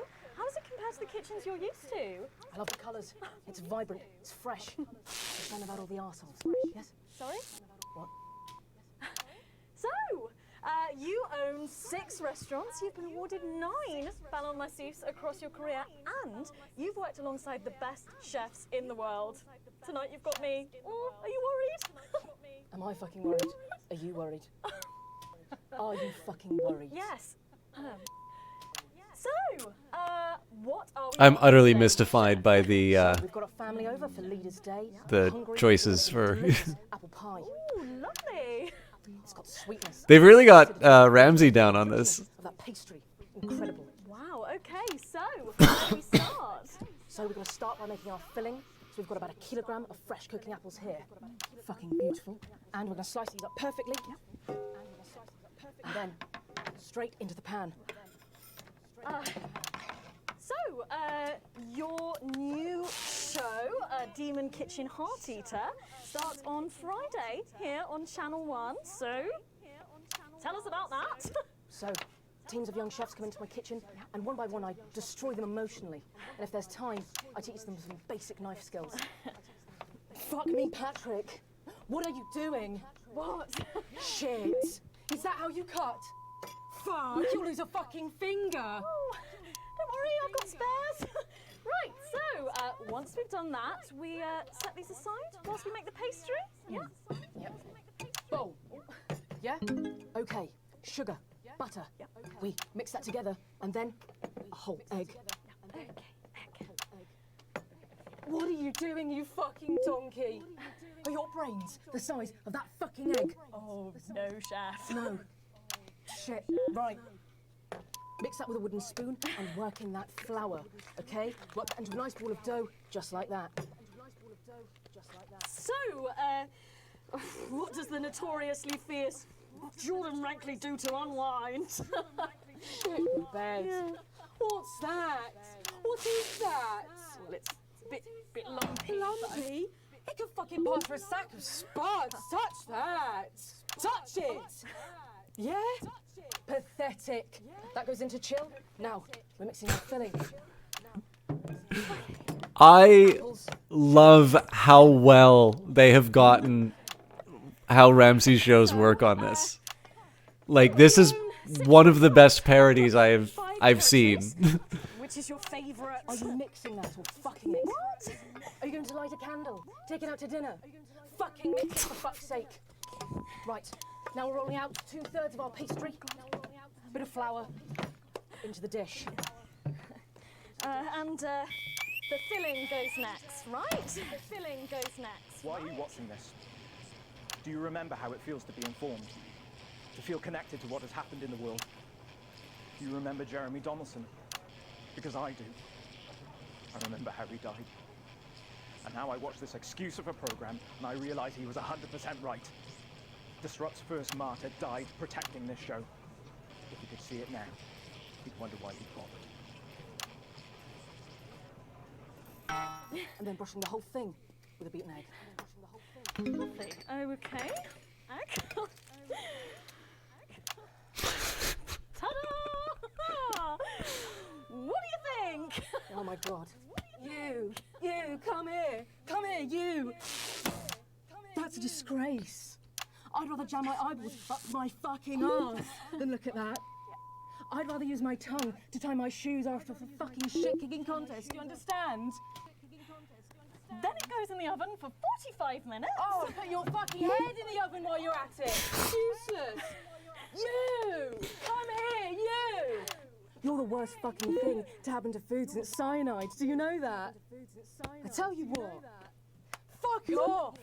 Get the fuck out of here! Fuck off! Okay, well, while I do that, let's go now to Megan and Robin, who will be announcing the winners of our competition.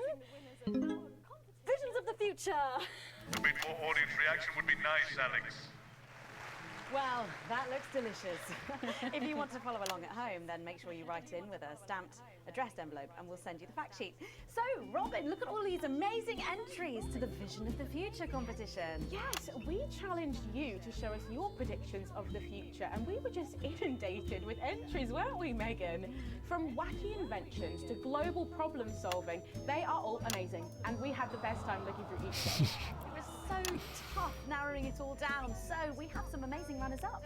In third place, drum roll please, we have Hamish, who's 3 from Lunwelly. He calls this still life and the future of God, and it really blew us away. Just look at the line work here, and I can really feel every passionate stroke of the brush.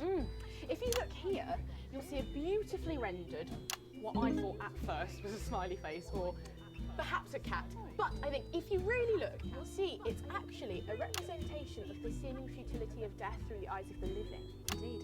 He's also chosen to just leave a lot of it blank, which I think is really interesting. If you know Hamish and his work, of course, he loves focusing on the negative space rather than the image itself.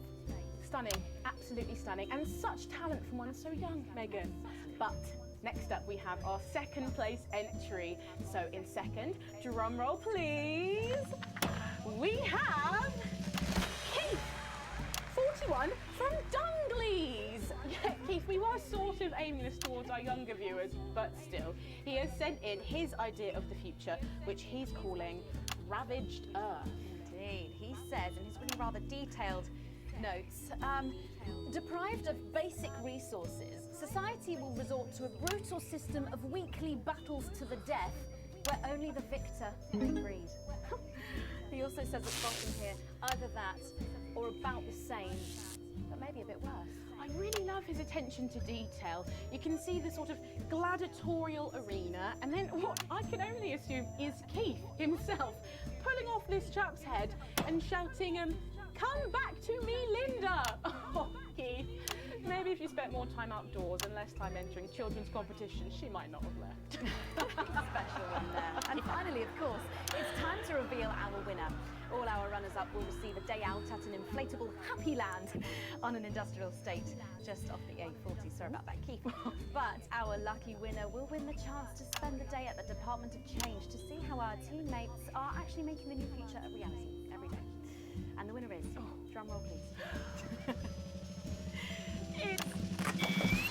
I'll help you with that. I'll help you with that. I've spent my whole life searching for truths. Sometimes I've found them. Other times I've not been so lucky. I used to rant about belief juice, a drug in the water. And I was wrong. I admit that. It's not in the water, it's right here. In this screen. In this show. This is your belief juice. You drink it nightly. Through your eyes, and it makes you stupid and asleep. It's getting involved in the party, aren't they? This one seems to have gone a bit haywire in what I can only assume is an ominous sign of things to come. Probably Lola. Well, if our winners have inspired you to make some artwork of your own, do keep sending them in, and yours could be displayed in our gallery here. Well done again to everyone who took part. We're going to take a break now, but when we come back, we'll be playing the Wheel of Truth and making some lovely homemade gifts. Don't go away. We'll be back after this. Right. What I can tell, the machine's getting a bit worse for wear there, Alex. I expect your kids will be going downhill a bit more in this next segment, so be careful. Don't take any unnecessary risks. To be honest, I handed in my notice this morning. So long as it finishes, the rest doesn't really matter anymore. Find me when you're done and I'll take you out to the loading bay. Well, I got an A despite some of the blunders. But yeah, the noise box, I have a feeling that maybe the noise box was something that they were going to try and do more with and then ran into the very problems I have here. So like when you do the who cares, it's the last episode one, you can still like get the use out of it without necessarily having to overcomplicate things. Like I definitely can see why, but like even when Bozeman's giving me instructions, it's really clear that I'm not interpreting them in the way that the game sort of wants me to think about them. So like when he says open the new segment with it, like I pretty much hit it right away, where I think he wanted me to do it over the titles, which is why I've been like pushing it at weird spots. Well, can you ask them to keep it down a bit? Jenny, where's Glenn? But I'm glad other people like the Ramsey Yes. Grandmother's arsehole. It's much better. the Ramsey parody. Apparently there's been some sort of disturbance near the studio. Now I'm sure it's nothing to worry about, but I wanted to let you know that I've asked for extra security and they're already on their way. Thanks, Sarah. Okay, 10 seconds for positions and pose. Okay, this time you've said it. Laughing, and we're going in 5. I don't know what camera we're starting on. 3. Has the audience gone to sleep? Remember the effect buttons. Can't wait to taste Patrick's pie. Oh, I don't know, I think I could wait.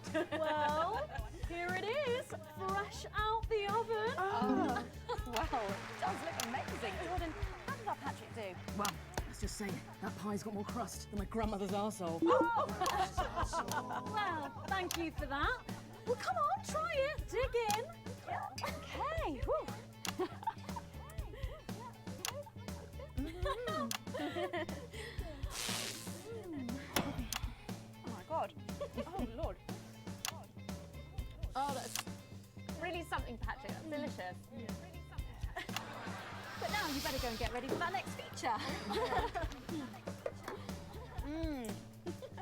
Every night we play a game of Wheel of Truth with our celebrity guests. But I know what you're thinking. Megan, we've only got one celeb guest. Well observed, viewers, well observed. Well then, I better bring her out. Should I? The surprise. Do you want that apple pie now? Here she is, best-selling author, lawyer, and thinker. I mean, she's only the Bloomin' team leader. It's Julia Salisbury. Of course. Julia Salisbury. Oh, welcome, Julia.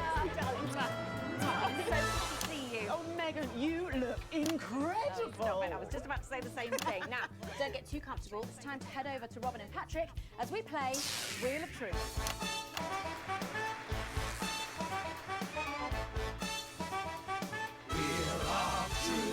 That's right, it's that part of the show where we pit our celebs against each other to see if we can break them. That's right, Robin. They're going to spin the wheel to pick around, and it could be anything from box of flies to slap my face. They really have no idea what's in store. So, up first, we have Jordan. Let's give it a spin. Yeah, here we go.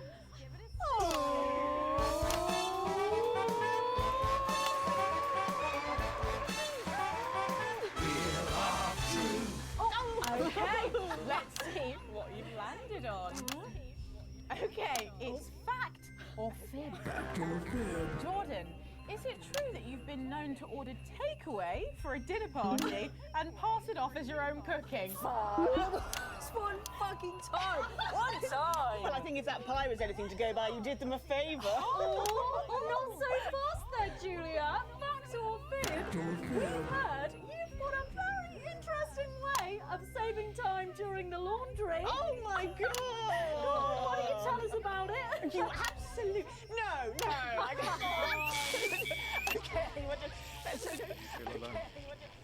It's early morning as I record this. Maybe you'll see this tonight, or next week, or never. It takes a lot to even get these on the air. So many small acts of rebellion. So don't worry. The fact that you can hear this at all proves it. I can't wait! No! Honestly, raise my taxes. We're clearly not paying you enough. Come to my dressing room after the show. We'll sort you out. Are you blushing, Patrick? Is all this talk of bras embarrassing you? I'm not blushing. Alright, Come on then, you, Julia. Spin the bloody wheel. Let's do it.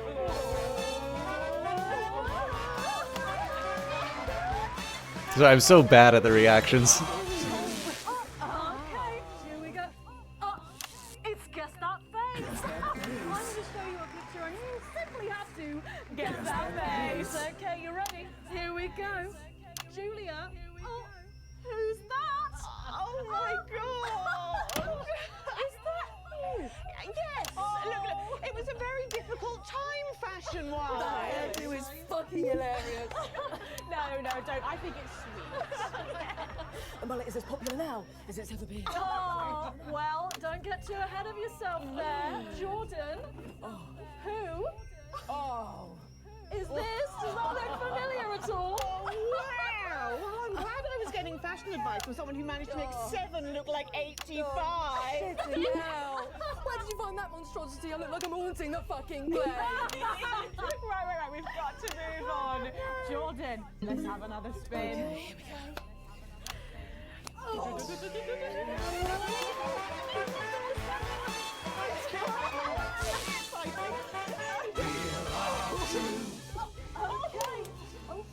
It's my go time. You go on. Sorry, I'm so keen. Let's go so much. Oh, well, you're ready for a treat? Yeah. It's fact or fish.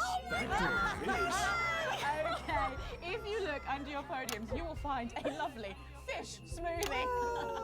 Now, I'm going to ask you both a question, and all you have to do is answer it honestly, or else you'll have to drink the smoothie. Okay? Okay. Are you ready for the question? Yes. Here we go. Yeah. Which of your esteemed hosts is the more talented one? Oh, what a cop-out. How is it? Fucking neutral. Oh, we made it extra fishy. I need my fucking mouth. Do you know how much these taste buds are worth? Well, we've got time for one more quick spin, so go, Julia, go!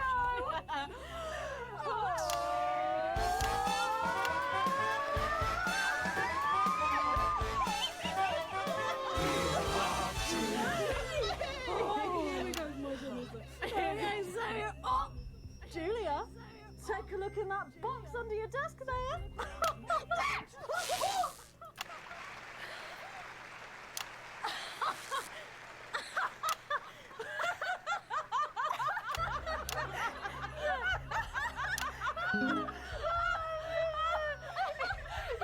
I think Lord Cheeks is trying to get in on the game.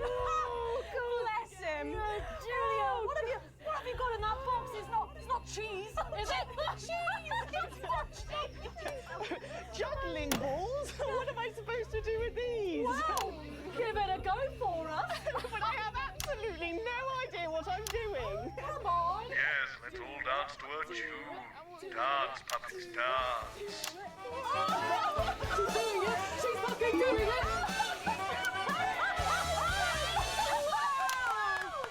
Wow, that was so impressive.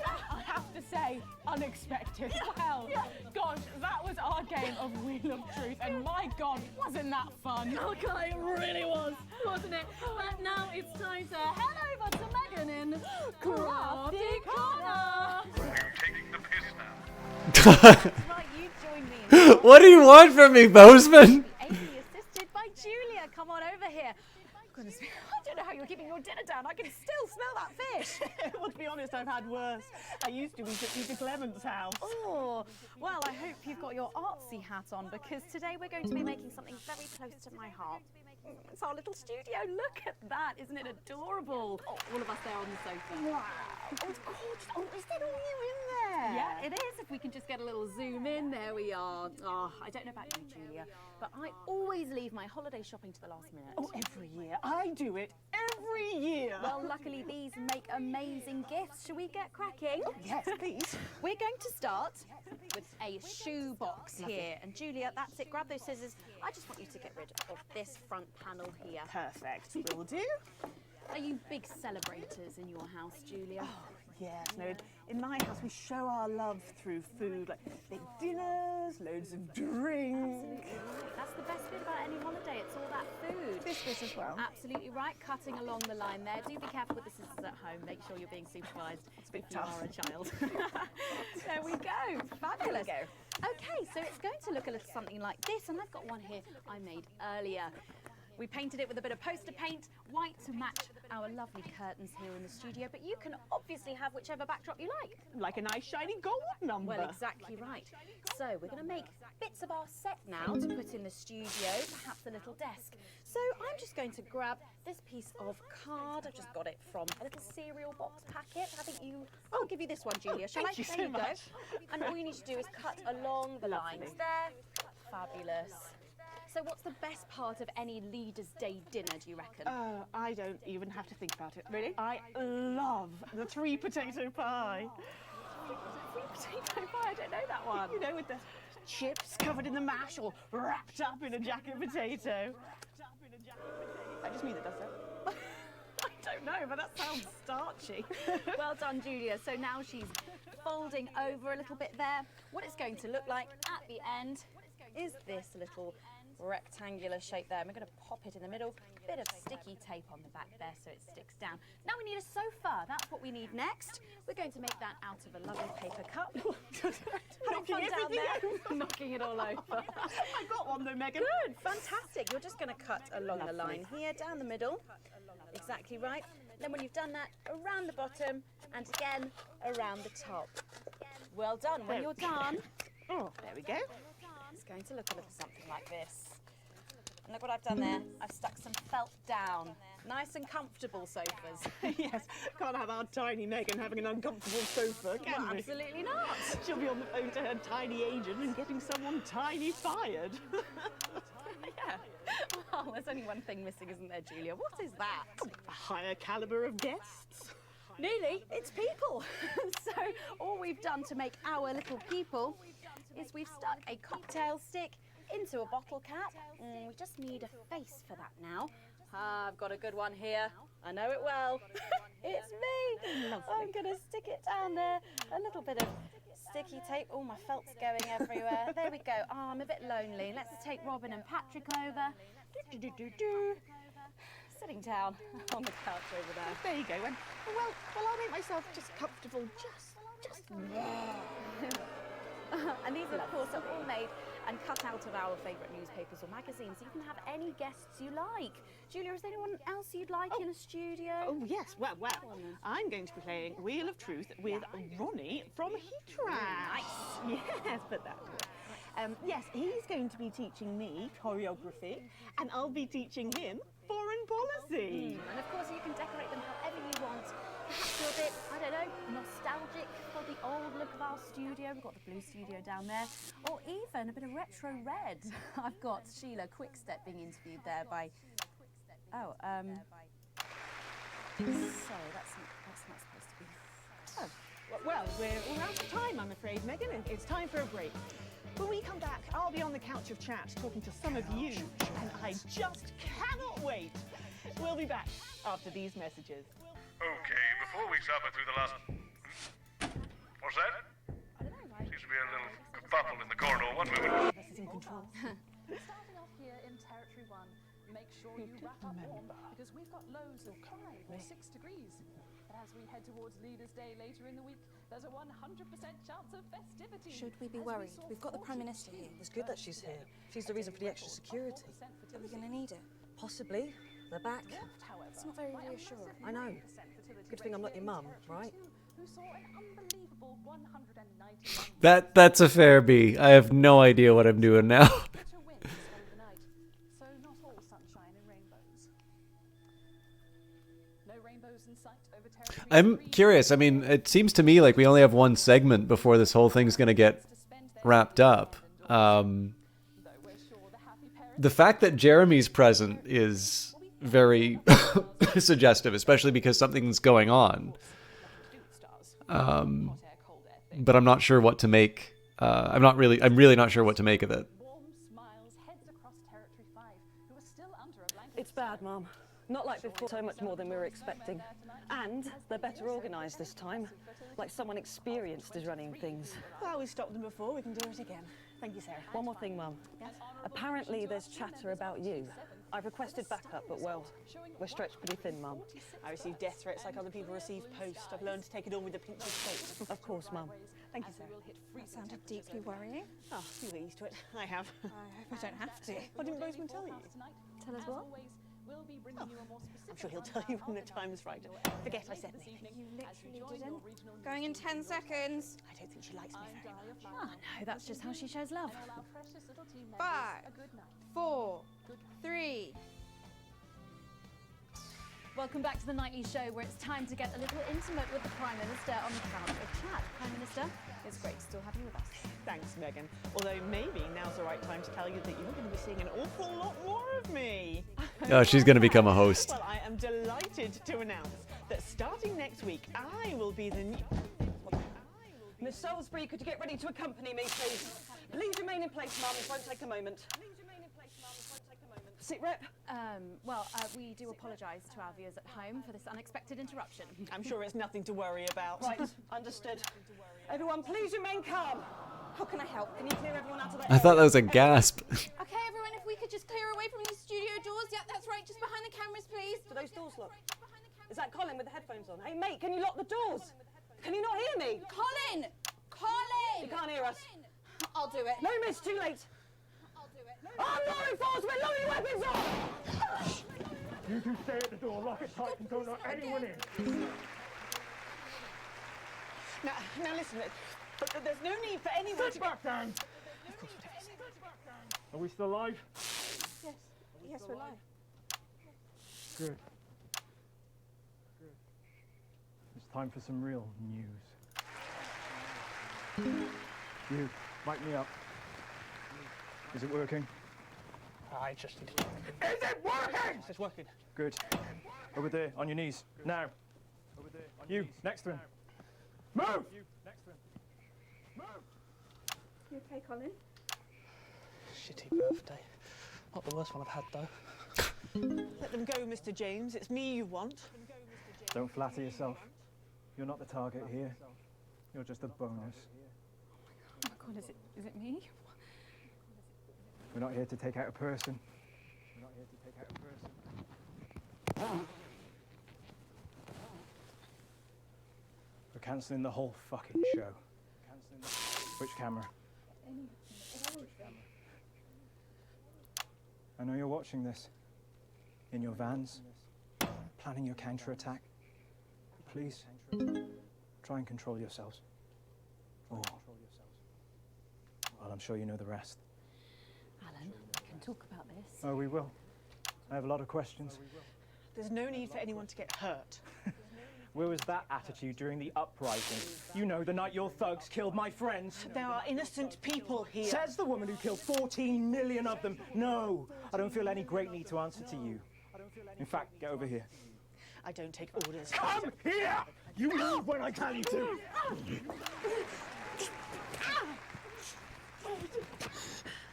Give me that.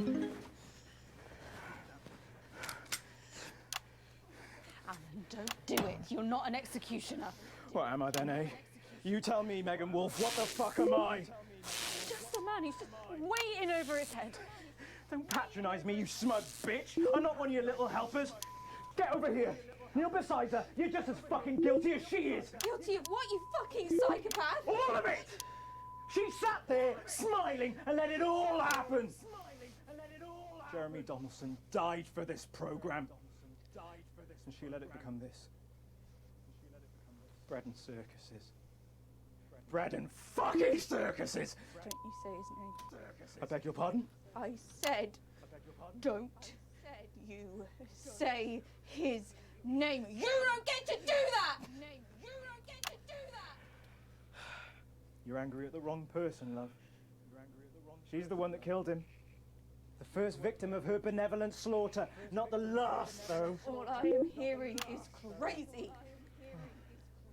Then maybe you should hear it from the source. Confess. Confess. Fine. Have it your own way. Stop! For God's sake, stop!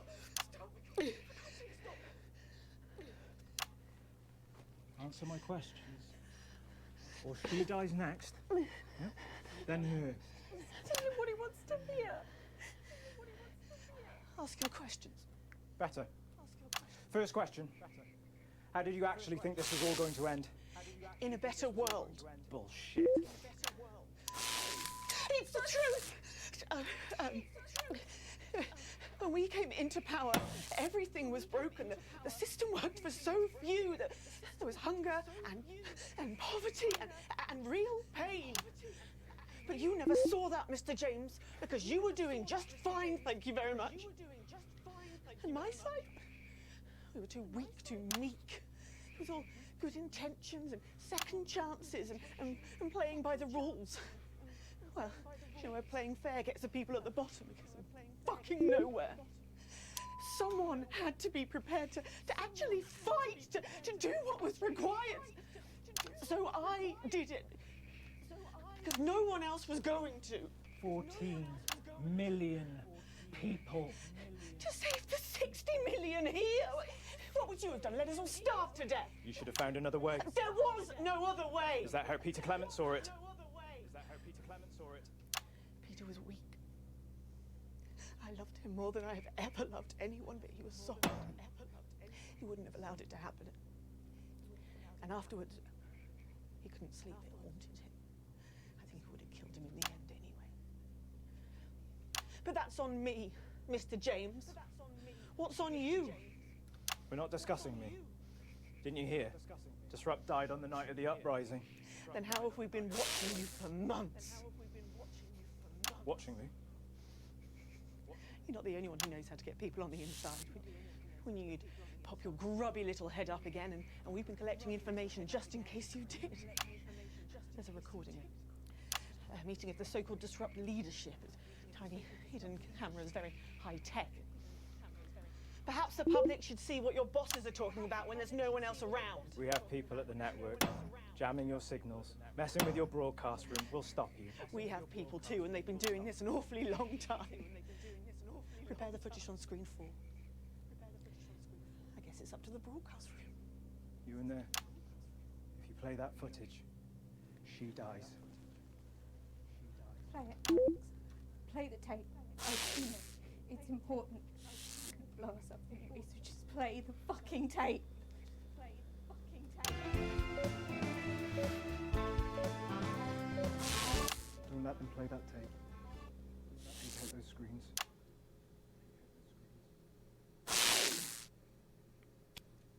I visited Stas Leningrad recently. What remains of it? You know, smoke still rises from some of the wreckage. Apparently it's too dangerous to send in men to put out the fires. We have all lost that to which we were attached. 5 years, General, and still it burns. That is why this cannot be allowed to happen again. And then we all agreed. Once normality returns, we will proceed in a process of sanitization, Viscount. My estimates suggest that we will need to expunge at least 45,000 in each territory, and if we are to be certain, many hundreds of thousands more. There will be regional variations, of course, but the numbers will remain surprisingly consistent. It will be an industrial procedure. We will need facilities. Undoubtedly. Oh, my people can deal with that. They're experienced in clandestine construction under challenging conditions. But it will have to be all of the general, the intellectuals, the radicals, yes. free thinkers, anyone who does not understand and accept the natural order of existence. Of course, Jacob. There can be no fertile ground left for these ideas to take root again. There will be a resistance. We should also consider relatives and close friends. They will no doubt have been exposed to dangerous ideologies anyway. That could be millions of people. Yes, but we can manage it. I mean, once the processing is up and running, we can streamline it. You're certain you can manage these numbers, then? Oh, yes, Viscount, possibly. Oh god, this is very Vance conference. Well then, this is marvelous. Marvelous, gentlemen. There is one other matter to discuss. Our colourful spokesman. Mr. James. He's useful for now. His appearance works well for us with the common class. But he'll have to go too, him and all his type. Oh, yes. On that, I think we can all agree. Let him dance today for the masses who clap and cheer, and then later we cut his throats. Obviously, the face of the future looks nothing like Mr. James. Yes. I remember when we had troublesome cadets in a unit, we used to send them on a doomed mission. Gave their relatives something to be proud of, an honourable death of a loved one. Stop them asking some troublesome questions. An excellent solution. Mr. James is full of passion. Let him consume himself with it. Shall we turn to the matter of a new curriculum? Bad choice, Alex. Kill her. No, wait. Better yet. This is on you. Songbird down! Repeat, Songbird down! Everybody stop! Lower your weapons. Lower your weapons. Think about this, Mr. James. No one else needs to die today. I agree. In 4 minutes' time, a helicopter is going to land on the roof of this building. I will be making my way up there and boarding that helicopter. And then I'll be on my way. And as you so observantly pointed out, no one else will need to die here today. I imagine you'll be joining me on the roof. You know I can't let you leave this room. Alan Stephen James, you are formally requested for dialogue. Under Section 12 of the Mental Health and Antisocial Activity Act, if you refuse to collaborate, I am clinically empowered to intervene. Anything you say can and will be used in efforts towards your betterment. You're arresting me. Do you not see this? A palliative advisor will be made available to you at no cost. Do you understand these advantages as I have expressed them to you? You must be fucking kidding me! The patient has refused to engage. You have no power here! If I take my thumb off this trigger... The patient is a clear and present danger.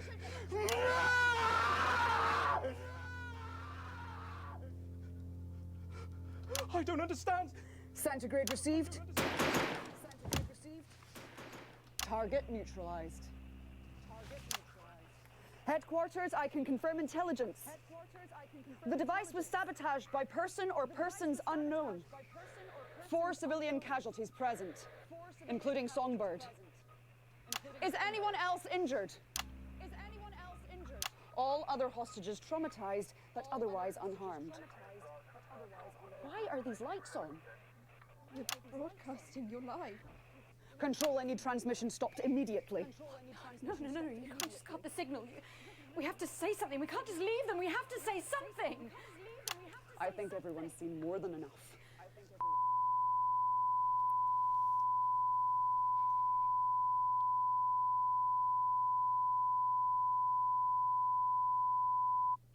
That's a really interesting way to end it.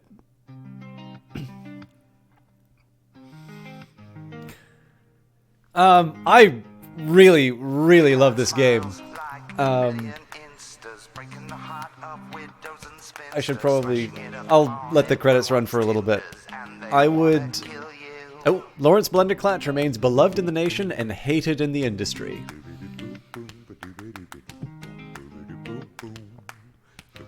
Jesus is still seeking funding to get to the moon. He also needs scientists and engineers.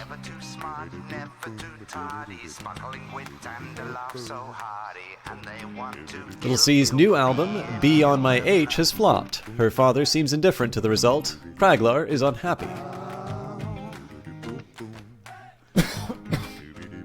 Sophia Remington remained in the Malavian embassy for 6.5 years. She has yet to face trial, or bother to learn Malvalian.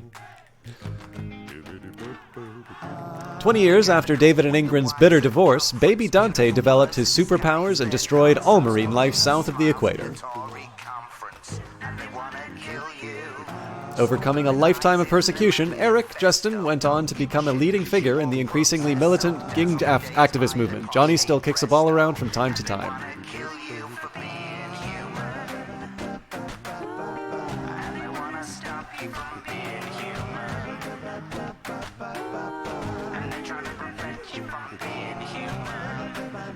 Yeah, it's a good song. It's why I kind of want to not talk too much over it. So.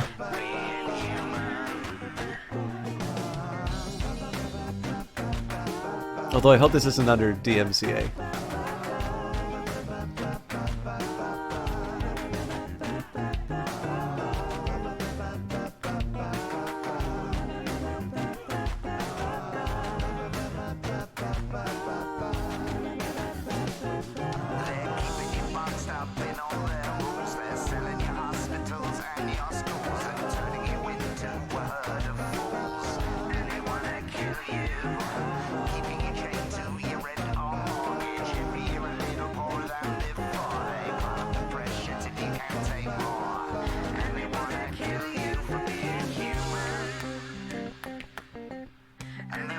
Despite her death, Helena Canterbury Boatshoe continues her work. She recently won a Best Actor award for her role as a mafia boss's paperweight.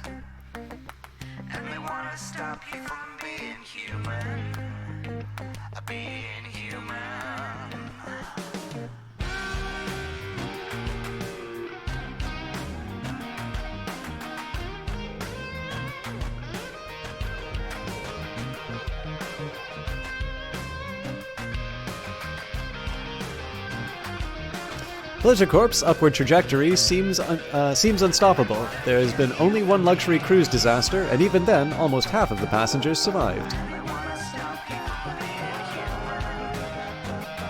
So I haven't done the telethon. I don't think I have the time to do the telethon. It's almost 4 o'clock in the morning. But we'll have a bit of a chat about the game.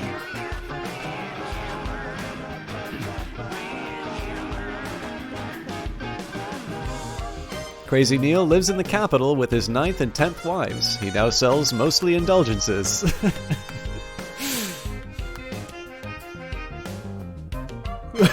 Sorry, I didn't realize what I just read until sort of a second later. Oh yeah, on top of the really impressive amount of FMV, there's quite a bit of localization for this. I think Chinese is still... like the full Chinese is still pending, but yeah, sorry to talk over the game.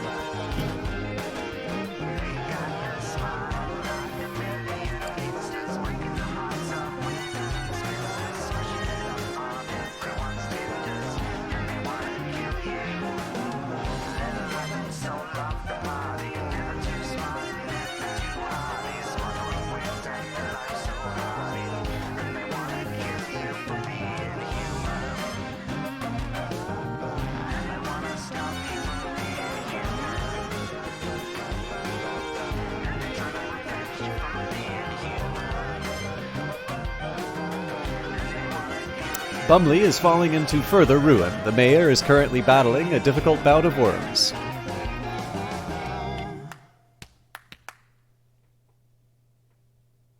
Yeah, what a game. So yeah, I definitely want to run this a few times more. So again, I always encourage you to... Oh. Following the declaration of a state of emergency, General Masters, who has granted himself extraordinary powers, insists they will only last 6 months. It is believed that political leaders are still being held under house arrest by the military on charges of election rigging, though the general is yet to produce any evidence to support this claim.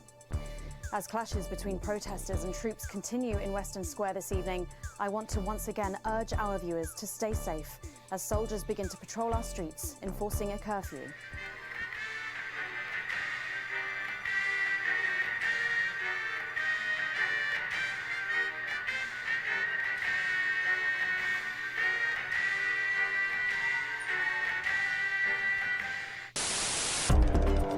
Epilogue Room, you have unlocked and reached Changing of the Guard. You have found 1 out of 14 epilogues. Holy smokes.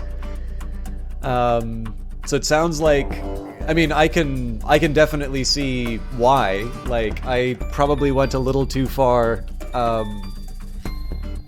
down one path to give us any hope of seeing a better world. I gotta think how I'm going to... I gotta think about how I can avoid the I don't know, the bad ending. It sounds like it's very easy to get bad into. Interesting. That was not the ending that you got, but it was about as bad. Yeah, I mean, so this is the thing. Even with this particular epilogue, right? Again, there's so much to talk about this game, and I'm not going to have the time for it. I'm very intrigued by the fact that there is a better Jeremy written here, and Jeremy's either Injustice or Institute. I think it says Injustice.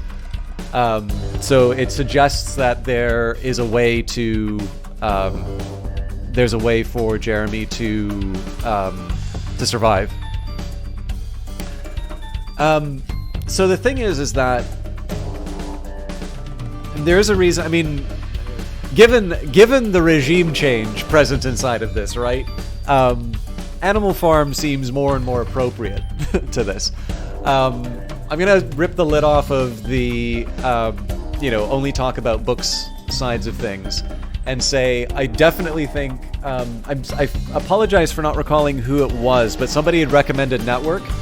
And particularly because there is so much focus on broadcasts, on the media and its effect on us, I would definitely say that is probably the closest through line. If you have not seen Network and you like this game, please do yourself the favor. Network is a really great film. It has only continued to get better as time goes by. And I definitely feel like it's one that's very appropriate given what we just saw. But yeah, I mean, in terms of the regime, right? The shift from one, exploitive one to another one.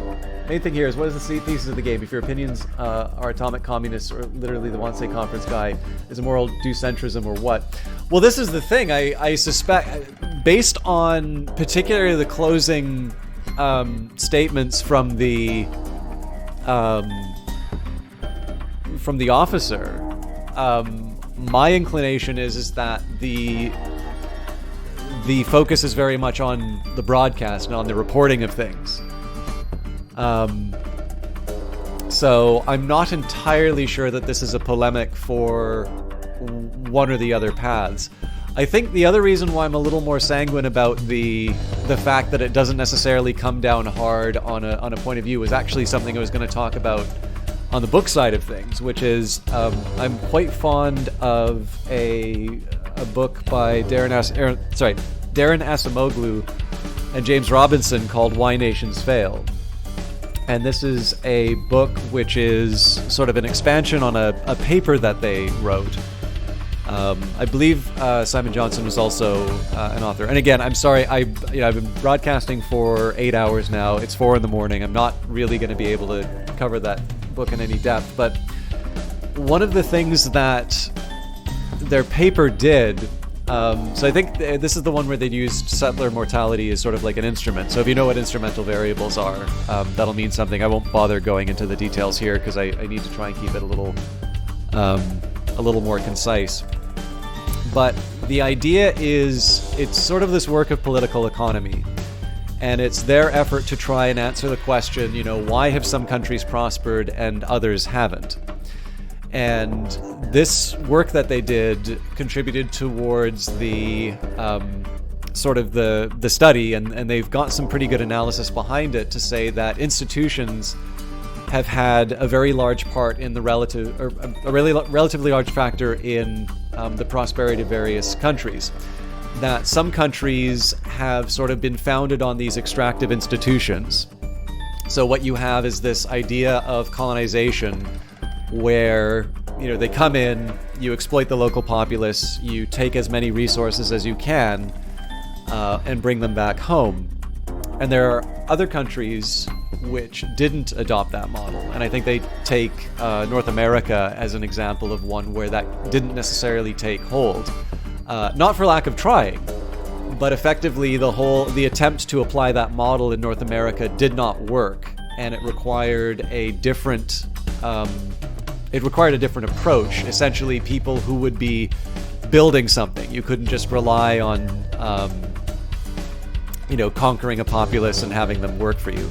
And again, please keep in mind, I am eliding a lot of serious conversations. That is not to imply that slavery was not something that came in or its own problem. But this is based off of a much more in-depth scholarly work, which essentially trying to sort of makes those marks and shows how they have resonances today, even though they are very old origins. There's a follow-up book which I own now, but I have not had the chance to reading The Narrow Corridor, and it's a little bit more about the preservation of institutions. So, to a certain extent, you can sort of say it's like Animal Farm. What happens? Well, you have Mr. Jones, who is exploiting the animals. Jones gets kicked out, and all that replaces it is Manor Farm 2. All that's really changed is who's at the top extracting everything. Well, I mean, the best I got to say here, Asmus, is if you haven't read it, I do recommend that you read Acemoglu's work, because again, I am really trying to summarize a much more complicated work than I am. I think it's one that should be taken seriously. Actually, I think Acemoglu, Johnson, and Robinson is a pretty, I think is a very, very good paper. But again, probably it's not what I'm going to do justice in. And I, again, the point of doing this kind of work is not to just say someone did a study and you have to believe it. It's one where I think the point of doing that work is so that you can have a conversation about the argument that they are making. The argument that they make very much relies on some fairly rigorous data analysis. And I've got to admit, it's been a long time since I've read that original paper. I probably read Why Nations Fail a bit later than I've read the original paper. So, I mean, I can try and do some homework, but I wasn't planning on talking about it. I am interested in reading The Narrow Corridor because I suspect that one's a little bit more about the preservation or trying to keep those institutions in place. Because obviously they are ones that are very hard to get back when you lose them. I think that's probably why it's called The Narrow Corridor. I mean, I could probably find the Dust Jacket reading, but you're all capable of finding that yourselves. And so ultimately, but the reason why I'm bringing this up is to just talk about, well, why am I necessarily, why am I not that bothered by the fact that you have an everyone sucks here approach to, to at least the path I took inside of the game? Well, in the end, the rise of Advance and what Advance have brought in and the means through which they've brought it in have not necessarily left us an option to go back to the status quo. That may be the best that we can hope for in that particular scenario is, which set of tyrants do we want more? And that, again, the original sin is the adoption. It's a very bleak view, but I don't necessarily think it's a wrong view. I'd suggest you probably have some more examples of, extractive societies being replaced with just a rearrangement of that affair rather than sort of these, suddenly democracy comes in and it flourishes. That's not to say it doesn't happen, but it's, at the risk of being cheesy, it's a narrow corridor. And it maybe the more important point, again, I always feel bad about sort of half talking about certain books, particularly ones where people are going to have opinions, and again, if nobody's read it, or at least nobody has a recall of it to a level that'll do the work justice, in my view, maybe I would have been better just not to bring it up. But this particular ending, and I'd argue there's a thing that Margaret Atwood said about The Handmaid's Tale, that there's nothing in The Handmaid's Tale that hasn't already happened in any number of regimes. And it's very fair to say, this ending is completely consistent with what's happening in the world now, right? I have a country in mind when I see this. This ending pop up. Does it satisfy the player? Does it, is it a happy ending? No, it's not. It's one where I would suggest that, you should do everything you can to avoid that outcome. but you know, I also don't necessarily think it's the job of a game or a story to necessarily make you feel comfortable. You know, Animal Farm doesn't end well. 1984 doesn't end well. And I think, you know, in the end, I think it kind of comes down to the differences, specifically to Erasmus. I think the differences of our reactions to these things as to whether or not we feel that the game needs to present whether or not it needs to advocate for one of the sides. Obviously, I'm much more in line with Disrupt, but my ultimate choice, not to play the videotape, I had a bit of a heavy hand on the swear button. But once Disrupt wanted me to censor the news, to me that was inconsistent with my choices in the game, which was for the accurate reporting of the news. And perhaps maybe what I'll try the next time around is to stay absolutely true to that principle and under no circumstances distort. I'll make choices in terms of what I show, but I won't necessarily silence particular phrases. You know, when Disrupt are the underdogs, I sort of feel like that's a little bit more justified. But clearly the revelation here is that Alan James is I suppose at best a useful idiot. So, so I think the point of view would be largely consistent with the one that is inside of Network, which is the role of the broadcast media in essentially shaping our views and the ultimate decisions that will have larger impacts in terms of our behavior in our electoral systems, not just our society at large. I think it's much more about. I think this game is much more about the media, and I think the political lens, and particularly the sort of the censorship and the totalitarian angle. I don't think it's silent on those issues, but I think it's a very good vehicle through which its broader point on the media and our consumption of it. I think that's the standpoint that it's taking. That it's a very powerful tool, one that can be wielded as a weapon, and one that needs to be used responsibly. I also have a suspicion it is that idea that will probably mean that more of these endings are probably negative ones, because I think it's very clear how hard it is to find that right balance. Oh, that's good. The biggest thing for me is that I'm like really into this game. I don't know if I've got it in me to access every single one of these endings. Like, it seems like I do need to earn them through the game. But I don't know. I'm willing to give this a shot. I'm definitely willing to give this a shot. And I mean, maybe specifically to Erasmus's question about what's the point of view of the. Oh, that's funny. The Accord. Okay, yeah. Well, I mean, actually, so oddly enough, that seems to be a happy ending. But I guess maybe more to your question, Erasmus, about what's the point of the game. My view on that might change depending on all of the, seeing all of the endings too, right? Obviously, this game is an interactive experience. It's one that definitely recorded a lot of material, and I suspect is only viewed probably more completely once you see the consequences of all the paths that you take. But speaking specifically to this ending here, I actually think, weirdly enough, the emphasis is less on the politics and quite a bit more on the media. I may be wrong, but it's actually why I boosted up the recommendation on Network. Other things, we'll just do a quick review of the material that talked about before. So we did do Animal Farm.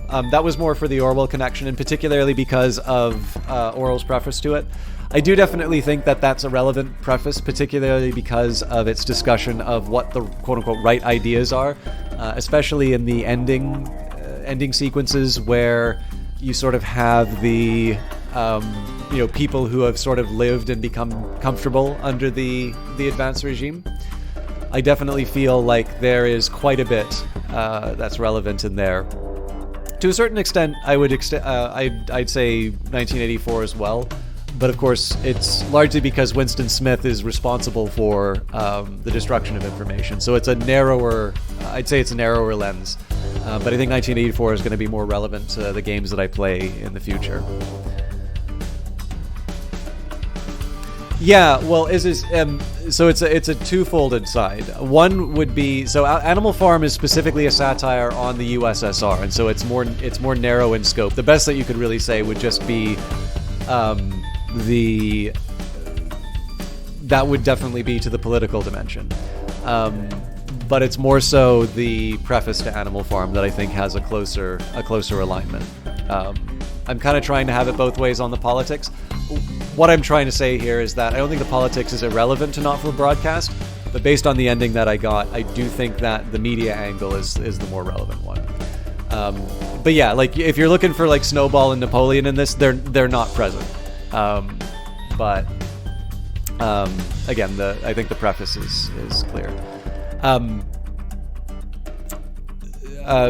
Again, the connection for 1984 is going to be more relevant to the next game that I play. I mean, again, you can't have a character with a last name Winston and this and a government-like advance and not say, oh, that name was just chosen at random.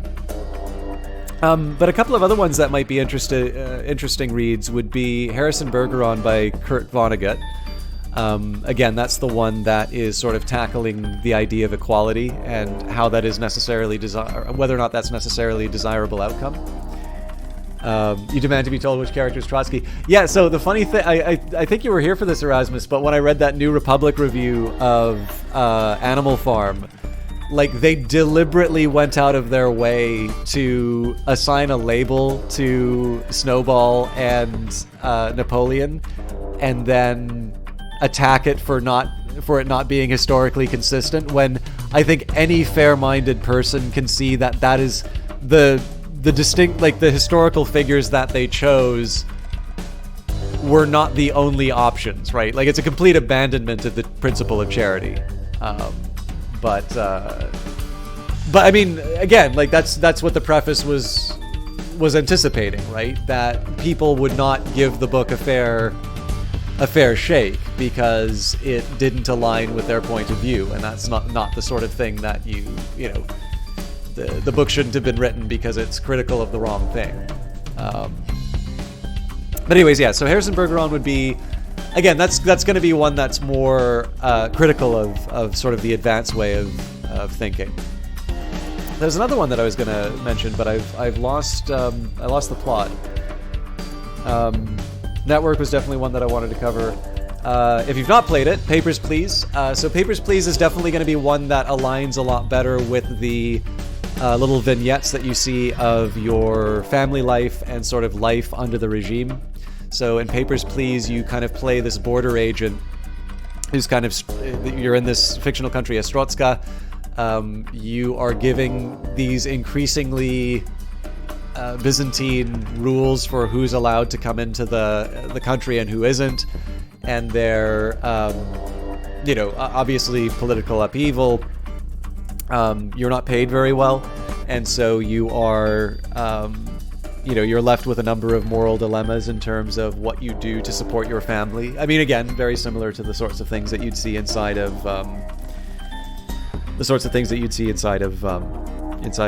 Not for Broadcast. And finally, because this again ties more to the idea of Animal Farm, but I did want to bring up, there's actually, I don't know if you saw the lockdown episode, Izzy's TARDIS, but there is actually a COVID episode in it, because obviously if you're doing a full motion game and the world goes in lockdown while you're in production, I don't think that's anything anybody was anticipating. But yeah, the last one that I wanted to highlight was the film Mr. Jones, which, again, is about Gareth Jones' coverage of the Holodomor and the effort to cover it up. And again, this is probably just building up on that sort of foundation of Animal Farm. But it is essentially a story of different people attempting to use the media to their own ends. And I mean, Jones ultimately paid with his life. That's not in the film. But Gareth Jones died before he was 30, effectively because he told the truth about a man-made famine in Ukraine. And I mean, I don't probably need to signpost to people why that might be relevant today.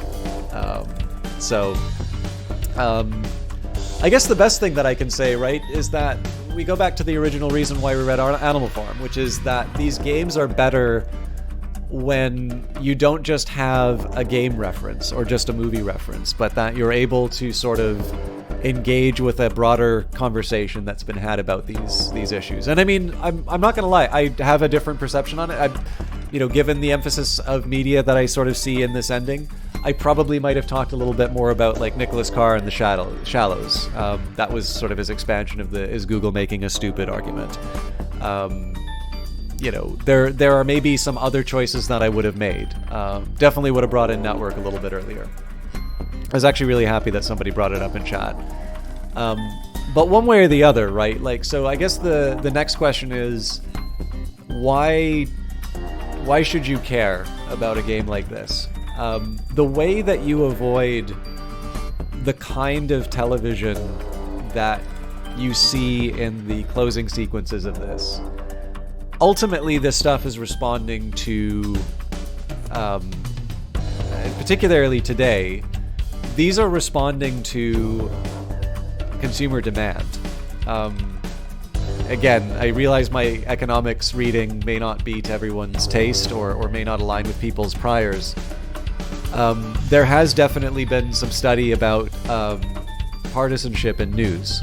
So the question is, does Fox News turn people into conservatives, or are they responding to a demand for that sort of material? There's not a lot of evidence to suggest that Fox News is necessarily persuading people.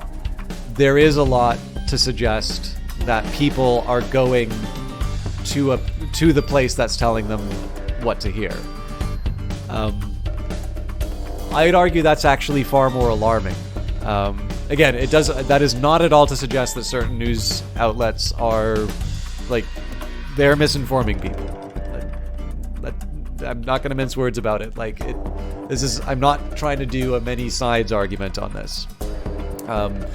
If you watch certain channels, you will be more or less informed.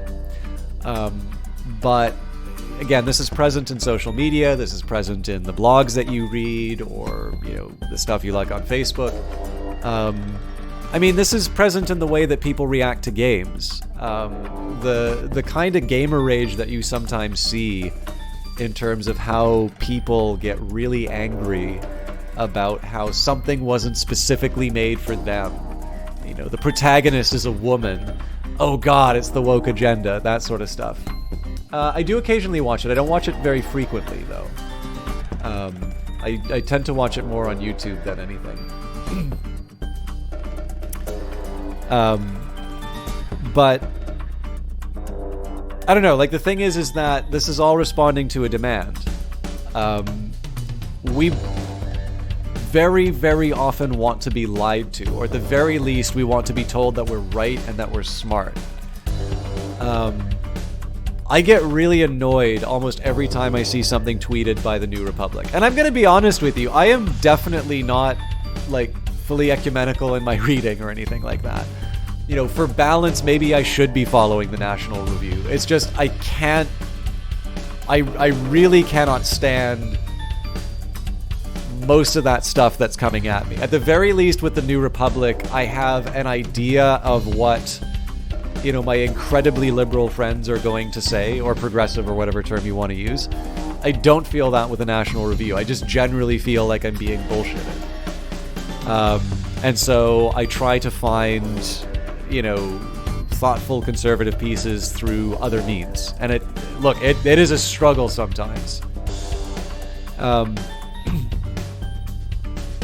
Again, there's every incentive. It is easy and it feels good to be told that you're right and to, you know, go around with people who agree with you. And it's, again, the fact that so many people are willing to do it is the reason why we see a lot of the stuff that we see.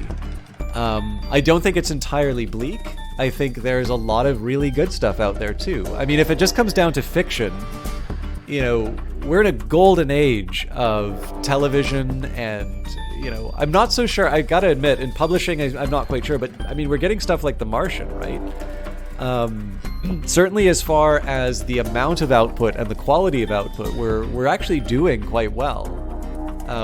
I mean, again, I'm not good enough to be able to sort of say who today's Milton is or if we have a Milton. But I think if you look, there's good stuff, both fiction and non-fiction. And I don't know, it's one of the reasons why, for me at least, in terms of discussions, I wanted to try and, you know, the Papers, Please connection is obvious. And it's why I definitely wanted to have some component to acknowledge that and recommend it. Because, of course, Papers, Please is a thoughtful game that I highly recommend you play. I definitely think it's worth playing. But the one thing I do want to stress is that these games always become better if you have that well-rounded perspective. If you are not just referencing video games, but if you're referencing reading and you're making stuff relevant to you. I'd say, you know, there can be a case where 80% of the stuff that I said is just nonsense. Like, you violently disagree with it, you don't agree with the conclusion, you don't like the take that I had.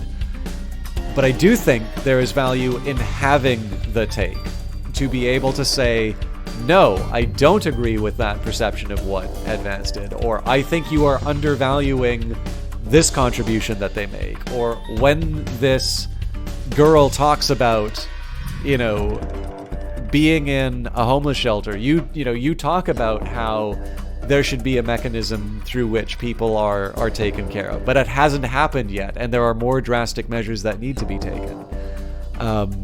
You know, again, one of the things that's important about this is the conversation. That is ultimately the role of what the news should be doing. It should be informing you. It's why, before I watched this, one of the big reasons why when I played this, and I was like, not only am I going to play this, I am going to read some stuff before I play this, is because I haven't actually unsubscribed to it yet, but I'm really close to.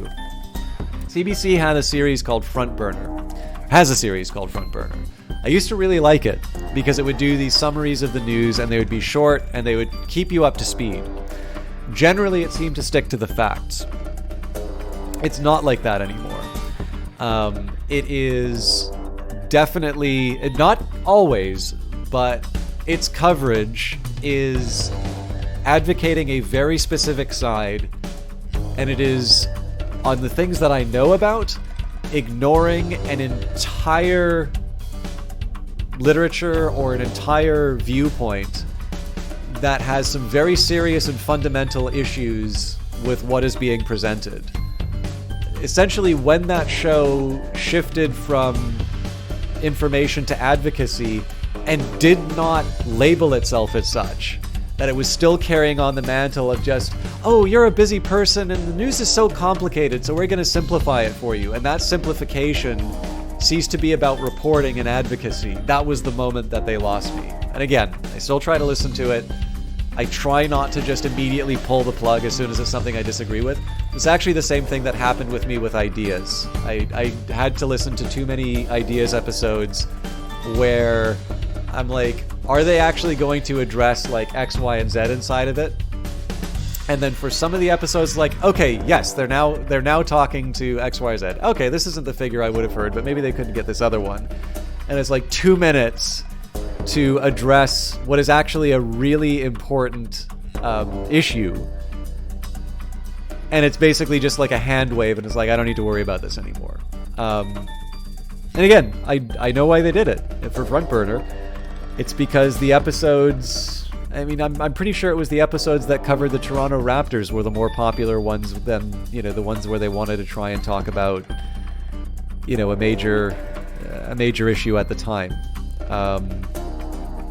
And the thing is that there's so many examples of this right now. I'm trying to do an article on NFTs, and one of the things that I am, I have to deal with in terms of writing that article is that if it is not critical, it will be perceived as advocating for them. And it's not. I actually don't think we have an example of NFTs where it's like, I think this addresses the worries that people have with them and is adding something useful. I am, however, not closed off to the idea that they're, like, again, I'm a long way off from getting this article done. The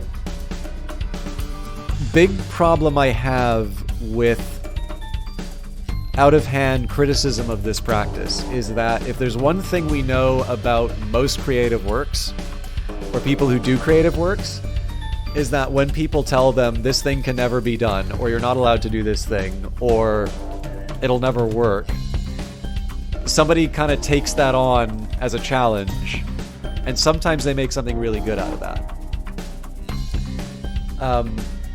Does that justify the current presence and practice of NFTs? No, I'm not trying to suggest that it is.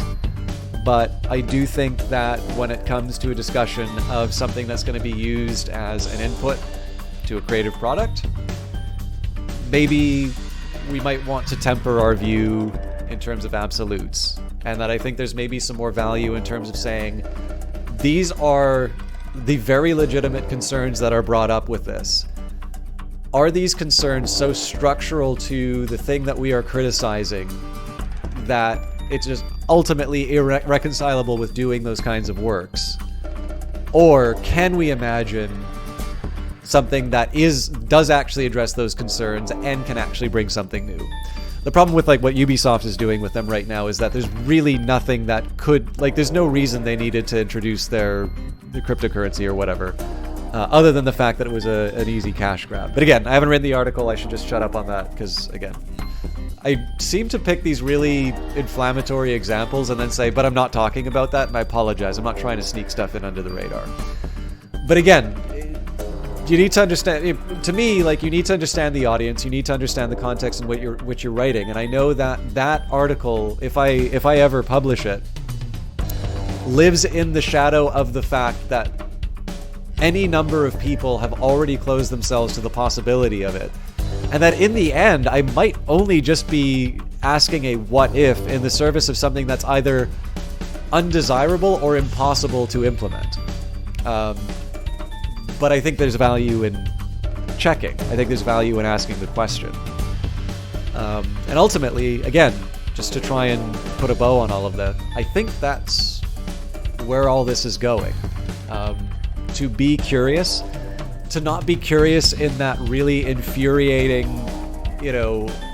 anti-vax, I'm just asking questions, I'm just doing my own research, and all you're doing is Googling and looking for your priors.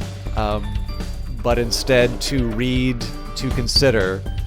To a certain point, I would say the reason why this game can work, regardless of whether you're Team Advance, Team Disrupt, or a plague on all your houses, is that the political position you hold is maybe a little bit less important than the thought process that takes you to that position. I'm lucky enough to live in a country that does hold elections, that holds free elections, and that we are able to resolve our differences through a ballot box. That's not true for everyone.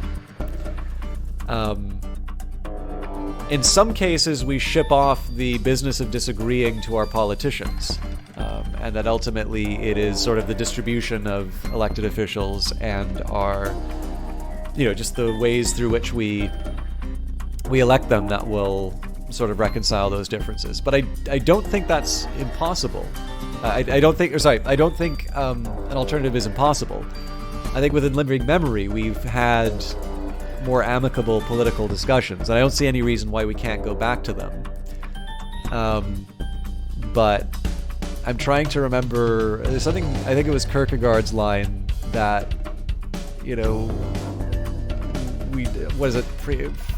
people clamor for freedom of speech when what they should be looking for is freedom of thought, or something along those lines. And I mean, this is just it, right? We hear a lot of talk about free speech, but very little recognition that the benefit of free speech is to hear where you're mistaken so that you can correct, rather than your ability to project out ideas into the rest of the world. And again, broadcasting, whether it's television, whether it's Twitter, whether it's radio, has a tremendous ability to transmit those ideas and for them to have very tangible results. But there is an importance in terms of the quality of the ideas being presented and the quality of the minds that are receiving the message. And in the end, if we don't start having higher standards for the things that we're looking for, we're just going to see more of the sort of nonsense that we see in not for broadcast or we see on the television right now. So it's kind of up to us, and that's why I wanted to spend more time talking about books. Although, please do check out Papers, Please. I've probably run past my Best Buy date in terms of talking. Like I said, I'm tired. It's 4:30 in the morning. I've been going almost 9 hours. This is a fantastic game. I kind of want to play the telethon. I'm going to play it for myself. I'm curious, Izzy started. So again, if anybody had anything they wanted to say or anything, if they disagree, I don't mind trying and doing back and forth. Or if you just disagree and want to leave it as a comment, I'm fine with that, because I need to wrap up and see if there's anybody online to host. But I'm curious why you asked about John Oliver, Izzy's. And my plan is on Monday and probably Wednesday, I want to read 1984. So if you don't care for hearing me reading things out loud, or if you'd rather just read it yourself, 1984 is a longer book than Animal Farm, so I think it is gonna take me 2 broadcasts for that. But I do have a couple. Yeah, I've also seen his ads for Fox News too. But yeah, no, it's totally good. I mean, again, I think it's completely fine to. I think people should be criticizing the various forms of media, and there's some that are definitely more deserving than others. Good evening, I'm Megan Wolf. And I'm Jeremy. But yeah, 1984 coming up, and there's going to be potentially more than one game related to 1984. But I'm going to keep that under my hat. It's not required reading. Again, I think as he's pointed out, the connection with Animal Farm is not as close as I thought going in with Not For Broadcast. I don't think it's irrelevant, but I don't think it's as clear cut as I was thinking it was going from the start. But I don't know. The preface I thought worked, and it let me, I don't know, share that book with 2 or 3 people who hadn't read it before. So there's good news there. But that's it for me. I'm going to take a quick second here to see who's online. I do really encourage you, if this game seems interesting to you, do please pick it up. I'd love to see this developer do well. It seems like the game is already sold well. But more importantly, I want you to know what your decisions are in this game. I want you to see what the outcomes are, see whether or not you agree with the point that the game takes you to. And amazingly, Brian on the Rocks is streaming. So I am going to send it off to him. It looks like we've lost most of you already, but I'm not going to leave that from... Sorry, I'm not going to keep that from being able to host. Thank you all for watching. I am sorry for being less coherent now. I appreciate you. I appreciate you all dealing, particularly when I oversimplify or say something controversial, disagreeable. I really appreciate you being here, participating, sharing this game with me. I hope I hit more that I missed, or at the very least, I hope I provided something approximating entertainment and gave you, I don't know, gave you material to work with. I hope this game gets people thinking and talking. But please do treat Brian well. I will see you all Monday for, well, some of you Monday, for 1984. And then if you want the next game, that will probably be for Friday. As always, Twitter is the place for that. But until then, and always, have a peaceful night.